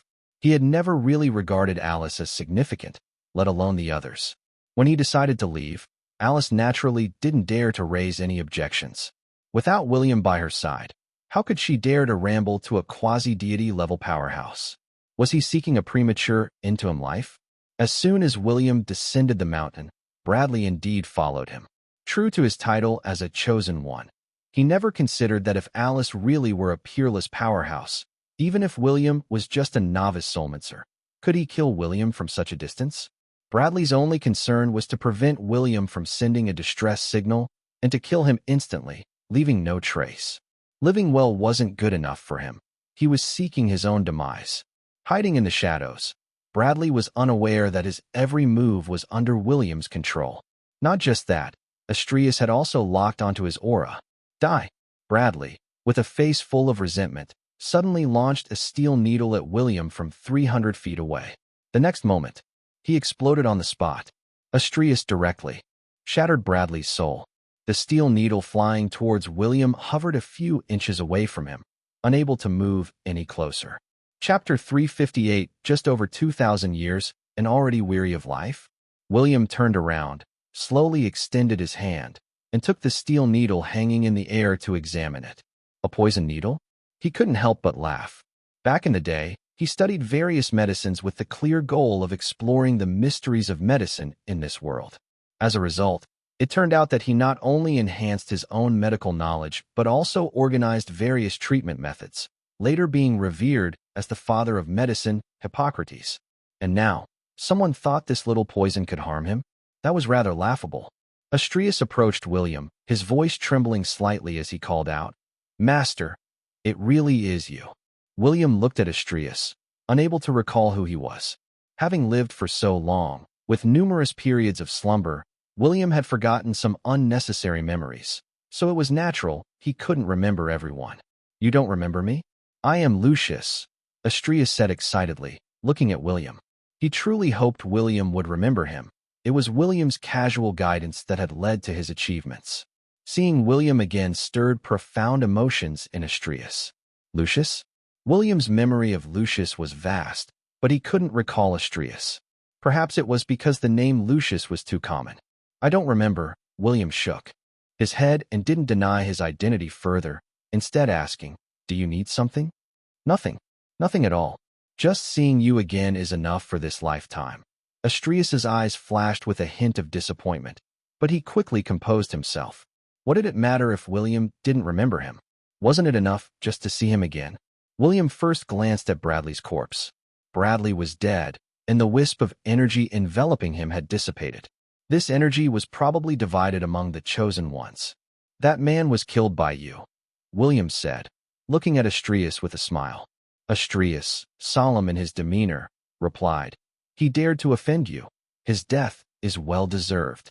William didn't respond, his smile unchanged.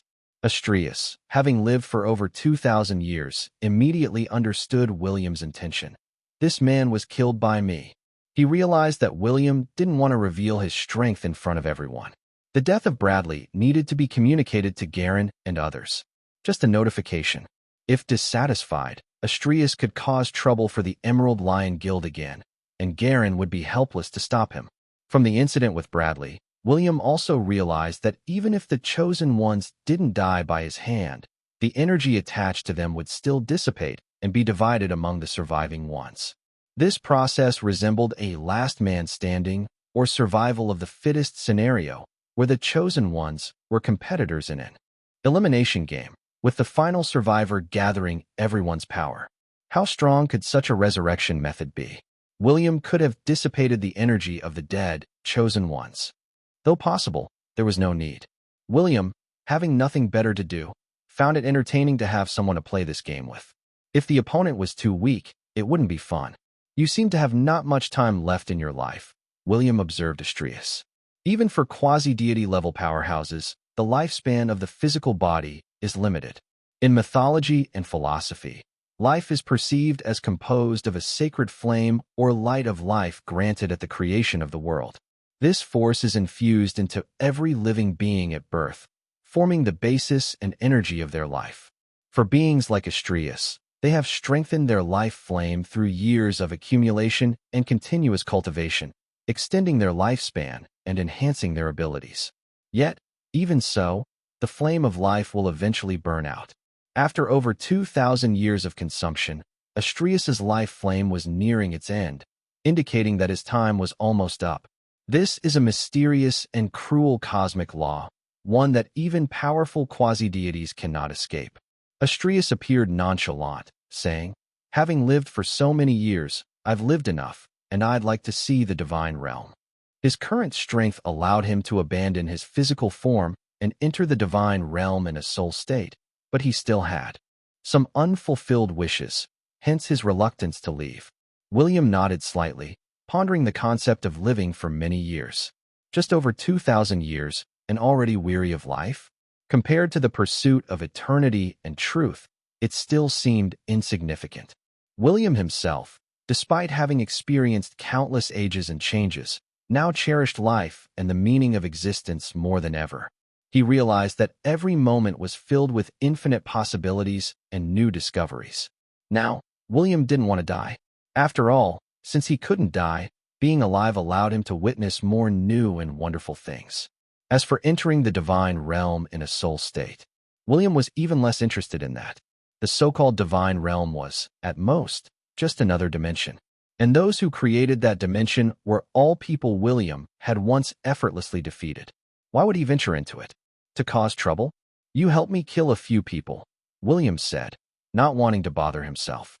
He casually took out a pill emitting a faint blue light and said, "Kill 5 people for me, and this spirit essence pill is yours. Eating it will strengthen your soul, greatly aiding in the reconstruction of your physical body after entering the divine realm in a soul state." William might not have been to the divine realm, but he knew that the first thing to do upon entering the divine realm with one's soul was to reconstruct the physical body using the soul. If the soul wasn't strong enough, entering the divine realm would be tantamount to seeking death. By having Astrius kill for him in exchange for this pill, there was no issue of breaking the law of cause and effect. Astrius's eyes were fixed on the spirit essence pill in William's hand, and he couldn't help but swallow. He had thought there was nothing left in this world that could arouse his desire, but the spirit essence pill in William's hand did just that. In his eyes, this spirit essence pill was undoubtedly a top-tier divine medicine, a kind of supreme divine medicine that was unheard of and unseen before. After consuming it, he could attain a higher level of strength at any time. His soul could enter the divine realm more stably, and moreover, his strength would likely not diminish after entering the divine realm. "Thank you, Master." Astrius knelt on one knee, saying, "I am willing to serve you." William waved his hand dismissively. "This is just a transaction. You don't need to thank me." After speaking, he flicked the spirit essence pill, and it hovered in front of Astrius. Astrius reached out to catch the pill, somewhat excitedly asking, "Whom do you want me to kill?" William thought for a moment and said, "Connor from the Void Vanguard Guild, Dominic from the Celestial Sentinels Guild, Elliot from the Echoes of Eternity Guild." He listed 5 names in total, causing Astrius's brow to gradually furrow. "Are these 5 the hidden powerhouses of their guilds?" "I've never heard of them," William explained. "Apart from Elliot, who is a high-level soulmancer, the others are of mid-level soulmancer standard." "Ah." Astrius was completely stunned. Such a valuable divine medicine just to kill a high-level soulmancer and a few mid-level soulmancers? If it were to kill a few demigod-level powerhouses, that would make more sense. But these people, wouldn't they be easy to eliminate? "Don't ask so much. Just kill them if I say so," William said and turned to continue his leisurely stroll. "And don't come looking for me after this." "Understood, as per your command."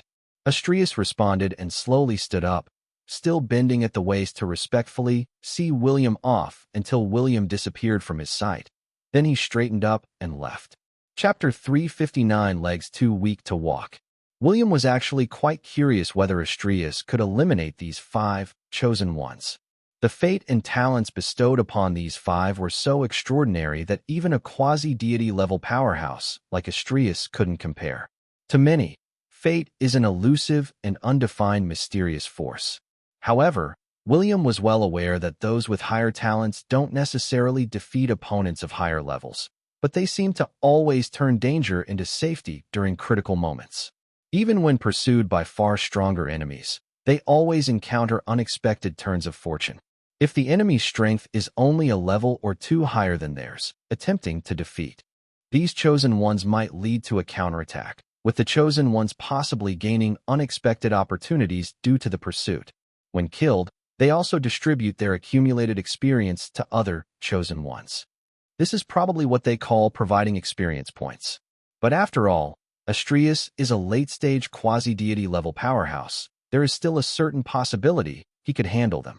The gap in strength is evident. But there is always the chance of an unexpected occurrence.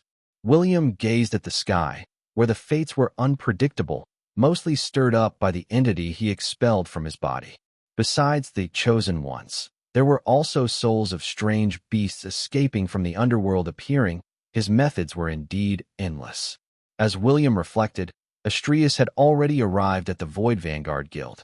He stood on the rooftop of the guild's base and loudly inquired, "Who here is Connor?"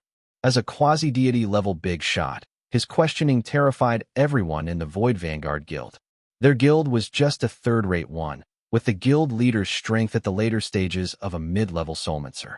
With a quasi-deity level powerhouse personally demanding someone, the guild leader of the Void Vanguard Guild hurriedly came out.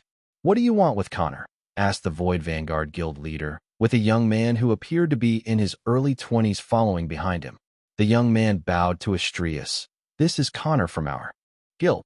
Logically, for a powerhouse and a figure of Astrius's stature to seek out a young man, it was mostly thought to be a stroke of fortune for the youngster. The Void Vanguard Guild leader thought similarly, wondering if this quasi-deity level big shot had taken a liking to Connor's talents and wanted to take him as an apprentice. Previously, Connor was just an ordinary member, but in the past few days, he had suddenly shown exceptional potential among the young members of the Void Vanguard Guild. Connor also bowed to Astrius, saying, "I'm Connor, greetings." Astrius slightly narrowed his eyes, scrutinizing Connor. Being skilled in divining fate, he noticed a mysterious purple halo above Connor's head, a sign of extraordinary innate talent, along with a powerful mysterious force surrounding him. If not for William's command to kill Connor, Astrius would have even considered taking him as his disciple. If allowed to develop further, Connor was destined to become a hero of his generation. Now, was he really going to extinguish this potential hero in the cradle? Astrius, silent, raised his hand and pointed a finger. A dazzling beam of white light shot from his fingertip, piercing through Connor's skull, permanently eradicating his soul. However, at the moment of Connor's death, that powerful mysterious force surrounding him violently surged towards Astrius. The terrifying speed was such that even a strong being like Astrius couldn't avoid it. A potent, dark force stripped away a portion of his original life force and disrupted some of his soul energy. Astrius grunted, his face turning pale as paper. He already had only a small amount of soul energy left, and with the loss of a part of it, he felt his life rapidly approaching its end. The Void Vanguard Guild leader looked up, watching Connor slowly fall beside him, staring at Astrius in disbelief. "Astrius, how could you do this?" The leader of the Void Vanguard Guild struggled to comprehend Astrius's actions. As a quasi-deity level powerhouse, he had attacked a mid-level soulmancer youth without any apparent reason, disregarding his own status. Astrius offered no explanation and disappeared into the sky as a rainbow-like beam of light. The reason he had not suffered backlash from the mysterious force when killing Bradley was because Bradley had harbored killing intent towards William first. Since William had previously shown kindness to Astrius, he was unharmed after killing Bradley. Now, with Connor having no grievances against him, his sudden attack naturally led to a backlash from the mysterious force, especially since Connor was under the protection of that mysterious force. The fact that Astrius did not die on the spot after killing Connor was already fortunate. William had been observing Astrius's actions and chuckled upon realizing this.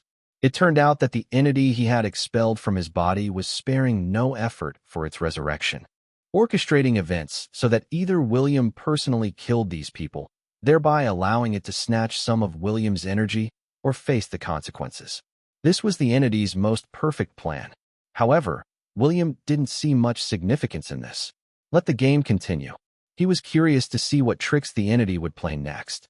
Astrius, aware that he might perish after killing one more person, dared not act rashly and sought William again. "Great Seneca, I have killed Connor from the Void Vanguard Guild, but I discovered that Connor seemed to be protected by a mysterious force. I don't have much of my original life force left, fearing that I can only kill one more before I must exist solely in a soul state," Astrius said, producing a delicate glass bottle from his pocket and offering it with a bowed head. "Please take back the divine medicine, Master." William waved his hand, saying, "You don't need to return the pill to me. I didn't understand the situation earlier. Take the pill now, kill one more person at random, and then go to the divine realm." Astrius's hands trembled at the thought of having to kill one more person. For him, it wasn't a difficult task, but with the current leader of the Pantheon Guild falling into madness and no successor in line, his ascension to a higher realm could plunge the Pantheon Guild into chaos. "Great Seneca, there is still something unfinished for me in the mortal world," William nonchalantly said. "Then go. Finish your business first before you kill." It doesn't matter who you kill. I'm not in a hurry. All right. Astrius agreed and left. In truth, he hoped to ascend to a higher level and then seek William's help in resolving the Pantheon Guild's predicament. But William's words seemed to have anticipated his thoughts. Both were experienced masters, and William had seen through Astrius's intentions as soon as he began to speak. Clearly, William didn't want to get involved in unnecessary trouble. Soon after Astrius departed, Alice and Stephen finally emerged from the Grand Hall of the Emerald Lion Guild. William stood at the gate, the gatekeeper of the guild and William staring at each other as if asking, "What are you planning? What are you trying to stir up again?" After Alice and Stephen came down and saw William, they almost burst into tears. But even with people nearby, she seemed to have no concerns. Having walked only a few steps away, she suddenly threw herself into William's arms, her eyes misty with tears, and said, "Where have you been?" Stephen turned his head, pretending not to see anything. William frowned slightly and asked in a low voice, "What are you doing? Playing tricks?" Alice, between laughter and tears and with a hint of grievance, said, "I can't walk anymore. Can you carry me?" In the grand hall filled with demigod-level powerhouses, Alice, a mid-level soulmancer, had to maintain composure and speak with authority, enduring immense pressure. Now that she finally stepped outside, the moment she relaxed, her legs genuinely gave out. Chapter 360. After the wine. William was not a heartless person. Although he always tried to appear strict towards Alice, his habit of protecting those close to him over the years sometimes made it hard for him to refuse her some impudent requests. "Why are you holding on so tightly? Trying to strangle me?" William, carrying Alice on his back, asked through gritted teeth. "You said your legs were weak, so why are your arms so strong?" "My legs are weak. What does that have to do with my arms?" Alice responded as if it were the most natural thing, then slightly loosened her grip, comfortably lying on William's back. The last time she had been this close to William was when crossing a log bridge on Ravenwood Mountain. It had to be said, William's natural scent was really pleasant. There was no perfume, just a very nice smell that made even shallow breathing while lying on him feel utterly relaxing. William didn't bother to argue with Alice, fully aware of the immense pressure she had just faced. With him not by her side, if anything had gone slightly wrong, Alice and Stephen might not have been able to leave the Grand Hall of the Emerald Lion Guild. Alice lay on William's back, dozing off into a deep sleep. "Master, I will take my leave now." Stephen, not quite clear about the exact nature of William and Alice's relationship, decided not to intrude any further. Previously, William had said Alice was his disciple, but Alice's behavior and mannerisms didn't quite fit that of a typical disciple. William nodded, continuing to walk outside with Alice on his back. All the way, Alice slept soundly, her head resting on William's shoulder, a faint smile on her lips. William, not devoid of emotions and being a man full of vigor, couldn't always avoid physiological reactions in certain situations. To prevent any unnecessary complications, William teleported instantly, appearing in his bedroom with Alice, and then carefully placed her on the bed. Glancing at Alice on the bed, William took a deep breath and walked out of the bedroom. No way. Did he just feel something for Alice? Impossible. Absolutely impossible. It must have been because he slept too long previously, causing his desires to go unexpressed. It's known that a normal man experiences physiological reactions upon waking up in the morning, and William, having slept for 50 years straight, had even more abundant energy. For the past month, with various beautiful women around him, it was already commendable that he had kept his self-control. Thinking about all this, William sat under a wudong tree and adjusted his breath, finally calming down. It was now 3 in the afternoon. Previously, at this time, William would either be at school or a bookstore, or he might be playing cards or fishing with Nathaniel and the others. But Nathaniel had already passed away. William had planned to dig up the barrel of old wine they had buried 500 years ago to enjoy together, but now Nathaniel was gone, and the wine had yet to be opened. With nothing pressing on his hands, William decided to find a shovel and slowly unearth the barrel of wine. That barrel, placed on the stone table, was certainly a rare delicacy in this world, but at this moment, William couldn't find a suitable person to share it with. William himself had an excellent capacity for alcohol, and, with his strong willpower, could drink continuously without getting drunk. Having dug up the barrel of wine, he decided to indulge himself and fully enjoy the moment. Unable to find a kindred spirit to share the drink, William opened the barrel in front of him and began to drink deeply. The wine was brewed by William himself, incorporating countless cosmic energies. For ordinary people, drinking this wine could significantly extend life, its miraculous effects comparable to the legendary nectar. Life is short, and time is swift. Roses fade, and shadows shift, William mused while drinking. William thought of the great poets in history, such as Shakespeare, whose talent and works are still celebrated to this day. In wine there is wisdom, in beer there is freedom, in water there is bacteria. He chuckled to himself while drinking. Astrius, having lived for over 2,000 years, might have also felt a sense of loneliness. William, with an even longer lifespan, had grown accustomed to solitude. Grow old along with me. The best is yet to be. William's smile held a tinge of melancholy. While others find life partners to grow old with, what about him? A person doesn't get drunk because their heart isn't yet intoxicated. William finished the wine in the barrel, his eyes gradually becoming blurry. He walked into the bedroom, where Alice was still sound asleep. He gently laid down beside her. Alice, somewhat drowsy, unconsciously leaned towards William, drawn by his pleasant scent. William, accustomed to sleeping alone, found the soft warmth beside him unusual. In his sleep, he turned and his hand rested on Alice's waist. Alice felt the touch and suddenly opened her eyes. Her long eyelashes trembled, her heartbeat racing. She turned her head to see William's sleeping face, and her breath caught. She could smell the faint scent of alcohol on him, seemingly not having drunk much, still as pleasant as ever, unlike those reeking of heavy drinking. Could it be? Was her master not good with alcohol? Alice secretly smiled, gazing at William's face, her heart fluttering wildly. So embarrassed. So embarrassed. She couldn't deny her attraction to handsome faces, and William's flawless features were like a lethal weapon to a girl like her. Alice turned to face William, so close she could feel the heat of his breath. Gulping, Alice stared at William's lips, her face blushing as if it were bleeding, her breathing quickening. Minter, just a kiss wouldn't be presumptuous, right? After much internal struggle, Alice finally closed her eyes and leaned in. As soon as her lips touched William's, his eyelids fluttered slightly. William, though rarely drunk, still had sharp instincts. Having lived through many years, he wasn't a novice in matters of the heart, his reactions almost instinctual, and his skills were certainly not something a young woman like Alice could match. Alice curled up in the bed, her cheeks red and eyes filled with shyness. After William awoke, he had already left the bedroom. The situation had almost gotten out of control, but thankfully, he regained his composure in time, avoiding any rash actions. Stepping out of the bedroom, William felt confused and guilty. What's happening to me?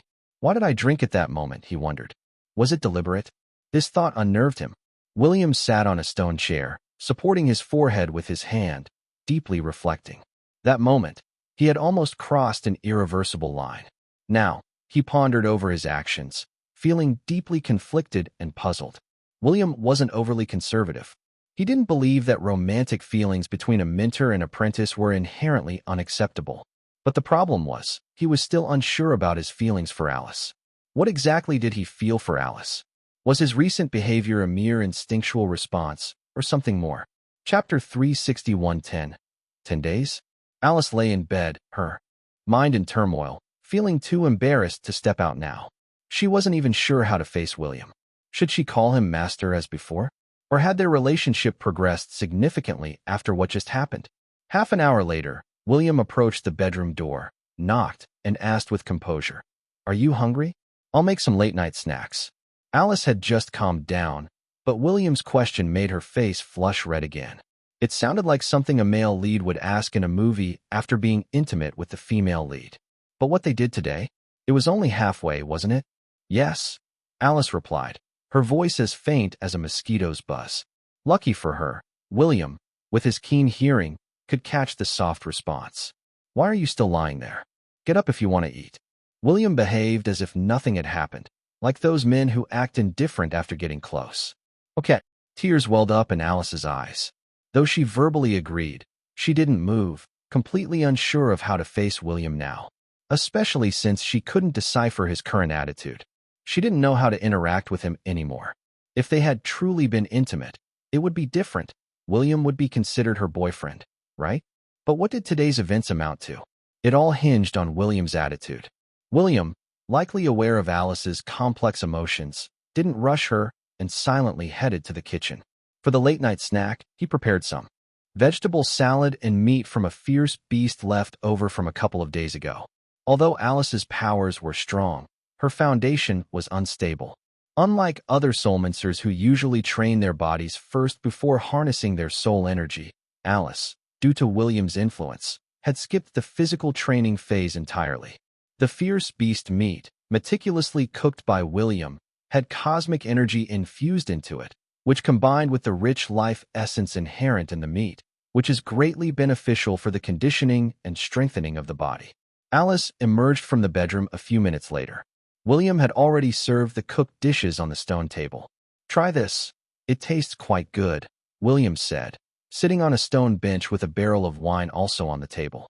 Alice, red-faced and clutching her clothes, sat down but didn't touch the cutlery. In the past, she would have been eating heartily by now, but today, she was unusually reserved. Seeing her act like a bashful young girl, William hesitated for a moment and then said, "Actually, today was about teaching you how to enlarge that part of yours." Huh? Alice was initially stunned, not comprehending for a moment, but after 3 seconds, her realization dawned, turning her face even redder. You, is this your secret technique?" Alice stammered, her eyes wide in disbelief. What did he mean by that? What was William trying to convey? What else did you think? William replied, "Eat up, or the meat will get cold." Alice, with her head down and avoiding William's gaze, picked up some meat with her cutlery. Her mind was a whirlwind of thoughts, as William's words sounded more like flirtatious banter between a couple. "That, Master, today," Alice started, still not sure what she wanted to say. But William suddenly interrupted her. "You can call me Master if you want, or you can call me by my name." Huh? Alice looked up at William, bewildered again. William didn't explain further. He poured 2 glasses of wine and asked, "Want a drink?" "Let's have a little," replied Alice, feeling nervous. Drinking some wine might help, she thought. "After drinking, let's go enhance your abilities," said William, pouring the wine. Alice gazed at the wine on the stone table, her mind wandering again. William ate quietly, showing no signs of awkwardness. Yet his inner world was not as calm as it appeared on the surface. While he didn't harbor any perverse intentions of seducing a young girl, claiming his mind was completely unaffected would be a stretch. William, experienced with people, could tell from Alice's daily behavior that she had developed feelings for him. But in such matters, one must let things take their natural course. Even though William wasn't opposed to it, he certainly couldn't just establish a romantic relationship with Alice because of what happened today. Another crucial point was that if Alice really became involved with him, the law of cause and effect they'd attract would be substantial. Given Alice's current strength, it could lead to trouble. However, after what happened today, William couldn't really pretend as if nothing had happened. The best thing to do now was to help Alice increase her strength as much as possible. After eating a few pieces of meat and drinking a glass of wine, Alice felt an indescribable power accumulate and then burst from her lower abdomen, spreading throughout her body. This force compelled her to follow the secret technique William had taught her. Unconsciously, she lost track of time. William glanced at her, acknowledging that from the moment Alice became his disciple, she was destined to be affected by the great law of cause and effect. So eating this meal wasn't a big deal. In any case, the law of cause and effect was inevitable. Her only option was to become stronger. As time passed, every cell in Alice's body underwent significant changes, as if she had experienced a profound physical and spiritual baptism. For an ordinary soulmancer, such transformation might take decades, but Alice achieved it in mere minutes. Alice seemed to enter a wondrous meditative state. With a casual wave of energy from William, she became invisible. She had an epiphany. After spending so much time with William and absorbing so much of his residual soul energy, even a pig would have gained some insight. Yet, Alice required the consumption of nectar and beast meat to have her realization. William felt a bit helpless about her slow understanding. If it wasn't for him, with her initial aptitude, probably no guild would have accepted her. Time flew by quickly. Alice sat on the stone bench for a full 10 days and nights. When she opened her eyes, she took a deep breath and exhaled a breath of turbid air. William was sitting beside her, with the stone table tidied up and clean. "Go take a bath," William suggested, noticing the dust covering her. Anyone sitting in one place for 10 days would inevitably get dirty. "Is it daytime already?" Alice, now sober but still a bit dazed, thought she had just sat till dawn. "You've been sitting here for 10 days, William informed her, having watched over her during this time. Otherwise, she might have been covered in bugs. 10 days. Alice was utterly stunned. Chapter 362 Betrayal? Alice had never imagined someone could sit in one place for 10 days straight. This was probably the longest she had ever been in a meditative state since becoming a soulmancer. She chose to believe William's words without hesitation. On reflection, she realized she had entered a deep meditative state, feeling refreshed, as if reborn. Was this what transformation felt like? It was an exhilarating feeling that made her forget time and hunger, even more satisfying than the first time she had recited the entire canon of medicine. Just as Alice was coming back to her senses, she saw Sophia walking out of the kitchen, holding a plate of freshly washed cherries. No, it must be Serafina. Although Sophia and Serafina shared the same body, their tones and expressions were distinct, and Alice could easily tell them apart. She felt indifferent towards Sophia, a shy girl who spoke softly and was hard to dislike. But Serafina was different. Alice had complex feelings about Serafina, perceiving her almost like a seductive femme fatale from the movies. Why is she here? Alice thought, her memory still lingering on the events of 10 days ago, feeling as if only a morning had passed. For her, it felt like just yesterday. She was intimately in bed with William, almost getting involved. But today, when she woke up, she found an extra woman in the room, walking around like the lady of the house. This brought a wave of confusion and unease to Alice, making her feel deceived, as if a storm had suddenly hit on a sunny day, turning everything chaotic. William chuckled. "She's been here for 3 days. Alice's mouth fell open slightly, interpreting William's words as, "You've been betrayed for 3 days. Who are you talking to?" Serafina sat down on the stone stool next to Alice, placing the cherries on the stone table. She smiled charmingly and flirtatiously, saying, "Try these cherries, they are quite fresh." What? Alice couldn't help but feel a surge of anger. This infernal succubus was sitting right beside her, blatantly ignoring her presence, pretending she couldn't see her, right? Before Alice could react, William dispelled the illusion on Alice and smiled. "I was talking to her." Serafina, just about to pop a cherry into her mouth, paused in surprise upon seeing Alice suddenly appear. There was a moment of astonishment and a hint of disappointment in her eyes, but she quickly regained her usual smile and appraised Alice, saying, "Not bad at all. You've made another breakthrough in just a few days." Alice, unaware of the illusion William had cast on her, responded somewhat disgruntledly to Serafina. "I thought you couldn't see me? Now you can." Before Serafina could reply, William interjected, "She couldn't see you just now. Go take a shower, and have some fruit when you come out." Huh. Alice didn't understand what William meant by couldn't see her just now, but took his word for it. "I'll go shower then." Alice, usually obedient to William, didn't linger to argue with Serafina and got up to shower. "I made you a set of clothes. They're in the bedroom. See if you like them." William looked up at Alice. His gaze was as usual, but to Alice, it felt full of affection. She had been sitting there for 10 days, and naturally needed a change of clothes for her shower. William had made her a new outfit, which was enough to make her forget all the discomfort. "I'll go check it out." Alice beamed with joy, her heart filled with happiness. When she entered the bedroom, she saw a neatly laid out blue and white evening gown on the bed.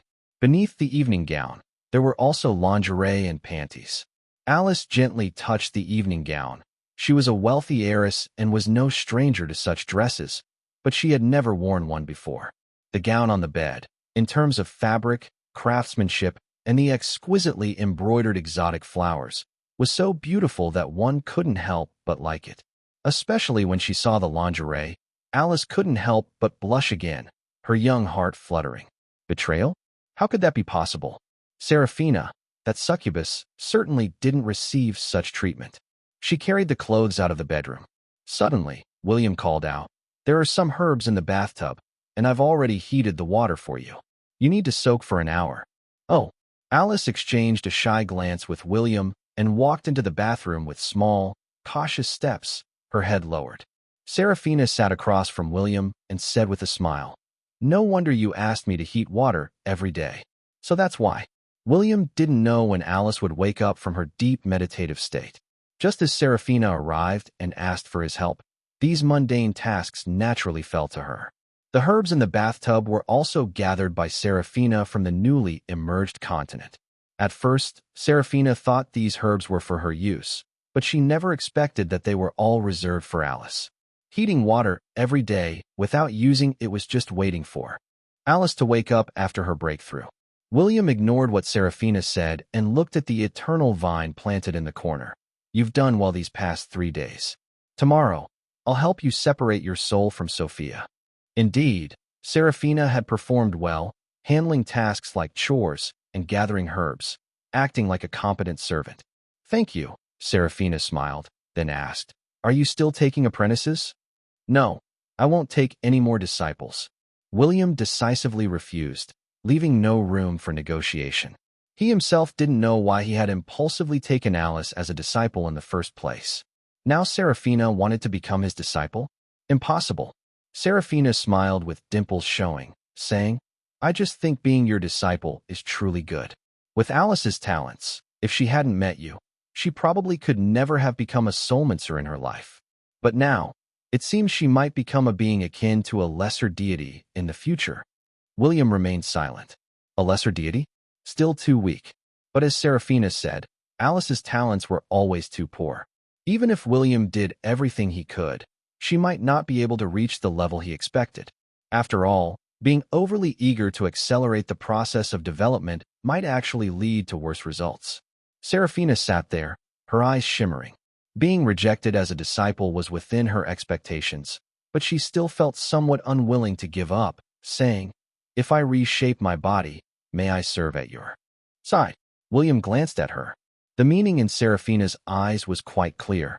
Serving at his side essentially meant she was willing to be in any role William wanted, without seeking any formal status.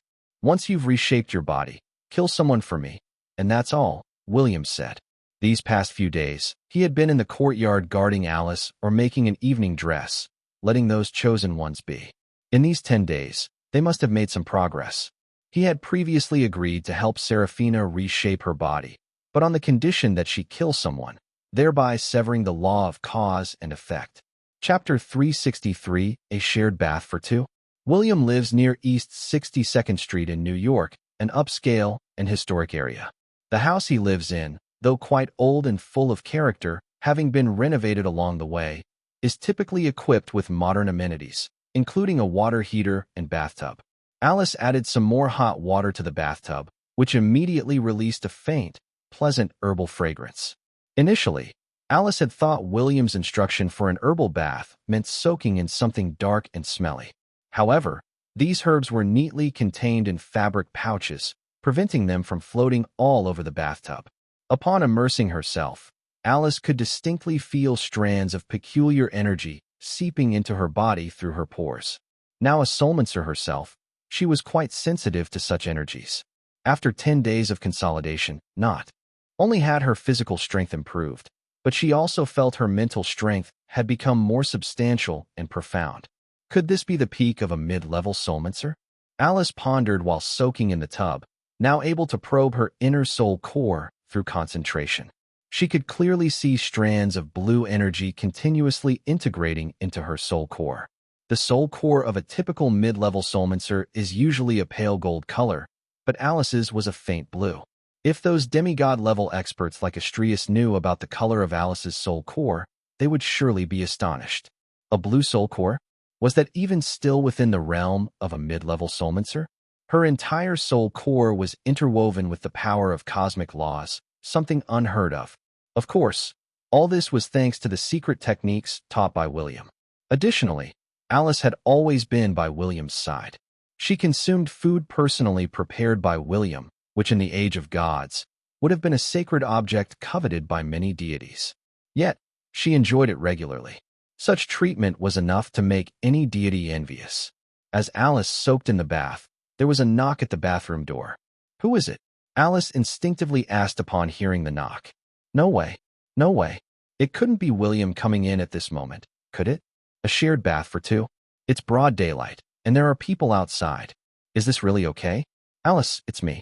Mr. Johnson asked me to bring you some toiletries. Seraphina's voice came from outside the door, relieving Alice, though she felt a tinge of disappointment. Come in. After receiving Alice's permission, Seraphina entered with the toiletries. Thank you. Though Alice wasn't fond of Seraphina, she politely thanked her for bringing the items. Seraphina, holding the water, carefully observed Alice. What are you looking at? Alice, covering her chest with her hands, was a bit bemused. After all, they were both girls, it shouldn't be a big deal. But Alice felt Seraphina's gaze was somewhat strange. What she had, Seraphina surely had too. Well, actually, what Seraphina had, she might not necessarily possess. Seraphina's eyes narrowed slightly, pondering a question. What kind of girl did William actually prefer? She was planning to use the eternal vine to reshape her body, and her appearance and figure could be chosen according to her liking. Right now, she was using Alice as a reference. Did William prefer flat-chested girls? It wasn't impossible. Some men do like to develop things themselves. Indeed, just being busty isn't enough. While Seraphina was assessing Alice, she also didn't forget to speak to Sophia's soul. You see, what's the use of being so well endowed? You got rejected. Sophia was also frustrated. For the past 3 days, it was mostly Seraphina controlling her body, and now she was being criticized. And the reason for the criticism? Her figure was too good. Alice, how about I assist you with your bath? Seraphina's eyes curved into crescents, clearly wanting to inspect Alice's body for any particular traits. Moreover, Seraphina was well aware that her place in William's heart was worlds apart from Alice's position in his eyes. Just look at how William doted on Alice, even making clothes for her. Over these 3 days, she had observed William sitting on that stone bench, constantly by Alice's side. Not an exaggeration to say he was inseparable from her. Initially, she was puzzled as to what William was doing there. Only today did she finally understand. Seeing Seraphina's peculiar smile, Alice couldn't help but feel a strange sensation in her heart. She never thought that another girl would covet her body. No, I can wash myself, Alice hurriedly declined. Regardless of the reason, she couldn't possibly let Seraphina assist her in bathing, right?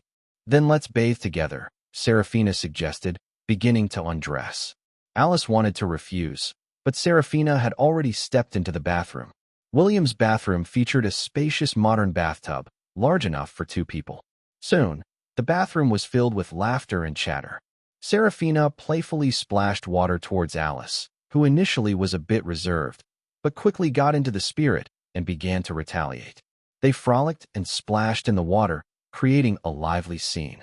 This moment was like those vibrant and joyful friendship scenes in movies, their laughter echoing in the bathroom. Meanwhile, William couldn't be bothered to intervene in Seraphina and Alice's playful antics in the bathroom. He certainly wasn't going to rush into the bathroom to stop Seraphina's foolish act. He simply sat relaxed in the living room, smiling and shaking his head. His consciousness swiftly scanned all the continents of the world, immediately noticing that those chosen ones had grown remarkably fast these past few days. Especially Dominic from Celestial Sentinels Guild and Elliot from Echoes of Eternity Guild. Their progress was as if they had cheat codes activated. Just 10 days ago, Dominic was merely at the early stage of a mid-level soulmancer, but now he had reached the peak of that level, gaining favor from the leader of Celestial Sentinels Guild. Elliot's progress was even more astonishing. Starting as an early high-level soulmancer, he had already ascended to the early stage of a demigod level, having found some artifacts on the newly emerged continent. The leader of Echoes of Eternity Guild was ecstatic, boasting that Elliot had the potential to reach lesser deity level. William chuckled at their progress, but was puzzled about something. Around Lila, 5 chosen ones gathered, and near Bella, there were 3. Was the entity he had expelled from his body insane? Did it mean that every woman he had interacted with became a target for these chosen ones? The most absurd case was Maria, who also had a chosen one by her side. It seemed like every woman he had ever contacted was being targeted, not sparing any possibilities. Of course, Evelyn had the most, with 100 chosen ones. 2 had died, leaving 98, and incredibly, 38 had joined Evelyn's newly formed Nether Messengers Guild. Evelyn, being an emissary of Hades and his disciple, establishing the Nether Messengers Guild suited her status. But for these 38 chosen ones, to collectively join her guild seemed excessive. She had recently lost a significant number of warriors from the underworld, and in just 10 days, she gained so many elite forces. And they were not just any elites. Any of these 38 chosen ones had the talent and aptitude that would make other major Soulmancer organizations scramble to recruit them. Evelyn had done nothing, yet gained them all for free. Chapter 364, He's Just Bluffing. In New York City, at the Silver Fork restaurant, Maria, who rarely wore makeup, was sitting across from a lean-looking middle-aged man. "Mr. Edwards, I believe you're already familiar with my situation," Maria said, feeling somewhat self-conscious in front of the middle-aged man. "I am quite satisfied with you, but there's one condition: you must be good to my daughter." The man, Zach Edwards, appeared to be a wealthy restaurateur to the ordinary eye, but in reality, he was also a Soulmancer and one of the chosen ones. Maria had met John at a social event.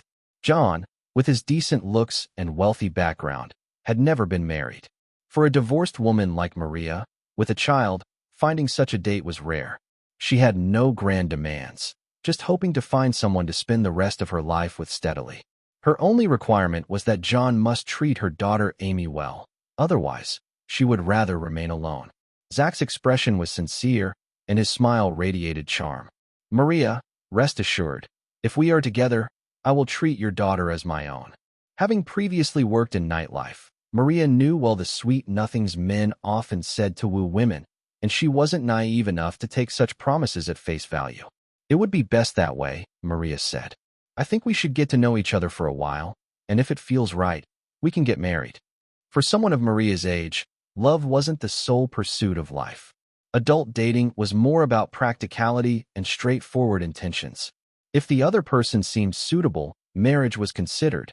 If not, they would part ways amicably without much delay. "Of course, that would be ideal," Zach replied with a smile. "I hope to come home to someone waiting for me, keeping a light on. In fact, I've always wanted a daughter. People often say a daughter is her father's lover from a past life. I've met Amy, and she's a very charming child." Zach had his own agenda. His mission was to win Maria's heart. Success would bring him a special reward. Moreover, every time Maria's fondness for him increases, the strength of his soul energy also increases a bit. Maria was an attractive woman, still possessing charm and grace. Zach wouldn't feel at a loss marrying her. As for how he would treat Amy, that would depend on his mood. Regardless of how things might develop with Zach or what schemes he may have, for the time being, Maria was enjoying their conversation. That is, until William entered the restaurant. "Maria, what a coincidence, you're dining here too." William purposefully passed by their table, greeted Maria, then turned to Zach with a smile. "Mr. Edwards, I didn't realize you knew Maria." Zach looked at William, puzzled. "And you are?" Pretending to be well acquainted with him, William chuckled. "Mr. Edwards, have you forgotten me already? Since Maria is no longer in the nightclub business, you can discuss any business matters with me." "What business?" Zach was confused, unable to recall ever meeting William. Seeing William's youthful appearance, Zach didn't think he was one of Maria's suitors causing trouble. William glanced at Maria and then at Zach, lowering his voice. "Didn't you tell me last time that you wanted to financially support Samantha and Lily from our school for a relationship or services?" "They've agreed. Would you like to discuss the details?" "Financially support students for a relationship or services?" Zach's expression darkened as he coldly replied, "Young man, you must be mistaking me for someone else." He noticed Maria's increasingly displeased look, and his system began to alert him that Maria's fondness for him was dropping. Zach was annoyed and unsettled by this unexpected interruption during a pleasant conversation with Maria. Being a Soulmancer, he might have already taken action against William if they weren't in such a public setting. Considering the influence of the 13th Bureau, Zach restrained himself. He didn't lose his composure over William's remarks, but instead replied with a cold laugh. Buddy, you should be aware of the legal implications of your words. Do you even know who I am? Mr. Edwards, that's not a very pleasant thing to say. William responded with a smile. Turning to Maria, Maria, are you planning to return to your old lifestyle? Maria had always been grateful to the young man, William. Their meeting was a twist of fate, and William had helped her a lot during this period. Hearing William's comment, she wasn't offended. Instead, she smiled and said, William, Mr. Edwards is someone I met through social activities, a dating prospect. As for whatever business you want to discuss with him, feel free to sit here and talk it out. Financially supporting students? Maria had seen such things before, but she never involved herself in such dealings. In her nightclub days, she never actively encouraged or tempted any girl to sell herself. Zach's eyes twitched slightly at Maria's unusual reaction. Usually, any woman hearing about their date financially supporting younger girls would storm off, whether the claim was true or false. Yet, Maria sat there, suggesting they continue discussing business? Discuss what business exactly? Biting back his frustration to maintain composure, Zach quickly calmed himself down. Glancing at William, he replied with a smirk. You're William, right? You mentioned a few students earlier? Why don't you just call them over? It was clear to Zach that William was there to cause trouble. But Zach, who had weathered many storms, wouldn't lose his cool over this. He was certain William couldn't summon anyone, giving him a chance to prove his innocence to Maria. William chuckled. Mr. Edwards does have a taste for adventure. But calling them to such a place might be inappropriate. There's nothing inappropriate about it, Zach retorted sharply. Call them in front of me. If you manage to bring them here, I'll accept it. If you can't, don't blame me for calling the police. Zach feared William might have prearranged something with some girls to trap him. Making a call would prevent any secret codes or Morse codes from being used. Call the police? William laughed. Such business matters involving the police might not be good for anyone. Just make the call. Zach was done with idle talk and glared at William, trying to pressure him into backing down. As for William's deliberate troublemaking today, he would settle with William slowly after dealing with Maria. All right then. As the boss, you call the shots, William grinned. But you'll have to provide a meal for the young ladies when they arrive. Zach's heart skipped a beat, sensing something amiss. Could this young man have planned this all along? It didn't make sense. They didn't know each other, so deep schemes shouldn't exist. Right. He's just bluffing. Just call them. The meal's on me. Order whatever you want. Zach refused to believe William could be so calculating. William grinned and said, Don't worry, boss. They'll be here in 10 minutes. He then took out his phone and made a call. Samantha, bring Lily to the Silver Fork restaurant. Mr. Edwards from last time wants to meet with you. Chapter 365, just for fun. Hearing William's phone conversation, Zach truly began to panic. Damn it, is this kid setting me up? He couldn't understand why William would target him. Maria, do you believe me? Zach decided not to waste words with William and focused his attention on Maria. As long as Maria trusted him, everything would be fine. I certainly trust you, Maria smiled. Just as Zach was about to relax, Maria added, Just explain things clearly when Samantha and Lily arrive. Zach really didn't think such a situation could be clarified. If William was determined to mess with him, even taking the matter to the police might not clear it up. The atmosphere gradually became awkward, but William chatted calmly with Maria. William, when did you start getting involved in these kinds of things? Maria felt indebted to William and saw him as a younger brother, so she was surprised to find him involved in such dubious activities, especially concerning students from school. William answered unflinchingly, Some students are financially struggling. Without the help of philanthropists like Mr. Edwards, they might not be able to complete their studies. I'm just trying to help them out. This sounded like an excuse a client caught by the police might make, claiming he only saw a girl looking helpless and cold in a dark alley. So he took her to eat some bananas and sausages, then gave her some money, all out of kindness. Just as a police officer wouldn't easily believe such a story, most people hearing William's explanation would dismiss it. However, in Maria's eyes, William had always been a good kid, especially since she remembered that just a month ago, William had come to New York from the countryside. At that time, William barely knew how to use a cell phone, so in her view, he seemed like a very simple and pure young man. Handsome too. He could easily have been deceived by girls at school.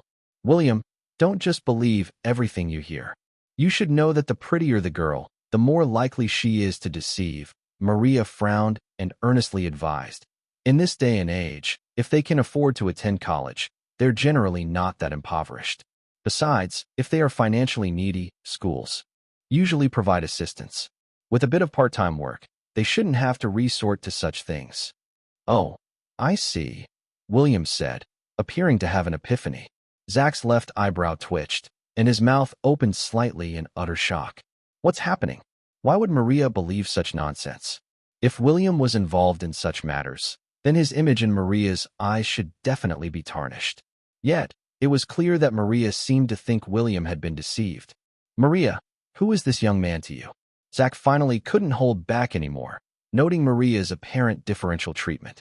Maria slightly lifted her eyelids and smiled. He's my brother. So that's how it is. Zach's face lit up with more smiles and said to William, since you are Maria's brother, let's not beat around the bush. You must also understand that I never actually said anything about supporting female students. There must be some misunderstanding. I genuinely like your sister, and there's no need for you to target me like this. William blinked and said, so, you're pursuing Maria? He paused and then said to Maria, Maria, I was just talking nonsense. Mr. Edwards never said he wanted to support any female students. Maria's brows slightly furrowed. What exactly is going on, William? He's innocent. There's no Samantha or Lily. It was all made up by me, William clarified. Zach finally breathed a sigh of relief, realizing this young man wasn't as bad as he thought. Why? Maria stared into William's eyes, asking, then how do you know him? William, taken aback, asked Zach, how do we know each other? Zach was genuinely stupefied. It felt like something was off, but he couldn't pinpoint what it was. William spoke to Zach with a serious face. I was just trying to explain for you. Zach was struggling to contain his anger, his patience pushed to its limit. How did the situation here become so bad? William inwardly gloated, retreating as a way of advancing, chuckling to himself. He thought, young man, you want to play mind games with me? Do you realize that even a military genius like Alexander the Great is just a student in front of me? Initially, Maria didn't quite believe that Zach would be the kind to support female students. She even thought it might be a misunderstanding. But now, she started to have doubts. Before Zach could explain, two girls dressed in Lolita fashion walked over. William, the girl on the left, greeted William with a wave. William glanced at them and then quickly turned away, smiling. They must have mistaken me for someone else. Maria's face darkened. Her ears weren't deaf. Could it really be such a coincidence that there were other people named William in this restaurant? And just as two young girls arrived, William, is it really good for me that you're hiding this for him? Maria bit her lip, almost unable to hold back the urge to leave, but she restrained herself. She had seen all sorts of situations. If anyone was to leave, it should be Zach. She could afford the bill. Sorry. William sighed and said to Zach, Mr. Edwards, you might as well admit it. After all, you have plenty of money, and you can find any kind of woman you want. Since they're here, you can discuss the price yourselves. Zach was sure now that William had set him up, and he had fallen into the trap. And William was still shoveling dirt to bury him. What should I admit? Zach was red in the face with anger, staring at William with murderous intent in his eyes. Mr. Edwards, we meet again. Would you like to be our benefactor? The two girls walked up to the table, holding hands, one of them looking tenderly at Zach. Get lost, Zach barked, unable to hold back his soul master energy. William simply looked at him, rendering all his abilities useless, stripping him of his talent and the powerful black mystical energy. Zach's face turned pale and ghastly. He felt something draining from his body and couldn't summon his energy anymore. How could this be? William gathered the invisible mystical energy on his fingertip, played with it for a while, then flicked it, distributing it among the other, chosen ones. He could have erased these energies, but there was no need. Not erasing, not caring, just for fun. Chapter 366, Going into business together. The two girls called by William were frightened by Zach's scolding, and then William said to them, You can go now. Fuck, are you sick or something? The first girl who spoke to Zach cursed, then angrily dragged the other girl away with her. Was there any need for further explanation? Maria wasn't particularly angry. Zach was just a date she had recently met. Wealthy and playful wasn't unusual. Waiter, check please. Maria felt there was no need to continue the conversation with Zach and decided it was best to pay and leave. Zach wanted to say something but couldn't utter a word, nor could he even stand up. He kept asking the system in his mind what had happened, but there was no response. All his abilities had been stripped by William, rendering him a useless person. William, thank you for this time. If it weren't for you, I wouldn't have known Zach was such a person. Looking back, Maria felt somewhat scared. No matter how wealthy Zach was, with such character, he was certainly not worth entrusting her life to. Why thank me? It was just a coincidence that I happened to see this. William's visit wasn't just to deal with Zach. He also wanted to test if he could extract the mysterious energy from these chosen ones without killing them. Of course, this experiment was driven purely by curiosity. Those who deserved to be killed would not find mercy in him. Maria, do you want to open a store? I can find investors for you. William and Maria were walking on the street, and he still intended to help Maria out a bit. He had promised before that if Maria ever needed his help, she just had to ask. Still looking for investors. Do you think I can do a big business? Maria laughed, recalling her youth. When she was young, who didn't want to achieve something? But now, after going through so much, she just wanted to raise Amy. Other things seemed to lose their significance. Starting a big business? She didn't think she had the capacity for it. William said, "It's not about starting a big business. How about opening a restaurant? I'll teach you a few dishes, consider it my technical investment. Plus, I'll find another investor for us. Essentially, it will be a partnership between the three of us. How does that sound?" William knows a vast array of cooking recipes. As time goes by, he might forget other skills, but for William, a lover of fine food, the methods of cooking delicious dishes are something he will never forget. If he taught Maria a few of his techniques, opening a restaurant would likely be a success. What kind of dishes? You sound pretty confident.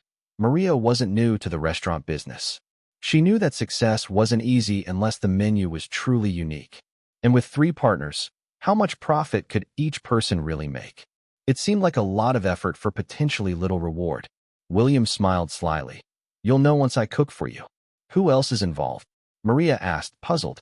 Of course, the other partner. William was meticulous in his planning, like how he had arranged for the 2 young women to play their part in the Zach incident. Before approaching Maria, he had already contacted Bella. Bella, as the CEO of Whitestone Group, surely had some spare cash. Investing in a small restaurant would be nothing more than skipping the purchase of a designer bag for her. William had a rough idea of the spending habits of wealthy heiresses like Alice and Bella. Alice was relatively frugal, but according to her, she still spent around $100,000 a month. It wasn't that they were extravagant, it was just their normal. A single piece of clothing could cost tens of thousands of dollars, and spending $100,000 or several $100,000 on an item seemed normal to them. It had become a habit. William led Maria to the Whitestone Group building, where Bella was already waiting in the lobby.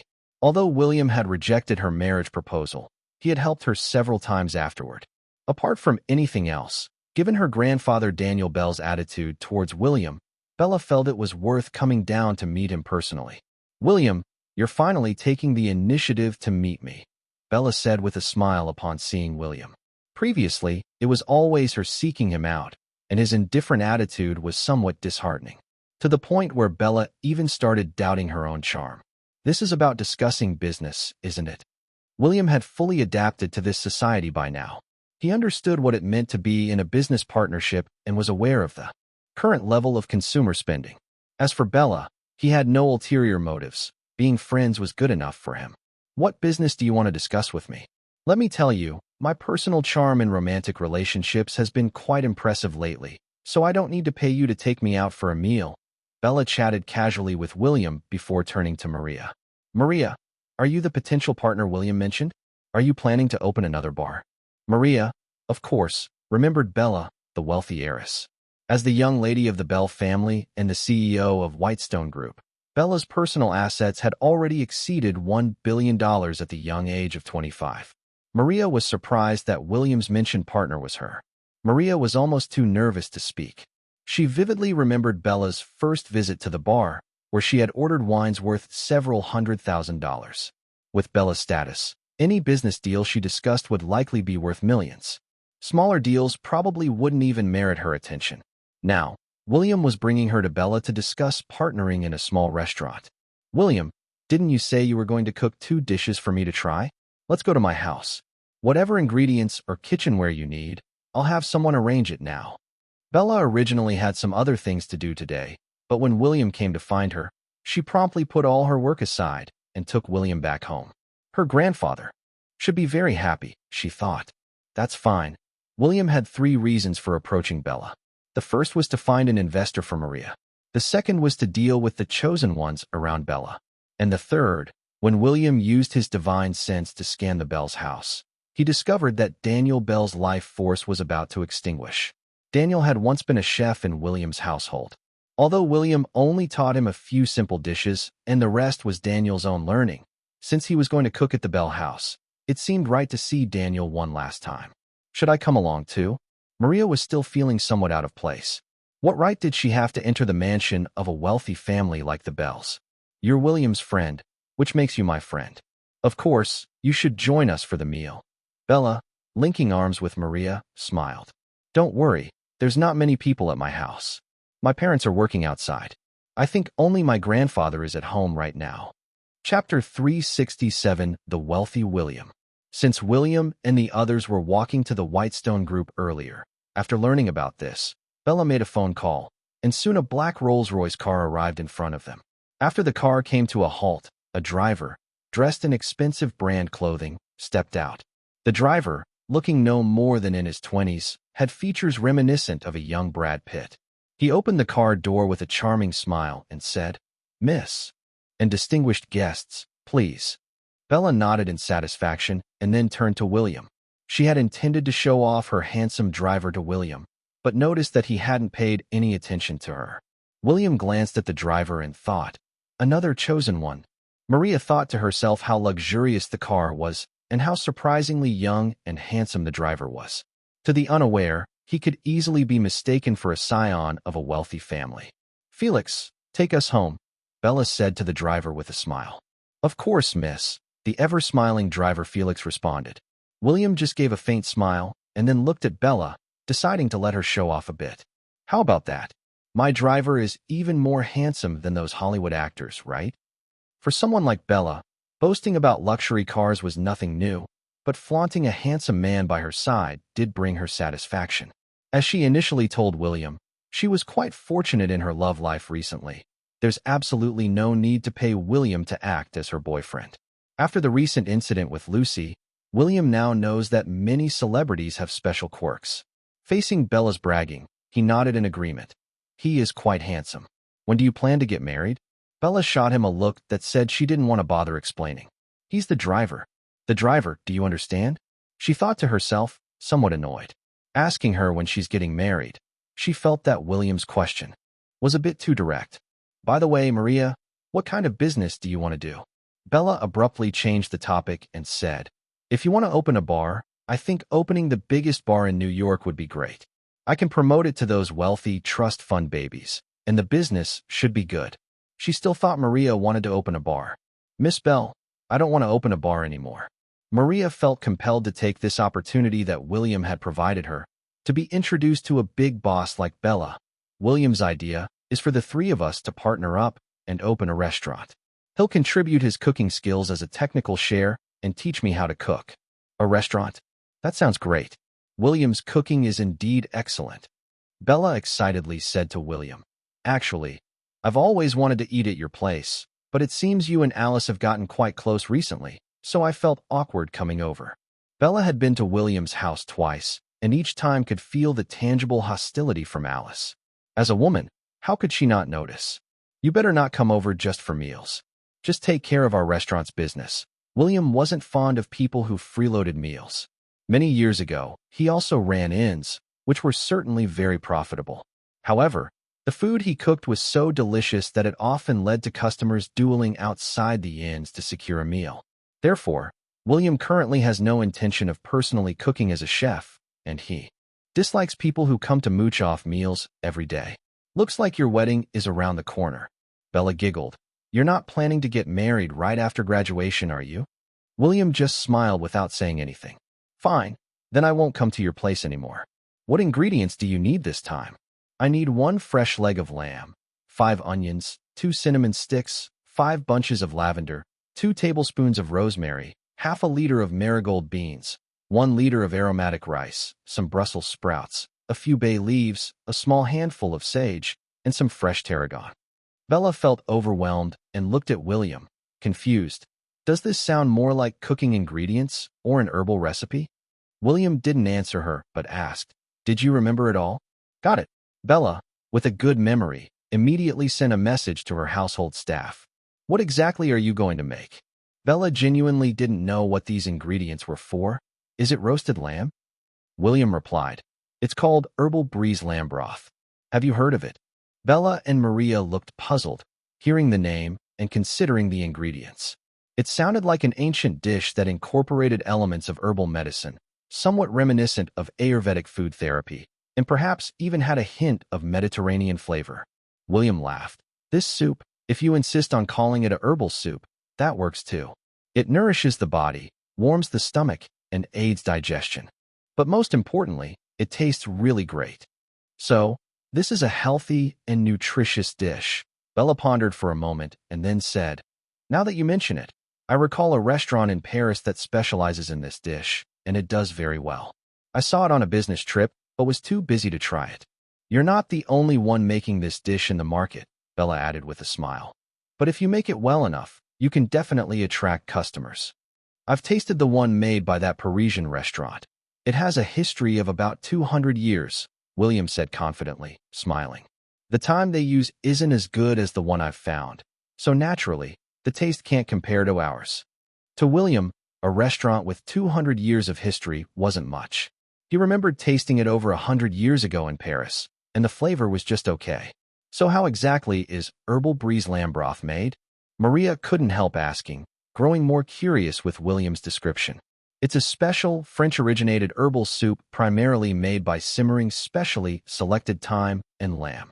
It strengthens the body and also helps to relieve stress, William explained.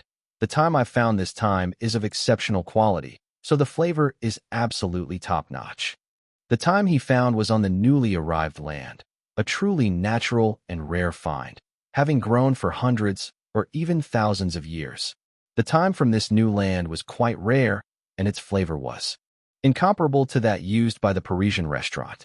Reflecting on it now, the collapse of parallel dimensions and the arrival of new lands on Earth might not be such a bad thing after all, at least in terms of providing a variety of ingredients. As William spoke, he casually took out 2 exquisitely crafted glass bottles and handed them to Bella and Maria. These bottles are quite special, Bella remarked, examining the glass bottle in her hand. They look like 18th century European artifacts. Are you using these antiques to store seasonings? William gave her a resigned look. You're supposed to focus on the seasoning, and yet you're fascinated by the bottle. What does it matter if they are 18th century antiques? They are still containers. Despite Bella's wealthy background, she had never seen such a lavish gesture. The bottle, with its smooth feel, was clearly made of high-quality crystal, and its intricate carving displayed complex patterns. If put up for auction, it would undoubtedly fetch a high price. Yet William was using it just for storing seasonings. You're absolutely right. I'm at a loss for words. It was then that Bella truly understood what it meant to be wealthy and powerful. William casually produced 2 such extraordinarily valuable glass bottles. No wonder he was so dismissive of the proposal to marry her. Now recalling the tea set at William's house, it seemed to indeed be medieval pewter. Such a set could be worth several $100 million. Her own net worth was around $500 million, roughly equivalent to the value of William's tea set. Thinking back to her attitude the first time she met William. How embarrassing. Chapter 368, You Need to Keep Up with the Times. The Bell family resides in a majestic manor villa, located in the western part of Rochester. In those years, Daniel Bell and Charles Turner each bought one, with similar specifications. For Maria, this was her first visit to such a grand estate. In today's society, where land is extremely expensive. A manor villa like this is valued at least several $1,000,000. As a small bar owner, Maria had never had the chance to step into such a costly area before. Bella had mentioned that there weren't many people at home, but as they drove along the winding mountain road, they could already see patrolling security. When they actually reached the entrance of the estate, there was a team of security guards in full readiness, guarding the place. William didn't need to look around to sense that there were two more chosen ones within the estate, with one of them surprisingly near Daniel Bell. Daniel Bell was William's servant, and though his life was nearing its end, he had some connection to William. The entity William expelled from his body really didn't spare anyone close to him. Or perhaps it was deliberately trying to provoke William into a murderous rage. Regrettably, William's temperament now was far more mellow than before. Loneliness can make a person irritable, but it can also bring calmness and reflection. With William's current mental state, it was nearly impossible for him to become as enraged as he used to be, capable of destroying the world with a single palm strike. Even facing those chosen ones, whether William chose to kill them or not depended entirely on his mood at the moment. They were like ants by the roadside, and if he really wanted to kill them, it would only take a thought. That's why William completely ignored Bella's driver, Felix, throughout the journey. As Bella said, the other members of her family were not home. Only her grandfather Daniel Bell was there. The last time William saw Daniel Bell was at Brian Bell's birthday party. Bella led William to the kitchen, introduced him to the housekeeper, and then went to find her grandfather. The Bell family's kitchen spans over 800 square feet, equipped with various utensils and appliances, from knives to mixers, and even baking pans. Every cooking tool available is of the utmost professional quality. The ingredients William requested were also purchased by the housekeeper and placed in the kitchen. William began teaching Maria how to cook. Apart from the herbal brise lamb broth, I'll teach you how to make sole piccata and beef bourguignon. For now, preparing these 3 dishes should suffice, William said with a smile. We'll limit sales to 10 servings per day and set a higher price. He had visited the Savor Sanctuary restaurant with Alice previously and believed that attracting a large number of customers wasn't necessary. What mattered was creating a unique style. By limiting availability and raising prices, the restaurant would not only gain prestige, but Maria wouldn't be overworked. Will this approach really work? Maria was somewhat skeptical. Sole piccata and beef bourguignon were dishes that other restaurants could prepare too. There's no problem as long as the taste is good enough, William reassured her while starting to show Maria how to make the herbal brise lamb broth. At that moment, the driver Felix sneaked into the kitchen and knocked out the housekeeper.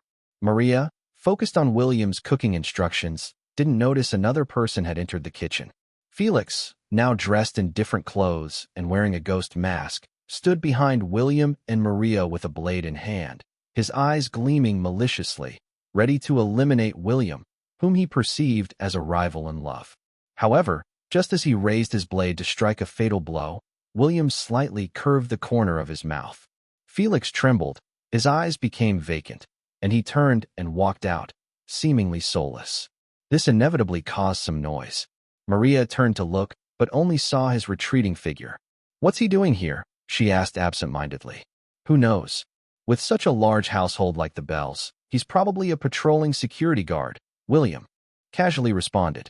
"Okay," Maria said, no longer concerned, and continued to learn cooking from William. Shortly after Felix left, he went to the bathroom and plunged a knife into his own heart. With their mental strength, facing someone with an overwhelming psychic power like William, they would die exactly how William willed them to. Actually, if he hadn't harbored a killing intent towards William, at most William would have just stripped him of all his abilities. But he insisted on courting death, so who can he blame? Unbeknownst to Maria, a homicide had just occurred at the Bell estate. When Felix's body was discovered, the news was immediately reported to Bella, who ultimately chose to call the police. The Bell family is a legitimate business family, and a violent incident at home couldn't be kept hidden without reporting. However, after the police arrived and collected evidence, they unanimously determined it to be a suicide, ruling out the possibility of homicide. For the Bell family, Felix's incident was just a minor episode. Even after receiving the news, Daniel Bell didn't think it was a big deal. For him, the most important news was that William was at his house, Cooking. This was more shocking than news of a death in the house. Daniel Bell delegated the handling of the homicide to his butler and proceeded alone to the kitchen door. After composing his excited emotions, he gently knocked on the door. "Come in," William called out faintly as he continued cooking. Upon entering, Daniel Bell seemed to revert back to his younger self in William's presence. Maria, turning around and seeing Daniel, was momentarily startled and greeted him. "Hello, sir." She mistook him for a butler of the Bell family. Daniel smiled and said, "You are Bella's friend Maria, right?" Hearing Daniel refer to Bella in such a way surprised Maria, who nodded and nervously asked, "And you are?" "I'm Bella's grandfather. You can call me Mr. Bell," Daniel replied. "Miss Maria, may I ask you to step out for a moment?" Of course. Maria quickly left the kitchen without even washing her hands. The mere presence of Daniel Bell, a legendary figure, had understandably made her nervous. After Maria left, Daniel looked at William, his voice trembling. "Sir, how can you be doing this?" William simply smiled. "Why not?" Daniel was at a loss for words. Was there anything that William needed his guidance to do? "Rest outside," William suggested with a smile. "You used to cook for me. Now let me prepare a meal for you." Daniel Bell had only been a servant to William, who had not taught him as much as he had taught Alice. Nevertheless, considering their past master-servant relationship and Daniel's diminishing life force, William did not mind cooking a meal for him. Daniel swallowed hard, his voice strained. "How can I, a mere servant, deserve this?" William waved his hand dismissively. "As I said when I was at your house last time, we are no longer in a master-servant relationship. It's the 21st century now. You need to keep up with the times." Chapter 369. Stubbornly clinging to outdated ideas really does harm. Since a month ago on East 62nd Street, William had made it very clear to Anthony Carter and others that, from that day on, they owed nothing to each other. Moreover, it had been 50 years. Daniel Bell had his own career and family, and William no longer regarded them as his servants. This was how William thought, but Daniel could not agree at all. Watching William cook, Daniel sat restlessly, not daring to disturb William's cooking, and could only stand quietly by the side. It was just like over 50 years ago, when William was busy, he would wait by his side in the same way. While cooking, William said, "I remember when I first met you. You were only about 8 years old. Now, you have a large family and have grown old." At this, William couldn't help but laugh. Time really flies. William had experienced this too many times. Often, before he could come to his senses, the people around him had aged and died. That's why, even facing James Taylor's rebellion, William wasn't very angry. In the endless flow of time, what did it matter? Hearing William say this, Daniel also fell into reminiscence. He originally did not have the surname Bell, and even said that he can't remember what his original surname was. He only remembered a hurricane disaster that year, which killed many in his town. William, along with James Taylor, came to their village like gods, saving many people. He even gave him a fragrant whole wheat bread. The taste of that whole wheat bread seemed to linger on his lips even now. That whole wheat bread was definitely the most delicious thing he had ever eaten in his life. To this day, he still remembered swallowing the bread in 3 bites when William handed it to him, almost choking to death. James told him to spit it out, but he forcefully swallowed it. Later, he shamelessly clung to William, begging to be taken in. It was only after James pleaded on his behalf that William agreed to take him. "I remember asking you what your surname was, and you stood there in silence. It was raining outside, and you were clutching that whole wheat bread in your hand as if seeking some warmth and support. At that time, raindrops continuously fell on the surface of Hubbard Pond in the distance, and the old clock tower by the lake rang clearly. In that moment, you were like a whisper on the lake, warm and clear. So, I named you Daniel Bell. Daniel, to represent your resilience and integrity. Bell, like the clear sound of the bell, reminding us that even on the most desperate days, there is hope and warmth." William then asked, "After all these years, have you never gone back to Ringe to look for your family?" Daniel was already in tears, having forgotten those times, but William still remembered.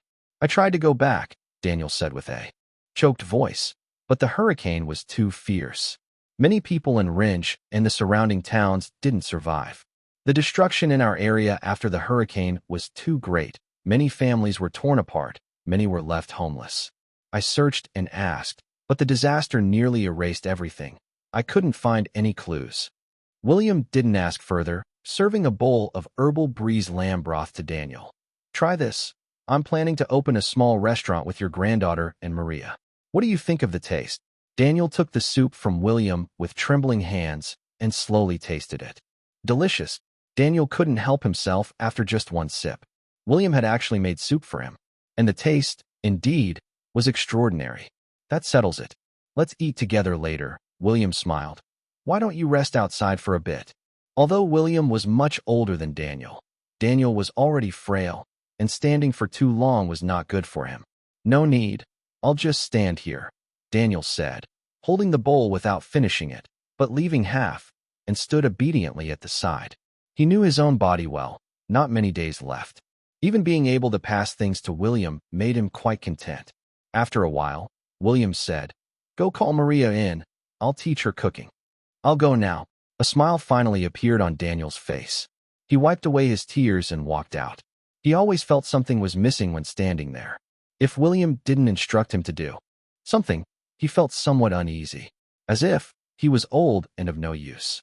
But the moment William called him, Daniel was instantly invigorated, his steps much lighter. Stubbornly clinging to outdated ideas really does harm. William shook his head. He could probably understand Daniel's feelings. Just like a long time ago, if a master was too friendly with the servants and didn't require them to serve, they might worry that they had done something wrong. Soon, Maria entered, led by Daniel. Maria was really nervous. Daniel's demeanor towards her made her somewhat panicked. Miss Perry, please come in, Daniel said, not daring to call William master in front of outsiders. But his tone made Maria feel unexpectedly honored. If she didn't already know Daniel's identity, she might have thought he was a servant of the Bell family. After they entered, Daniel Bell stood there obediently. Maria sneakily glanced at William, feeling immense pressure. This was Daniel Bell of the Bell family, after all, one of the 5 richest people in the world. Him personally coming to the kitchen to watch them cook. Was this really okay? Go get that salt for me, William said, pointing to the small bottle of salt 10 feet away. Maria was about to go, but Daniel Bell quickly took a few steps and fetched the small bottle of salt, bringing it to William. Mr. Bell, why don't you sit down and rest for a while? Maria was genuinely nervous. Daniel Bell looked to be over 70, and having him run around fetching things didn't seem good for his health. It's okay. It's okay. When you get older, you need to move more. Daniel could only say so. All right, okay. Maria thought the old gentleman was a bit odd, but didn't find anything amiss. She also heard about some elderly people who, despite having substantial assets and millions of dollars in savings, sometimes go out to the streets to pick up trash deliberately. Not for anything else, just to have something to do. She couldn't fathom the behaviors of the wealthy. William, unaffected by Daniel Bell's presence, began teaching Maria how to cook sole piccata and beef bourguignon. He was concise and clear, and Maria understood quickly. However, this time, William didn't let Maria try her hand, instead suggesting she try it at home later. They had already cooked 3 dishes, and it would be a waste if they couldn't finish them. William always adhered to a principle. One can be extravagant, but never wasteful. Once everything was ready, Daniel also helped serve the dishes. William sent a message to Bella, inviting her to the dining room for a meal. Meanwhile, outside the room, a burly man kept a close eye on William. He was another chosen one, Graham. Graham was not only acting as Daniel Bell's bodyguard, but had also been highly regarded by Daniel Bell, who even hoped he would court Bella and eventually marry her, aiming for the two to become in-laws. He also believed in his heart that he would become a son-in-law to the Bell family, eventually inheriting all that the Bells owned. But William's arrival made him waver. Judging by Daniel Bell's attitude towards William, as long as this man lived, he feared he might not achieve his goal and obtain everything he wanted. Chapter 370, Demonic Essence. Graham, as Daniel Bell's bodyguard, had been with him for over 5 years. Just a few days ago, Graham was merely a novice soulmancer, but now he had inherited the power of an ancient demonic race. In just 3 days, he had mastered a portion of the dark energy. Daniel Bell, I've been risking my life for you for 5 years, and yet I'm still not as good as a pretty boy? Graham stood 30 feet outside the kitchen, sneering coldly. Then, how about you all die here? Bella, today you will be mine. Not even Jesus can stop me. Heh. Graham, our Bell family is no ordinary rich family. If Daniel Bell and his family die mysteriously, the 13th Bureau will definitely intervene. As Graham was about to act, a young man appeared behind him like a ghost. Keith. Graham turned his head and stared at the young man, his pupils constricting. Keith Bell was Daniel's grandson, his father being Daniel's second son. Previously considered a wastrel, he was never taken seriously by Daniel. But now, everything had changed. Keith had offered his soul to the demons, receiving rewards for each person he killed. The rewards were even greater if he killed a close relative, significantly boosting his strength. During this time, he had done something horrific, seducing women, having relations with them, and then murdering them. By doing so, the women were considered to have had an intimate relationship with him, leading to even greater rewards. In just 10 days, his power had increased dramatically. His ambition grew. Killing those women was nothing. If he could kill the entire Bell family, wouldn't he become a god? Graham, how about you follow me from now on? I guarantee all my sisters will be yours. Keith had once tried to kill Daniel Bell, but was stopped by Graham. He knew Graham was powerful, and winning him over could be beneficial. Humph, Graham sneered. I can help you become the head of the Bell family, but I want half of the Bell family's wealth. I don't dare to kill them, and neither do you, Graham said with narrowed eyes. My mind control can take over all the Bells. We'll make Daniel hand over control of the family to you, and even the 13th Bureau won't suspect a thing. Half the wealth. Keith licked his lips and laughed wickedly. You're quite greedy, but it's not unacceptable. Deal. Graham paused and said, also, that William must die. I can't stand the sight of him. For some reason, many chosen ones harbored an inherent hostility towards William. Exactly, we think alike, Keith laughed. I also find William annoying. It would be good to get rid of him on the fly. Wait, I'll grab a bottle of wine you. Bring it in. A sinister glint flashed in Graham's eyes. Then he led Keith towards his quarters. Bella also quickly dealt with Wyatt's suicide and returned soon after. Naturally, her mood couldn't improve after such an incident. Belle, sit down and eat, Daniel said, seemingly unaffected. The meal prepared by William was enough to make him forget all the unpleasantness. Oh, Bella also composed herself, though she couldn't believe Wyatt would commit suicide. Such a sunny and handsome young man, who just half an hour ago was driving her around, now lies dead just like that. It was hard for anyone to accept. Grandfather, a friend previously gave me a bottle of Romani Conti. We have guests today, why not try it? At that moment, Keith also walked in, smiling at William upon seeing him. Daniel glanced at the red wine brought by Keith, and although unexpected, he was very pleased. Usually, this kid was reckless and always causing trouble. Today, with William's visit, he actually brought out such an expensive wine, which was commendable. However, he wasn't sure if William liked red wine, so he sneakily glanced at William and introduced, Mr. Johnson, this is my grandson Keith. Unable to call him master, he could only address William as Mr. Johnson. Bella and Maria were slightly startled. Mr. Johnson? With Daniel Bell's status and position, using such a formal title for William undoubtedly showed immense respect. Logically speaking, regardless of William's identity, it was already quite gracious of Daniel Bell to call him William. Keith's eyebrows also twitched slightly. He, too, was curious about who William really was.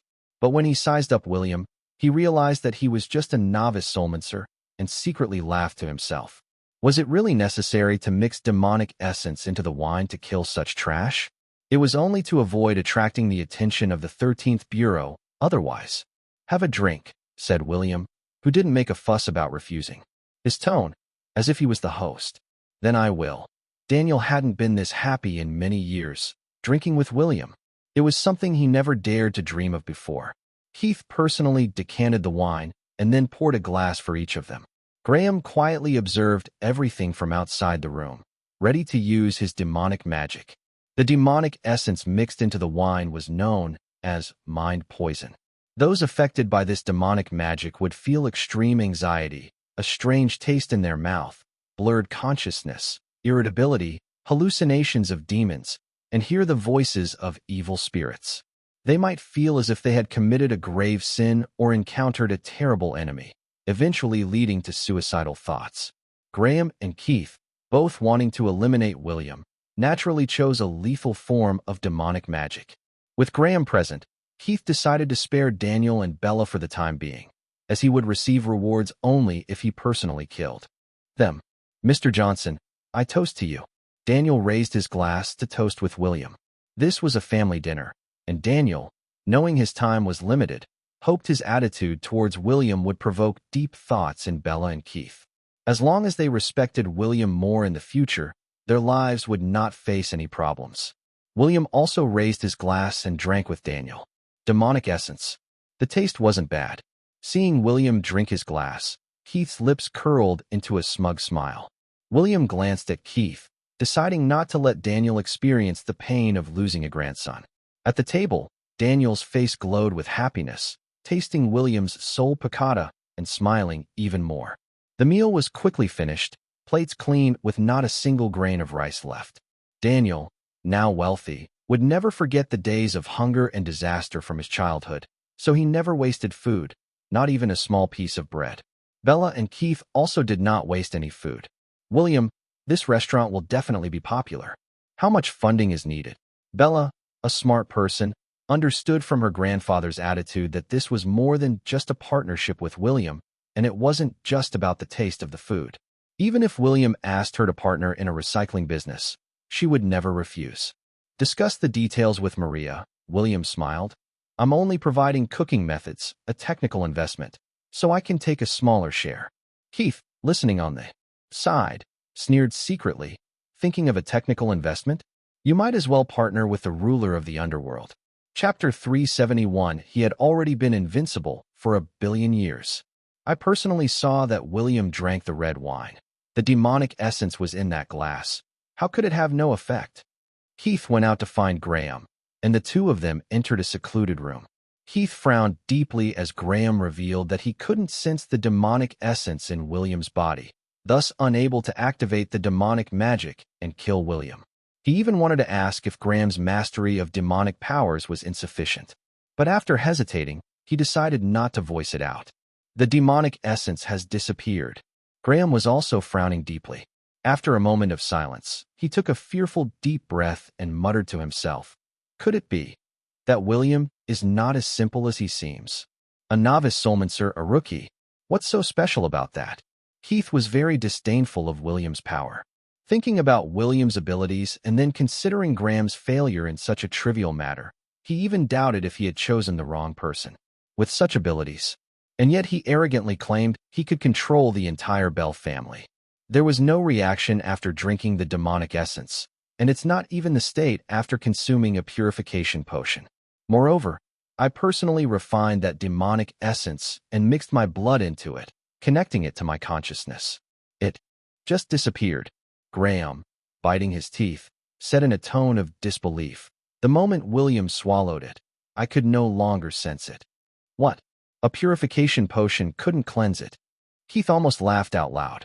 A demonic essence that couldn't be cleansed by a purification potion, and now Graham was telling him that it disappeared the moment William swallowed it?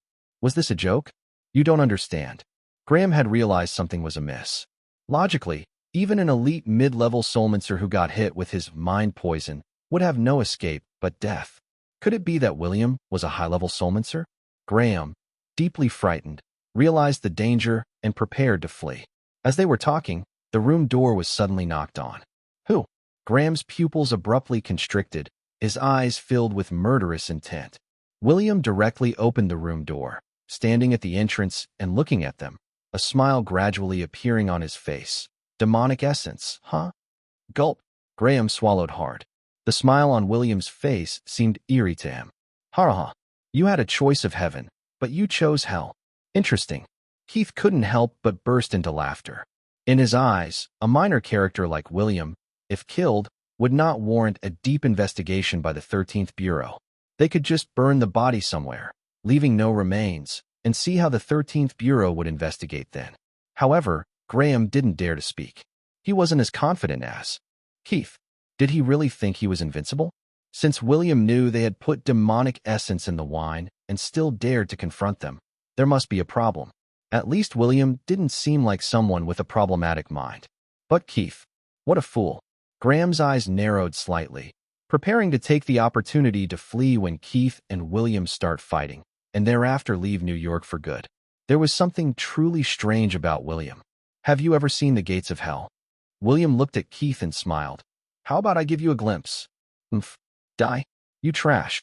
Keith laughed maniacally, surrounded by a black mist. The mist suddenly enveloped William, like a monstrous beast's gaping maw swallowing him. Sacrificing your own soul for power, you won't even have the right to reincarnate after death. For your grandfather's sake, I'll let you live one day longer than him. With a casual wave of his hand, William dispersed the black mist. Keith spat out blood, his dark aura shattered, his face pale as paper, and he staggered, falling to the ground. William had nullified all his powers but did not kill him immediately. After all, Daniel was once his servant, and William decided to spare Keith's life until Daniel's death. But the day after Daniel dies, Keith will surely die. William's words would definitely become reality. If someone tried to change it, they would have to die alongside Keith. Seeing the situation go south, Graham tried to flee, but as soon as he moved his foot, he crouched down in pain, beads of sweat the size of soybeans rolling down his forehead, falling like raindrops. You, who exactly are you? Graham knelt on one knee, his face contorted with bulging veins, looking up at William in disbelief. He couldn't believe that this was a mere novice soulmancer, for he felt his soul being torn apart by tens of thousands of evil spirits. As for what exactly was happening, he had no idea. With a flick of his finger, William drew a powerful black mystical force from Graham's body, converging it into a pinpoint of light on his fingertip. The universal law? It was because of the universal law that he had personally killed his woman and so many old friends. Was the universal law still playing with him, applying the law of cause and effect? This universal law should be abolished or destroyed when the opportunity arises. Without it, there wouldn't be such rigid application of the law of cause and effect on those around him, right? But William believed that the universal law had its own consciousness. Or rather, he had never explored these things before. What was it that controlled the destiny of others in the obscurity of the universe? With a flick of his finger, the black mystical force was dispersed among the other chosen ones. Serve Daniel Bell well, for you shall die the day after he does. William paused and glanced at Keith. But you needn't fear. Once you're dead, it's all over. As your soul has already been sacrificed. William realized that Keith, like Luna, must have made some sort of pact with something that was expelled from his body. Once they died, everything would return to that entity. Truly a method to gain power. Keep getting stronger. William shook his head and left the room, seemingly indifferent to how strong he became. After all, he had already been invincible for 1 billion years. Keith lay collapsed on the ground, staring at William's retreating figure. Finally, he exchanged a glance with Graham and asked with a trembling voice, Who? Who exactly is he? How would I know?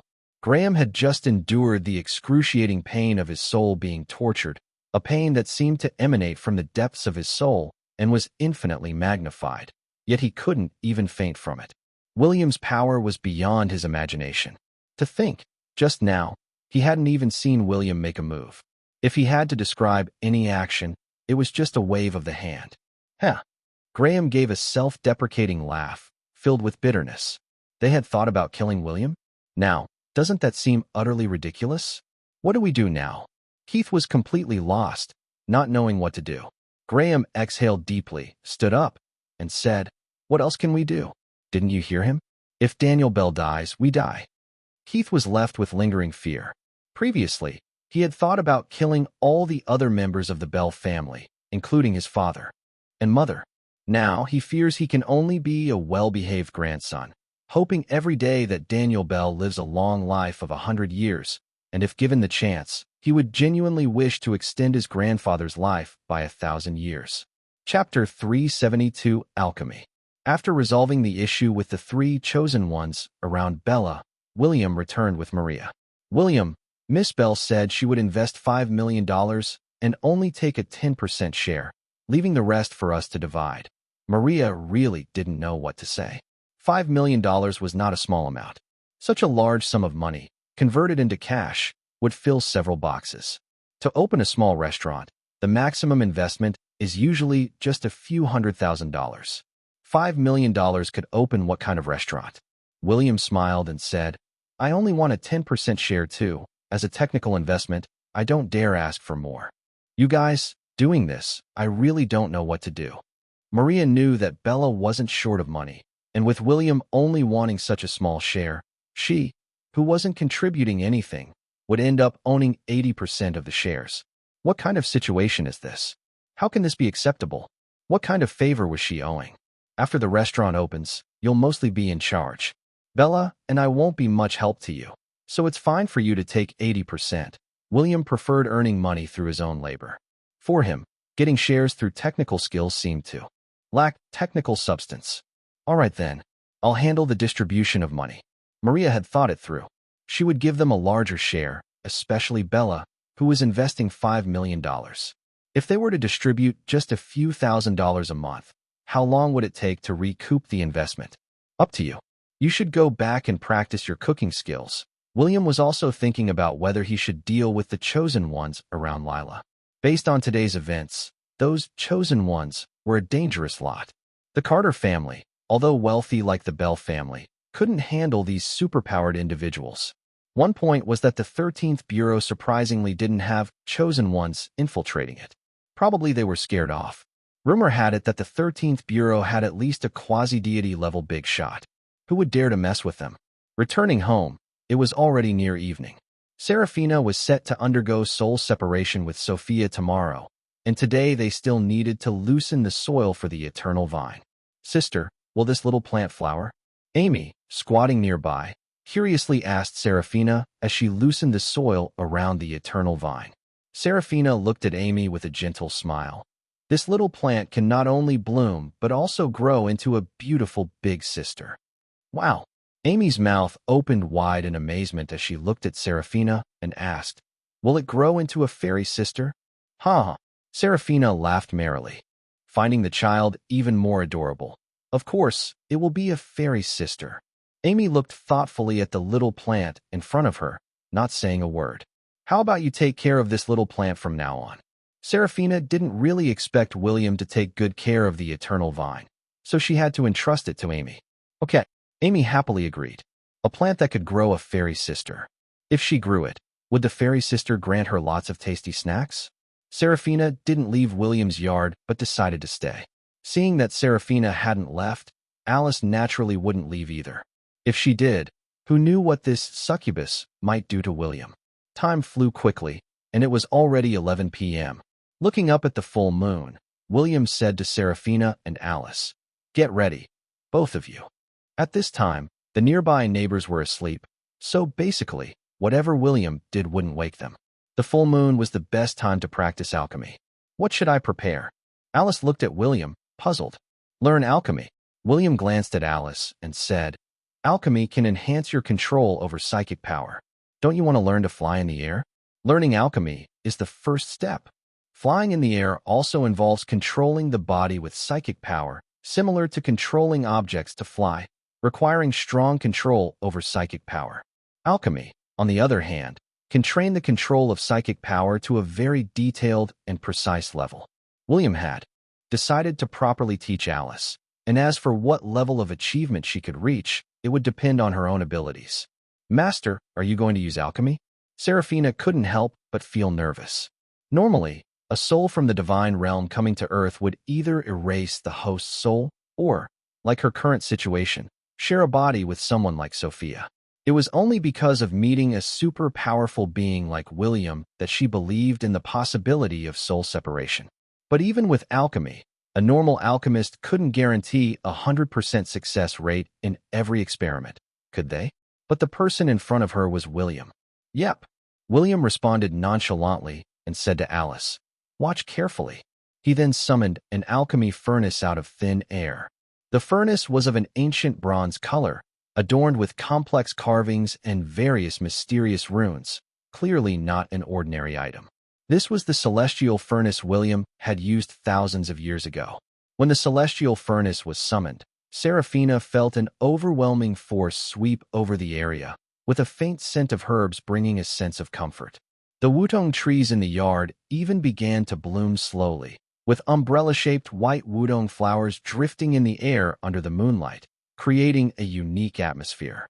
Master, this alchemy furnace. Seraphina, having seen many wonders in the divine realm, though her current strength was much diminished, still had discerning eyes. Don't ask. It had been many years since William had used his alchemy, but when he summoned the celestial furnace, life seemed to spring forth on the streets of New York.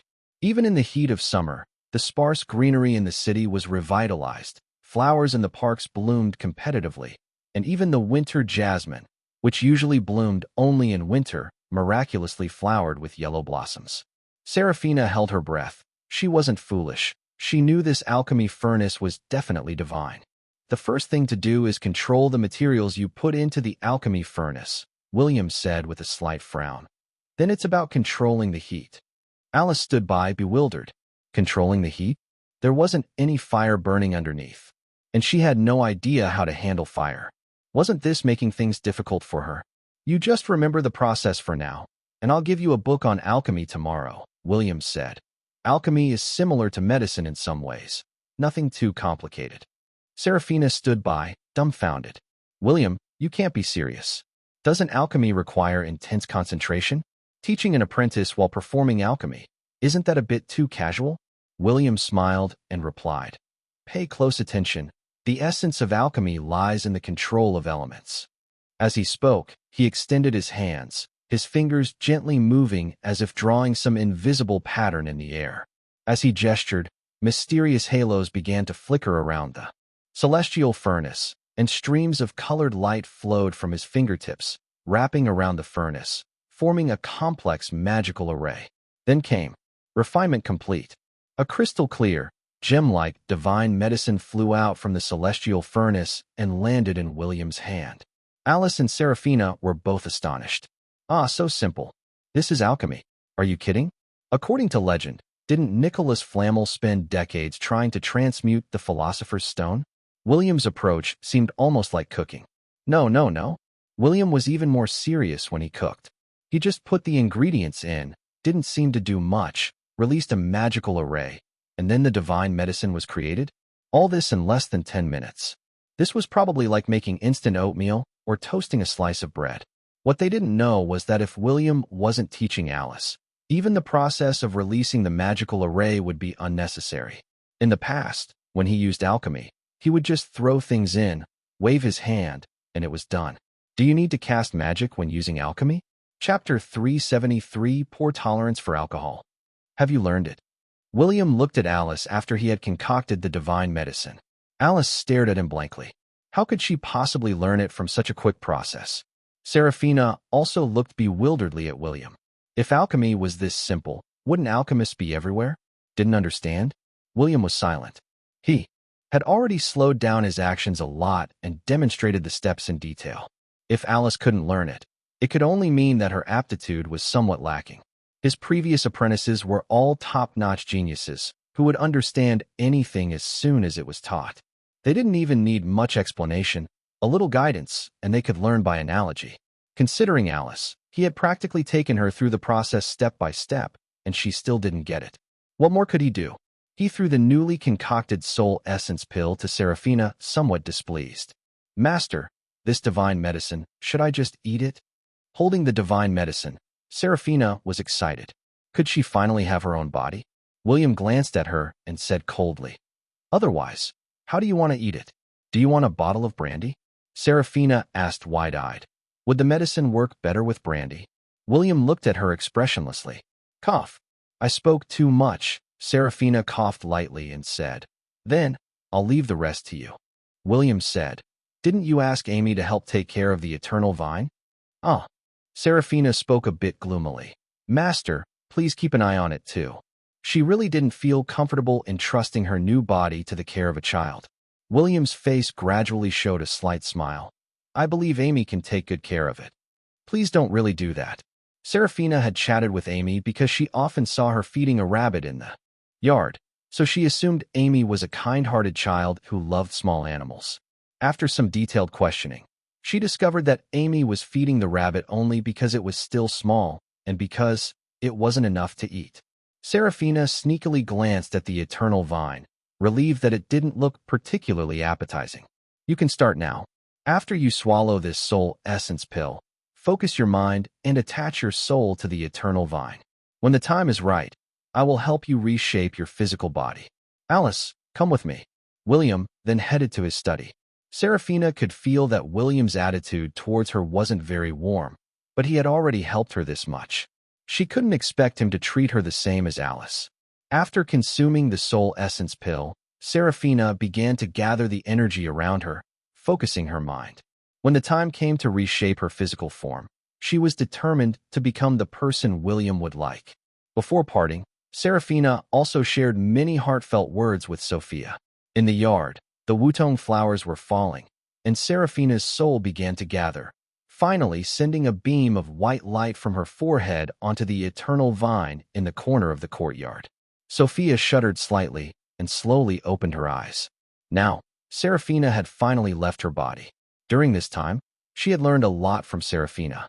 Besides skills in playing musical instruments, she also learned secrets to becoming a soulmancer and enhancing her abilities. According to Serafina, she didn't like owing others, so these were her compensation to Sophia. Most importantly, she encouraged Sophia to be bolder. After Serafina's soul attached to the eternal vine, Sophia stood alone in the courtyard, petals falling on her shoulders. She glanced towards the door of William's room. The door was open, but William hadn't invited her in. This must mean he wants me to leave on my own, Sophia said with a bitter smile, lowering her head and turning to leave the courtyard. Throughout, she had felt almost invisible in front of William, not possessing the boldness of Serafina. The most she had ever spoken to William was probably the day he came to school to pick up Amy. William naturally knew what it would be like after Serafina's soul left Sophia's body. That's why he had gone inside ahead of time. In the current state of the city, it should be safe for Sophia to go home alone. Master, are you going to teach me alchemy? Alice still preferred to call him Master, probably because she was used to it. William didn't directly answer her question. Instead, he took out a set of exquisite writing tools, including a fountain pen, ink, and high-quality paper, and said, "Watch carefully." Okay, Alice nodded. William began writing key points of alchemy and some special formulas in a fluent calligraphic style. He even detailed the gestures for casting spells. He knew well how slow Alice was to understand. If he made the instructions too simple, she would surely fail to grasp them. He continued writing for over an hour, filling more than 100 pages. Alice was astonished. So much. Alice thought William's handwriting was truly beautiful, and his focused and serious demeanor was even more attractive. Such a serious man was really charming. Hearing her comment, William paused his pen and said coldly, "If you don't want to learn, we can tear it all up." "I'll learn. Of course, I'll learn." Alice panicked immediately, fearing that William was getting angry. William didn't speak further and continued writing for another dozen pages before stopping. "Pack everything up. The bed is yours for the night. I have other things to do," William said. "Remember everything within 3 days and start practicing alchemy in 5 days." Alice, being a soulmancer, had a much better memory than before. Even if she was slow, she should be able to memorize everything in 3 days. Someone with better aptitude could have remembered it all in one go and started practicing alchemy the next day. 5 days was more than enough time. "So late, where are you going?" Alice stood in front of the desk, looking at the thick stack of papers, and asked subconsciously. William frowned slightly and said, "To a bar. Your tolerance for alcohol." Alice was about to comment on William's poor drinking ability, but she quickly changed her tune. "I'll come with you. If you get drunk, I'll bring you back. You seem to have a lot of free time. I won't be there to face those guild leaders for you later," William said, and then left the study. To think she said he had a poor tolerance for alcohol. Probably only Alice would think William's drinking ability was poor. After William left the room, Alice imitated his tone and muttered, "You seem to have a lot of free time?" "Umph, just watch you go out and have fun." Alice didn't really believe William would actually go out and cause trouble. Weren't there enough beautiful women around him? Even Seraphina was a stunning beauty, but judging by William's attitude towards her, he treated everyone equally. Alice tidied up the desk and took the book on alchemy William had written back to the bedroom to study. It doesn't seem too difficult. But these alchemical materials, why have I never heard of them before? Alice shook her head. Never mind, I'll just note them down for now. Chapter 374 Technology Can Triumph Over Magic. William, of course, wouldn't be so bored as to go to a bar for a drink. After leaving the yard, he headed straight for the newly discovered land near New York. Not for any trivial reason, but because something had happened there that even William found interesting. In 10 days, the major guilds had already established magical barriers around their guilds, making it difficult for ordinary people to enter.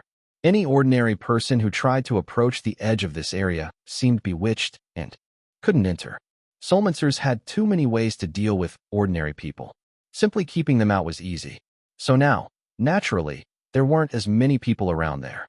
After William entered, he leisurely walked towards the area where the 13th Bureau was located. Not long after he walked, a bear-like creature suddenly stood up. This creature was 3 stories tall, making William look like a tiny shrimp in front of it. William just stood there, unmoving, looking at the creature. He was certain that the creatures from this parallel dimension had all died out, but here it was, standing up. It wasn't any secret magic or puppetry, but it just stood there, unexplained. William frowned slightly, staring at the bear's paw. No, at the bear. The bear actually waved at William, very friendly, like an acquaintance greeting a friend. Huh, interesting. William couldn't help but laugh. The bear definitely wasn't a living creature, so what kind of method could make it perform such an action? Just then, William's phone rang. William, how is it? Were you scared? It was Zoe. Of course, the bear was a creation of the 13th Bureau. That scientist Jin was really something. Even without using special abilities, if these fierce creatures are well controlled, relying on their thick skin and brute strength, they could easily hammer some mid-level Soulmancer elites, couldn't they? Scared, William laughed. How did you manage to do that? A standing creature. Frightening William? Clearly, that was unlikely. He was simply curious. You'll know if you come to the base, Zoe said, and then hung up the call. William knew it was a new trick by that scientific madman Jin. To achieve this in just 10 days, the scientist Jin was no simple character. William timed his arrival at the Cloud 9 training base. At this time, the Cloud 9 team members were all in front of their computers, operating something. William glanced at the computer screens. They were in a first-person perspective, controlling those fierce creatures to perform various actions. Especially that young man named Sneaky, who was controlling a gigantic flying beast to dance in the air. The other members of Cloud 9 also seemed quite skilled in their control. In the 10 days William had been away, it seemed a lot had happened. William, see, technology will eventually triumph over magic. Jin, seeing William, was very pleased, his face creased with a smile. He had heard about William using his 096 armor to battle mid-level Soulmancer elites, and even killing Julian. He had great admiration for William. Indeed, technology can triumph over magic, William also acknowledged, especially since the weapons configured on the 096 armor could indeed slay Soulmancers above its level. Ordinary people fighting mid-level Soulmancers wasn't impossible, but the precondition was that the ordinary person's psychic power was sufficiently strong. As for technology defeating magic, it also depended on who was casting the magic. What if the opponent was William? No matter how powerful the technology, if it dared to confront William, it would just become scrap metal. The armor would definitely be smashed to smithereens by him. How exactly did you do this? What William was most curious about was how Jin had managed to achieve this. Jin chuckled and said, "It's not that hard, actually. I was inspired by watching those young guys playing computer games outside. If they can control characters in those games, then why couldn't I design a system to control those fierce creatures?" Jin continued with a smile. "I've seen the bodies they brought back. Not a single nerve was damaged. With such bodies, all you need is to implant a chip and control their nerves with the system, and naturally, you can control their movements." William narrowed his eyes at Jin. Indeed, those fierce creatures were only soul-wiped. Their physical bodies, including their nervous systems, were intact. When you tested your psychic power last time, The system crashed. Try it again now. Jin had been waiting for this moment. The last time they tested William's psychic power, their base's system crashed, and even the machinery burned out. He preferred to believe it was because of William's overwhelming psychic power rather than a flaw in his system. William couldn't be bothered to explain and agreed to another test. As expected, the system crashed again. William could disguise his power level, but psychic power was something he really couldn't conceal. Jin's design system was already very powerful. Normally, it could accurately test the psychic strength of soulmancers below the demigod level. But with William, his psychic strength was off the charts. No wonder you can perfectly control the 096. Jin was thrilled. He had put over a decade of effort into the 096 armor. But unfortunately, those with weak psychic power couldn't unleash all of its potential, and those with strong combat abilities found the armor cumbersome.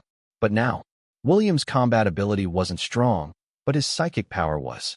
This was perfect. William, that suit of armor will be exclusively yours from now on. Jin was thrilled to finally meet someone like William. His eyes lit up with eagerness as he looked at him. Even though they could now control those fierce creatures, Jin regarded the 096 armor as his masterpiece. Stephen also came over and said to William, "We now control the bodies of 10 fierce creatures. In terms of strength, we should be unmatched by any guild, provided we have a quasi-deity level powerhouse." William nodded. Although they could control the bodies of these creatures, they couldn't utilize their special abilities. In a real fight, they would still be instantly defeated by a demigod-level opponent. However, their actions were enough to deter all the guilds. The condition, again, was having a quasi-deity level powerhouse. In 3 days, the major guilds will start recruiting apprentices, with registration points set up in each country. The age groups for apprenticeship are 5 to 10 years and 10 to 25 years, Stephen informed William. Those over 10 can only become associate members. He was aware of William's capabilities, and this was like reporting work to William. William fell silent, 10 to 25 years old. He was currently 20 years old according to his identity information. So could he sign up? Although it didn't match his actual age, it seemed like it could be fun. Chapter 375, Gaming Expert. William hadn't realized before that in this era, the literature on how ordinary people could become soulmancers was scarce. This was related to modern culture, where science was more revered. This also made teaching a disciple with lower aptitude, like Alice, quite challenging. Alice was definitely a novice among novices, and now that she carried the reputation of being an unparalleled powerhouse, it was impossible for her to seek a new mentor in any guild. She couldn't, but William could. This time, the apprentices will be jointly recruited by the major guilds. A school will be established in the new land, where the apprentices will attend classes for a month. After that, mentors from each guild will choose the apprentices they prefer. Stephen continued speaking, but William was thinking about signing up. A month of classes seemed sufficient. What are the requirements? For registration, William wanted to blend into this soulmancer school. He just needed to know the requirements. Anyone who can sense energy can apply, I guess, Stephen said, squinting at William. No way. The big boss himself wants to study at the soulmancer school? Oh my. Which instructor could possibly teach a super powerful being like William? William smiled and said, "Then I'll sign up. Where do I register?" Stephen's heart skipped a beat. Was he serious? This was outrageous. In 3 days, representatives from the major guilds will start the first round of mass recruitment, Stephen explained. This time, the 13th Bureau will also be involved. Since the existing members of the guilds are not many, it would take forever to check each one individually. We'll use Dr. Lopez's equipment to screen everyone who can sense energy, and the results should be out in 2 days. If you want to sign up, you can directly advance, Stephen's mouth twitched as he awkwardly said. After all, you are also a novice soulmancer. He knew William was incredibly strong and found it somewhat amusing to say this. A novice soulmancer, huh? The world view of a super powerful being is truly incomprehensible. All right, if there's nothing else, I'll go out and see them controlling the fierce creatures. The reason William came to the base was because of their control over the fierce creatures in the new land. Such a thing, how could he not try his hand at it? Under the guidance of Stephen and Zoe, William went outside and saw the Cloud 9 team members controlling the fierce creatures in the area controlled by the 13th Bureau. This effect was far more formidable than any magical barrier set up by the Guardian Guilds. "This young man is Zachary. He's really skilled at operating it," Stephen said with satisfaction. According to his control, this creature should be able to overpower a mid-level soulmancer. Stephen had personally experienced the strength of those creature corpses. With his own power, he couldn't even break their skin. Even if they were just controlling the corpses, it was enough to contend with mid-level soulmancers. Zachary's gaming talent was truly impressive. Through the computer screen, they could see that by tapping the keyboard, he made the creature perform various complex movements. These movements were fully capable of attacking people. William stood by, noting each action the creature made after every key press. After 10 minutes, William had already understood what each key represented. "Sneaky, can I try?" William was eager to have a go, wanting to fully enjoy it. This was more fun than the last time he played League of Legends, the only regret being the lack of opponents. Sneaky was about to tell William that it wasn't so simple to operate. But seeing William control the flying beast to soar into the sky with 12 keys per second left the Cloud 9 team members in awe. You must understand that the operating principles of these ferocious beasts are actually quite complex. Each key represents a neuron. Combinations of 2 keys correspond to different actions, and combinations of 3 or 4 keys lead to yet different actions. Dr. Lopez has utilized the entire computer keyboard. After such extensive training, only Sneaky and Jensen have managed to operate them perfectly. William's perfect operation of 12 keys per second and then 18 keys per second, even controlling the creature to breathe fire in the air, was astonishing. Impressive. Impressive. Sneaky couldn't help but exclaim in admiration. Jensen also watched intently. With this kind of operation, if William played in professional competitions, they probably wouldn't stand a chance. Playing computer games, even with quick hand speed, doesn't mean much due to skill cooldowns. But now, it's a completely different story. Controlling these fierce creatures, there's hardly any discussion of skill cooldowns. The faster the hand speed, the sharper and more lethal the executed attacks become. William didn't say a word, just focused on operating, unlocking many new moves.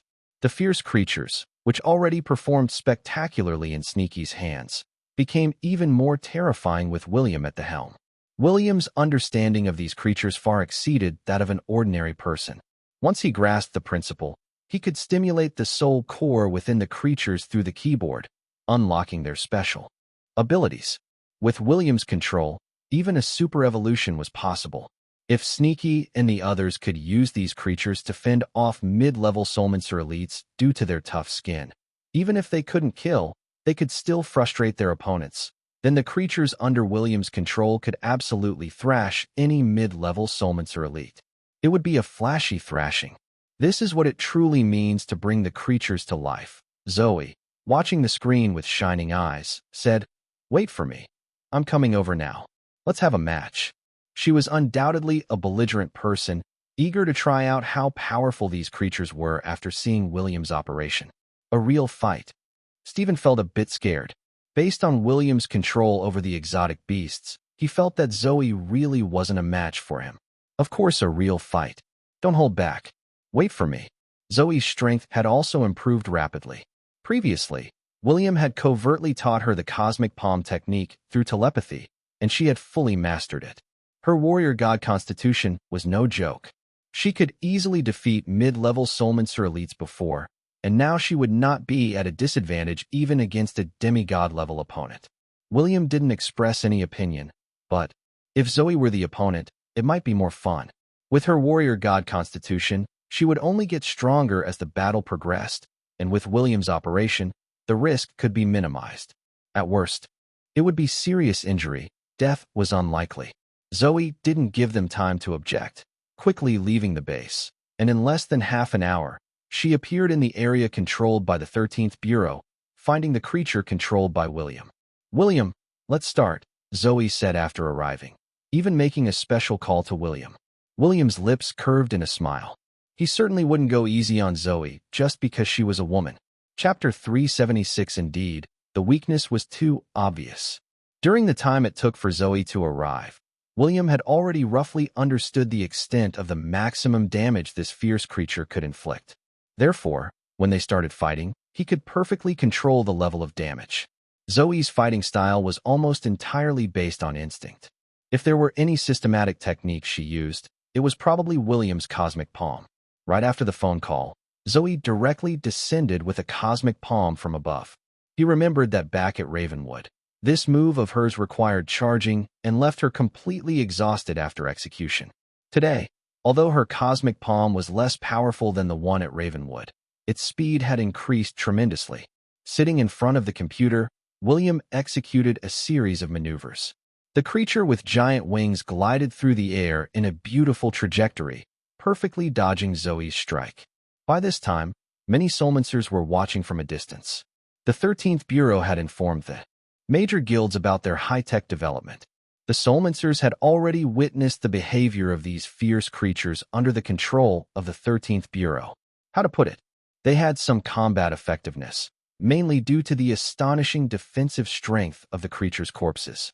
Mid-level soulmancer elites indeed couldn't harm these creature corpses, but if they chose to avoid combat, then the creatures controlled by the 13th Bureau were also helpless. After all, the difficulty of operation was high, making the creature's movements seem clumsy. Another point was that it was all physical attacks.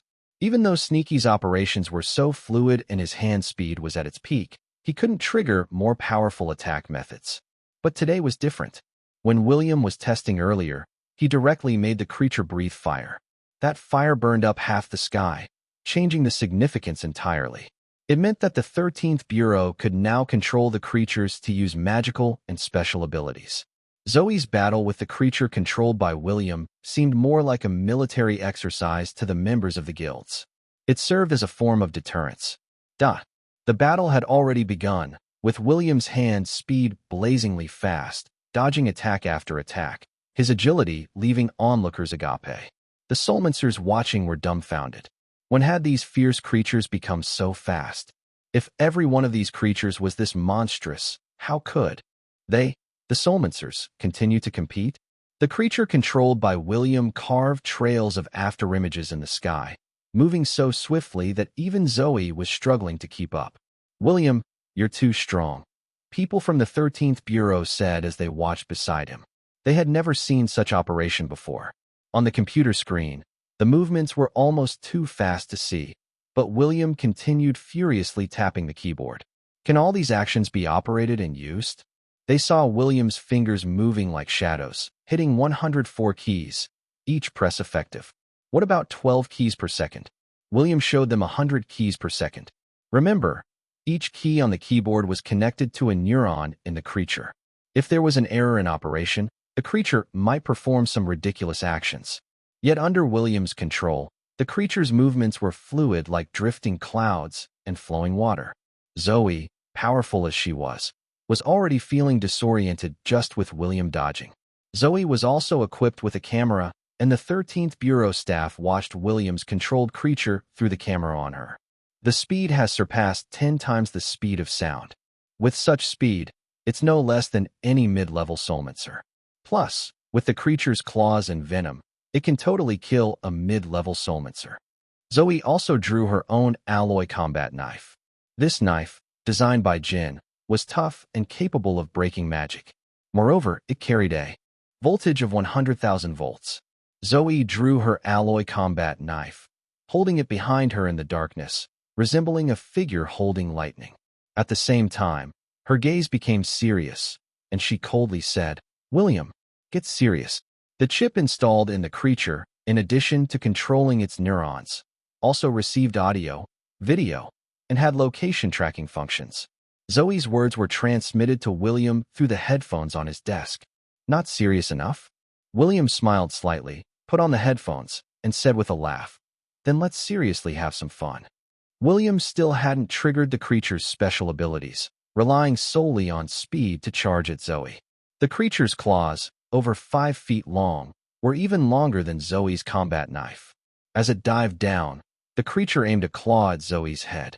The staff of the 13th Bureau watched as if viewing a live game broadcast, with views from both sides visible on the big screen. William's claw strike carried a ferocious wind and a chilling intent to kill. You're not really trying to kill Director Wenzel, are you? One of the 13th Bureau's staff nervously wondered, considering the creature's attack under William's control was excessively fierce. William didn't respond, and the next moment, the computer screen went black, and William lost control of the creature through the keyboard. In that instant, Zoe not only dodged the attack, but also managed to plunge her knife into the creature's left eye. The chip was implanted in the eye, and Zoe, being the director of the 13th Bureau, was well aware of this. Her precise strike hit the chip, and the huge electric current instantly destroyed it, creating a counter-kill situation. William removed his headphones and couldn't help but laugh. A creature controlled by a small chip still had its weaknesses. Zoe was strong in her own right, especially with her warrior god constitution. Knowing the enemy's weakness, it wasn't surprising that she could counterkill like this. Zoe, are you crazy? Do you know how expensive that chip is? Why did you destroy it? Jin was furiously ranting nearby. It was one thing to experiment, but like Zoe, destroying the chip outright. She knew the control of the creature relied entirely on the chip, and not only was it costly, it was also difficult to make. With scarce materials, it was impossible to mass-produce. The 13th Bureau had spent over $2 billion, and Jin had several sleepless nights just to produce 10 chips. And now, Zoe destroyed one with a single strike. Moreover, with so many soulmancers watching nearby, wasn't this exposing their own weakness to others? The creature's skin was tough, and for now, the chip could only be implanted in the eye. Zoe's strike had exposed this vulnerability. Jin was beside himself with frustration. How could there be such a foolish woman? Zoe's voice came through. A weakness is a weakness. If it's weak, then improve it. Even if I didn't strike, others would have found it. With these words, Jin suddenly calmed down. Indeed, the weakness was too obvious. Unless he could implant the chip in a less vulnerable part of the creature, this fatal weakness would eventually be discovered by the soulmancers. Then, even if the 13th Bureau's people had William's level of operation, the controlled creatures would just be useless junk. Chapter 377. Don't spoil her too much. Zoe's strike exposed the weakness of the fierce creature. William too had his fill of excitement and satisfied his curiosity. Jin, on the other hand, fell into deep contemplation. In the eyes of others, this weakness is nothing significant, and these creatures were already quite formidable. But from his perspective, it was entirely unacceptable. Now that soulmancers had emerged in the world of ordinary people, causing a collision between supernatural abilities and technology, if they couldn't overcome such an obvious weakness, who would control the soulmancers if they disrupted the world order? Ordinary people's peaceful lives should not depend on the mercy of soulmancers. Only by possessing the power to protect themselves could they truly achieve peace. Otherwise, would they have to return to the ancient times of revering and fearing gods? If the chip could be implanted in the creature's hearts, or exist in a liquid form, Jin was already thinking of solutions. If the chip was implanted in the heart, with the creature's astonishing defensive capabilities, even someone with Zoe's abnormal strength would have difficulty destroying it. If the chip could be made into a liquid within the creature's bloodstream, that would be even better. Even if the body was torn apart, it could still fight. Implanting it in the heart is not hard, but the difficulty lies in how to observe the outside world from the heart. Jin mused, stroking his beard. Once this problem is solved, it'll be simple. With current technology, implanting the chip in the creature's heart wasn't too difficult. But what about the visual perspective? William, speaking up from the side, said, install 2 cameras in the creature's eyes, then use satellite positioning to create a third-person view. This way, you can switch between views. Jin, excitedly pulling out a beard hair, exclaimed, how did I not think of this simple solution? You really are a genius. William smiled silently.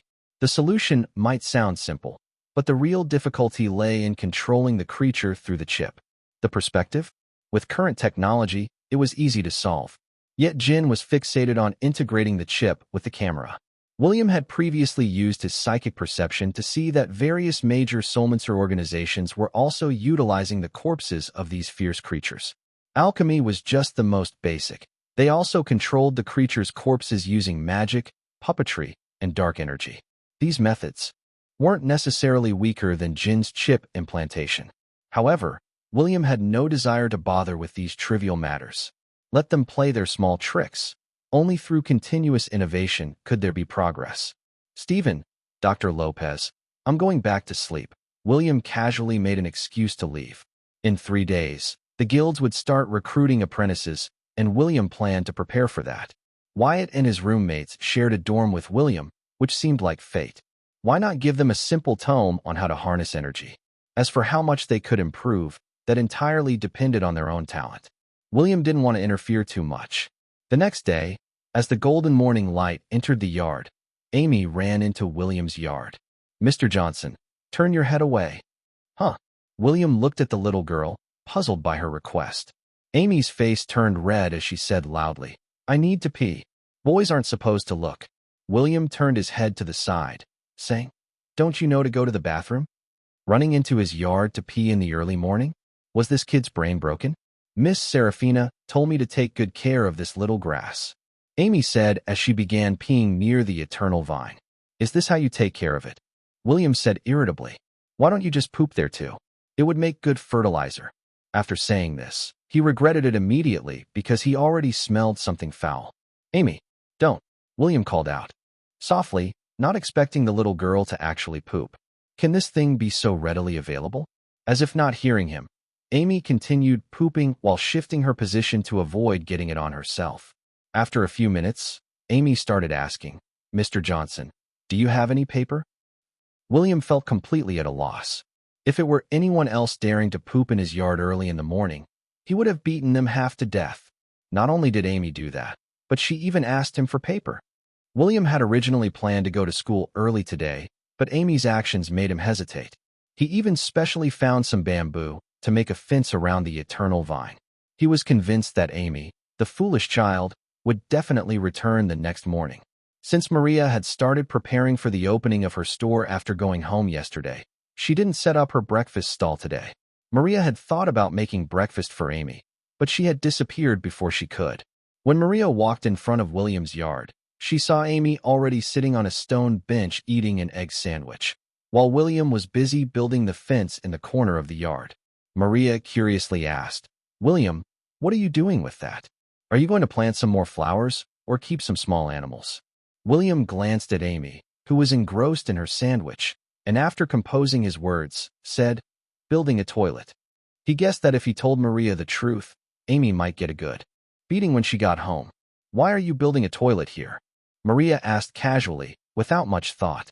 "For convenience," William replied with a smile, offering no further explanation. "Amy, Mom will take you to school in a while.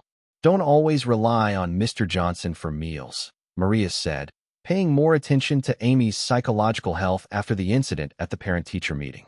Amy touched her head, not daring to look up, her face reddening even more. "Huh? Amy, why is your face so red? Are you sick?" Maria touched Amy's forehead, which wasn't feverish.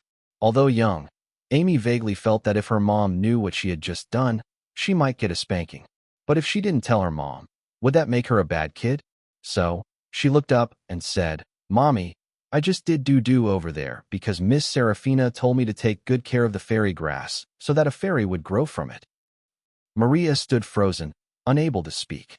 "William, don't spoil her too much." "Who does that? And you're building her a toilet?" Maria suppressed the urge to spank Amy, but felt she needed to say something to William. Kids shouldn't be spoiled too much. As William continued building the fence, he laughed. She took on someone else's request, is very trustworthy in her actions, made a mistake, and had the courage to admit it. "I don't see anything wrong with that. Serafina, this little one will take care of you from now on. I was going to get some fertilizer for you, but it seems unnecessary now." Chapter 378, Could he become a major antagonist? After setting up the fence, William went straight to school. He used his psychic sense to check his bedroom and found that Alice had reached the point of neglecting sleep and food, seriously studying the alchemy book he had written. This was a gratifying development. He decided not to disturb Alice and let her continue her studies at home. Upon arriving at school, William noticed real changes. Many teachers had resigned, and a lot of students had dropped out. Previously, teachers worked for their salaries and students attended classes to get a diploma and a good transcript, then find a decent job. But now, the whole world had changed. How much money could a job earn? Since there was a way to acquire supernatural abilities, did it mean one could fly, turn stones into gold, or even achieve immortality? In this era, there were many fantasy novels online, as well as numerous films and TV shows about supernatural powers, along with various legends. Becoming a soulmancer meant changing an ordinary life and becoming a superhuman, reaching the pinnacle of life. Thus, all kinds of fantasy novels and books about astrology and alchemy were extremely popular. Ordinary people were trying to find ways to become soulmancers through these books. When William entered the dorm, Wyatt and the others, who were reading, all suddenly stood up and stared at him. "What are you looking at me for?" William could guess what they wanted, but he let them speak for themselves. "William, tell us, are you a soulmancer?" Wyatt asked excitedly. They had initially thought of calling William, but they reconsidered, thinking if William didn't want to return to the dorm, he probably didn't want to teach them. Asking over the phone seemed insincere. Besides, when William first came to their dorm, they had wanted to drive him away. Later, William had helped them a lot. So, they collectively decided that if William returned, they would first ask him about it. Whether William would teach them would depend on his mood. William raised an eyebrow and smiled. "What? You want to become soulmancers?" "This?" Wyatt chuckled nervously, rubbing his hands. "Of course we want to become soulmancers. But can anyone learn to be one?" William thought for a moment and then replied with a smile. "In theory, as long as you're not too dull, anyone can learn. However, how far you can go depends on your own abilities. Everyone has a primal life force, and theoretically, using this life force to guide soul energy means that anyone can enhance their abilities. But that's just theory. Many people spend their whole lives unable to sense their primal life force or soul energy, and thus can't harness natural energies or refine energy. This is why soulmancer organizations looking for apprentices require individuals who can sense energy. Also, the younger the age, the more abundant the primal life force tends to be, so there are age restrictions for apprenticeships. For Wyatt and his peers, sensing primal life force at their age is already quite a feat. William only intends to give them one opportunity and doesn't plan to impart to them the kind of secret techniques he teaches Alice. "Can you teach us then?" Paul asked more directly. "If you become a soulmancer, does it help with weight loss?" William looked at Paul meaningfully and said with a smile, "I can teach you, but I don't know about weight loss effects." Wyatt glared at Paul. "Fatso, your thought process is quite unique, huh? You want to become a soulmancer just to lose weight." Paul opened a bottle of cola and drained it in one gulp, saying, "If becoming a soulmancer doesn't help with weight loss, then what's the point of becoming one?" The room fell silent. Finally, William could only pat his shoulder and sigh. "I think you have a point. I really can't find a reason to argue. I hope your weight loss is successful." "Let's go?" "To the bookstore," William said. When he came to the school, he had already prepared a piece of parchment with techniques for sensing and obtaining energy, written in a very orderly manner. Under normal circumstances, he generally prefers a more freehand style of writing, but he was concerned that these three might not be able to recognize it, and he would end up having to translate it for them. The bookstore had been closed for several days, and only now did. William opened the door. "Come here," William said as he pulled out a copy of The Grapes of Wrath from the bookshelf and threw it on the table. Wyatt's jaw dropped in astonishment, exclaiming, "My goodness!" Daniel was equally surprised. "No way. Does this book also contain the method to become a soulmancer?" Paul wondered aloud. "Is there some kind of code in it?" Wyatt followed up. "Could it be hiding some kind of spell?" Paul nodded. "Maybe reading the spell aloud will unleash a corresponding magic?" Daniel agreed. "No wonder I never understood John Steinbeck's books before. He must have been a soulmancer, revealing essences in his books that ordinary people can't see." William looked at them as if they were absurd. "What are you talking about?" He opened the book and pulled out the sheepskin tome hidden inside. "This is what I want you to learn." William felt their imagination was incredibly rich, fantasizing about casting magic when they hadn't even started learning. "Oh, I see." Wyatt scratched his head sheepishly upon seeing the sheepskin tome. "I thought you wanted us to read The Grapes of Wrath. I've read that before." William chuckled. "If you want, you can read it. It won't hurt." "Forget that. Let's focus on learning how to become soulmancers, Wyatt said, and the three of them quickly sat down in a row to start studying the methods of sensing energy written by William. Look at it yourselves, and don't ask me questions. It's all about personal comprehension. If you get it, you get it. If you don't, asking won't help. William had no intention of taking on more apprentices. Providing a tome on sensing and harnessing energy was already generous of him, so he wasn't going to explain anything further. William, you're generous enough to share such a secret tome with everyone. If there's ever anything we can help you with in the future, just say the word, Wyatt said earnestly, while Daniel and Paul nodded in agreement. Paul, not as articulate, chimed in. I feel the same way. William smiled and waved his hand. Focus on your practice. In 3 days, various guilds will start recruiting apprentices. If you can't sense energy by then, they're unlikely to accept you. The news about guilds recruiting apprentices wasn't widely advertised. So many people were still unaware. William was essentially leaking insider information. However, as William slowly closed the door of the bookstore, he pondered that Wyatt, despite his rebellious nature, often talked a good game but lacked sincerity. Wyatt's mental state had been very unusual lately, and yet William didn't sense that strong, dark, mysterious power around him. He wondered what Wyatt might do in the future. Could he become a major antagonist? William's mouth curled up slightly, thinking it unlikely. Chapter 379, I'll take care of this job from now on. The 3-day deadline hadn't arrived yet. The next afternoon, Wyatt and his friends messaged. William, all three of us have sensed the existence of energy. At that moment, William was assessing Alice's progress in learning alchemy. He replied to the message, just wait to register tomorrow, and then he didn't give it further thought.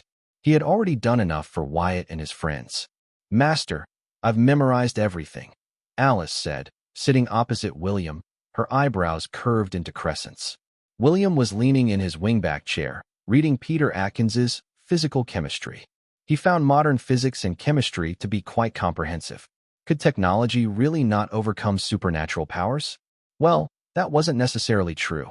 Look at Jin, who is doing quite well. You've memorized it, so what?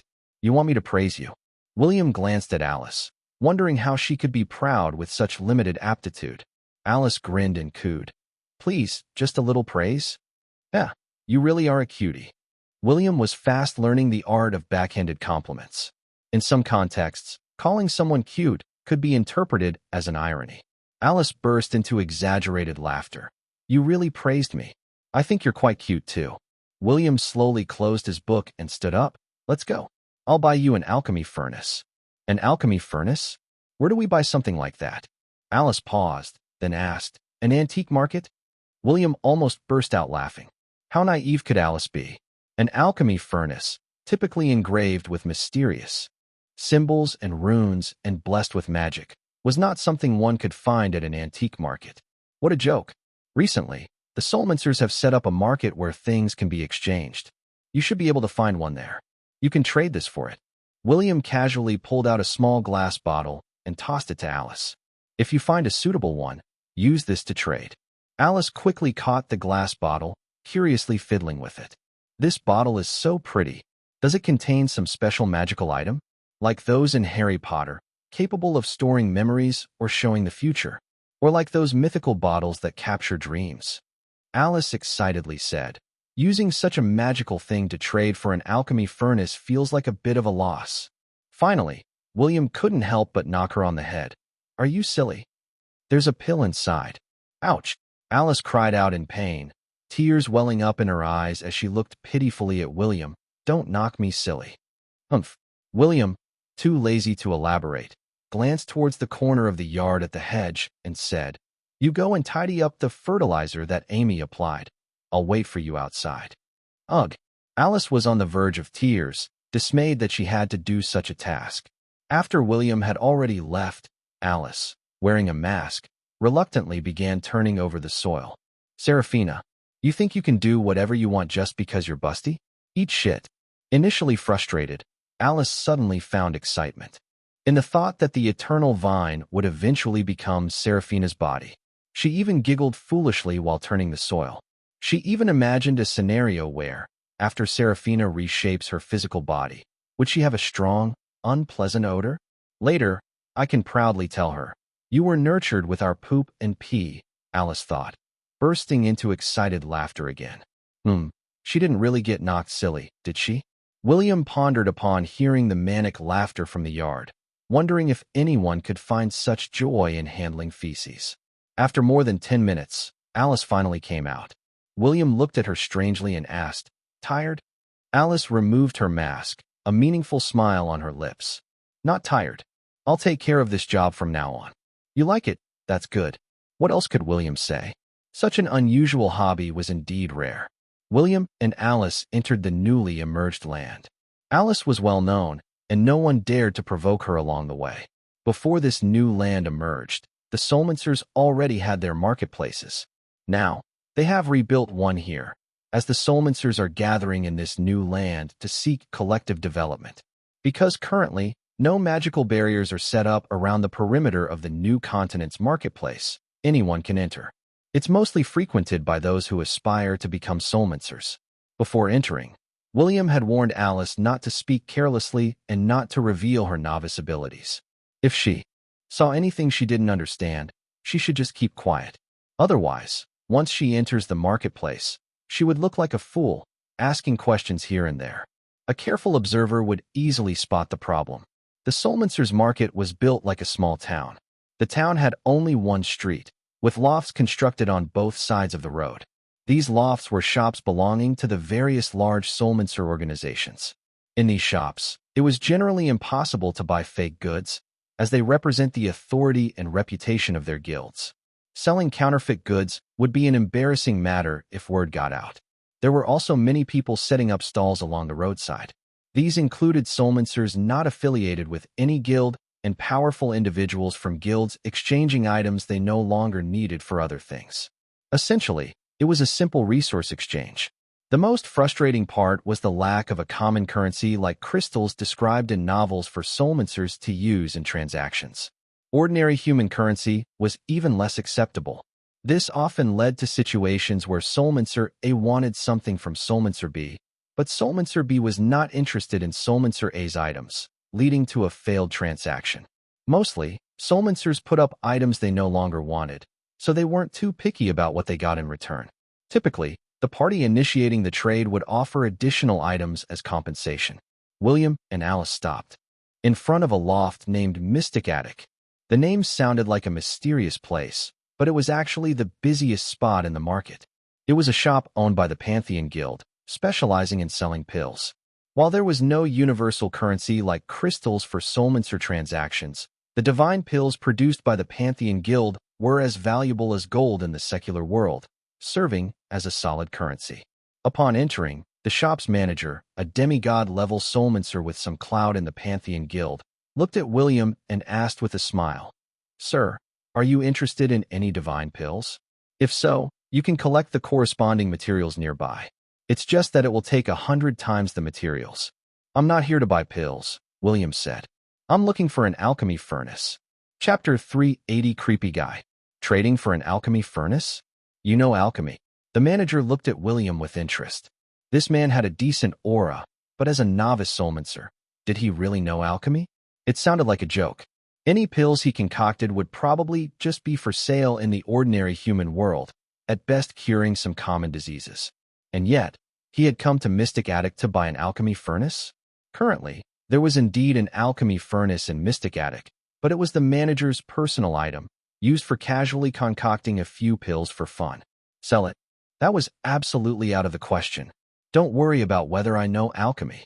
William was here to buy an alchemy furnace, and even if he didn't know the craft, couldn't he buy it as a collectible? What kind of business sense was this? The manager, Thaddeus Philippia, was a senior alchemist specializing in alchemy at the Pantheon Guild. Although his power level wasn't very high, he held a revered position within the guild, with many Pantheon Guild members learning alchemy from him. As he spoke to William, his gaze suddenly fell on Alice, specifically on the jade dragon sinew on her wrist. Thaddeus swallowed reflexively.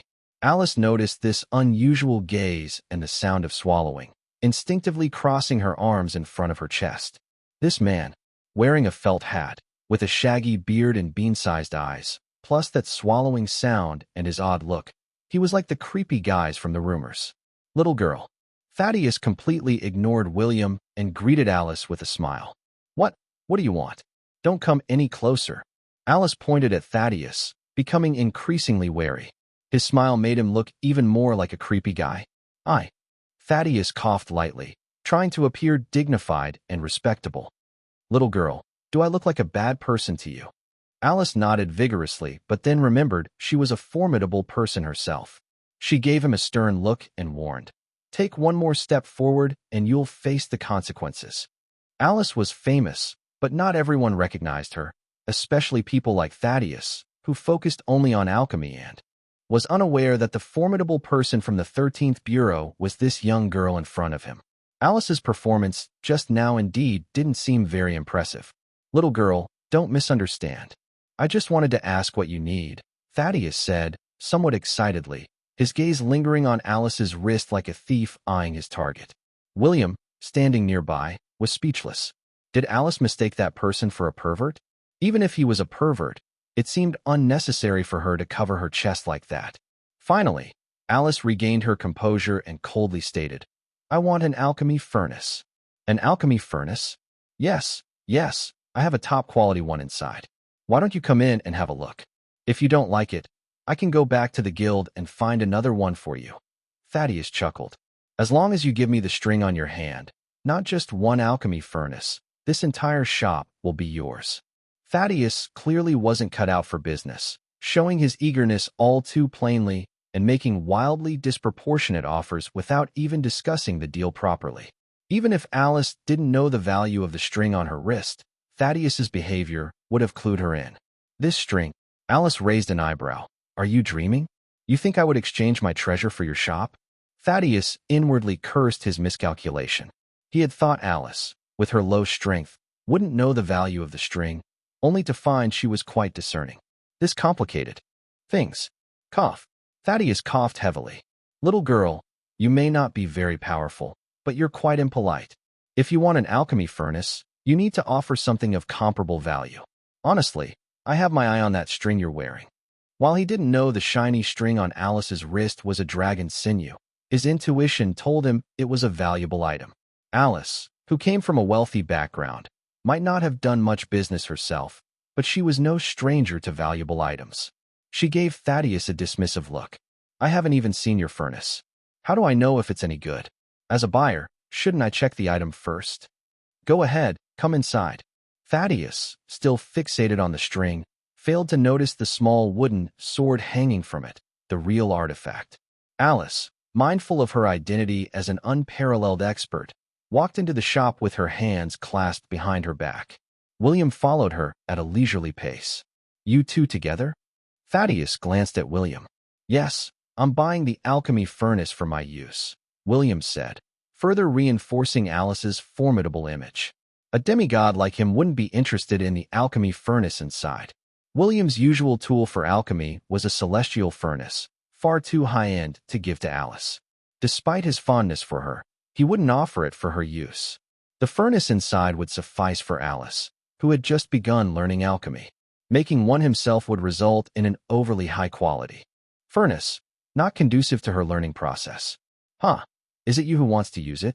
Even if I sell it to you, I doubt you'd be able to use it, Thaddeus, lacking business savvy, blurted out, seemingly unconcerned about driving his customers away.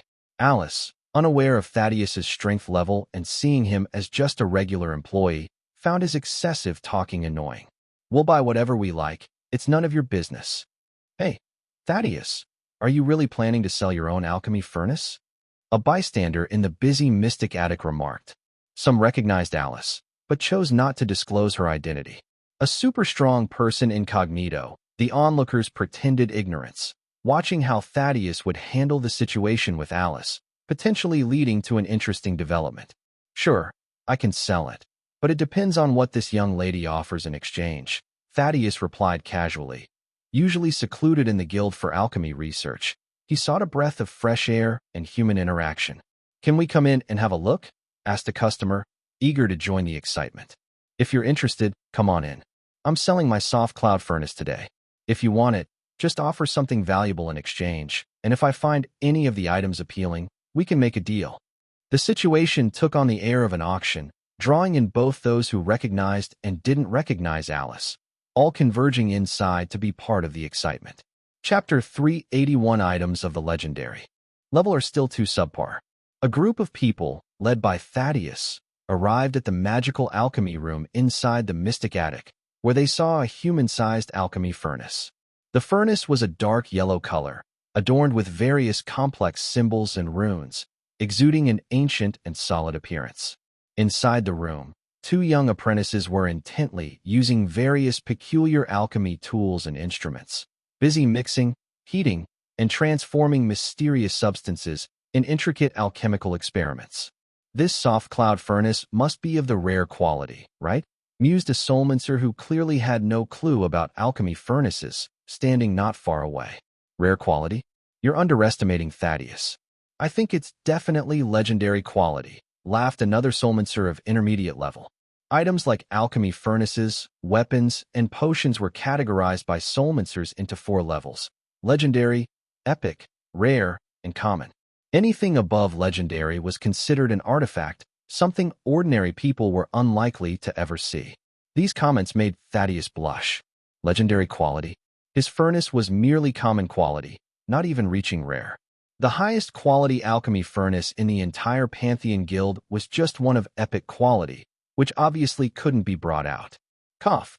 This is a common quality alchemy furnace, Thaddeus clarified, unable to fabricate claims about the furnace's quality, as it would tarnish the reputation of the entire Pantheon Guild. Common quality? That seems pretty good too. Yeah. Given the current scarcity of materials for making alchemy furnaces, having a common quality one is quite impressive. The soulmancers didn't wish to offend the Pantheon Guild, but inwardly, many chuckled upon learning the soft cloud furnace was merely common quality. They doubted a quasi-deity level figure like Alice would be interested in such an item. Common quality? Alice, not understanding what common quality meant, but sensing it wasn't high quality from their tone, scoffed. Just this. Young lady, don't be hasty. If you want a better one, I can make it for you. I'm currently sourcing materials and can make you a rare quality one. Thaddeus was also taken aback, as the young lady just glanced and clearly was not impressed. This was a tricky situation. Rare level. Alice squinted her eyes slightly and sneaked a glance at William.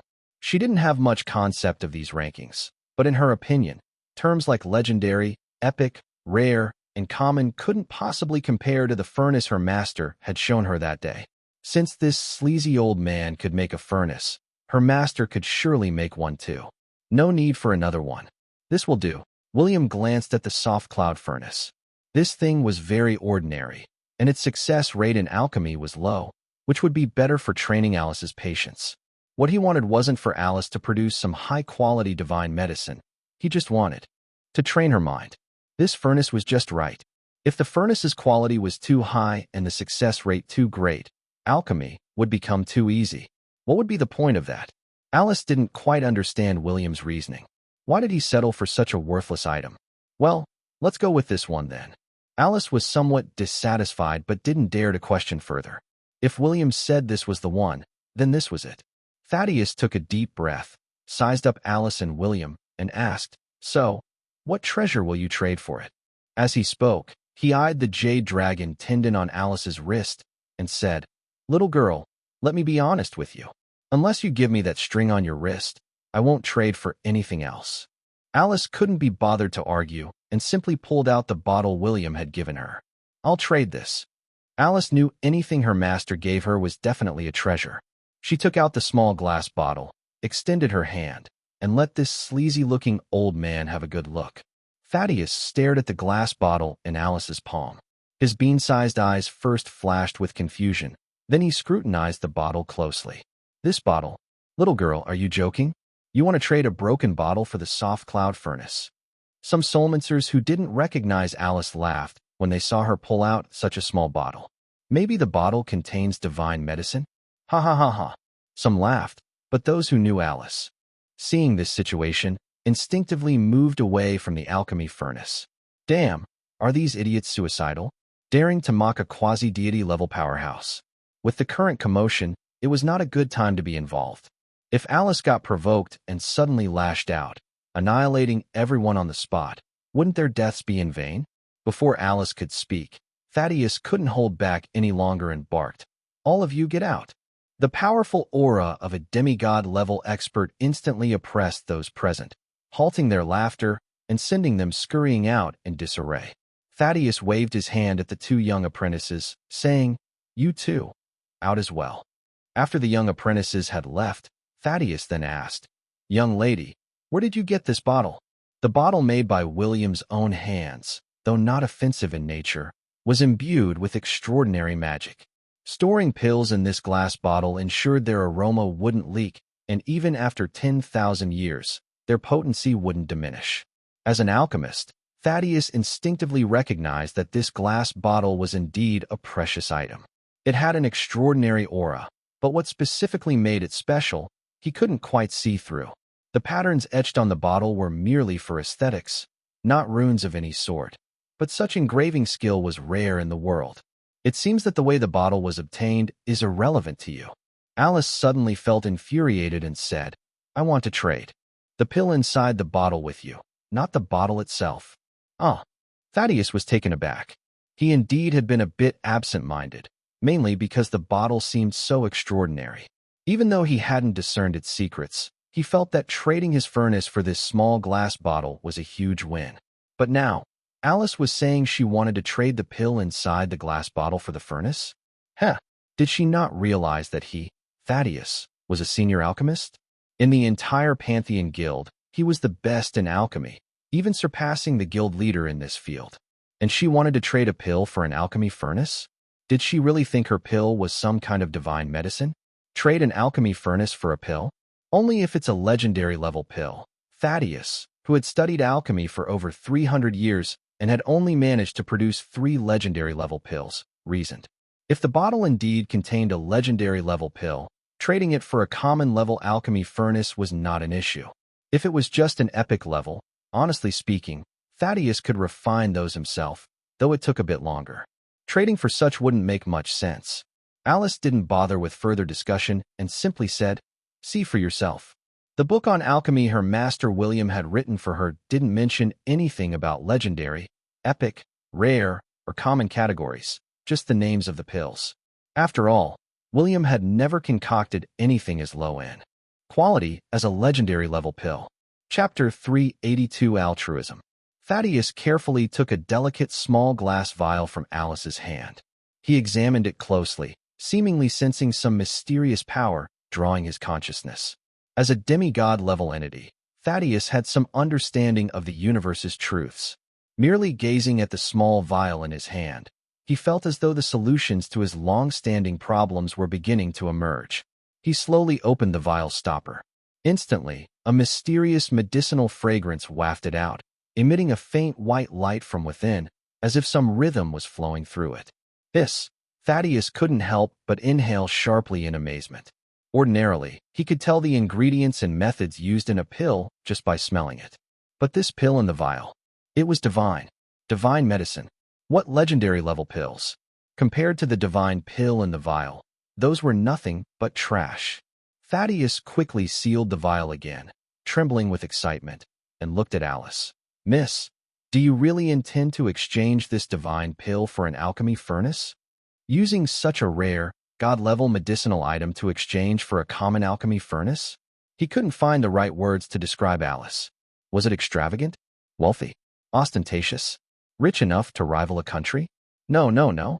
Even the world's richest person couldn't possibly offer such a divine pill. Impossible. Alice sneaked another glance at William, and seeing he remained silent, she sighed, unhappily saying, "Let's exchange then, but you have to give me back the vial. Find another vial for it." She was quite fond of that little glass vial, and since the pill could be exchanged for an alchemy furnace, why should she throw in the vial as well? Having followed William for many days, Alice had realized that nothing he offered was ever ordinary. Looking at the sleazy-looking old man's excitement, humph, it must have been a huge profit, right? Alice didn't understand why William wouldn't just make her a new alchemy furnace, especially considering that this one didn't seem to be of high quality. Once Thaddeus received confirmation to proceed with the exchange, He excitedly found another vial, poured the divine medicine into it, and sealed it with a stopper. "Miss, this alchemy furnace is now yours," Thaddeus said eagerly, almost reluctantly giving the glass vial with the divine medicine back to Alice, as if afraid she might change her mind. "Okay then." Alice took the vial, smacking her lips slightly. "Can you arrange for someone to deliver it for me?" She wondered how she was supposed to carry such a large furnace back home. It was certainly not feasible for William to carry it, given that even tasks like turning the soil were left to Alice. In Alice's mind, it was customary for shops to deliver large items directly to the customer's home. "Of course, no problem," Thaddeus replied with a grin. "May I know which guild you're from? I'll have it sent there." After a moment's thought, Alice said, "Just send it to the Turner family estate at 181 West Suburbs, New York City. Just say it belongs to Alice." Upon hearing the name Alice, Thaddeus's smile froze, and his face stiffened. He hadn't met Alice before, but he had definitely heard the name. The person who even made Garin of the Emerald Lion Guild admit defeat. A chill ran from his feet to the top of his head, his blood nearly freezing, and his scalp tingling with fear. He realized the gravity of what he had just done. He had just called a quasi-deity-level powerhouse Miss, and even planned to trick her out of her precious item. Alice, noticing Thaddeus's reaction, frowned and asked, "Is there a problem?" "No problem." "No." Thaddeus hastily waved his hands. What problem could there be, as long as she didn't beat him up? "Just make sure it's delivered," Alice said, then turned and walked out with her hands behind her back. William, understanding what had transpired, smiled at Thaddeus and followed Alice out of the store. After they left, Thaddeus stood drenched in sweat, both on his forehead and back, clutching the glass vial with the divine medicine. Regardless, he considered it his good fortune. Thaddeus summoned his favorite apprentice, Kieran, and instructed, "Kieran, extinguish the fire, then deliver the soft cloud furnace to the Turner family estate at 181 West Suburbs, New York City. Tell them it's for Miss Alice." Kieran, whom Thaddeus brought to the new lands to train, was shocked to hear the furnace was being traded. "Master, did you really exchange the soft cloud furnace with her?" he asked, knowing how much effort Thaddeus had put into that furnace. "Yes, I did," Thaddeus affirmed. "With the emergence of these new lands, we should be able to find plenty of good materials. I can make another one later. That furnace was quite ordinary anyway." "Okay," Kieran replied, somewhat understanding. He then noticed Thaddeus sweating profusely and asked, "Master, you're sweating a lot. Are you all right?" "It's hot." Thaddeus awkwardly fanned himself before adding, "You look after the shop for now. I need some quiet time for research." Kieran expressed concern.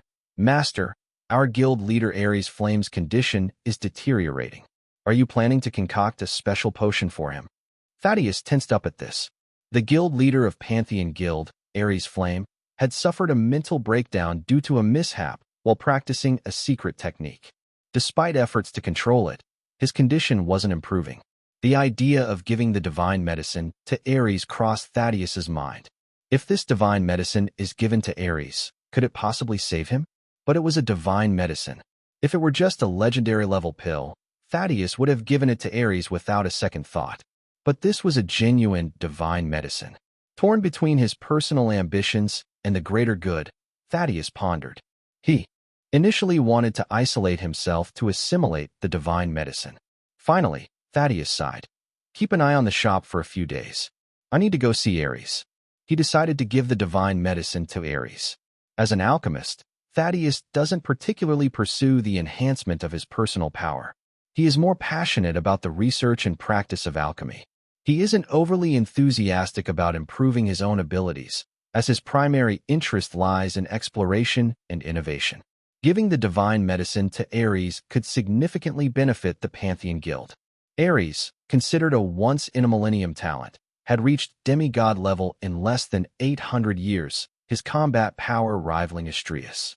If Ares, in his unstable state, were to act erratically, it could pose a huge threat to the entire Soulmancer community. By giving the divine medicine to Ares, Thaddeus realized he could potentially save many lives. After much deliberation, he chose to forego his personal gain for a higher purpose. Chapter 383. Are you William? William was unaware that his simple act of trading a pill had led Thaddeus to a profound moral dilemma. He and Alice had wandered the market for quite some time. Alice saw many intriguing items, but the only things of value she possessed were the emerald dragon sinew on her wrist and the sword of Soul Breaker, in addition to the glass bottle she had retained from the recent trade. Attempts to use money or precious gems, like diamonds for transactions, were met with indifference. This was a soulmancer market, where mundane worldly items held little allure. Luxuries, fine wines, or popular music albums stood no chance of enticing soulmancers, who, if they desired such things, could easily convert their unique items into cash in the secular world. Do we really not buy anything?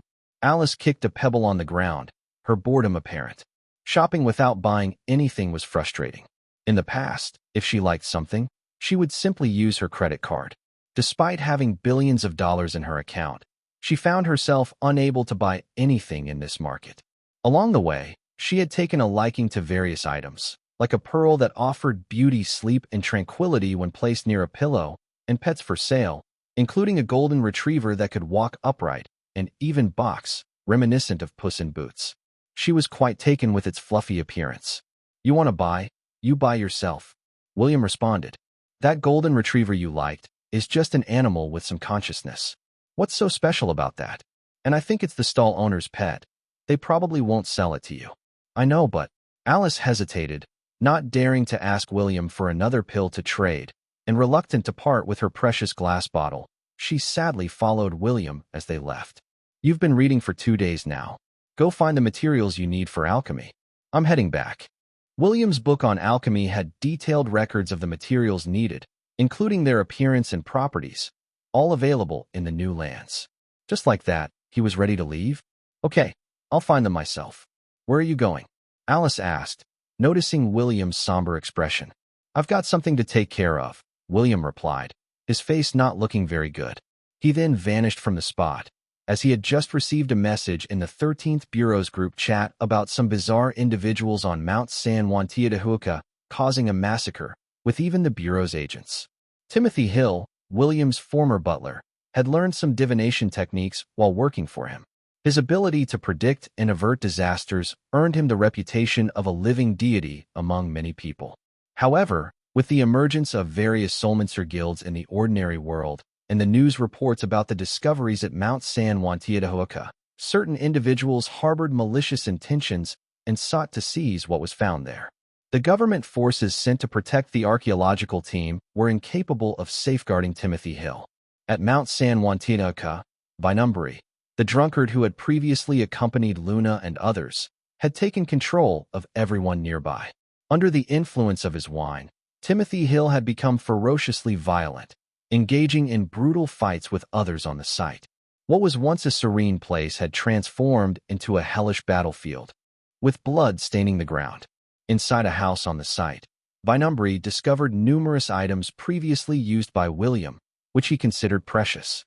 Even a seemingly ordinary chair retained remnants of William's energy, making it valuable. He realized that this might be one of the most treasure-filled places in the world. After using a secret technique to probe Timothy Hill's memories, Vinumbury encountered images of William. Since William had never displayed his full strength in front of Timothy Hill, Vinumbury couldn't gauge William's true power from these memories. But thinking about it, he must be at most a mid-level soulmancer with limited experience. Otherwise, how could he have ignored all these artifacts inside the house? Sitting in the chair William once used, Vinumbury felt increasingly uneasy. Outside the house, countless people had died or been injured. Under the influence of Vinumbury's Berserker's brew, Timothy Hill had completely lost his sanity, turning into a relentless killing machine. The once kind and gentle old man now had blood-red eyes, his body enlarged with bulging muscles. His white clothes were soaked in blood, and his shoes were caked with it, symbolizing his transformation into a murderous demon. Unexpectedly, this old man has quite the potential. After drinking my Berserker's brew, he's exhibiting the strength of a mid-level soulmancer, Vinumbury mused with interest. As the slaughter intensified before him, Vinumbury's power grew, yet a sense of unease lingered in his heart. What if that William actually had even more powerful artifacts? After parting ways with Luna and the others, the student like Thanarok had warned him not to act rashly, advising that he should quietly build his power. As souls who had escaped the underworld, they grew stronger through slaughter, which made the events on Mount San Juan Tiadahuca an attractive opportunity for Vinumbri. On the mountain, he discovered that the house was filled with objects wrapped in pure, residual energy, which was exceedingly strange. The real oddity wasn't Timothy Hill, but rather this person named William. As Vinumbri hesitated, the 13th Bureau had already dispatched numerous agents to the site, but without exception, they were all swiftly eliminated. Vinumbri's strength might not match Luna and the others, but he was no less formidable than any demigod-level elite. Apart from Zoe, the 13th Bureau also had another demigod-level powerhouse. Initially, they did not know the strength of the person wreaking havoc on Mount San Juan Tiadahuca and only sent mid-level soulmancers at most. Stronger individuals were immobilized by Vinumbri, who then forced them to drink his brew. Those who consumed the Berserker's brew either exploded and died or, like Timothy Hill, became mindless killing machines. Vinumbri narrowed his eyes as he watched the scene unfold. Now, only Timothy Hill and another 13th Bureau agent sent for. Reinforcement remained. Originally, those sent by the government to protect Timothy Hill were all killed by these two.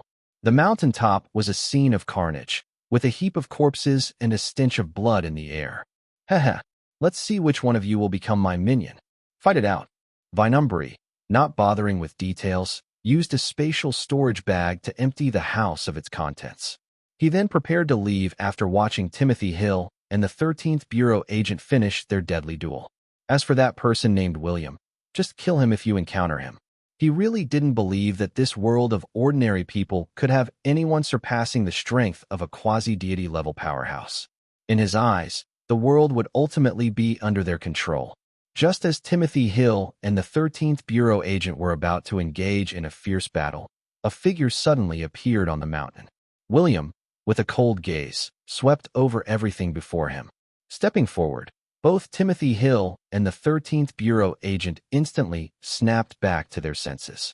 Berserker's brew? What trash was that? Vinumbri, the drunken soul, was taken aback. How could these two suddenly break free from his control? When did another person appear on the mountain? And how had he failed to notice? Are you William? Vinumbri's eyes twitched nervously. He found that he couldn't determine William's level of strength, which started to make him feel uneasy. Chapter 384. Not very powerful. Master. Timothy Hill had returned to normal. He gazed deeply at William, then extended his hands, his eyes trembling with emotion. He had lived a life of kindness, so careful in his daily life that he even feared harming insects while sweeping. Yet today, he had committed such heinous acts of violence. For a benevolent old man, this was an invisible and profound blow. Master? Kid, don't try to fool me with your tricks. Vinumbri, the drunken soul, revealed his rotten teeth, feigning composure. He couldn't see through William's strength, but in his view, even if William was at the quasi-deity level, Vinumbri believed he could still escape. William took another step forward. The corpses and blood on the ground transformed into tiny red lights that gradually disappeared into the air. Even the clothes of Timothy Hill and the 13th Bureau agent were cleaned, appearing spotless. With just one glance from William, Vinumbri felt as if his heart was struck by a massive hammer. Spurt. Vinumbri spat out a mouthful of blood, his face turning pale and ghastly. Impossible. Vinumbri's eyes were filled with shock and fear. The power of the man before him was surely comparable to those divine kings in the divine realm. Escape. Vinumbri's hands formed a magical array, turning himself into a cloud of black smoke, attempting to flee. William raised an eyebrow, and the black smoke came right in front of him. Vinumbri's technique was a secret art from the netherworld, similar in concept to teleportation, turning his body into molecular structure to escape danger before reassembling. This sort of secret art might have allowed him to escape from others, but in front of William stretched out his hand, capturing all the black smoke in his palm, which then condensed into a black dot. Closing his fist, the black dot was completely annihilated. Normally, A soul like Vinumbri from the netherworld would return its power to the one who gave it upon death. But William was not in a good mood and had no intention of letting him return. By the time Zoe and the others arrived, Timothy Hill had already passed away. The original mansion was leveled to the ground, with Timothy Hill's grave standing there. Engraved on the tombstone were the words, "The grave of old friend Timothy Hill." How could such a large mansion suddenly disappear? People from the 13th Bureau who arrived later couldn't comprehend what they had witnessed that day. Stephen stared at the inscription on the tombstone, finding the handwriting strangely familiar. It was unmistakably written by the same hand that inscribed the stone tablet at Mount San Juantiatehuaca. William had been here. Stephen bowed before the grave and then said, "Let's go. Let's spread the news of Mr. Hill's passing.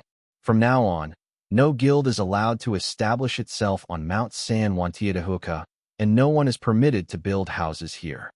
The 13th Bureau of the past might not have had the authority to make such a declaration, but the current 13th Bureau certainly had the power to do so. No guild was allowed to set up on Mount San Juantiatehuaca, and construction of houses was prohibited. This was a form of respect for Timothy Hill, and equally, a gesture of respect to William. Unbeknownst to anyone, the old mansion hadn't disappeared. William had simply moved it underground, right beneath Timothy Hill's tombstone. William wasn't saddened or distressed by Timothy Hill's death. After all, he had come to view life and death with a sense of detachment. The chaos wrought by that thing he had expelled from his body wasn't something he planned to annihilate in one fell swoop. He decided to let it develop for a while. After all, it had been a long time since someone capable of taking even one of his strikes had appeared. Moreover, with such novel entities surfacing, it seemed rather dull to destroy them outright. William didn't actively pursue the souls that escaped the netherworld and were empowered by that thing. Otherwise, Luna and Erebus, who were with Alice, would have likely been eradicated by now. Having done everything, William returned home, resuming his usual routine of reading his books. Alice only came back around 11 p.m., carrying a large bag full of alchemical materials. "Why did you bring all this here?" William asked. "Isn't the alchemy furnace at your house?" "I brought it to show you, too. See if I picked the wrong materials." Alice hadn't realized the alchemy furnace was at her house. She simply wanted to come over to William's place. Even just chatting with him would be fine. The reason she had the furnace delivered to her house was to avoid exposing William's identity. Now she was considering whether she should move the alchemy furnace to William's house. William said, "Using the wrong materials or steps can cause the furnace to explode. Don't bother moving the furnace here. My small courtyard doesn't have space for it." Master, do you know what I'm trying to say?" Alice seriously wondered if William had used some sort of mind-reading magic on her. Wouldn't that mean she had no secrets from William? "I haven't reached the point of using mind-reading spells on you. Are your little thoughts that hard to guess?" William smiled and added, "Also, be careful when practicing alchemy at home. Those two kids at your place are not simple. If they find out how weak you are, it might end badly for you." Alice didn't quite understand William's meaning. "You mean Luna and Erebus, those two kids?"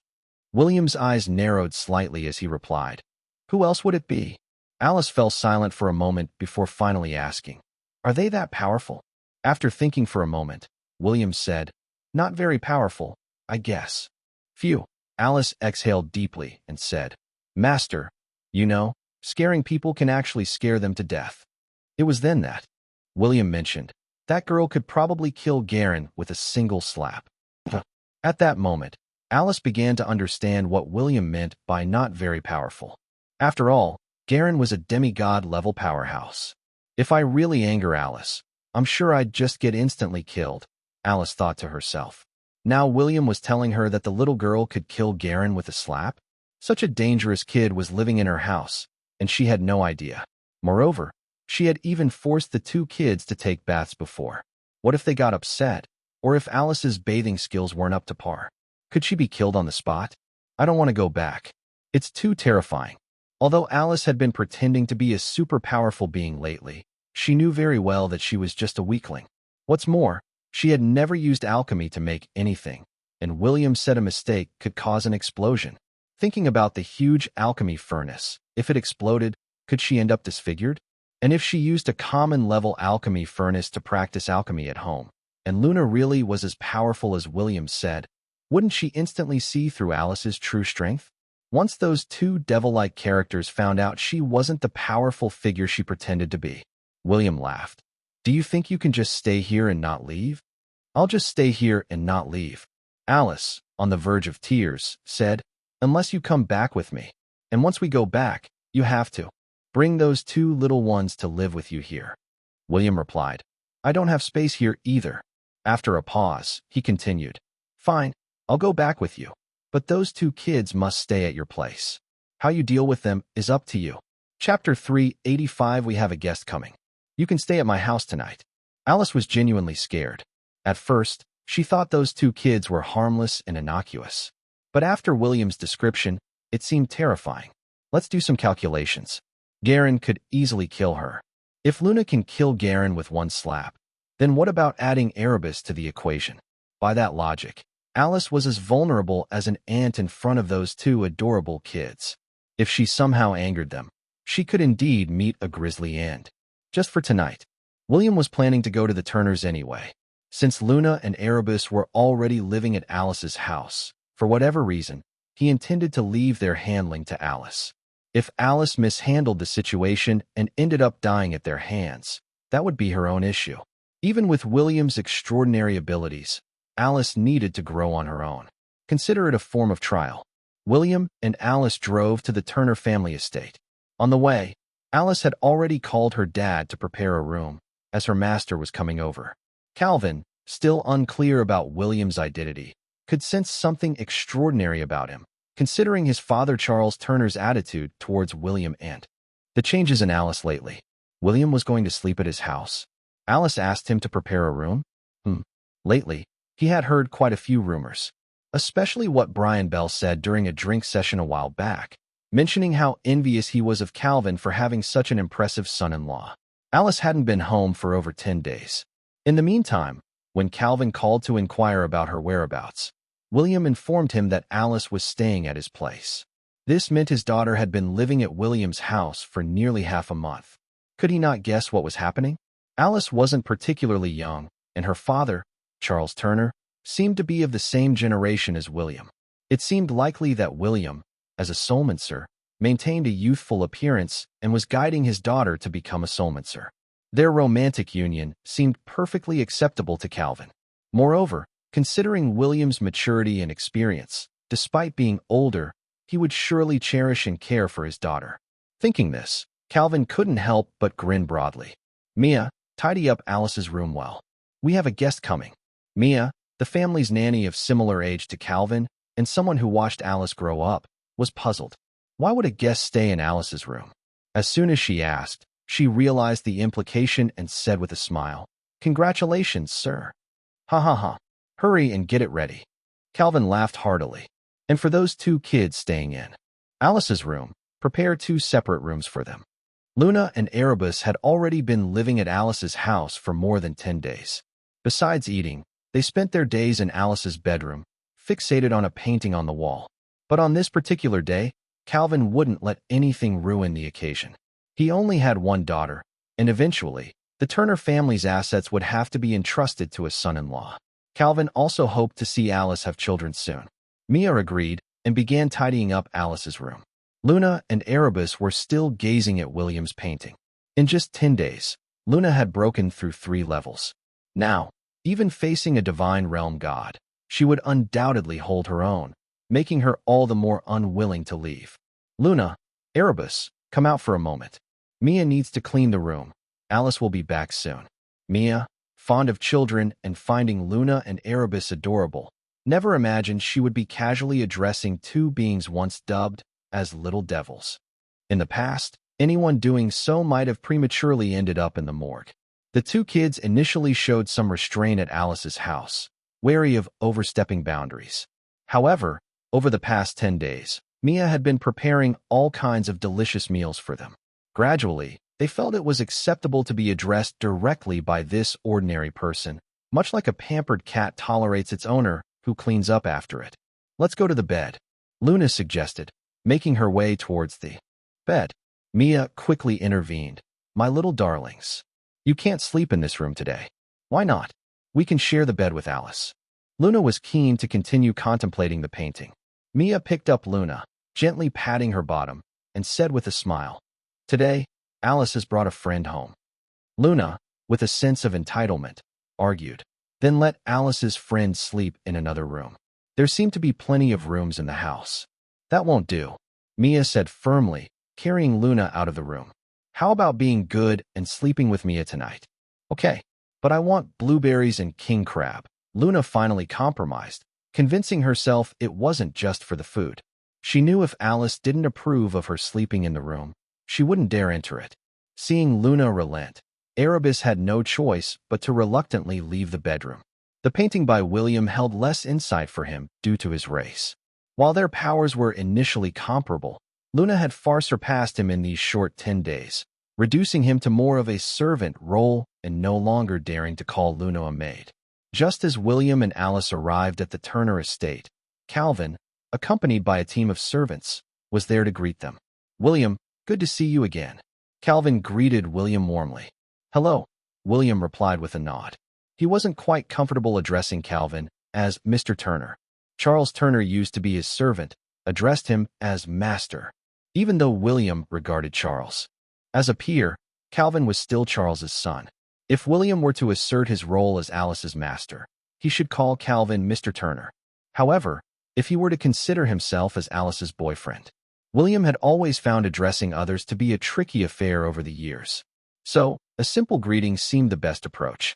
Calvin didn't seem to mind and nodded in response, asking, "Have you eaten?" "We have," William replied. "How are Luna and Erebus doing?" "The kids are well behaved," Calvin said. "Where did you find them? They're so sensible. What kind of parents could abandon children like them?" William explained. "They've lost their memories and can't remember their parents." The fact that Calvin was still alive indicated that the two were behaving reasonably well. It also suggested that they still held some respect for Alice. Otherwise, with their power, the Turner family might not have a single survivor by now. "I see," Calvin said thoughtfully, changing the subject. "Let's not talk about that for now. I had Mia prepare your rooms, so go and rest." Chapter 386: The Fragile Alice. The Turner family's reception for William was undeniably of the highest caliber. Calvin personally came out to welcome him, and all the household staff were lined up neatly. The news spread through the Turner estate like a bird with wings, with almost everyone aware that their future master was visiting. Alice, known for her kindness and polite demeanor towards the household staff, was regarded as a daughter by the older ones. Now, with her boyfriend visiting, they were all eager to get a good look at him. As William and Alice entered the estate led by Calvin, everyone sneaked glances at William and whispered among themselves, "Oh my, Miss has such good taste. I swear, this young man is the most handsome I've ever seen. Absolutely. Such demeanor and looks remind me of my younger days." "Ah, stop it, you're stretching the truth." The entire Turner estate was abuzz with a celebratory atmosphere. With his keen hearing, William could clearly make out the private conversations of the people around him. Well, this was a bit of a conundrum for him. Should he really have to face Calvin with thick skin and call him Dad? Impossible. How could he ever do such a thing? "William, I know you had a special relationship with my father, but as a soulmancer, you're not as young as you look.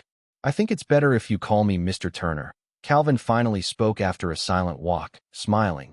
"What do you think?" Unfazed, William smiled and nodded.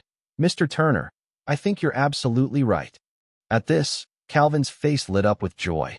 The address of Mr. Turner brought him immense joy. If William had kept struggling with what to call him, it would have been impossible for them to get along. Alice lost her mother early, and Calvin was always busy with work.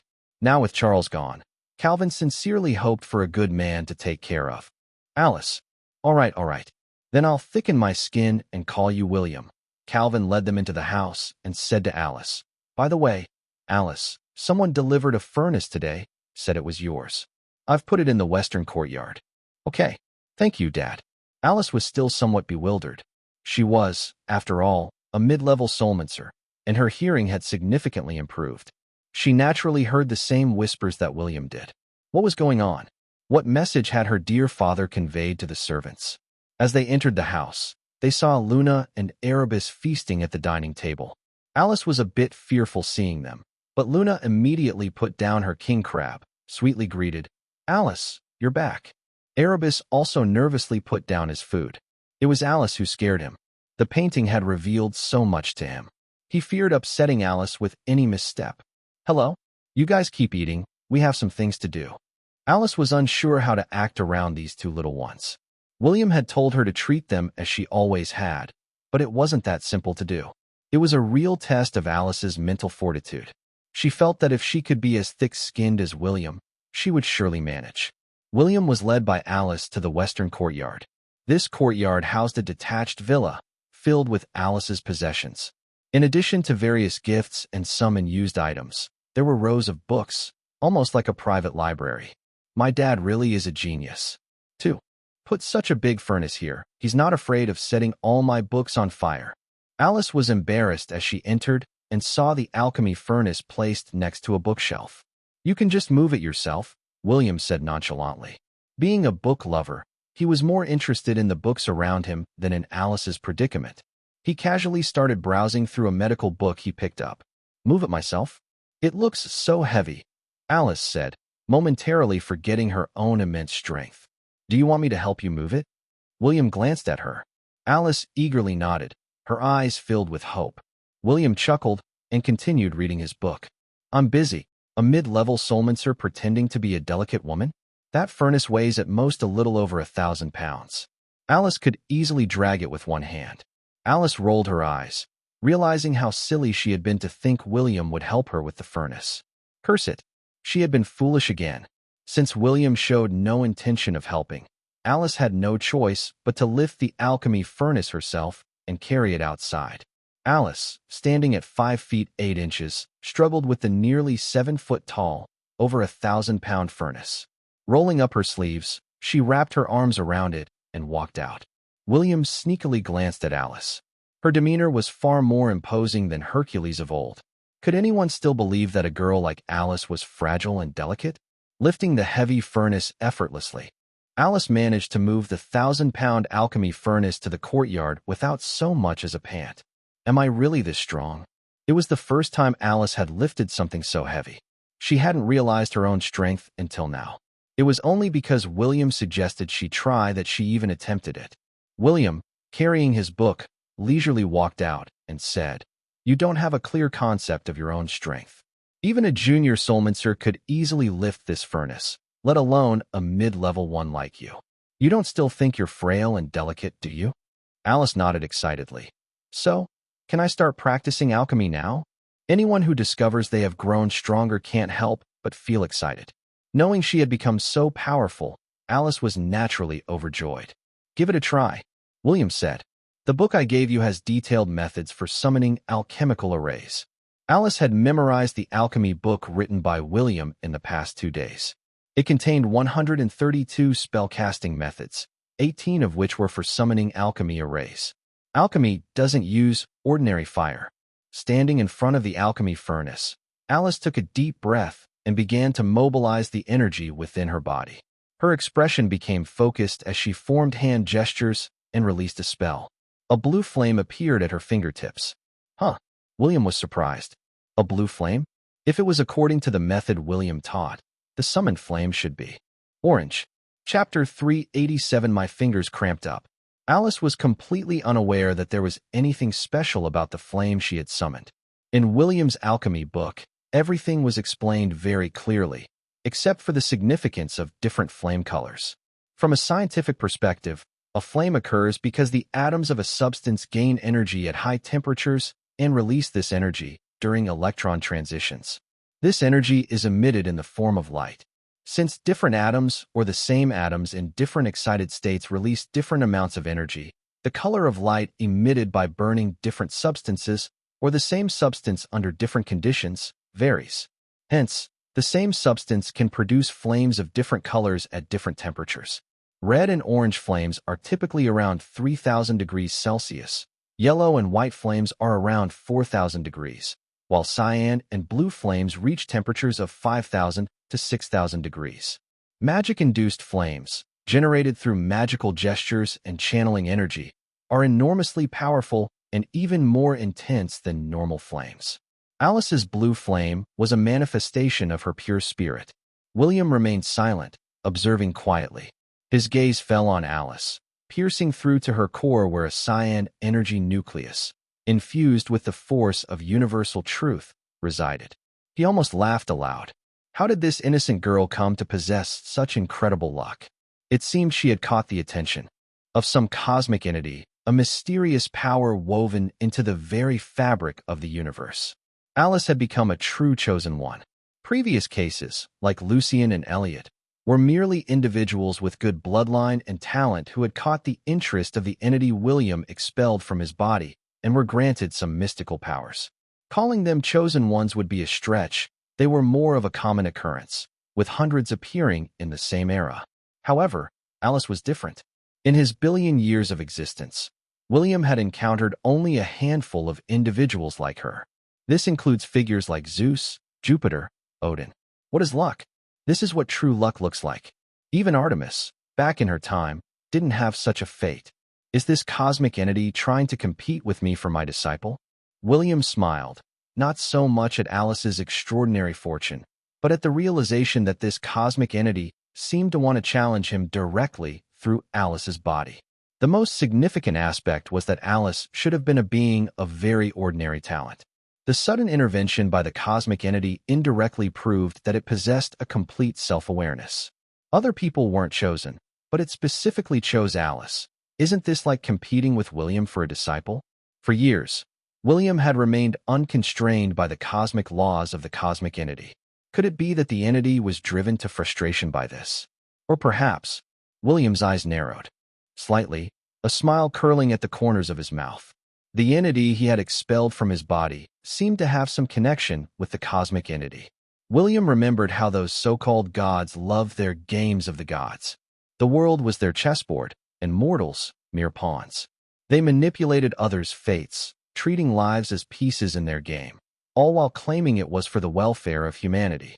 Back then, William was also seen as just another pawn on their board. With nothing better to do, he simply played along with their whims. That was until Artemis died, and William shattered their chessboard into pieces, annihilating all the pawns. At that time, William hadn't yet realized whether the cosmic entity truly existed or possessed self-awareness. Billions of years later, and they're still playing chess? William didn't want to interfere. This time, he would not get angry or upset. As a civilized person, a 21st century college student, a law-abiding young man, he wouldn't resort to such actions. With the cosmic entity playing this card, William actually relaxed quite a bit. He decided to quietly watch Alice's path to divinity. In between, he thought he might play some tricks, adding a bit of difficulty to the cosmic entity's game. To actually compete with me for such a foolish girl, this cosmic entity must be crazy, William muttered under his breath. William observed Alice again with his divine powers, noticing a holy halo encircling her.